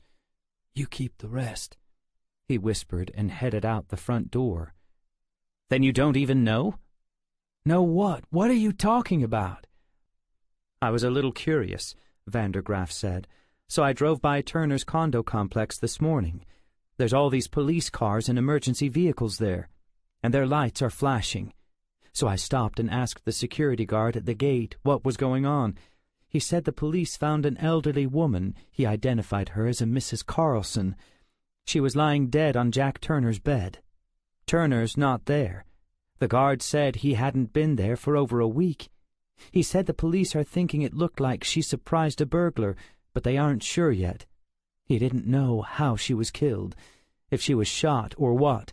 But you know, Strickland, don't you? So I'm asking, what did you do?" "I didn't do anything to her!" Strickland yelled. The guard said one of the cops mentioned since they'd found her on his bed, they weren't sure if she had been sexually assaulted. "What?" Strickland yelled. Someone in the parking lot turned to look. He quickly turned his back and lowered his voice. "You think I raped an old lady? That's crazy. I wouldn't do that. I did everything I could not to hurt her." "Well, guess that didn't turn out so well. She's dead." "Well, she wasn't when I left. I was almost finished searching the place when she walked in. I guess she was there to feed his fish. I was in the kitchen, so she didn't see me, but I knew she would any minute. When I saw her back was facing away from me, I shoved her into the bedroom and closed the door. Before she could get a look at my face, that's all that happened. Then I left. Well, first I told her not to come out for 15 minutes, but I swear to you, I didn't touch her." There was a long pause on the other end. Then Vandergraff said, "Okay, let's both calm down here." "I can't believe the old lady's dead. She must have had a heart attack. That's all I can think of." "Maybe so. But you know what this means, don't you? Heart attack or no heart attack." Strickland knew. "I ain't a murderer," he said. "I just did what you guys hired me to do." He said that last comment as a subtle reminder that, if he went down for this, he would not go down alone. Vandergraff seemed to get what Strickland was saying, because the accusing tone left his voice. "Well, let's just stop for a minute and think this thing through. Did anyone else see you besides this elderly woman?" Strickland thought for a moment. "There was this other old lady walking her dog on the way in. We saw each other for a second at the most, but she was across the street. I couldn't even tell you what she looked like, so there's no way she could ID me." "Was she the only one?" "Yes, I'm sure of it." "Well, the autopsy will confirm that you didn't hurt her, that she died of a heart attack or maybe a stroke. Since she died of natural causes, there won't be as much outrage as if she'd been shot. How old do you think she was?" 70 or 80, at least." "You wore gloves?" "Course I wore gloves." "Well, I think we can weather this thing." "It was an accident," Strickland said. "I did what I did so I wouldn't have to shoot her. I even pushed her down on the bed so she wouldn't fall on the floor." "Okay," Vandergraff said. "Let's drop it for now. What's done is done. So, did you at least get back to Turner's cabin? The real one?" "I did. Scoured the place top to bottom, but no luck. Couldn't find any trace of the journal or that scrapbook." Vandergraff sighed. "We have to get them. It has to be done. It might be necessary to intensify your search." "You mean—" "If they're not in Turner's condo and they're not in the cabin, He must have them in his briefcase or in his car, which means you have to take things to the next level. "I can start by breaking into his car," Strickland said. "That I can do without making a scene. I'll just follow him a while and do it when he parks somewhere easy. But if they're not in there, you know what comes next." A short pause. "I don't care," Vandergraaf said. "You have to get those items, no matter what it takes." "I just want to make sure we understand each other," Strickland said. "I think we do," Vandergraaf said. "Just don't get sloppy." He hung up. "The old lady wasn't my fault," Strickland said to no one as he put his phone back in his pocket. 53. As usual, Jack allowed himself to wake up when his body was ready. He got out of bed, washed his face with cold water, and drifted out to the kitchen to turn the coffee pot on. He could tell by the amount of light coming in the windows that he'd slept longer than usual. Glancing at the microwave clock, he saw it was 8:35 a.m. While the coffee brewed, he decided to give Rachel a call. That's when he realized he'd forgotten to charge his phone. It was completely dead. He plugged it in. He'd call her after his coffee. When it came on, he stared at the screen to check if anyone had tried to reach him. He had 2 texts and 2 phone calls, both that morning. Clicking the texts first, he discovered they were both from Sergeant Boyd, a few minutes apart. Both said the same thing. "Jack, call me as soon as you get this." He looked at the phone calls. Again, both from the sergeant, both a few minutes apart. He called him back right away. "Jack, how soon can you get here? I'm at your condo." "My condo? Why are you there?" "I've been trying to reach you. There's been an incident here. An elderly woman is dead. Would you be surprised if she was found in your apartment this morning?" "Mrs. Carlson?" "I believe that's her name. Someone found her this morning, actually lying on your bed." "What? You're kidding. Of course you're not kidding." "Do you know what she was doing at your place?" "Probably feeding my fish. The poor lady. She lives next door. I asked her to stop by once a day to feed the fish. How did she die?" "We'll have to wait for the autopsy to be sure, but it looks like natural causes to me. No evidence of foul play on her body. Hank and I are both thinking she didn't just die because it was her time. I've got to ask you something. Would you say you keep your apartment pretty neat or pretty messy?" "On the neat side, I guess. Why?" "I thought so. The other thing that doesn't add up is finding her on your bed. I'm told the door was closed." "Yeah, that doesn't make sense. The aquarium's in the hallway. I can't believe she's dead. Although I'm not sure I've ever met anyone more eager to leave this life. She talked about it all the time, wanted to be with her husband. But why did you ask if I was neat or messy?"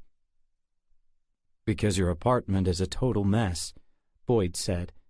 "Hank and I both think she interrupted a break-in, and that whoever was here scared the life out of her, literally. Probably shut her in the bedroom and closed the door. Then the heart attack came, or whatever else killed her." "A break-in?" Jack couldn't believe it. "Nothing else makes any sense, Jack. How soon can you get here? I'd like you to do a quick inventory, see if anything's missing.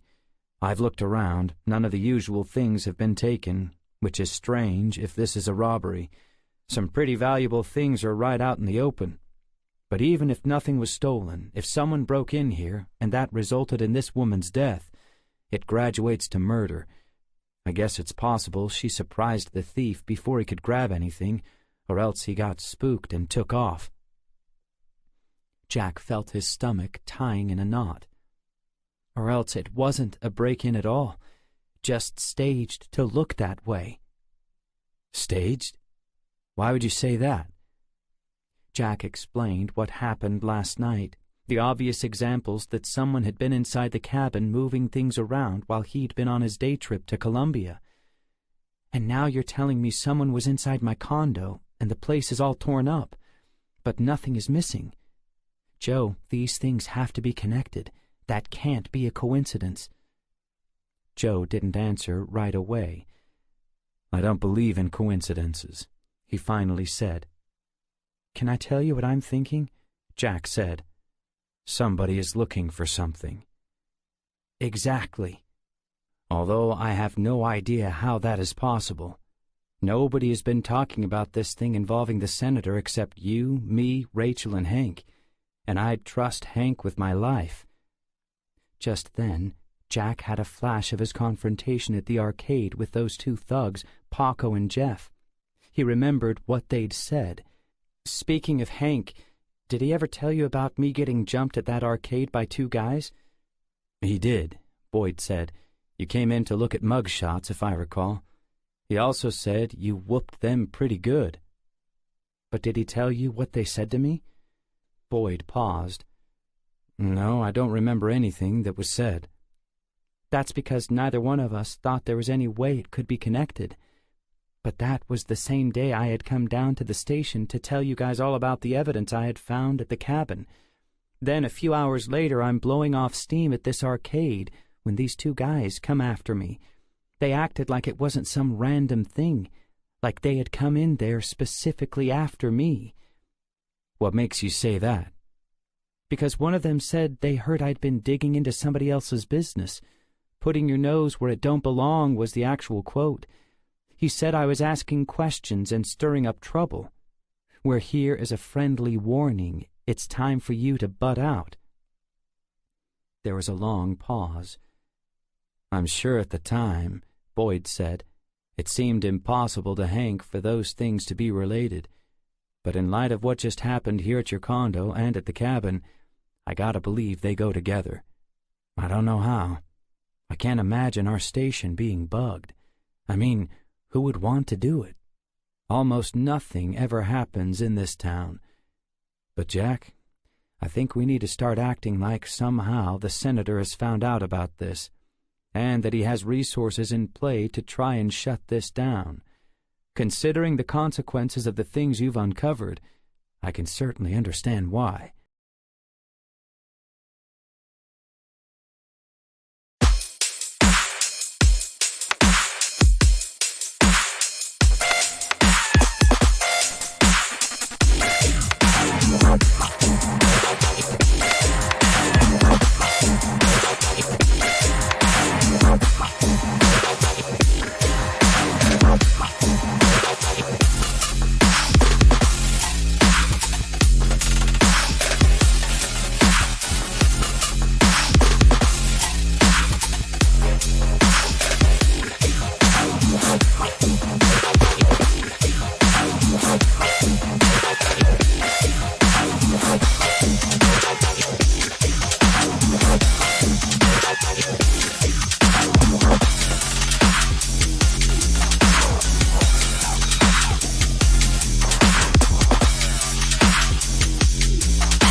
So, what do you suggest, Joe? Where's the scrapbook and the journal now? In the trunk of my car. That's no good. I know yesterday I suggested you move them from the cabin, but the fact is a greedy teenager can break into a car trunk. Where do you suggest I hide them? Officially, I still can't tell you, because until I can get a warrant, I don't have control of the evidence. I'll see what I can do to make that happen, but until then... I just thought of something, Jack said. It's an oddball idea, maybe even a stupid one. But if the senator sent someone to search the cabin for the scrapbook and journal, that has to mean he doesn't know where his father hid them. How do you know he doesn't know? Boyd said. Maybe he looked under the floorboards when you were in Columbia yesterday and didn't find them because you had them in your trunk. I didn't have them in my trunk yesterday, remember? They were under the floorboards. I put them back in the safe the day before. I didn't take them out until last night when I got home. When I realized someone had been in the cabin, that's when I put them in my trunk, just before I went to bed. Then I guess you're right, Boyd said. The senator doesn't know where his father hid them. And since he's already searched the cabin and come up empty, Jack said, maybe I should just put them back where they belong. Maybe that's the safest place for now. What do you think? I think I can't tell you what to do, not officially. Officially, I think you're onto something. There's also this, which slipped my mind yesterday. When I do get a search warrant, it will be for the cabin, not for your car. You still need me to head over to my condo, then, to do that inventory? Since we both don't think it was a real robbery, I think you should still come over here to confirm this break-in is real. Like I said, even if nothing was stolen, an innocent woman died, so that makes this a serious felony. Maybe you could still stop by the station before you go there to drop off those documents you found at the courthouse in Columbia. But there's no need to hurry. The only hurrying I'd do, if I were you, is to follow through on that idea you just had. Jack knew what Boyd meant. Get the journal and scrapbook out of his trunk and back into the safe. 54. As Jack moved those two items from his trunk to the safe, he wrestled with something else he knew he had to do, but dreaded. Call Rachel. She'd be pretty upset hearing what had happened yesterday and instantly recognize the danger. But he had no choice. After putting the living room back together, he picked up his phone and called her. "Good morning, Jack. This is a pleasant surprise." How he wished it was. "Morning, Rach." He couldn't think of a way to say it. "Is something wrong?" "Yeah, there is. I'm okay, but something's come up. Something pretty serious. You know how I thought last night someone had been in this cabin, and I found a bunch of things had been moved around?" "Yes?" "Turns out I was right. I got off the phone with Joe a few minutes ago. He had been trying to call me all morning." "Oh, what about?" "He was calling from my condo, of all places." "Why from there?" "Someone broke into it yesterday. Probably the same guy. Only this time he wasn't so careful. Joe said the place was all torn up. But the worst part is, they found my next-door neighbor dead. On my bed." "What? Oh, no." "She wasn't murdered, not exactly. They think she had a heart attack or maybe a massive stroke. She was there to feed my fish." "I remember you telling me when you asked her." "Hank and Joe both think she walked in on a burglar. I guess he must have frightened her, literally, to death. But he said there weren't any marks on her. She hadn't been beaten or physically hurt by whoever did it." "But still," she added, "that poor woman. It's so sad she had to die that way, even if she wasn't killed on purpose. They're going to treat it as a murder, right?" "They are. Joe wants me to head over there this morning and do an inventory, see if anything's missing. He doesn't think there is. Neither one of us thinks this is a real robbery." "You think whoever it was is looking for that scrapbook and journal?" Rachel was always so sharp. "Yep. I think the robbery was staged. We both think that. Which means somehow the senator found out about what we've been up to, and he sent someone to try and get the things I found in the safe. Jack, this is starting to get scary. If the senator does know, he knows how damaging these things are to his reputation. I don't think he's going to stop looking until he finds them. I agree, which is why I think you should go visit your folks in Charlotte for a few days. She didn't say anything for a few moments. Maybe we both should. I can't believe we're even talking about something like this again. She was referring to what happened last year. I can't go with you, Rachel, not yet. Joe's going to contact an FBI friend and talk to the DA about the case. He also needs to get with the judge about a search warrant. He's going to try and get all that done today. He needs to be able to take possession of these things legally, so I've got to stay here until then. Where are they now? Back in the safe. He explained why. Then he said, I think once these two things are safely with the authorities, the danger for us disappears. We're not the threat, these documents are. You think that can happen today? That's the plan, but we have to assume whoever's looking for these things is going to keep looking. That's why I'd feel better if you were out of town. Then you know how I feel about you staying here, she said. I do, but I don't have a choice, at least until I get these things safely into Joe's hands. As soon as I do that, I'll head out of town and meet you at your folks' place. I wish you were coming with me. Then a pause. I can't believe we're actually having to do this. I know, but I'll be okay.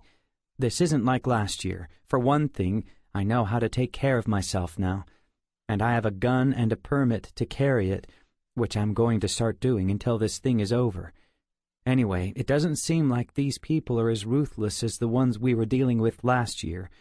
Nigel Avery would have shot that woman without hesitation, or killed her some other way. This guy just shoved her into my bedroom and closed the door. He wasn't even trying to kill her. Still, you leave town the moment Joe says he's got the warrant. I will.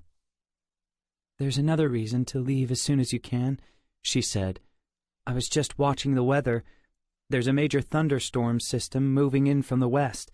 It's supposed to arrive here just after dark. I'm hoping to be gone long before that. Well, I better get going. I've got to take a quick shower, drop off those courthouse docs at the police station, and head over to my condo. Maybe I'll get something to eat on the way. Okay. I'll call my mom, let her know I'm coming. But stay safe, Jack. Don't dig into this thing anymore. Please. Just get those things to Joe and meet me at my folks. I will. I promise. 55. 10 minutes ago, Strickland drove his silver sedan through the winding country road that joined Culpepper's downtown area to the cabin on Lake Sampson. He'd parked by the edge of the woods nearest the old shack, deciding to walk through the woods to the cabin where Turner was staying. The whole while, he kept replaying in his mind the scene at Turner's condo yesterday with the old woman. He mentally walked through the entire episode, play by play, just to make sure he hadn't forgotten any significant detail. Although he still felt restless, he had assured himself there was no way that what happened could be traced back to him. At the moment, he was hiding in the woods, but had a fairly clear view of Turner's BMW and the cabin's front door.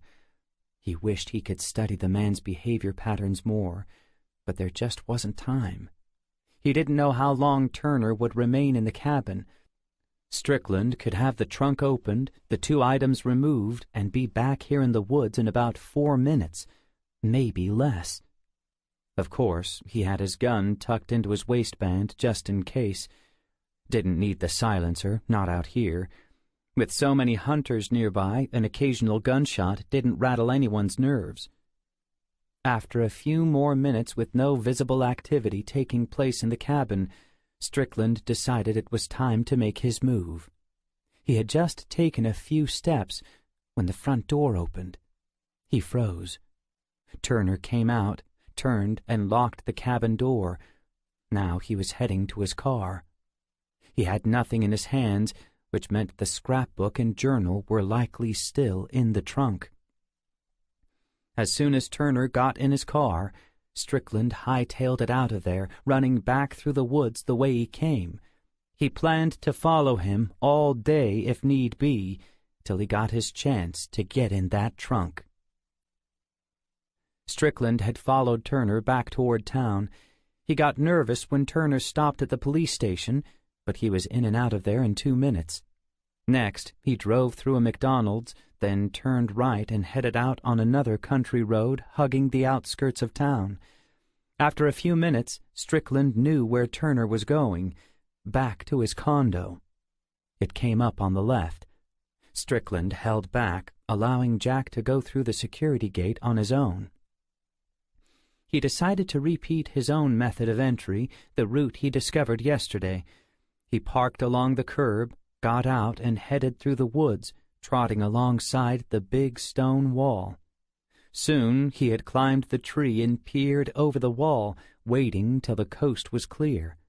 He hopped over and, once again, stood in front of the row of hemlock trees. Stepping between two of them, he walked nonchalantly down the sidewalk toward Turner's building. He was surprised when he reached Turner's parking places to find them occupied by government vehicles, not Turner's car. Must be crime scene guys or other people investigating the old woman's death. But where was Turner's car? He kept walking past his assigned spaces, searching the cars parked all around.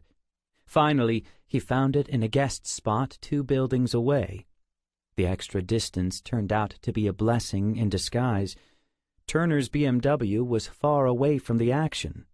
Strickland wouldn't have to worry about someone, especially someone with the police, coming back to their car and spotting Strickland breaking in.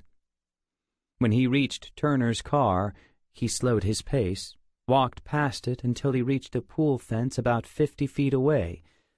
Turning as casually as possible, he now had a full view of the lot where Jack's car was. No one in sight. He walked back to the car, circled it twice, peering into the windows on the second pass. No luck. No journal, no scrapbook. Had to be in the trunk. He walked across the parking lot to buy some time to recalibrate, make sure he was still completely alone. He was, so this time he headed right for the driver's side door. Pulling out a special gadget he'd purchased last year, he slid it into the key slot, fiddled with it for 3 to 4 seconds, heard the door unlock, then opened it a few inches. No alarm sounded. He looked around one more time. Still alone. Opening the door halfway, he squatted down and unlatched the trunk. He walked back, opened the trunk lid, and peered inside. It was very neat. Too neat. He could see almost the entire carpeted floor. There were a handful of things stored around the edges. He moved them all, but could already tell there was no leather journal or old scrapbook stored in here. He even lifted the carpet to check out the area around the spare tire. No room for anything but a tire. Slamming the trunk lid down, he swore, then quickly looked all around. Don't lose your cool. No one seemed to see or hear him. Where could Turner have put them? This was supposed to be so easy. He stepped away from the car, knowing his last option for completing this task without going after Turner had just come and gone. As he walked down the sidewalk, he noticed a bright red car had just turned into the parking area. He kept walking toward the hemlock trees about 100 yards away. The car drove past him, a beautiful brunette behind the wheel. She didn't look at him, but he couldn't help look at her. He kept walking. As he reached the trees, he looked back to see something surprising. The red car had pulled in beside Turner's BMW.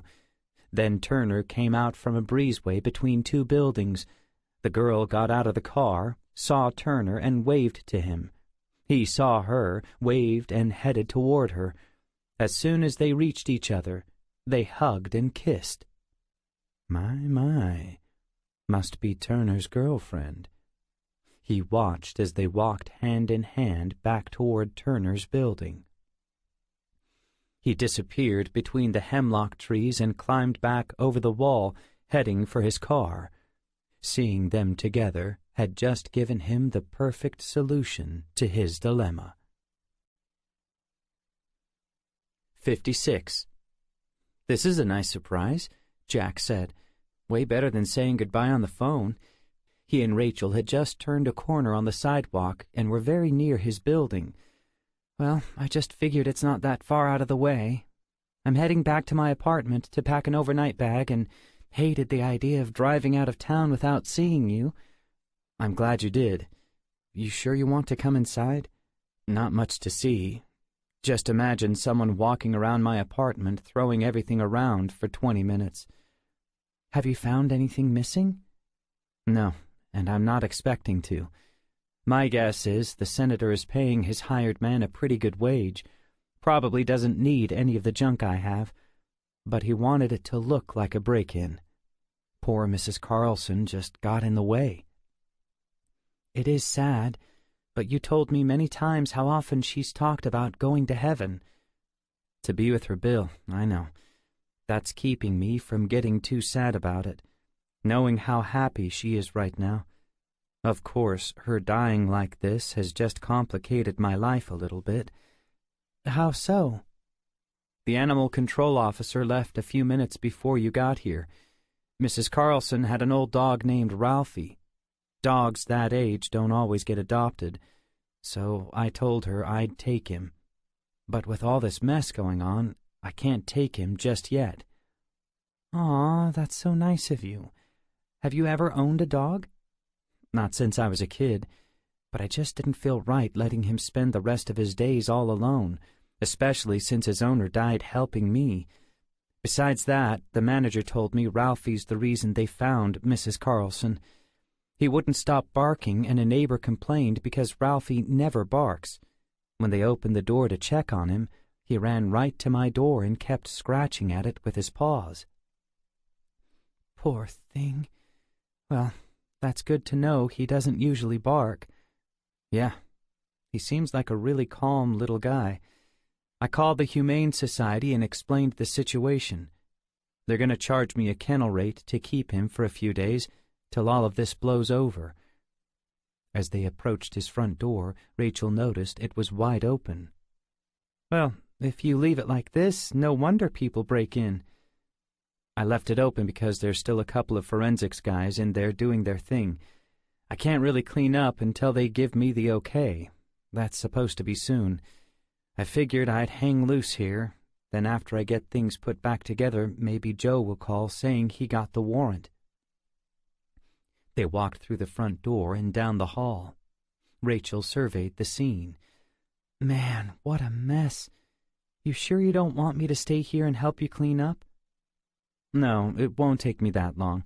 It looks worse than it is. But if you don't get on the road pretty soon, you're going to run into some rush-hour traffic by the time you reach your parents' house." "I'd also like to beat that storm. I hate driving on the highway when it's raining that hard." "Well, here's a small piece of good news. I checked my weather app. It looks like the northern tip of the storm cell is going to hit here, but it doesn't reach Charlotte. If you leave pretty soon, you might miss it altogether." Strickland sat slouched in the front seat of his car, his eyes locked onto the entrance gate of the condo complex. This went on for about 15 minutes. Finally, some action. The gate lifted. A red car passed under it and turned right. It was her. She was coming this way. Strickland slouched further in the seat until she passed by. Then he quickly sat up, turned the car on, and made a U-turn.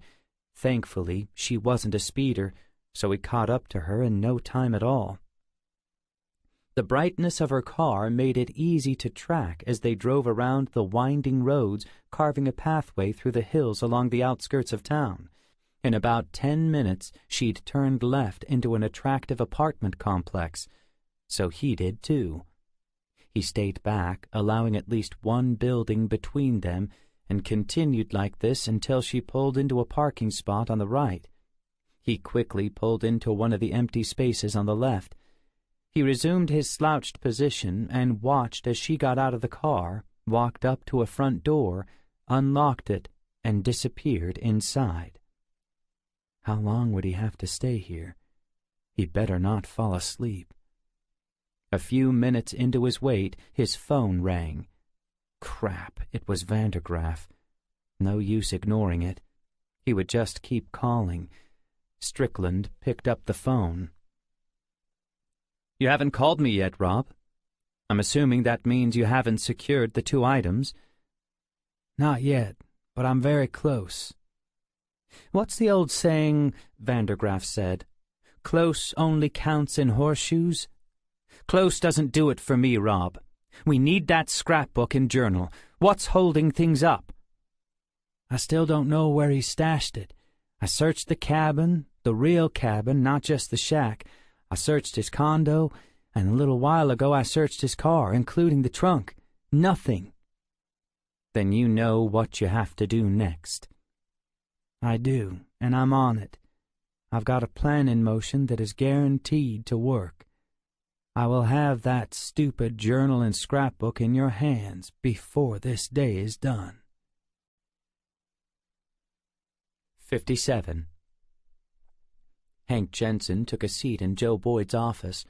Joe had just buzzed him a few minutes ago, asked him to come in. "What's up, Joe? Guess it's got something to do with what Jack and Rachel are working on?" "It does." Boyd handed Hank some documents. "Take a look at these." "What are they?" "Jack dropped them off this morning. He got them at the courthouse in Columbia yesterday afternoon.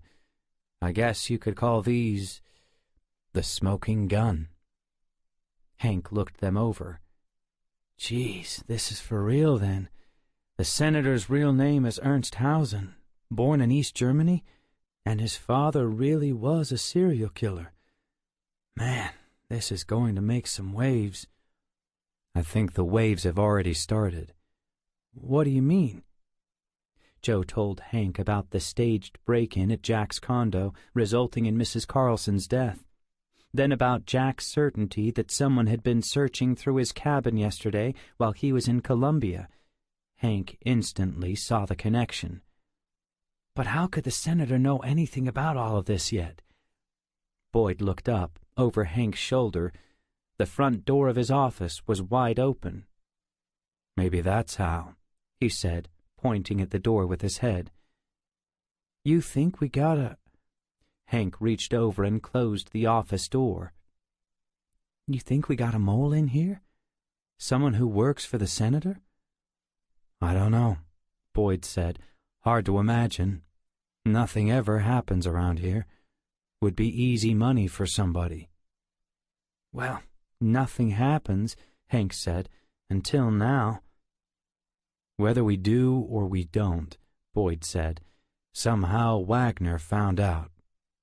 I know it wasn't you or me, and it sure wasn't Jack or Rachel. But from now on, let's handle things under the assumption that someone around here is on Wagner's payroll." "I agree. So what do you want me to do with this?" He held up the courtroom documents. "I think with those docs in your hand and what Jack has shown us, we have probable cause to get a warrant for the senator's cabin.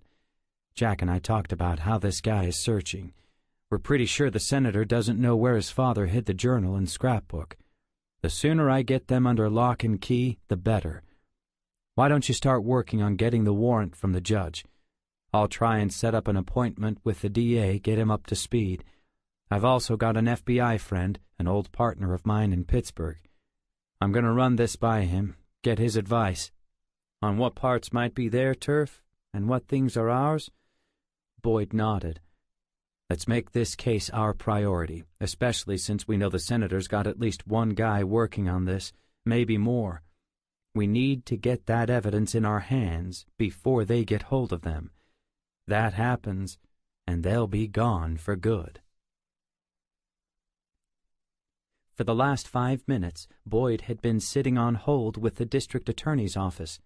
A secretary had already informed him he would not be speaking with the DA, not this morning, anyway.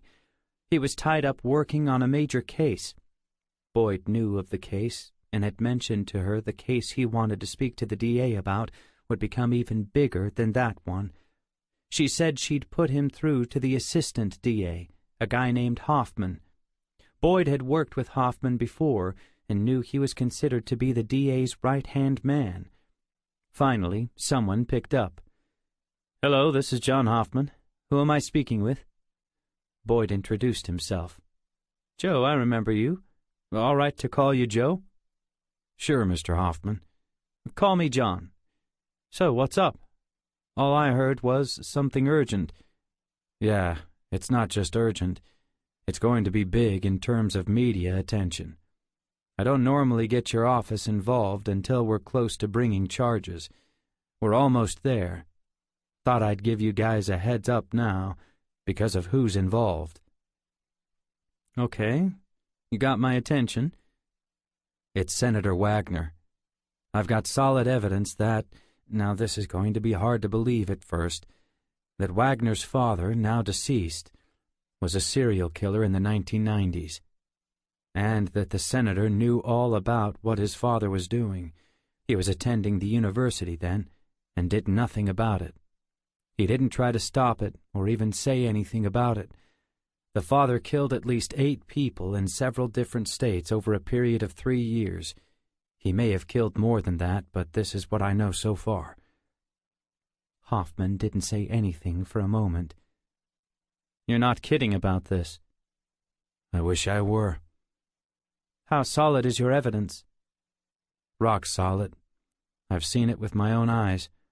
I need to get a search warrant, which we're working on right now, so I can secure this evidence. But it's real, John." Boyd spent the next 5 minutes filling Hoffman in on the case. "Wow," Hoffman said. "You're right.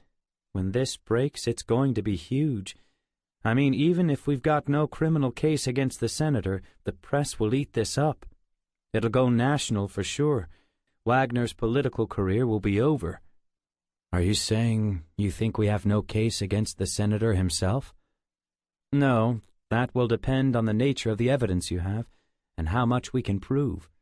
I'm sure the DA will want to hear what you have, but obviously having a dad who killed a bunch of World War II heroes, and the way he killed them, and before that, he worked for the East German version of the KGB.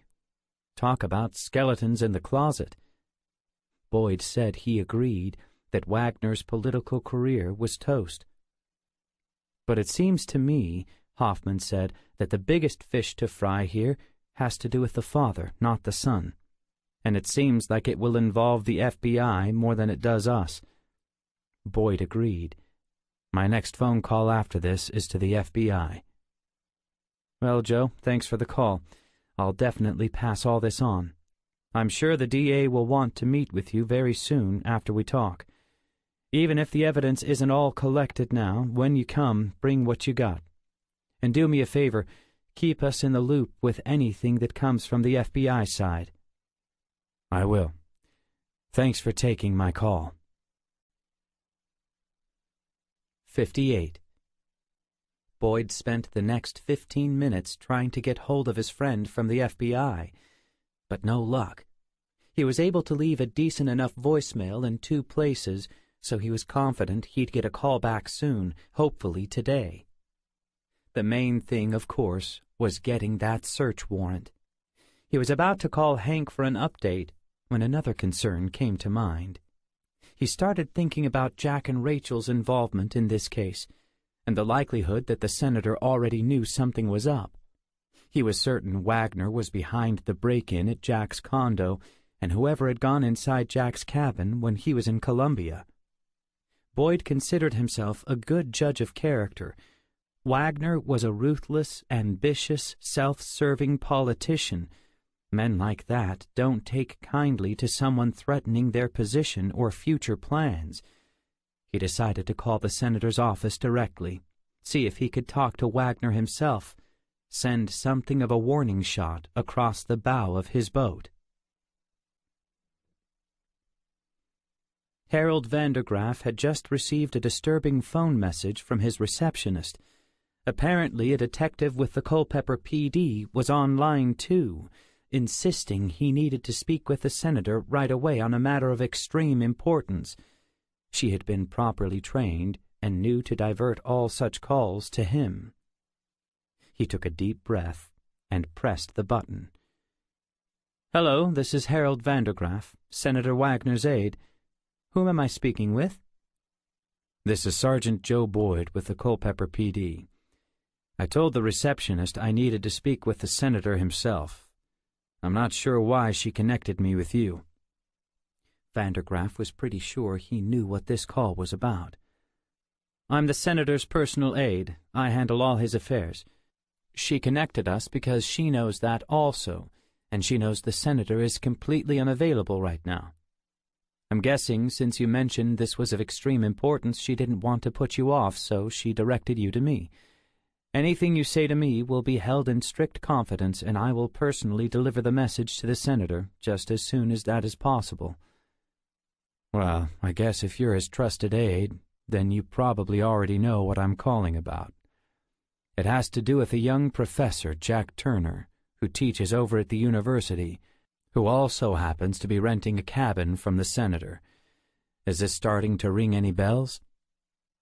"No, I'm afraid not, Sergeant." "Well then, how's this? His condo was broken into yesterday. Nothing was stolen, but an elderly woman surprised the intruder, and she died of a heart attack on the spot."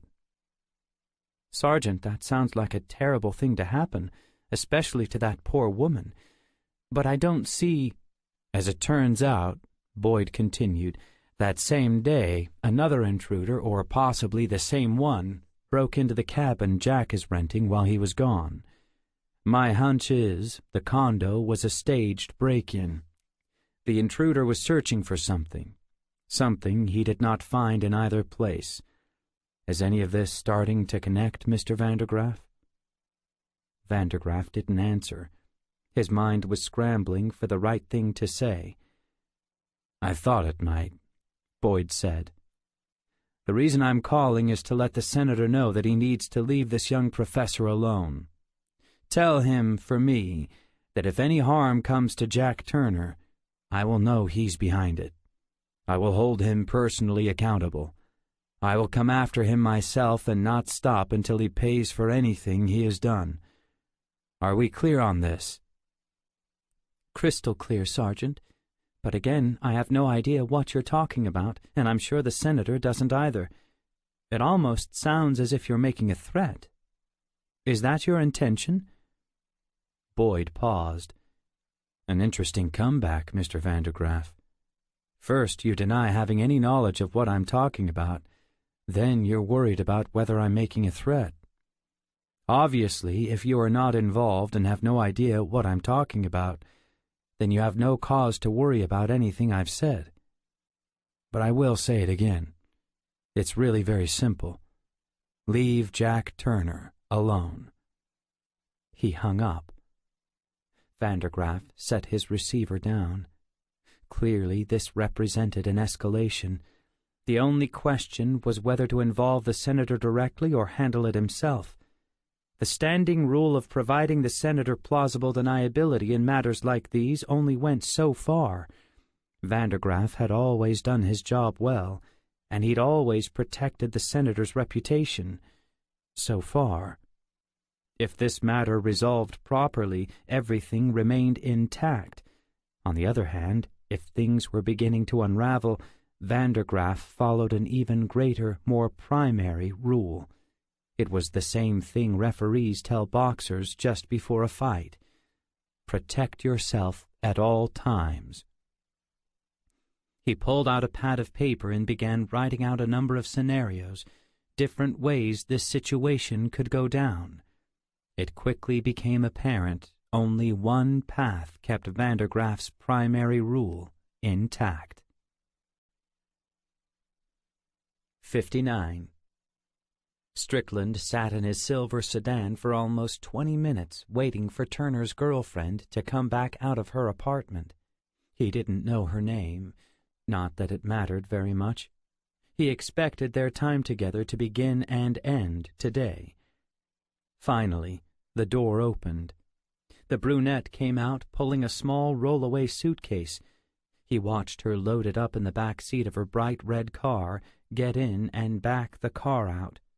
The suitcase was a good sign, meant she was likely heading out of town. All the roads outside of Culpeper were winding country roads, lots of trees, few houses, lots of privacy. He slouched in the seat as she drove by, then quickly turned the car on and began to follow. As soon as they turned right at the gate leaving the complex, he reached down between his legs and lifted his gun and ski mask from their hiding place. He set them down on the seat beside him. They continued to take roads leading north away from town. In less than 10 minutes, things began to look just the way they needed to. Now all Strickland needed was a nice straight stretch of road. As soon as it presented itself, he put on the ski mask, lowered the passenger window, grabbed his gun, and began to pass her on the left. When he was directly across from her, he slowed down to match her speed. She looked over at him just as he raised the gun and pointed it at her head. Her eyes opened wide, and a look of fear came over her face. Her car jerked, forcing Strickland to react quickly to avoid being sideswiped. She corrected, and he did the same, all the while keeping the gun aimed at her head. "Pull over!" he yelled. "Now!" He glanced forward. The road was still clear. He screamed out the same words again. This time, she obeyed. He pulled his car off the road in front of hers and quickly popped the latch on his trunk. Before she could react, like dial 911 on her phone, he darted out of his car and hurried to hers, holding the gun at her head. "Young lady!" he yelled. "Get out of the car! Now!" "Why? What's going on?" "I won't ask you again! Out of the car now! Leave your phone!" She did and got out, putting her hands up. "Put your hands down! Walk over to the back of my car! Do it now!" Why are you doing this?" "I'll explain later. What is your name?" "My name? Rachel." "Okay, Rachel. If you do what I say, I won't hurt you." He lifted the trunk lid. "Get in." She hesitated. He grabbed her neck and began to force her down. "Okay, I'll do it." She got in the trunk. "Where are you taking me?" He closed the lid, removed his ski mask, and yelled, "Not far. Less than 10 minutes. You'll be fine. Stop talking. I'll tell you more when we get where we're going." Putting his gun in his waistband, he headed for the front seat. As he drove off, he could hear her crying through the back seat. Now it sounded like she was talking, too. Did she have a second phone? Her hands were definitely empty when she got into the trunk. Should he pull over? "Who are you talking to?" "God!" she yelled back. "I'm just praying." "Well, stop, or do it quietly." After a few minutes, he could barely hear her, even her cries. Vandergraaf knocked twice on the senator's office door, then walked in. He'd already buzzed him to say they needed to talk.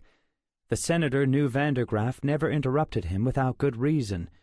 Just before reaching the senator's desk, Vandergraaf reached into his coat pocket and turned on a digital recorder, just in case. The senator looked up from his iPad and swiveled in his chair to face his aide. "Okay, Harold. What's up?" There have been some significant developments on this matter about retrieving your father's journal and scrapbook. By significant developments, I hope you mean you have secured these items like we discussed. Not yet.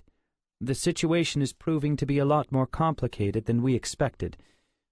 Now the police are involved. Wagner's face instantly became alarmed.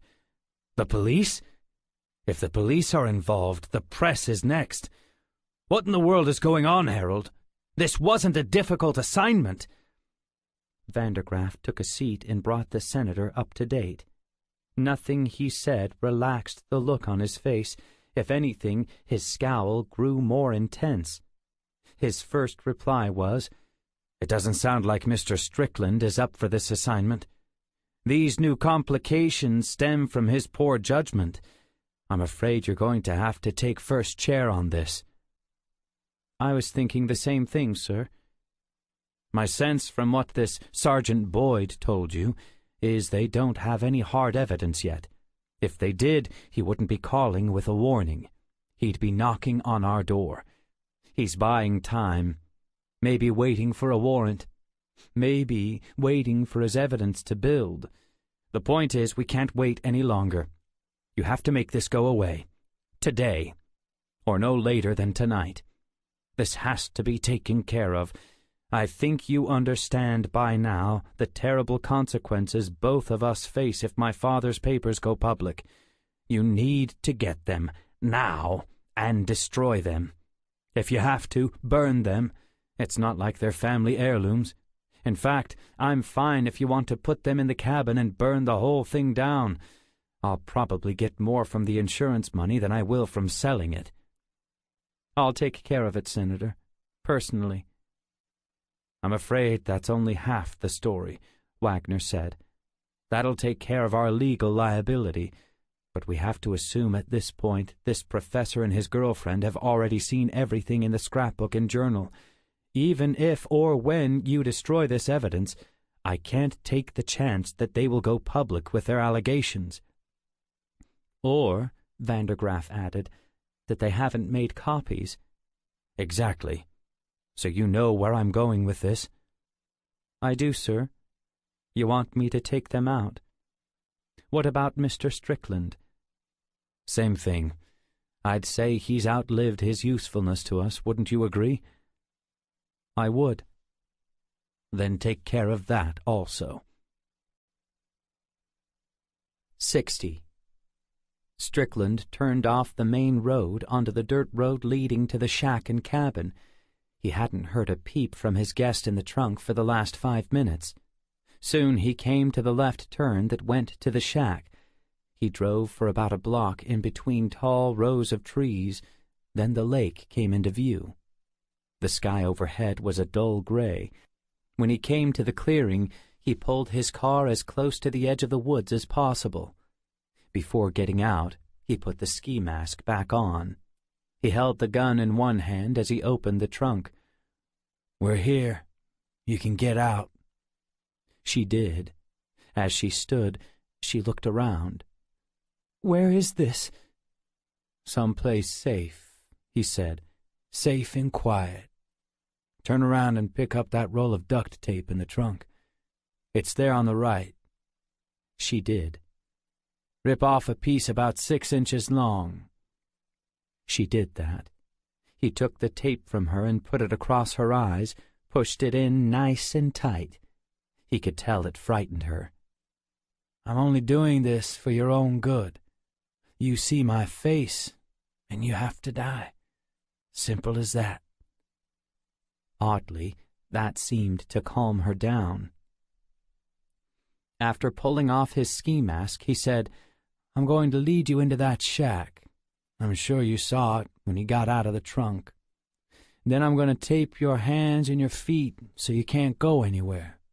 If you scream or make any noise, I'll tape your mouth too, understand?" She nodded her head. "But why are you doing this?" "You and your boyfriend, the professor that teaches at the college, you both took something that doesn't belong to you. My job is to get it back. I've been trying to do that without involving you. That became impossible, simple as that. You're my leverage. Your boyfriend gives me what I want, you go free. He doesn't? Well, let's don't think about that. Don't ask me any more questions. That's all I'm going to say. His phone rang. He looked at the screen. It was Vandergraff. Finally, he would have something positive to tell him. "Come on," he said to Rachel as he led her toward the shack. After a few steps, he answered the phone. "Hey, good timing. Well, almost. Can I call you back in about 2 minutes? I've made some real progress." Vandergraff said fine and hung up. He opened the door. It was really clouding up outside. Just in the last few minutes, some dark clouds had started showing up off to the west, made the cabin even darker. He found the chain hanging from the single bulb in the center and pulled it. Looking around, he noticed an old armchair and a narrow cot against the wall. He told Rachel about them and asked her which one she wanted to sit in. "The chair, please." "Fine with me." He moved her into place. "It's right behind you, so sit." He quickly taped up her feet. For good measure, he taped her arms to the armrests. "You stay put while I call this guy back."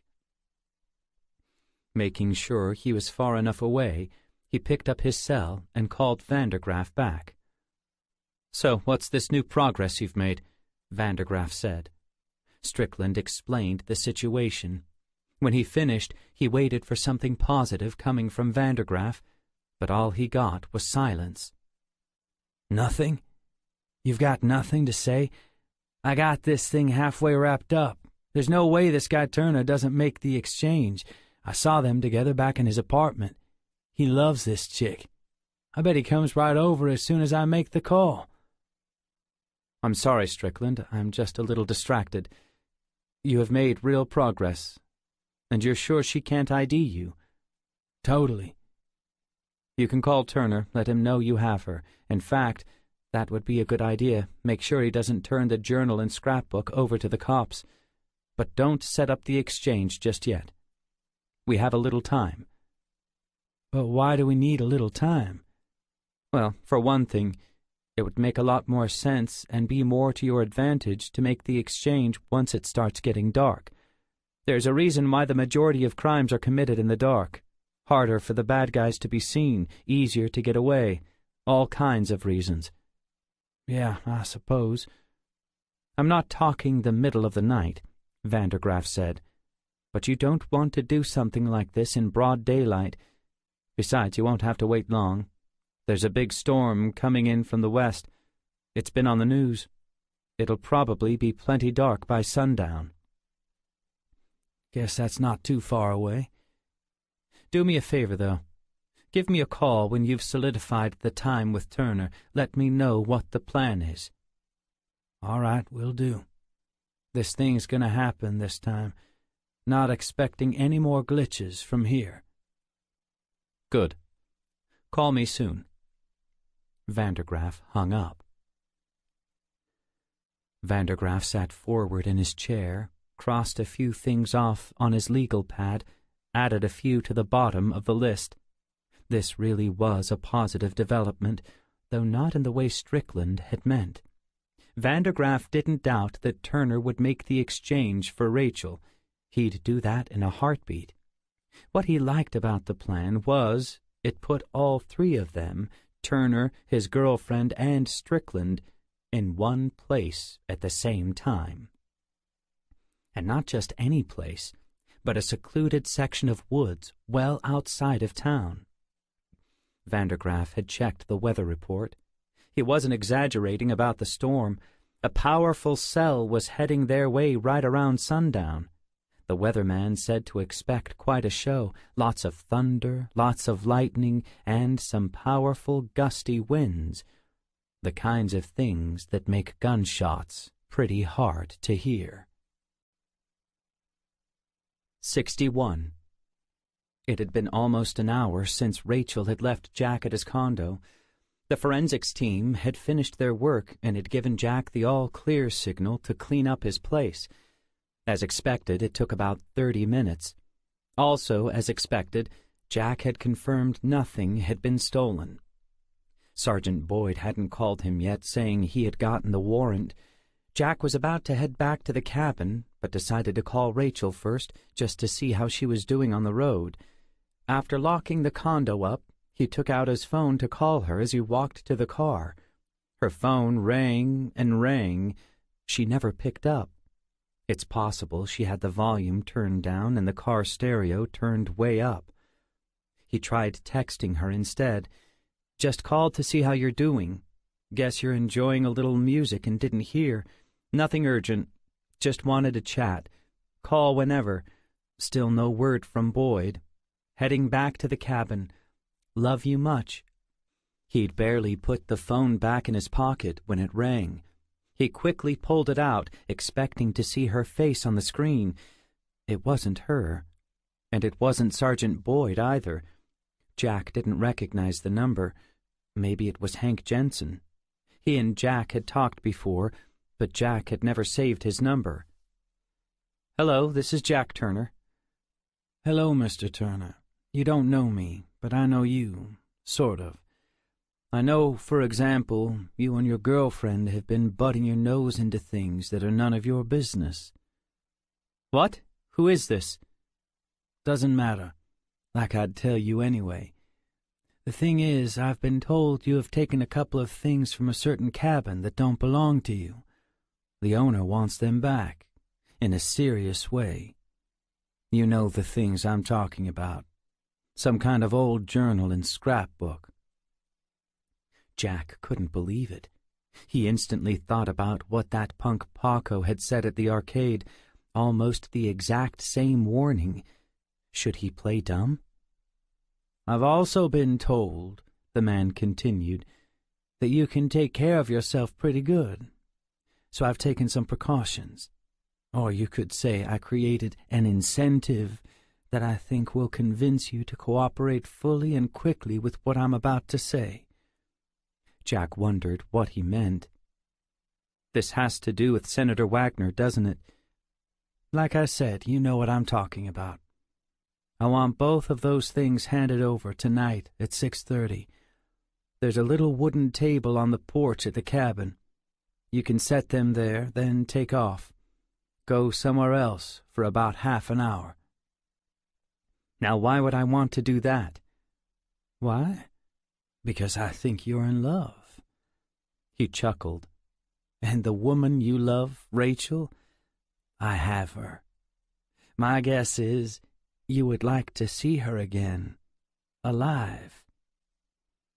Jack felt like he'd been punched in the stomach. Could this be true? "Rachel's not even in town. She left an hour ago." "That's not quite accurate. She tried to leave town, would be a better way to put it. I followed her till we came to a nice, lonely stretch of road. I convinced her to pull over and get into my trunk. If you want proof, drive north on 441 about 10 minutes past town. You'll see her bright red car parked on the side of the road. Matter of fact, maybe you should go out there, even if you do believe me. Both her keys and cell phone are inside, and it's not locked. Eventually someone's going to figure that out and drive off with it." Jack's stomach turned, and his face felt hot. The man wasn't lying. "Oh, God, don't let anything happen to Rachel." "I can tell by your silence that you believe me. That's good. You should believe me. Right now, she's fine. I've got her in a safe place. She'll stay fine and safe, unless you don't do what I say." "Now you listen to what I say." Jack tried to control his words.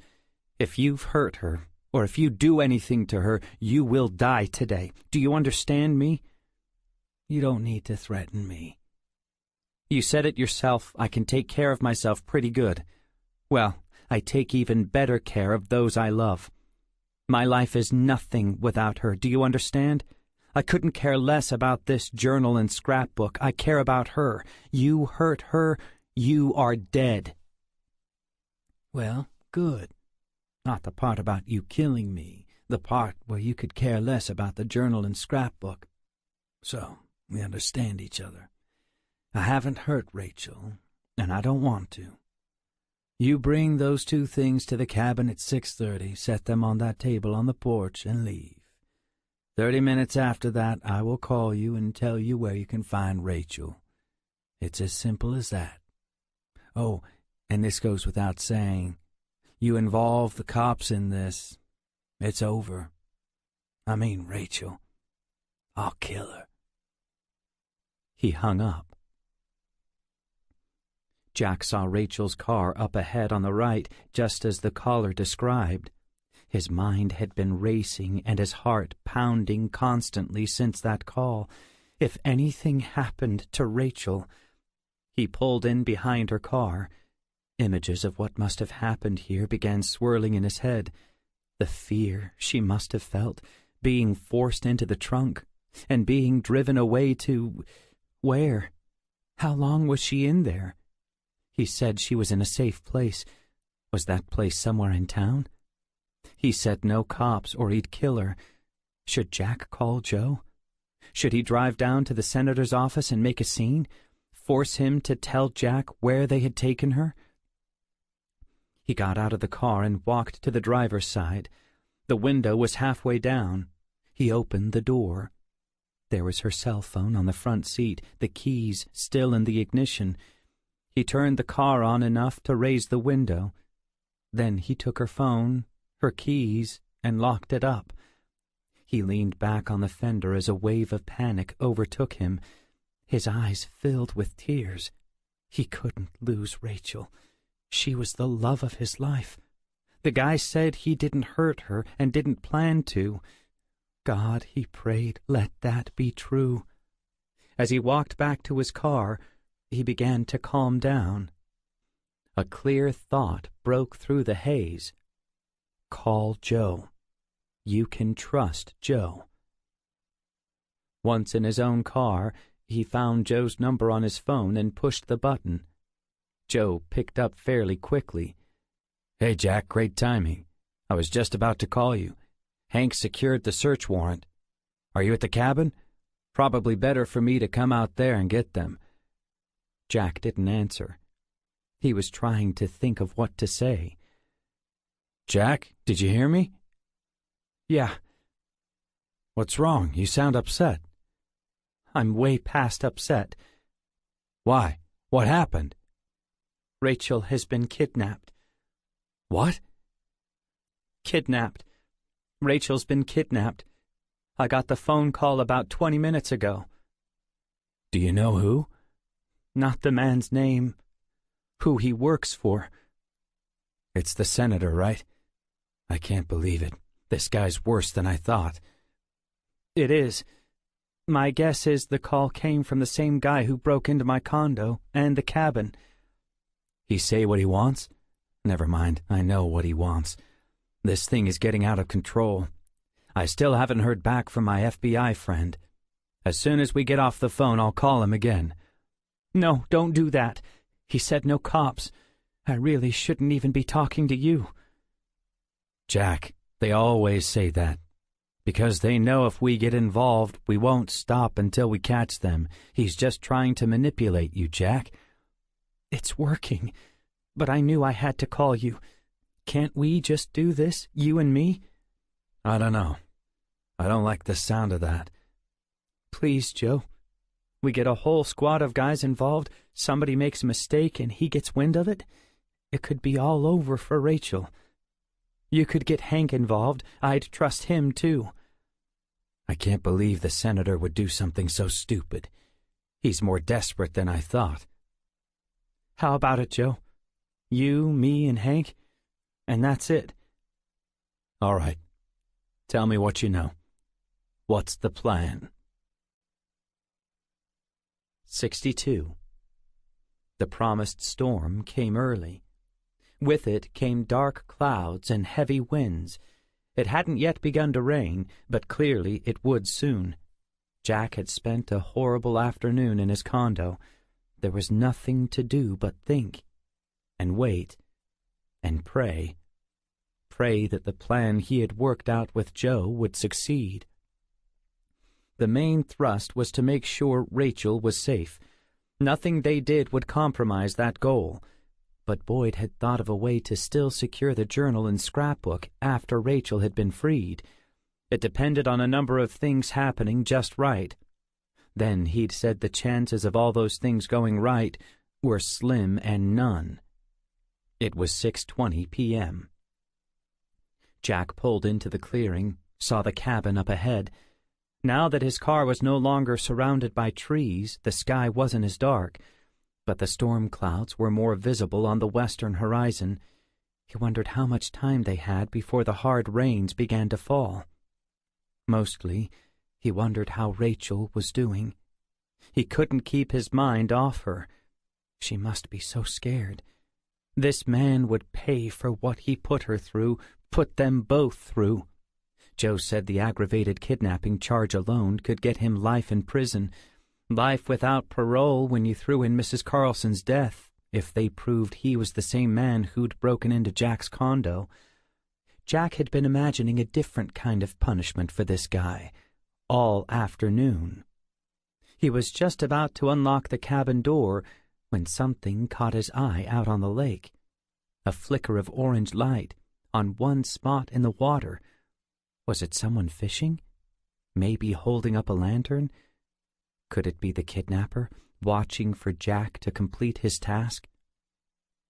In case that was it, Jack went inside, turned on a few lights, and snuck out the back door.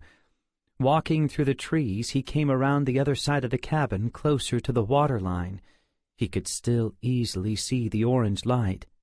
It was the only bright spot on the lake, but now he could also see it wasn't a boat or a lantern. It was a reflection from something on the shore. Then it dawned on him. The old shack. That's where the light was coming from. Suddenly, it went out. But he was sure he was right. He thought about it some more. What if that's where the kidnapper was? What if that's where he'd brought Rachel? Nobody lived there. After Rachel had asked about it, Jack had called the realtor and found out it was part of the property. But the realtor had also said they never rented it out. So why was there light coming from the shack just now? And why did it just go out? He was speculating, of course, but it made sense. Maybe the kidnapper was hiding there, and he'd turned out the light so he could make his way through the woods to spy on Jack, make sure Jack put the journal and scrapbook where he'd been told to, on the porch table. He glanced at his watch. Only 5 minutes left. He'd better do that now. Walking back through the woods the way he came, he snuck back into the cabin through the back door and headed straight for the living room. In no time at all, he was pulling the safe through the floorboards. He brought it to the dinette table, opened it, and pulled out the journal and scrapbook.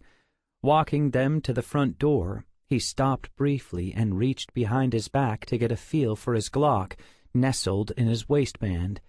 The man hadn't asked him to do this, but Jack turned on the porch light to make sure the man could see Jack placing the items on the table. Jack opened the front door, brought the 2 items over to the table and set them down. Now he was supposed to leave, to go somewhere for 30 minutes. He wished he could call Joe and tell him of his suspicions about the shack, but he knew Joe was already hidden somewhere nearby in the woods, was already watching him and everything he did. The plan was for Joe to stay hidden until the kidnapper came for the journal and scrapbook, then to follow him until he made the call to Jack, telling him where to find Rachel. Jack was to text Joe as soon as Rachel was safe, freeing Joe to arrest the kidnapper. Hank was in town, with another team waiting for word from Joe to go after Harold Vandergraff and the senator. That was the plan, but plans never turn out right. That's what Joe said. Jack couldn't worry about that now. He had to stay focused on his part. drop the things off and drive away, wait for the kidnapper's phone call. As he drove down the tree-lined dirt road, the sky grew darker again.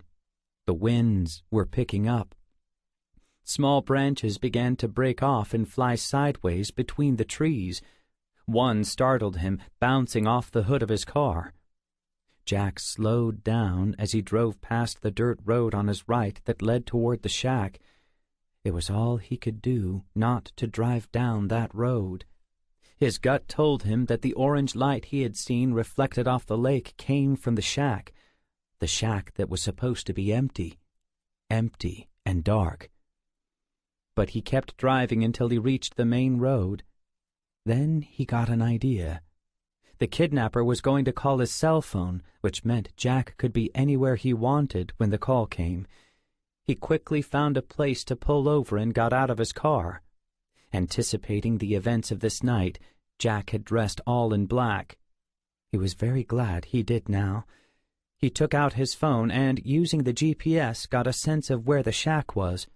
He began walking in that direction through the trees. As he did, he pulled out his Glock and held it in front of him. He stayed closer to the waterline for better visibility. In about 15 minutes, he had reached the opening in the trees for the clearing around the shack. The shack was just up ahead. It was totally dark inside. Joe Boyd had arrived 20 minutes ago, dressed in dark hunting garb.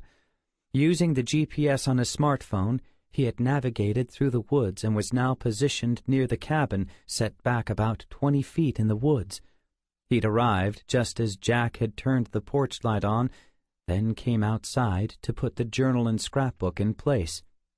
He'd watched Jack drive off just as he'd been told. Boyd had his gun ready and pointed toward the porch. All he could do now was wait. 63.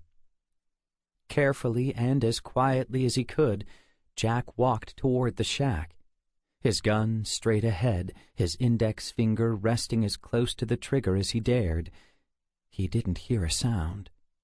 That is, until he came close to the doorway. Now he heard something. Muffled sounds. An occasional bump. Was that someone moaning? He had to go inside. If he had figured this right, the kidnapper wasn't here. He should be at the bigger cabin by now, ready to snatch the journal and scrapbook. Jack decided to come in low in case he'd guessed wrong and the kidnapper fired his gun chest high as the door opened.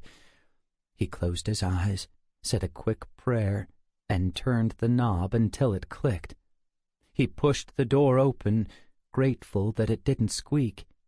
He breathed a sigh of relief when it reached the halfway point. No gunfire. He stepped inside. Now he could hear better. There was definitely someone in the room, someone positioned against the far wall. But they didn't say anything. He reached up where a light switch should be, but found none. Must be on a pole chain. He took a few more steps. Still no reaction to his presence. He wished he had a flashlight, but... Wait, he did. The flashlight app on his phone.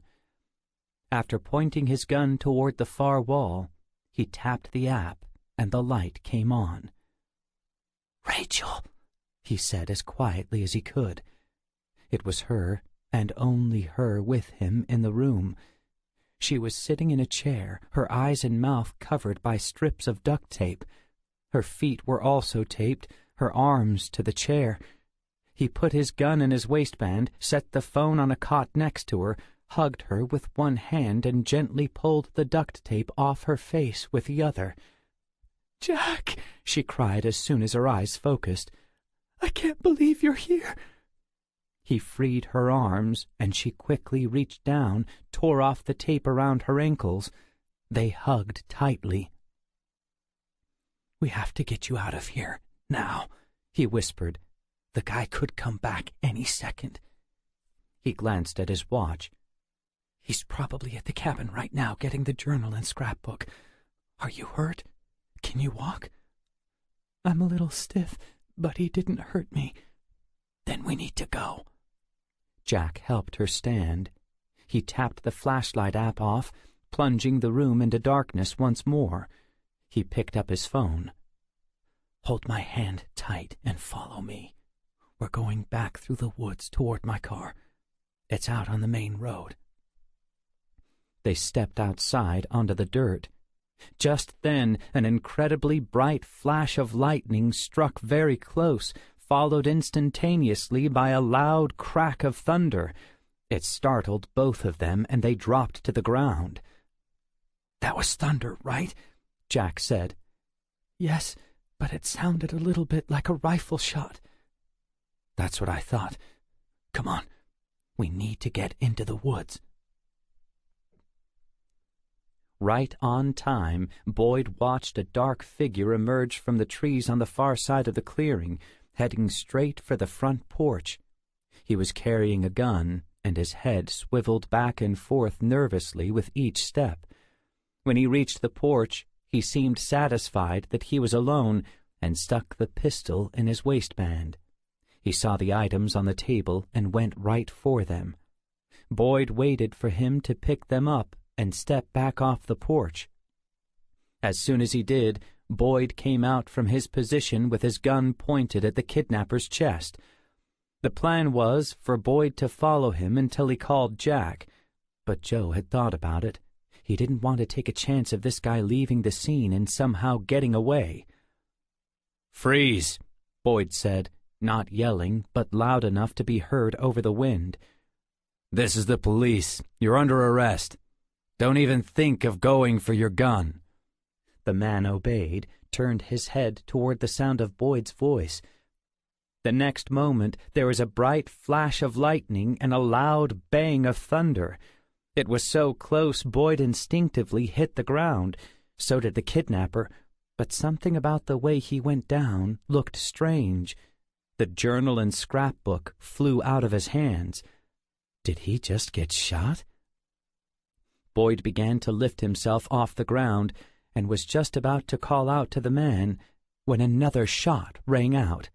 A bullet whizzed right by his head and struck the tree behind him. Joe rolled away in the opposite direction and headed for the trees. Another shot, clearly from a rifle. The dirt beside him flew up in the air. Who was shooting at him? When he reached the safety of the trees, he looked back at the man he'd thought was the kidnapper. He hadn't moved. Boyd couldn't be sure because of the dim light, but it looked like he'd suffered a massive head wound. Boyd thought about backtracking through the woods to get more firepower from his car, but just as he moved, another rifle shot hit the tree right behind his head. The guy obviously had a scope. Boyd was pinned down. When they reached the edge of the woods, Jack and Rachel heard more loud bangs, obvious gunshots. Several rang out over the next few seconds, all in the direction of the cabin. "Come on, Jack, we have to get out of here." "I can't, Rachel. Something's wrong. I think Joe's in trouble." "What? Why? Is he by himself?" "Yes, I don't have time to explain. But please, trust me. Here." He handed her his phone, swiped the screen revealing a GPS map. "Follow this through the woods. It will take you right to my car. It's not far." "Jack, I can't leave you like this." "Rachel, you have to. Joe came out here to protect us. I don't know what's happening, but I can't leave him stranded. As soon as you get to the car, start driving toward town. Call 911 and tell the dispatcher about what's going on. Tell her Joe Boyd's in trouble and to send Hank Jensen's team out here. Go quick." She looked toward the woods, then back at him. She flung her arms around his neck. They hugged and kissed. "You stay behind the trees," she said. "I will." "Do not get shot, Jack Turner." "I won't. I promise. Now go." 64. Jack decided the quickest and quietest route back to the cabin was on the beach near the water line. When he reached the spot in front of the fire pit, He saw the porch light he'd left on in the distance, and what looked like a body lying still in the dirt about 10 feet away. It didn't look like Joe, seemed too long. He didn't have to wonder very long. "Sergeant Boyd!" A voice yelled from the tree line to his right, maybe 25 yards away. "There's no use running from me. As you've probably guessed, I've got an infrared scope. I know you're behind that big oak tree. I saw you run there. You move 6 inches either side of it, I've got a nice headshot." "That you, Mr. Vandergraff?" Boyd yelled back. "Have you really thought this through? You willing to kill a police officer for your boss?" "That wasn't part of the plan," Vandergraff said. "You weren't part of the plan. You toss your gun down, I'm willing to let you run back through those trees toward your car. The only thing I want is on that front porch, that old journal and scrapbook. That's all I'm here for." Jack's heart began to pound. He was standing out in the open. If this guy Vandergraff had an infrared scope, all he had to do was look toward the lake, and he could take Jack out with one shot. Thankfully, at the moment, he was preoccupied looking the other way toward Boyd. Boyd began to talk again. "You think I'm stupid, Vandergraff? You didn't come out here with an infrared scope on your rifle just to fetch a couple of old books. You just killed a man right in front of me. My guess is he's the guy you and the senator hired for this little mission. I throw down my gun. There's no way you're going to let me make it back to my car." "No, I guess not," Vandergraff said, then laughed. "The good news is, I hear headshots are almost painless. Over in the blink of an eye. But if I have to chase you through the woods, I might have to shoot you 4, 5, 6 times to put you down. That would be a shame and very painful. Truth is, you weren't even supposed to be here. My orders were to take out my guy here, that history professor who started this whole mess, and his girlfriend. I don't know what happened to them. Guess I have some more work to finish tonight after you and I are done here."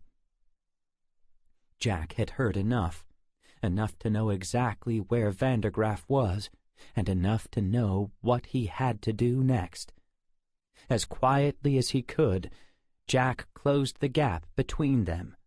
As he got closer, he saw Vandergraff pointing his rifle in Boyd's direction, one eye locked on the scope. "Hey, Vandergraff!" Jack yelled. Vandergraff turned, lowered the rifle slightly, a look of shock on his face. "Wondering where I am? I'm right here."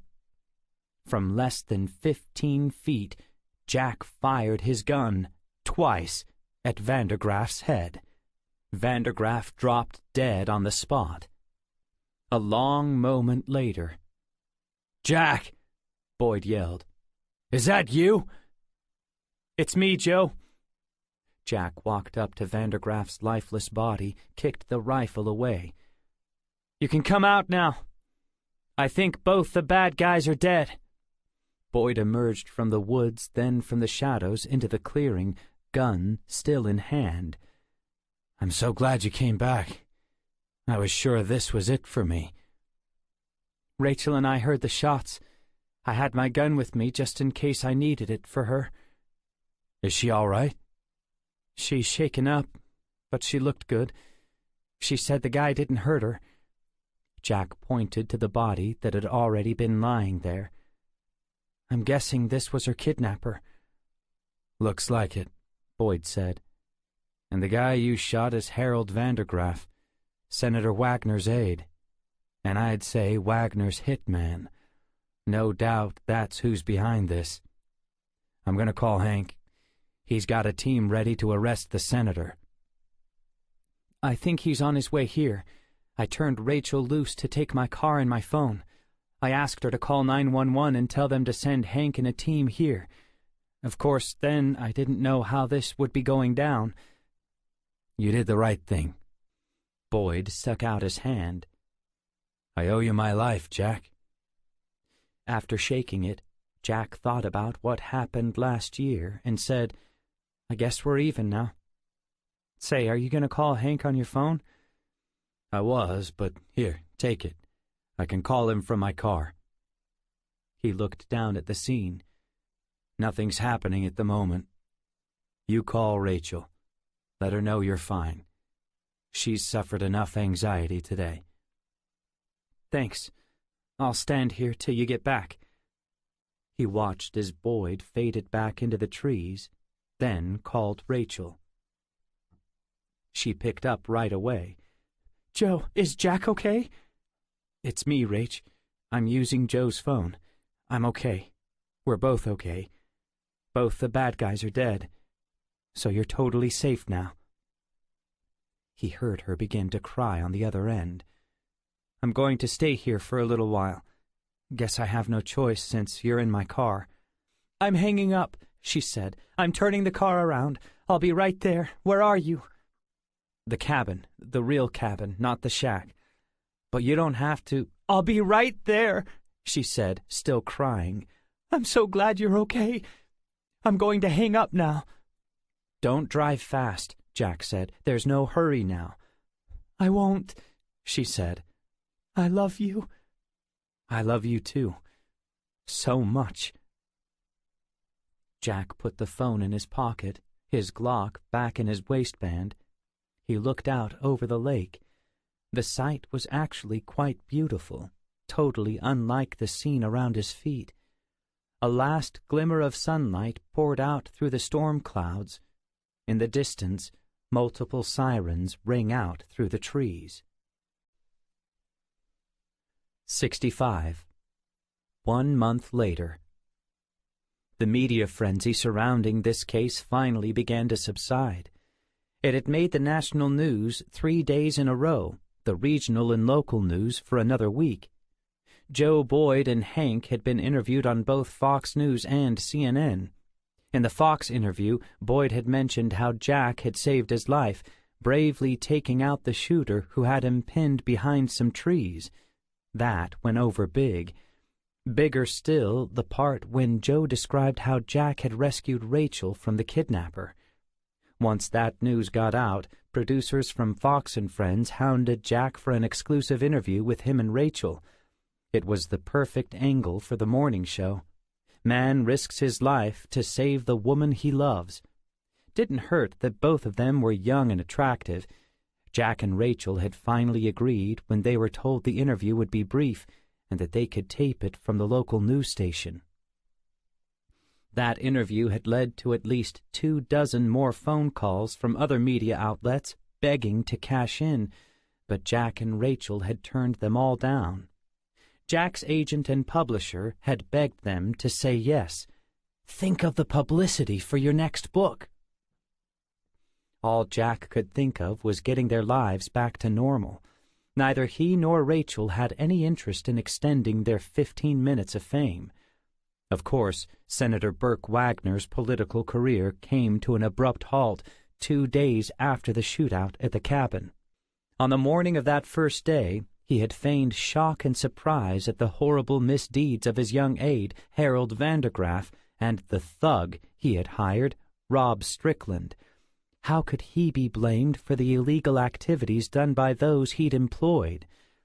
Later that afternoon, a search of Vandergraff's apartment yielded a digital recorder found in the lapel pocket of a suit jacket spread across Vandergraff's bed. The very first recording was the conversation between Vandergraff and the senator, where the senator can be clearly heard giving Vandergraff instructions to kill Jack, Rachel, and Strickland. When the DA heard the recording, he promptly set up a meeting with Wagner and his defense attorney. Needless to say, it had the desired effect. Wagner had immediately agreed to resign his state Senate seat that day and was begging for a plea deal. The other story, the big cold case file Jack and Rachel had uncovered involving the senator's father, it hadn't even made the news yet. Jack was headed down the hallway right now toward Boyd's office for a briefing about that and to hear some other news Boyd wanted to share with him in person. Jack had some news of his own he wanted to share. When he walked through Boyd's doorway, Boyd was already there at his desk. Hank Jensen sat in the other office chair. Both rose to their feet to shake his hand. Jack had noticed Hank's overall attitude toward him changed dramatically since that night at the cabin. "You're looking pretty spiffy," Boyd said to Jack as he and Hank sat down again. "I'm sure that's not on account of me." "No, right after this I'm picking Rachel up for a special dinner at Riverbend Restaurant."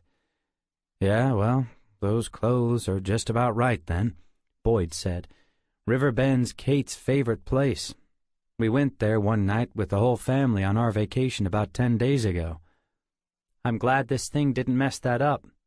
"Me too," Boyd said, "though it almost did." "Did you find a decent cabin to rent on the lake?" "We finally did. Way on the other side, far away from the cabin you were staying at. Had a great time.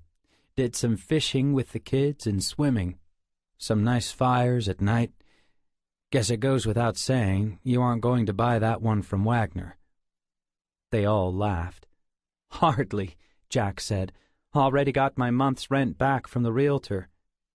"You still looking for one?" Hank asked. "Honestly, no. Rachel and I talked about it. I still like the idea, but I'm narrowing down my search to some decent lakefront property. After my last 2 cabin experiences, I don't think I'm open to buying anyone else's place. We're going to get one of those cute little cabin kits and put one up from scratch. A place where all the stories will be ones we make ourselves."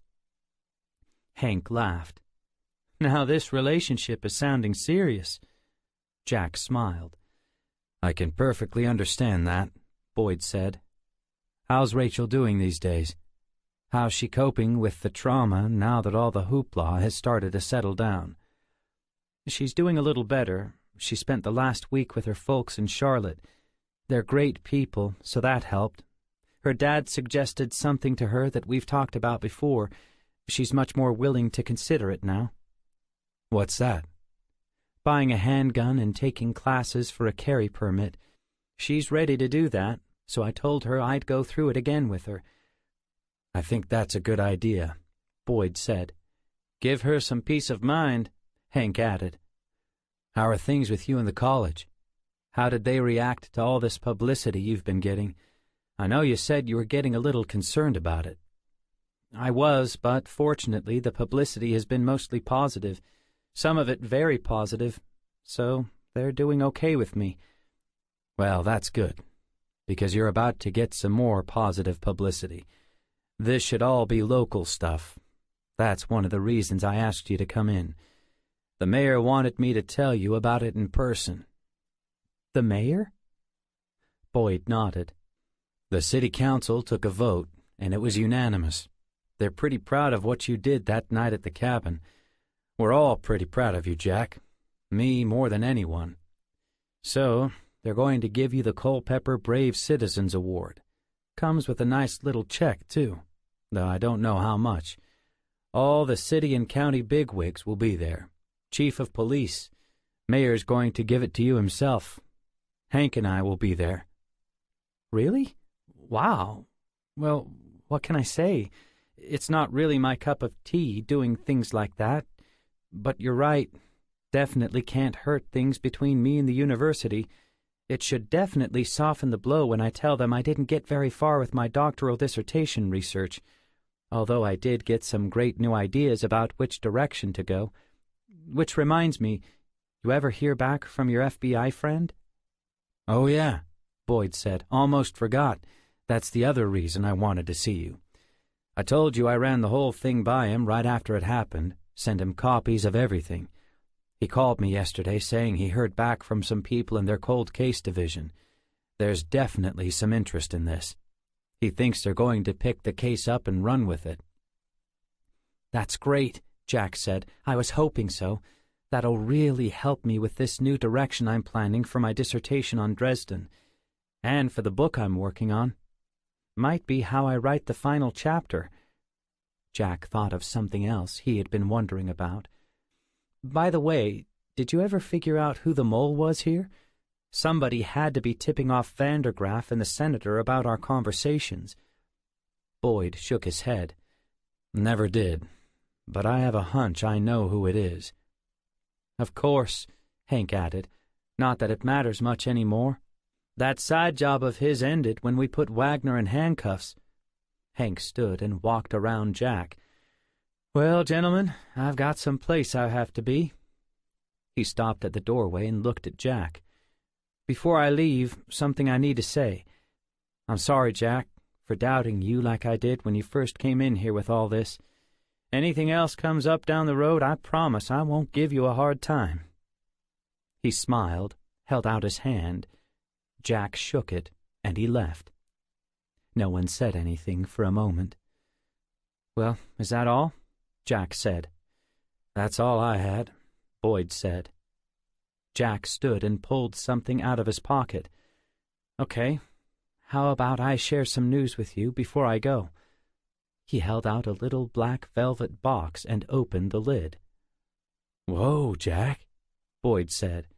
Tonight's the night? Going to ask her at Riverbend, between dinner and dessert. What's that? A half carrot? A whole one, Jack said. Think she'll say yes? Boyd laughed. No mystery there, Jack. Congratulations, my friend. Later that evening, Jack couldn't take his eyes off Rachel as they walked through the doors of the Riverbend restaurant. She looked absolutely gorgeous. After pulling out her chair and just before taking his own seat, he reached into his pocket and felt the little velvety box. How was he ever going to keep it together through dinner? What? She said, catching him staring at her yet again. You look amazing, he said. And, by the way, order whatever you want for dinner, but let me pick out the dessert. This concludes Remembering Dresden by Dan Walsh, narrated by Kirby Hayborn. Copyright 2016 by Dan Walsh. This unabridged audiobook is published by arrangement with Dan Walsh and was produced in the year 2017 by Tantor Media Incorporated, a division of Recorded Books, which holds the copyright thereto. Please visit Tantor.com for more information on our growing library of unabridged audiobooks and to take advantage of special offers.